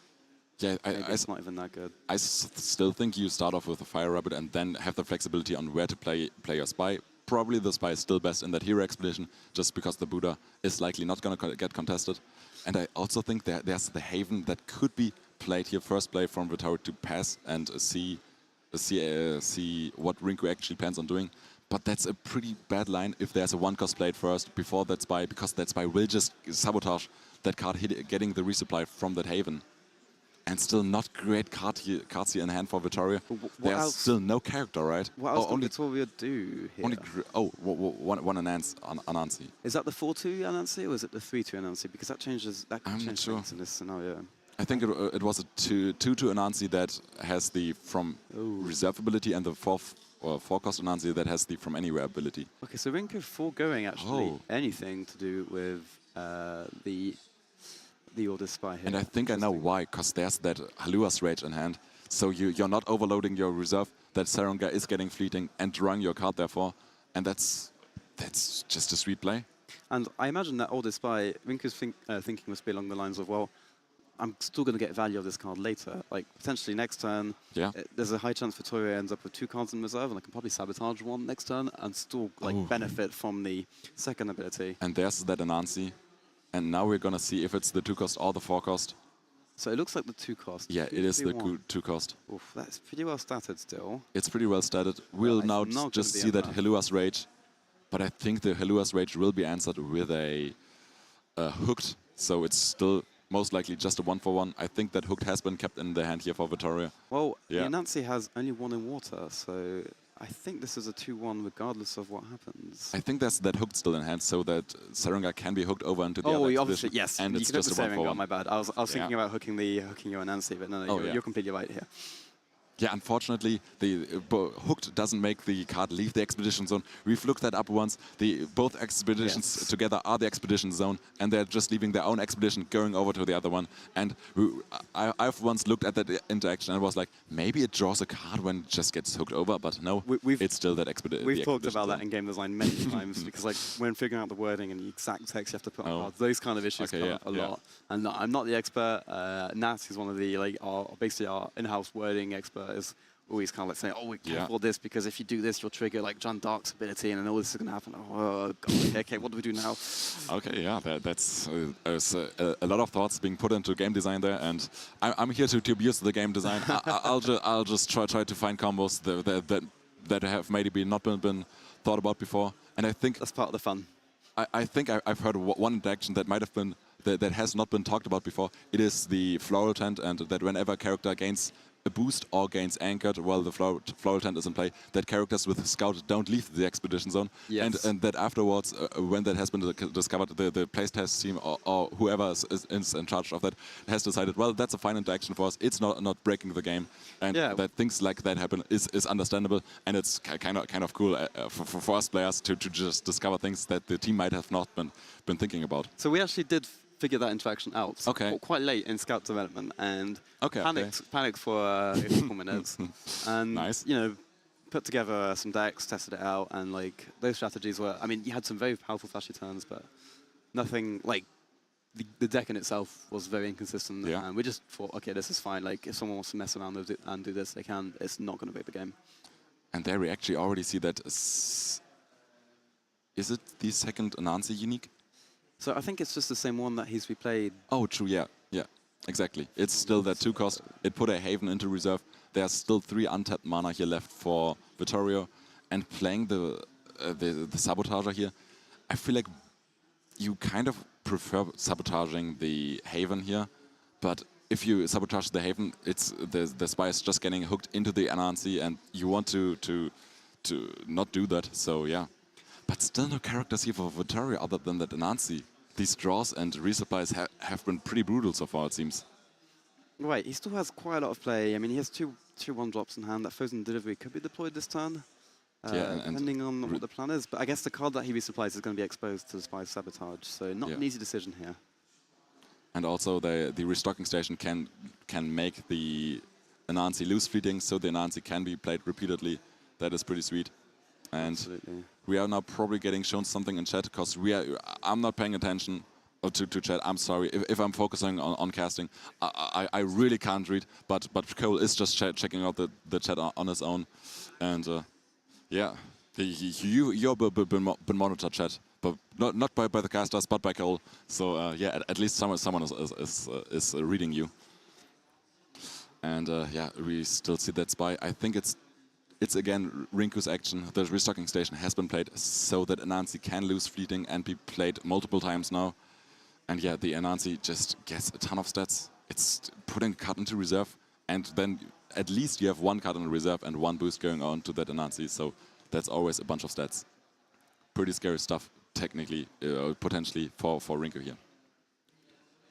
But actually, if the restocking station is played onto that Anansi, you can just sabotage it off the spy. Absolutely. So I wonder if Vittorio is actually going to use the station here. Depends on what he resupplies here. If he thinks a card is valuable, he might decide to do it just to save the Kilon Elemental. I think probably still it just has to use the restocking station, so keeps 1 card in reserve to get that 5th and final trace counter, to be able to get that hero ability active. And yeah, it's still going 1 for 1 for now. And yeah, I think the longer the game goes, it's probably favoring the Trace, because Trace is just better at getting card advantage, but maybe Rinku is able to just still pull through and knows this matchup good enough to play this one out on Kojo. And also, I'm not sure if there's a Hunger in this deck for Rinku, and Hunger usually also tends to be pretty good into a Trace. Just get all of the landmarks, get everything in their reserve, and then just keep playing from there. Just reset the board from that Trace player. So, and, just answering what someone's saying in chat about Buddha and the being in companion side, I imagine that the overlay is simply incorrect. And there's many judges hovering around that table. So I very much doubt that Buddha is being placed in the incorrect expedition. And it's just our overlay has been adjusted. So all good, nothing wrong with the game. That could be very true here, that's And still now, Vittorio has 3 cards in hand, and as soon as that Trace ability is active, there's so much card advantage going on. There's that Frankenstein already in hand, can still just resupply with the Haven, can put more counters onto that restocking station to make everything lose fleeting at some point. And yeah, it's soon Trace's game to take. That's Killer Elemental currently not doing the greatest job on blocking expeditions, but at least it's advancing for the Trace deal. So at least that's going for Vittorio here. Oh, that is a great resupply for Rinku right there. Oh yeah. The stats, I mean, the biome's not lining up perfectly for this tiny Jin, but it's good enough to threaten an advance. I wonder if this is a 2-1 turn for 2-1 for Vittorio, but in which Rinku can set up quite a few important pieces. You know, the ramp from the Tiny Jin, the Haven, the unaltered Haven, which obviously is going to do more heavy lifting than Vittorio's might here in terms of stats at least. Yeah, I'm pretty glad at this point seeing Traced represented here, that the Traced the Axiom Haven has been errated at some point.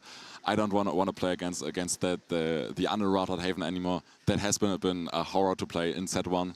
I think it was. I would completely agree with that. Yeah, and it's kind of sweet to see. In set 1 we've seen a bunch of 1 costs that were overstated just for the aggression and early game of a Trace, and then still just be 1 cost from reserve and get all of these boosts from the Havens. And I think these Yizmi Stargazers have still made it back into some of these top players' Trace lists, and is again represented in these Trace state lists in this World's Championship. Both players seem, you know, calm and composed. I mean, we are. Sorry, I feel like I'm going on about the stakes again and again, but like, this is the highest stake game of Alter that has been played ever, and both players looking calm and collected. Rinku, you know, poker face, stoic demeanor. Things aren't like he's tied in the match. He lost the previous game, but he does not look affected whatsoever. Yeah, just is very prepared in this one. Still has a lot of options. Is far from being out here, and has 2 cards left in hand. They're not the greatest on these expeditions for Rinku himself, but of course, just pull through. At some point, you're gonna draw better cards, and of course, I'm not sure what you're trying to hit with the mana eruption, since everything feels kind of. You don't want to discard mana in this matchup. You want some advantage. You want to have either more permanence, more mana, or just some advantage over the Traced. And if you play that mana option, you're putting yourself down on mana. I think then again you're actually even on mana, but still just every edge you have in the matchup, that you're trying to hold on to it. Here's that boom, and I don't like. I understand why you want to play that card, but it's so costly in this situation when you resupply it. What?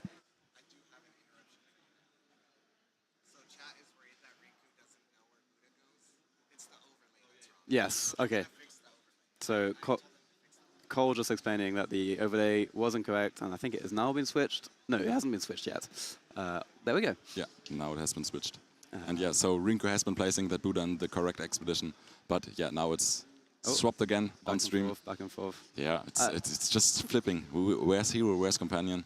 We don't know.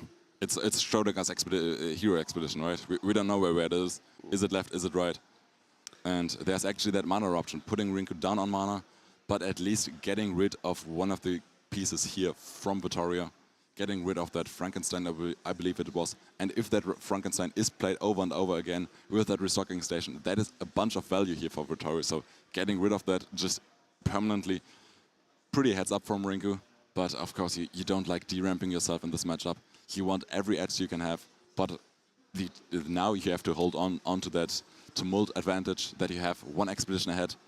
And yeah, the marker switching back and forth, just trying to get the correct one set up. And yeah, it's still here for both of these players. Either of these can still switching the expedition markers. And yeah, now we're switching back to the casters. So we're switching back to us here as well. Hello, hello. Hello, guys. Not quite sure what's going on there. I hope someone will come over to us and explain it. Okay, we're back to the game. Okay. Everything is fine. Yeah. Buddha is in the right expedition. Nothing has gone wrong. And it's now Trace being first player, and I think there are a bunch of slow plays here for Trace. There's that Salvager, that's just one cost. It's contesting the expedition and resupplies a card. That card is phenomenal for I feel like any Axiom deck. But of course, some decks don't really like to run this card, but Trace definitely lacks this card. It's been in that hero for, I think, since that hero has been played. And yeah, it's just a great card. So seeing some slight, how can I say this? There's some slight tensions in Rinku's deck. The way that the Rage doesn't synergize particularly well with Haven, for example, can potentially be quite awkward this turn. Yeah, that is very true. And I think there are also no helping hands in this list, because there's you tend to run helping hands together with the Suhas, so just that you just get repeated as sabotages when your Suha hits that reserve. The the Rage is mostly used for the Buddha token, I'd imagine, or the Sharingan, and I think there's one more card that's also benefiting from getting these boosts, and you don't care about that card getting the fleeting count, the fleeting marker, and. Has Rinku drawn a unique yet? This whole match. Yeah, I don't think he has. There was the auto spy at the beginning. Oh, of course, the auto spy. Yes, you're right. But of course, Vittoria has found 2, so that's unfair, right? Rinku also has to find uniques. So just unique your opponent back. Interesting. The armor jammer deployed here was that from hand or from reserve? I wasn't following. That was played from reserve and resupplied the Paju. Okay. So. But I don't see when that boom is leaving the reserve here for Vittoria. I think that is probably just discarded once Vittoria overloads their reserve. But technically, that Paju is also pretty good to not overflow your reserve. You can just discard it and get an Aerolith token and then get a resupply after getting rid of your reserve. So that is pretty sweet. But instead of doing that, place that Paju because you need your characters to be played. And yeah, puts it into the hero side here, joining that Salvager. Interesting that Vittoria doesn't just play that on the companion side and basically, you know, hope to just move forward in Forest because of the hole in that character's stats. Although we do have a Kilon Elemental here. Oof. Okay, I think that Kilon Elemental must have been in hand and it's perfectly statted to defeat that Pathfinder right here. But at least Rinku still finds a 1-for-1 here. Absolutely does. The expeditions haven't been great for this Pathfinder, but now the opponent, the Trace or Vittoria is walking now walking into that water expedition, and the Pathfinder is great in that one once again. And it's been rough on cards so far for Rinku, but I think there are no cards left in reserve, but still holds on to that tumult lead and is still ahead by 1 expedition here. I think the issue, though, is that Vittoria has too many landmarks and can discard that armored jammer, and the Sabotage is really painful here. So the Sabotage goes onto the Tengu. Yeah. And also, first player here, I think there are a lot of stats going on to the companion side with the Pathfinder here. Ooh, interesting. Ooh, is that a Mighty Gen? Mighty Gen plus mana option? Fantastic draw, that Mighty Gen. It's got perfect stats on the hero side. That is very true, yeah. It's card advantage, or mana advantage, or both, which Rinku desperately needs at this point in the game. Yeah, I really imagine that this Mighty Gen will be eventually played into the hero side here. But that Pathfinder will likely just go into the companion side. And you hope that the Traced here doesn't have an answer to this and can only 1-for-1. But Rinku doesn't have the options, so he has to show his opponent first what he's gonna plan on doing. But at least there's currently not a great reserve here for Vittoria's side. I'm not sure how many cards there are. I think I see yellow there at the top. And yeah, I'm not sure how many cards Vittoria has. Unfortunately, not showing that quite to us, right. But we'll eventually see it. One of the issues for Rinku is like, as he had no cards in hand, he basically had to not play a mana this turn. Great resupply here for Vittoria's side, getting that Frankenstein. It is a 5/5 basically with these Havens. If Vittoria wants to, can of course keep on to the Havens, and yeah, I'm so glad these Havens don't boost anything that's played from reserve anymore, and just the next card. Yeah, that Frankenstein was big, though, absolutely huge right here.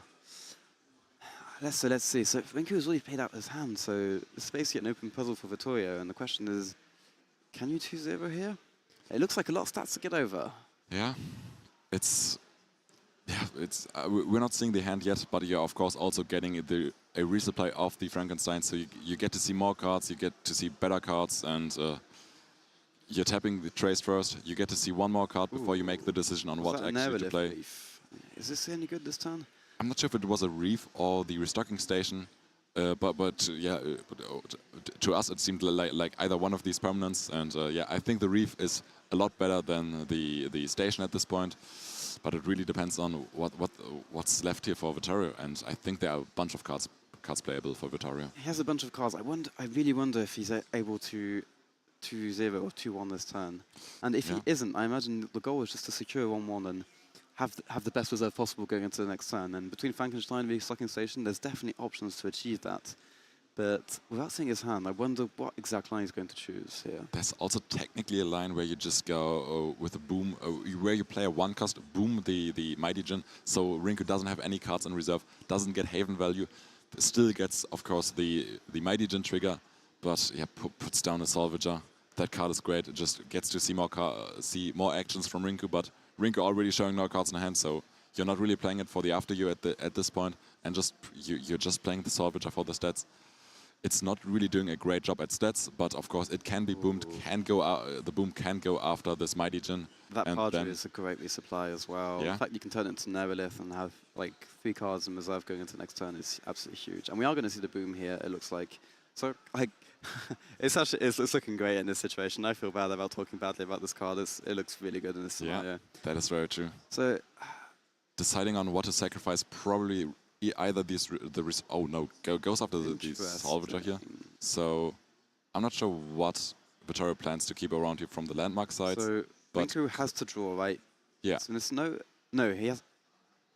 Draws into a Tengu and still has that mana option left. Passes, so Vittorio now knows is free to play, and I think there's no chance for Vittorio to 1-0 here this time around. And Page discard. Is Vittorio using that Page discard? So I imagine like he has another character in hand, which is interesting from reserve, and he's set that up just to play that character, move forward in Forest this turn. But interesting choice to go ahead and discard. Oh, okay, interesting. Oh, I see. I imagine he needs the restocking station here to keep the Frankenstein around for next turn. Yeah. And he probably wants to keep both Havens to ensure the maximum stats going into what might be the final turn of the game. Yeah, and Frankenstein is a pretty good card to keep around. Just get more resupplies. That Graham also looking pretty fantastic. Can either sacrifice one of Vittorio's landmarks themselves, or get rid of the Rinku's Haven. I don't think they want to get rid of Rinku's Haven because it's currently not boosting anything. Interesting choice to keep the station rather than Haven here. Am I missing something? Maybe Vittorio doesn't plan on winning next day, and we play Frankenstein, add counters on the station once again. Ooh, that unique draw. Maybe plans on going to an arena here, and just in that case wants to keep one of these cards around. That's the hunger in Rinku's hand. Oh, I had that is an important card to draw. But does he have enough mana for it? I believe he can. Yes, there's 8 mana. So wow, that might take the guess. We're gonna figure it out together. I think one boom is in discard and the other one is in mana from the opening hand. Oh wow! So it might be very rough. There's 2 cards in hand here for Vittorio, and that hunger might have been one of the few outs for Rinku here to take this game. But let's see what's actually happening here. So Vittorio's drawn a fantastic unique though. Vittorio's going first as well, but yeah, there are 5 boosts. 6 boosts actually going onto that hunger, so it's a 9/9/9, and that one to beat with no cards in reserve for an Anansi. So I imagine Vittorio isn't going to activate Trace to begin his turn, so maybe he can string something together thanks to that. I spent so long trash talking this boom. Now it turns out it looks like it was the most important card in the whole matchup. How incorrect I was. But the boom was in reserve, so it couldn't have been a hold on to for Absolutely, the yes, hunger it anyway. wouldn't even have worked. Yes, that's true. That's correct. What? That is. These last 2 top decks are so intense. I'm stressed about this game. Yeah, I am stressed about it too. I think I might need a replacement after this game and just relax, watch Rinku go and get someone else on here. Get the bias going for the Italian players, since they are then again down in matches, and Rinku has only slam it on the board. There we go. The hunger. Yeah. And there goes your board. I will have 6 boosts, please. Thank you very much, sir. Good luck beating this. I'm 1 expedition away. Can Vittorio find an out here? Is there still something left? I don't think there are booms left. Maybe there still is, and I've just been miscounting or misremembering this. But we will figure it out together here. What a game. Rinku has been like scramming together with so little card advantage. This has been such a struggle this game, and the critical draw. Like, this has been so close. Like, honestly, without that hunger, I don't think he was winning this game. He seems so far behind. That is very true. And now 3 cards in hand. One of them will be put into the reserve. I imagine it is the Anansi, so you can put that Salvager in there as well. Get more resupplies. Try to find any out, but it's still so tough. This This is a 9. It's a 888. Shouldn't it be 9 boosts on the? Oh no, There's only 5 cards. Yeah, yes. yeah. One of the havens was removed, so otherwise it would have been 6 boosts. So yeah, it's a 888 hunger. So it's technically beatable, but it is pretty hard without a setup Is here. this supply going to be good enough? I think that It's a has to be the game, right? There's no way Vittorio It's a gram. has anything he can do here. Obviously sets up the 1-0, and then can you block? Can you reach At those least the stats? Anansi is a 4-cost. Oh, It's the 4-cost one, so can put cards into reserve. so that's It's gaining 2 counters, and then you get 2 stats, 2 stats more. But that's not enough. up to 6, I believe. And Yeah, 6 that is should just not be going to be enough. game 2 here in this best of 5, but which I think hasn't been passed yet. I'm not sure if there's still options wants to left. be 100% sure there's nothing left he can do. Yeah, and that's the game. this one. What a game from Minku. This was Yeah. so close. And On Vittorio the played edge, this yeah. incredibly well as well. Yeah. It came down Almost to those coming back. last top decks. That was Yeah. such a cool sequence. Rinku holding on to the expedition lead by the nail, by the skin of their nail. Absolutely. I'm not sure how that saying goes. I'm not a native English speaker, but that hunger in the end, that top deck Whoa, what worked a out for play. Rinku. What a close game. We was really sweating on this one, I imagine. Even I just casting this one was sweating because I'm of course pretty biased in this one, and I just want to see Rinku win. And now it's Sigismar left into Traced, and what is the last hero? It is that Kojo as well. Yes. So yeah. Oh yeah, we can switch the cams over to us. Yeah, yeah. I forgot that one. We can switch the scenes over to us. We'll get back to the game once it switches back over. So but I think one of the players. What you guys just saw, Francois is a guy who designed the hunger and obviously a very big hunger fan. Okay. So he is ecstatically making jokes about the hunger in front of the crowd because I mean he must have loved that moment. I love that moment. Understandable, yeah. I think he enjoyed it even more than I did. Okay, very fair, yeah. If you've designed that card, you're probably pretty happy about it. And Absolutely. I think both of the players are now gonna take a break. I think they've walked off stage for now. And we are getting back to them shortly as soon as they get back. But for now, we get to talk about the last matchups. And it's Sigismar against either, I think it's a Sigismar mirror. No, the Sigismar won already. So it's so no mirror matches left. It's Sigismar against Traced or Sigismar against Kojo. And yeah, I mean, Rinku's Sigismar deck looks nasty. Those uniques are powerful. Yeah, and the most amazing part about this, Rinku had a luxury on Sigismar unique. So I actually found a unique for him that he could have played. It's a 2/2 cost Baba Yaga. That is a token generator, and also at dusk just draws a card. So I imagine two other players in this finals had similar uniques. There was, I believe, it was Pompode that played a pretty similar.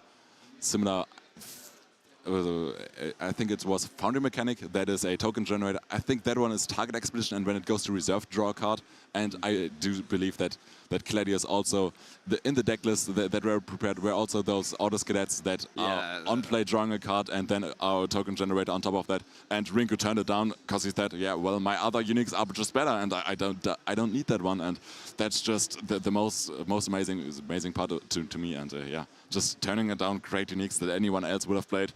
Yeah, who has that luxury, right? So someone in chat saying we also blame Francois for Sigismar though. I mean, I think not only we can blame multiple of us for Sigismar. Okay. I've said this before to people this weekend. I personally do not regret Sigismar as a design, and it can be a hero that can be frustrating to play against. And talking competitively, I understand though that I understand the issues that can create. Sigismar plays such an important role in the starter decks, and as the simplest hero in Altered that if you gave me a time machine, do you want to change this card's text? I think my answer would have to be no, because of how important it is for the onboarding experience. So sorry to the competitive players out here. I'm giving an answer for all the people who played Altered for the first time and were new to TCGs or hadn't played this kind of games before. So don't blame Francois. You can blame me if you want. I'll take the blame. That's okay with me. And I feel like I have my phone in my pocket, and I think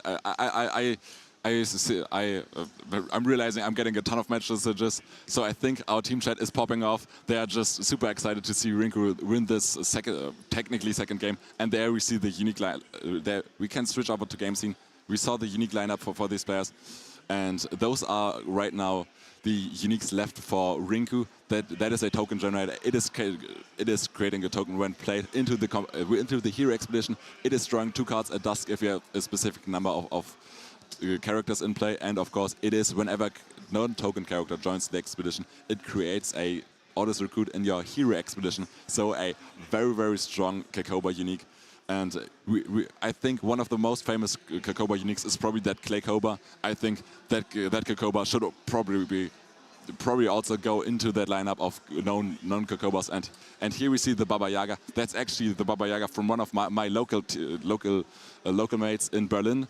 We're from Germany. We are still here representing at least a bit with our uniques. That is drawing a card when it leaves the expedition zone, and it's a Quet's ability on top of that. So pretty sweet one. And yeah, that's the wait. There's a Moth Collision in the Sigisma list.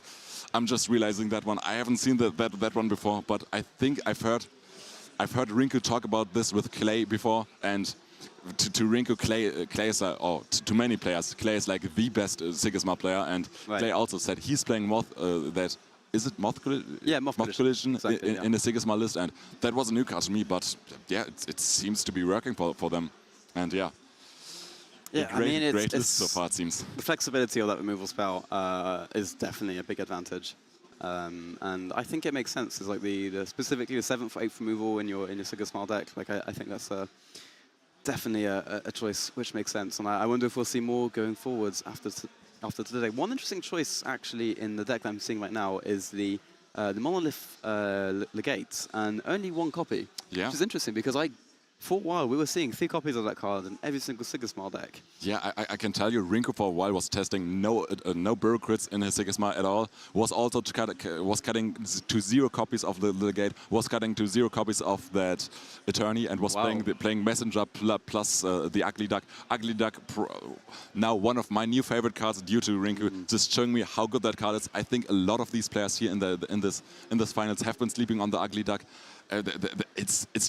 It's a flexible 1 cost, it's a 2 cost, it's ascending, it's great stats, and yeah, this card to me and Rinku has been very, very amazing. It's been winning us some tournaments, and yeah, we're now going back over to the players here. So I imagine we are resuming the game or going into game 3 very, very shortly, and it's game point already for Rinku here. Has won basically 2 games with Traced and now also Kojo, so has only that Sigisma left, while Vittori has still Kojo and Traced left. Shout out to our judges as well throughout the event. We've seen, we've mainly seen these the future match judges on camera, but our judging team here has been absolutely amazing. It's been a very long weekend for them. It's been ridiculously long hours. So massive shout out to them. They've all been fantastic. Every interaction I've had with them so far this weekend has been absolutely amazing. So yeah, shout out to them for helping us run. I mean, we would not be able to run these tournaments and these high competitive stake matches without them. And it's pretty cool. So I think there are two people here from Berlin, and one other one is actually judging here this tournament and is helping here out. And that is pretty cool to see. And I think no one else from my local store made it here, but at least one Baba Yaga copy made it here into the finals, into 2-1 lead so far, and that is pretty exciting to me. So yeah, still some Berlin representation here in Paris at this moment, and that's making me happy, of course. And there we're seeing the lineup once again. Both players having the same 3 heroes, but of course now having different. All 3 heroes are different that are still left open for these players. It's Sigisma for Rinku's side, it's Traced, it's Kojo for Vittorio here, and it's now Vittorio's. It's Rinku's match game point. So Vittorio has to make the comeback here in this next game. Has to find the win. Otherwise, I think we have our first World's champion. But of course, Vittorio can still make the comeback. It is still very much possible. Both these players are amazing players, and it's still just a test of skill. Who's now coming out on top? Who's making it? Who's gonna be the champion? And talking about it, I'm not sure what they're preparing. Probably Vittorio thinking about what deck to choose. So it looks like Vittorio's playing Trace. Do you see the yellow highlights surrounding the hero? So I imagine that's going to indicate the current deck that's going to be played. I've seen the border, but I didn't realize it's representing the next hero played for these players. I could be wrong, but let's see if that's the case. Let's see. Trace is supposed to have a pretty good matchup into Sigismund, Yeah, right? I believe so as well, yeah. That's at least what I've heard. But maybe, I think the Traced from Rinku's side has beaten the Sigismund, right? And I'm not sure. I'm not good at remembering things. So yeah. No, wait. Rinku hasn't played as Trace. The Rinku, that's how bad I'm at remembering things. The Trace was the auto win, yeah. That's all good. We'll get there. I'm here for the small brain, at least. So yeah, you can help me now carry through the cast. I'm now getting some thumbs up from Cole, but I think if there's someone else willing to cast, I would also be willing to switch out if you can find someone. So we also now get a bias for Vittorio maybe if you want to find Quets. So yeah, and it's sure. Yeah, I'll be fine taking a break here. So, and yeah, the next game is coming up, and Cole is now asking for some Italian representation, and the crowd is cheering for the game start. And I'll be switching out shortly. My replacement is coming up, and you'll have someone else to talk about. Take a look at the crowd. I mean, this is so cool to have like so many people. Like all side events are finished, and people are still just hanging around here. Okay. Hey, can you hear me? Hello, hello. I'm Marcus. Nice to meet you. Quets. Nice to meet you. How are you doing? How are you feeling about this? It's tough, but it's tough. Yes. I'm feeling good. Like, I'm rooting obviously for Vittorio just because, as an Italian, I have to. That makes sense. But, absolutely makes sense. They are both playing really good. These have been some amazing matches. Yeah. I'm having so much fun.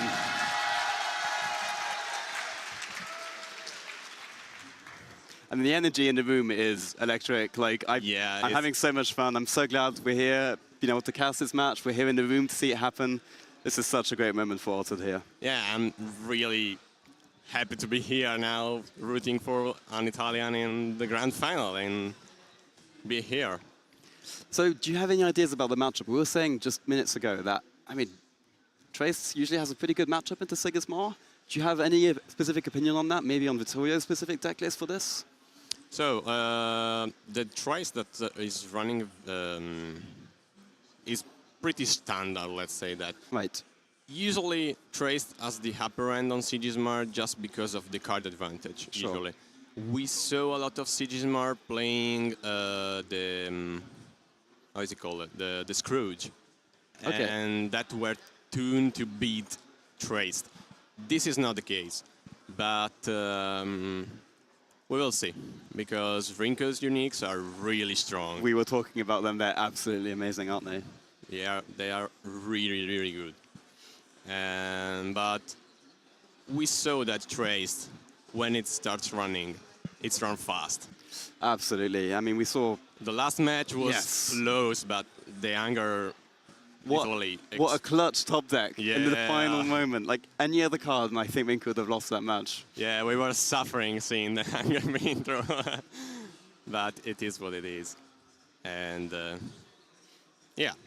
I'm excited for the match. I kind of hope Vittorio wins this just so that we get one last game, because game 5. I want to see all the games. I want to go as far as possible here. It will be amazing for the final. Absolutely. One of the things that I was talking about is it's good to see non-French players in the finals, just because all the world can see how, even if the community are smaller in some other places of the world, there are top players, you can go ahead, play, and make big results. So I'm really happy for that. Of course, it's a little bit sad of the first World Championship would not be a French player, but at the same time, I'm completely okay with this. Like, I think it's such a great message to show that, communities all around the world that play Altered are great at the game and enjoying the game and are performing at a high enough level to take place in Worlds and win Worlds. Like, I think that's a great message. So it looks like a relatively classic 1-for-1, although Rinku, I believe, is going to be able to draw a card off... No, sorry, that's completely wrong. So yeah, just a 1-for-1, no card draw for Rinku. Pretty standard so far. Ooh. Reef. So I'm seeing the Monolith Legate in Rinku, which I think, Rinku's hand, which I think is a one-off. And I imagine that must be one of the key cards. In the matchup. Yeah, this in the matchup is really strong, the Legate. But you need to see it in the first 6 cards, basically. Right. Other than that, can be less useful, let's say that. Well, I think with Rinku going second, he should be able to play it in a way that it doesn't advance and be able to get that sabotage. At the moment, Vittorio's hand is not looking that great. Interesting. But Rinku just put it in mana. I think he just put the legate in mana, so maybe other options. He wants to go ahead in 2 expeditions. Sure. To try and get, like, he saw that Vittorio's end or start is not great. Right. There is better start for Trace. So I think there's an opportunity to double advance maybe. Especially because he has the Trooper. Right, I guess. He's one of the best one drop in the game right now. Absolutely. So, he has a second Trooper in hand. Oh yeah, okay. So, yeah, I'm pretty sure Rinku can 2-0 this turn. I mean, Sigizmar can be traced in a short game.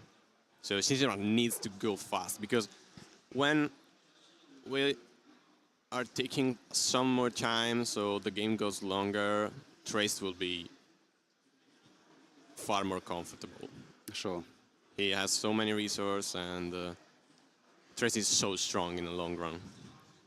So Vittorio can choose between playing a Paju or a Hooked. Goes for the Paju here. Which makes sense, but yeah, this is an easy 2-0 from here.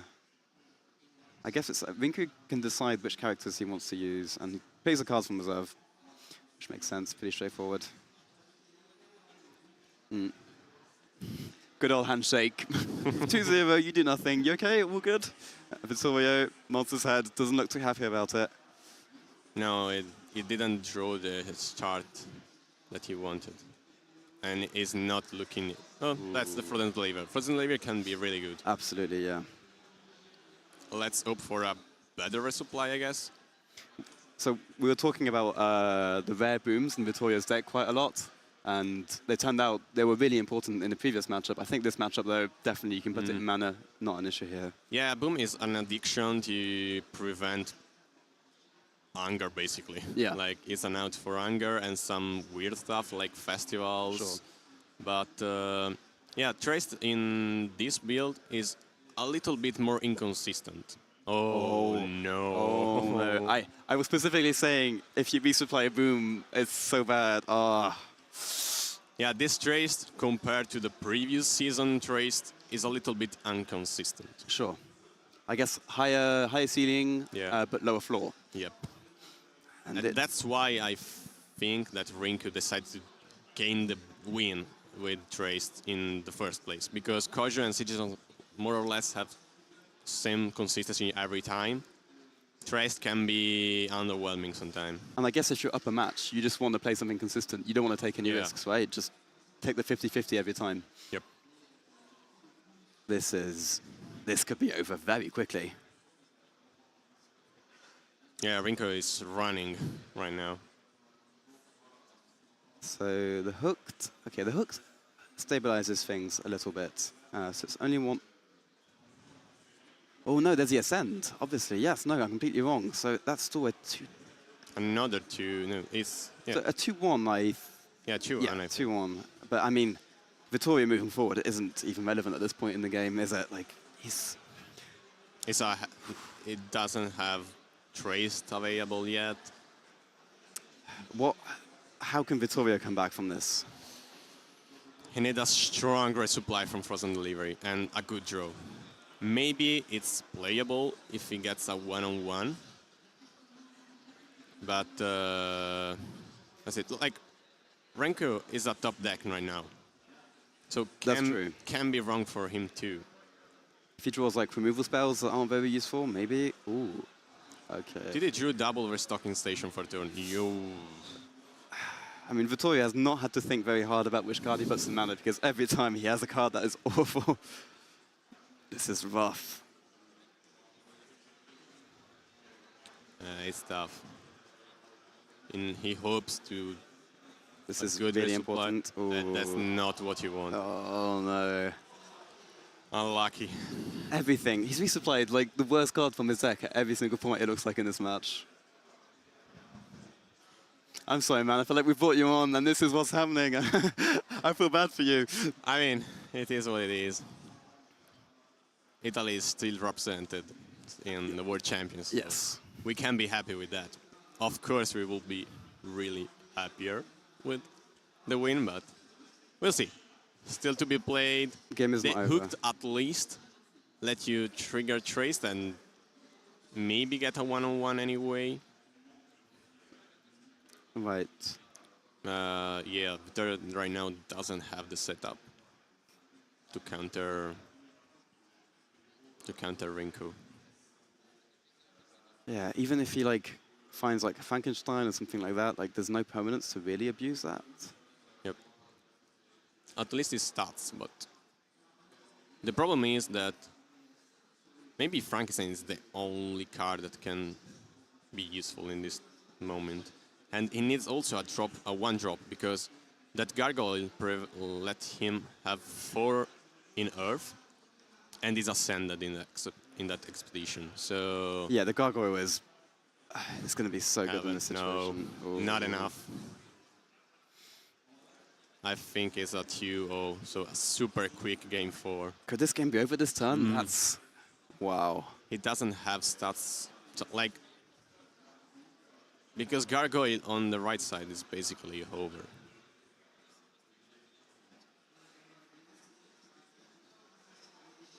I mean, it has to be like Bastion and hope for a resupply of a one drop. Sure.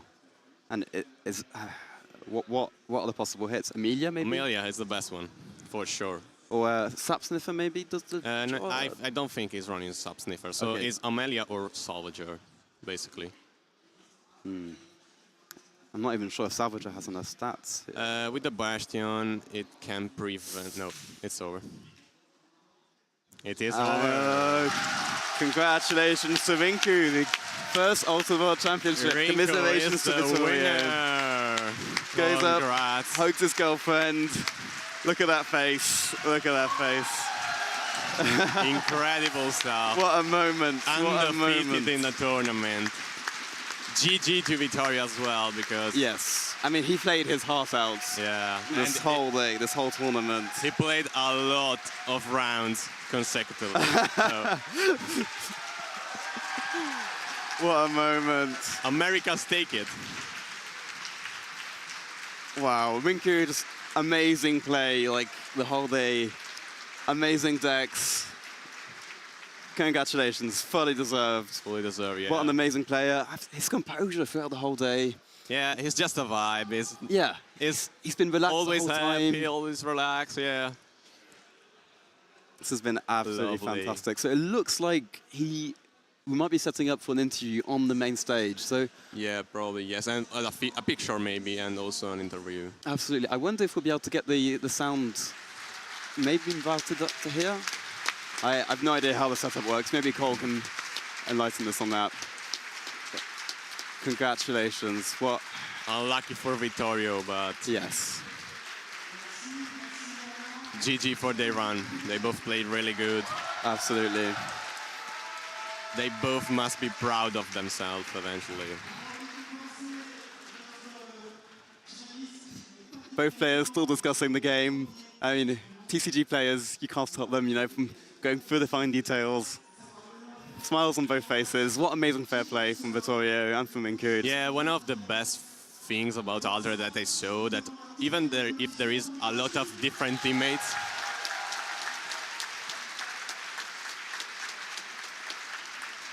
they are all respectful to each Absolutely. other, and they team up eventually in these big events and stuff like that. Yeah, I'm so happy to have the community that we have, and players are just so. Everyone I've talked to this weekend has been so nice. Every interaction I had has been amazing. Especially because Victoria, for example, is not on my team, Right. but is on my rival team in Italy. Sure, okay. But of course we root for him. Yeah.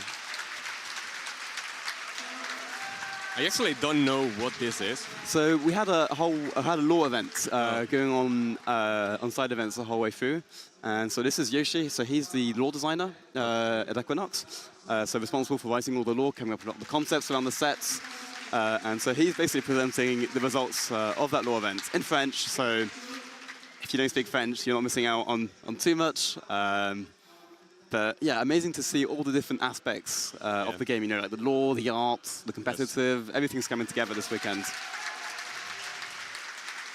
Yes, this weekend was insane. There was a lot of people from all places on the world. Amazing.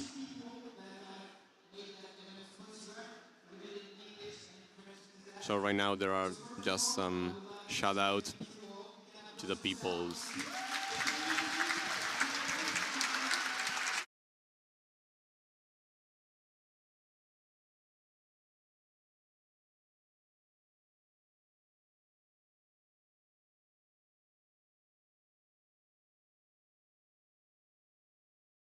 So this is Cedric, our IP manager. He's shouting out basically everyone who's helped this event take place. He's shouted out the artists. We've had 6 amazing artists. I would like to say their names, but I'm worried I'm going to forget one or miss them. But like, it's been a pleasure talking to them, meeting them as well. Honestly, like this has been such an amazing weekend.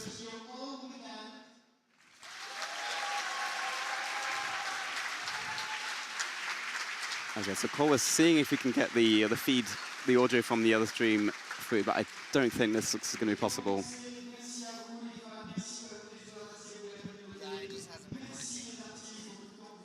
So Cedric is thanking the community, the fans from everywhere, the artists, thanking us for the celebration and working everybody together. Thank you, people from Equinox. I mean, it has been a lot of work to put this together, so we're very happy that everyone's enjoyed it so much. Yeah, you can see the crowd is full of people here. Yeah, absolutely.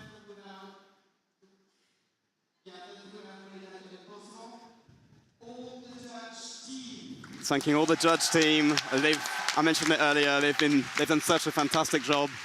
I think they're all going to walk on stage right now. Yep. Honestly, every single one of them. Oh, yeah, we're good. Every single one of them has done such a good job. Maverick, you see here, just walking past, the head judge. He's also our rules manager. He's done such an amazing work to make sure that Altered is playable at a competitive level. Like, honestly, we owe so much to this man. And the whole team of judges. A lot of these judges, familiar faces that you might have seen at all the events that have taken place in Europe, even some from the US, I believe. Like, such a shout out to them. They've worked so hard to make this happen.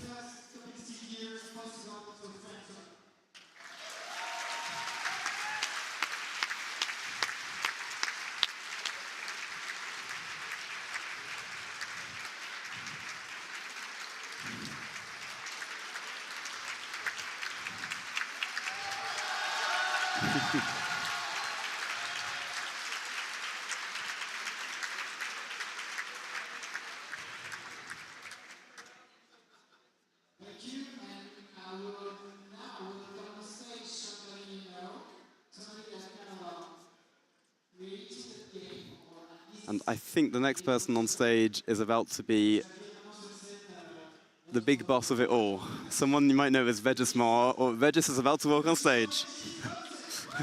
So, for anyone who has never met Vegis, Vegis is the most humble person you can possibly meet. And he hates attention, and he hates his moments. So I'm sure he's very happy to be on stage. So he's the most humble guy possible. And like this, I mean, Vegis has achieved so much. Obviously, none of this would be possible without him. He is such an amazing part of the team. He's been like, Altered would be so different without, I mean, Altered would not exist. And like, he's such a key person in the project. So I can't wait to see him be humble, but loving and caring. Like, he's such a great person on this. And it's so amazing to have him. I think he's going to be giving the trophies and the final promo cards here. Now the players of the top 8, I believe, are showing up. So we're giving one by one exactly all the promo cards. So Pava, if you haven't followed Pava's story throughout this tournament, she qualified on Friday in the morning qualifiers with this amazing Koto deck. She's well loved by the community. She's played in so many events. She's came so close to qualifying so many times. With her Akesha deck, I believe, played in this tournament. She walks off with the Akesha World Promo Hero. And it's also good to have a female component in the competitive scene. Absolutely. So show some love to her. Absolutely. I mean, I think Ultra's community shines by how diverse it is, and like having a woman in Worlds is really meaningful for us. Yes.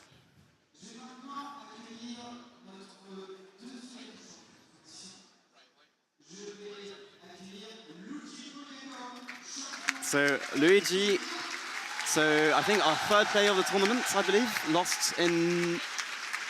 He would have been fourth or third in the tournament. I think he's top 4 because he lost the final of the loser bracket. Okay, and so he qualified this morning because it was the final of the afternoon SQ. What a legend to have such a good performance when qualifying at the last possible moment. I can't believe he came so far in the tournament. He must be exhausted. What a wild weekend. Yeah. So Luigi, French player, walks away with the Nevenka. The Nevenka is my favorite art. I think it's amazing. I love it so much. He played Nevenka, so... Oh, absolutely, yes. He deserves that hero so much.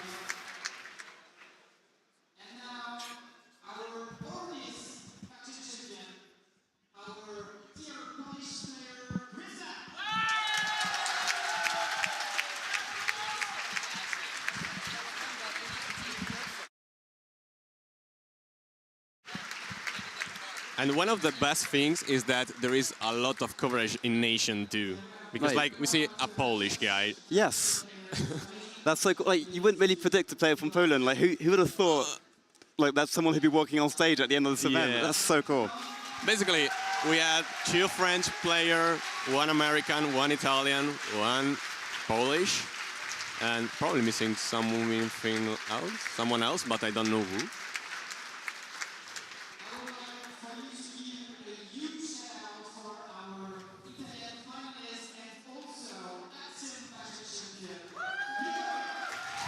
Vittorio, Axiom faction champion right here. Coming up for Collector's Jura. I mean, huge smiles. So much fair play. What a great guy. Just lost the finals, but still look at him. Huge smiles. Oh, he's just been careful. Scan the QR code. I mean, if there was any issue, we'd be able to sort it out. So I'm sure every single player who's got that card will have the ownership to not be concerned. But Vittorio, better safe than sorry. Got it, added it to the collection. There we go. Grande Vittorio!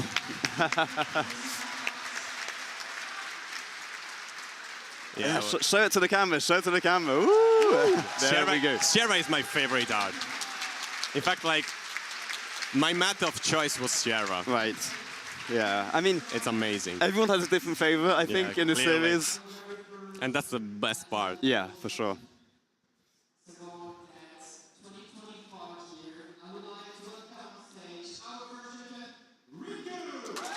Congratulations to Rinku. What an amazing performance. What a guy. Yeah. Incredible.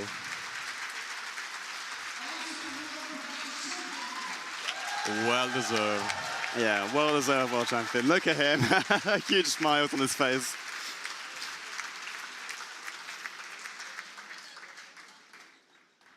Also scanning the QR code.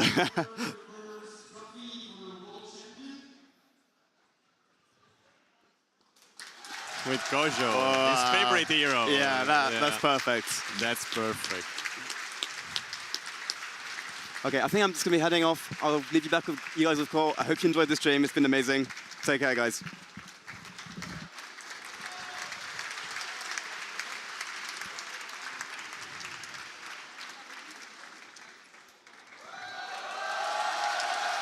Look at that. That's a trophy. What a beautiful trophy. Ah, it's beautiful. Hello, Quetz. Hello, Kohlrabi. How does it feel? I don't know. America #1?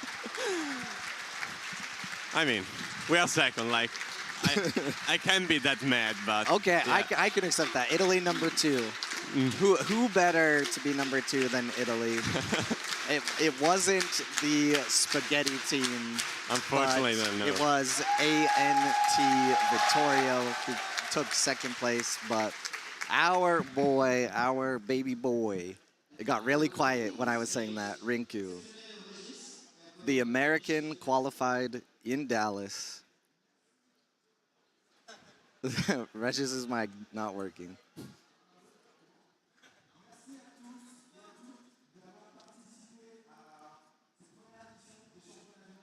See, the problem with Marcus leaving is he can't translate now. Yeah. I don't any word in French, sadly. Maybe bonjour. That's it. Merci. Just thanking everyone, you know, as usual. Yeah.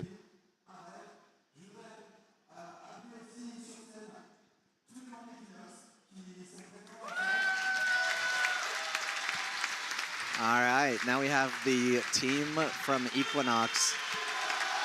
It's basically all of them going up on stage. This might be the most members of Equinox I have ever seen in one place at one time. Yes. And we have the chance to see all of them. Yeah. Basically. Yeah, throughout the weekend, they were all here one time or another, and they are here now on stage to congratulate everyone for this event. Look at this French event, a French card game, and an American champion.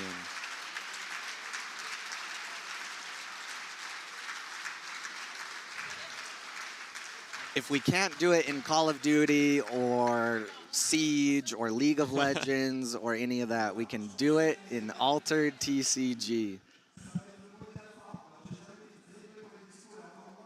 Well, they are the reason that we are here, so we need to be thankful. Of course. We're thankful, but also USA #1. I know you're Italian, but sorry, we're gonna get to I have to revel admit in this. that USA is #1. We get to revel in this for the next year. Next year we will. Yep, and then it's up for grabs once again. I wonder if they're gonna announce the next year. Maybe not. Maybe they're still holding it close to their chest. See, look, now we have the clean feed. Yeah. But not on the mics, unfortunate. Okay. All right. I think that might have been the end of the French broadcast. I'm not sure if they're coming back. To be honest, we might have some interviews, probably. That's what I thought, but we also might just be getting kicked out of the venue. Yeah. They've been cleaning everything up. It's kind of nice because instead of tables everywhere with games, everything was centered on the grand finals. Yeah, that's what's all nice, of these chairs. Yeah, of course. The French stream isn't going to interview you. America #1 again. You can say hi. All right. Hi, Mom. Here's the champion. and Dad and everyone else watching. I guess they can't hear me, right? Yep. Quetz, I'm kicking you out because you lost. Yes. Sorry, Quetz. You can stay Fair in the enough. background if you want. Just give Rinku the headset. Thanks, Quetz. I really appreciate it. Thank you for everything you do for the community. You can really stay in the background if you want. Or if you want to gather everyone that streamed this weekend and tell them to come behind here. Great, yeah. All right. The goal is to not break this. Right here. Here you go. Look at this, Cedric. You missed your chance to interview the champion, and now I have stolen it. I'm surprised you didn't interview me. Hello. Hi, can you hear me? Yes. Yeah? Okay. Yeah, so that was pretty cool. Oh, you want to know something very sad? Is it that I still would not have brought up my lineup if I could have changed it? No. Oh, okay.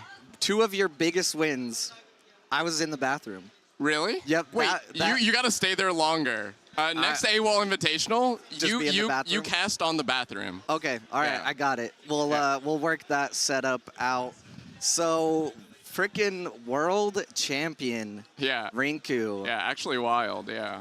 Do you want to give us a little bit of the story of how you got here, how you qualified, how you're feeling?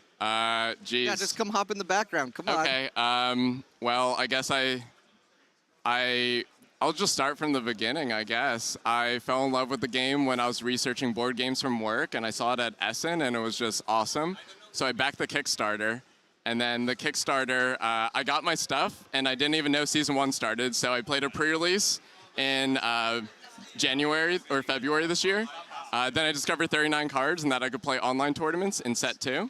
And then Simon here found me a little bit earlier. He didn't know anything about Magic or anything like that, like who I was. But he really backed me, and I really appreciate his support from the beginning.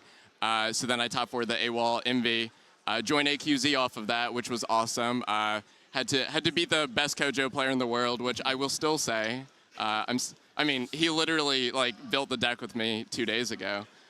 Besides watching genetic replays, those are how I worked on my Kojo. And then, yeah, I guess I got here by taking a plane from Philly, very traditional for people in the area. And then, yeah, so I won Dallas.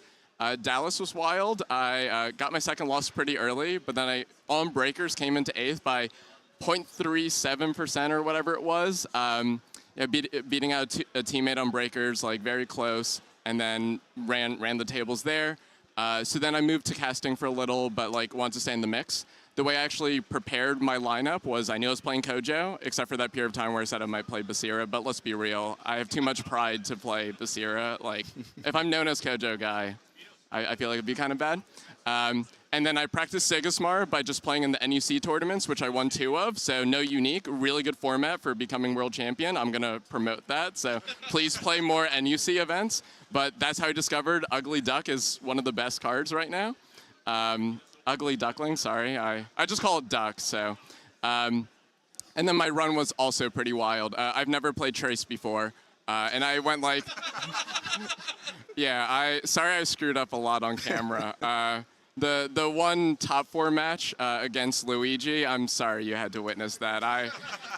I knew double Snowball Commando was bad for me. I didn't realize I mana'd wrong until day 4, and that it was not okay.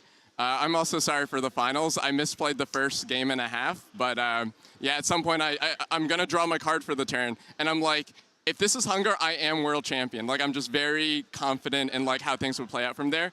And then that card, I put down 2 cards, and then that card was Hunger, and I was just like, okay, I guess that's it today. So yeah, really interesting matches.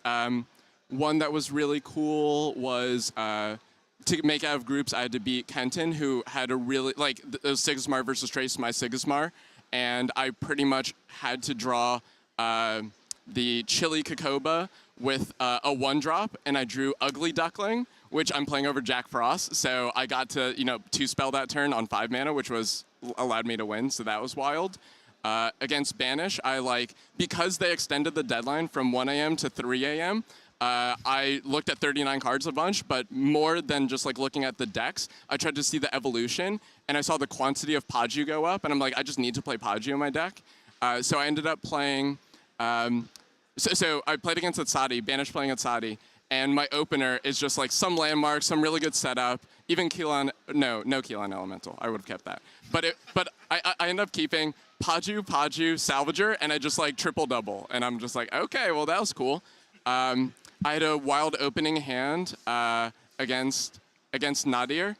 He was on Aphanis, and I was on Trace. And I have this Martingale from Franico that what it does is you play it, and you can put 2 cards in reserve. One makes your permanent cost less, the other one resupplies. The permanent that costs less, I put in Restocking Station, so I could do it for 0.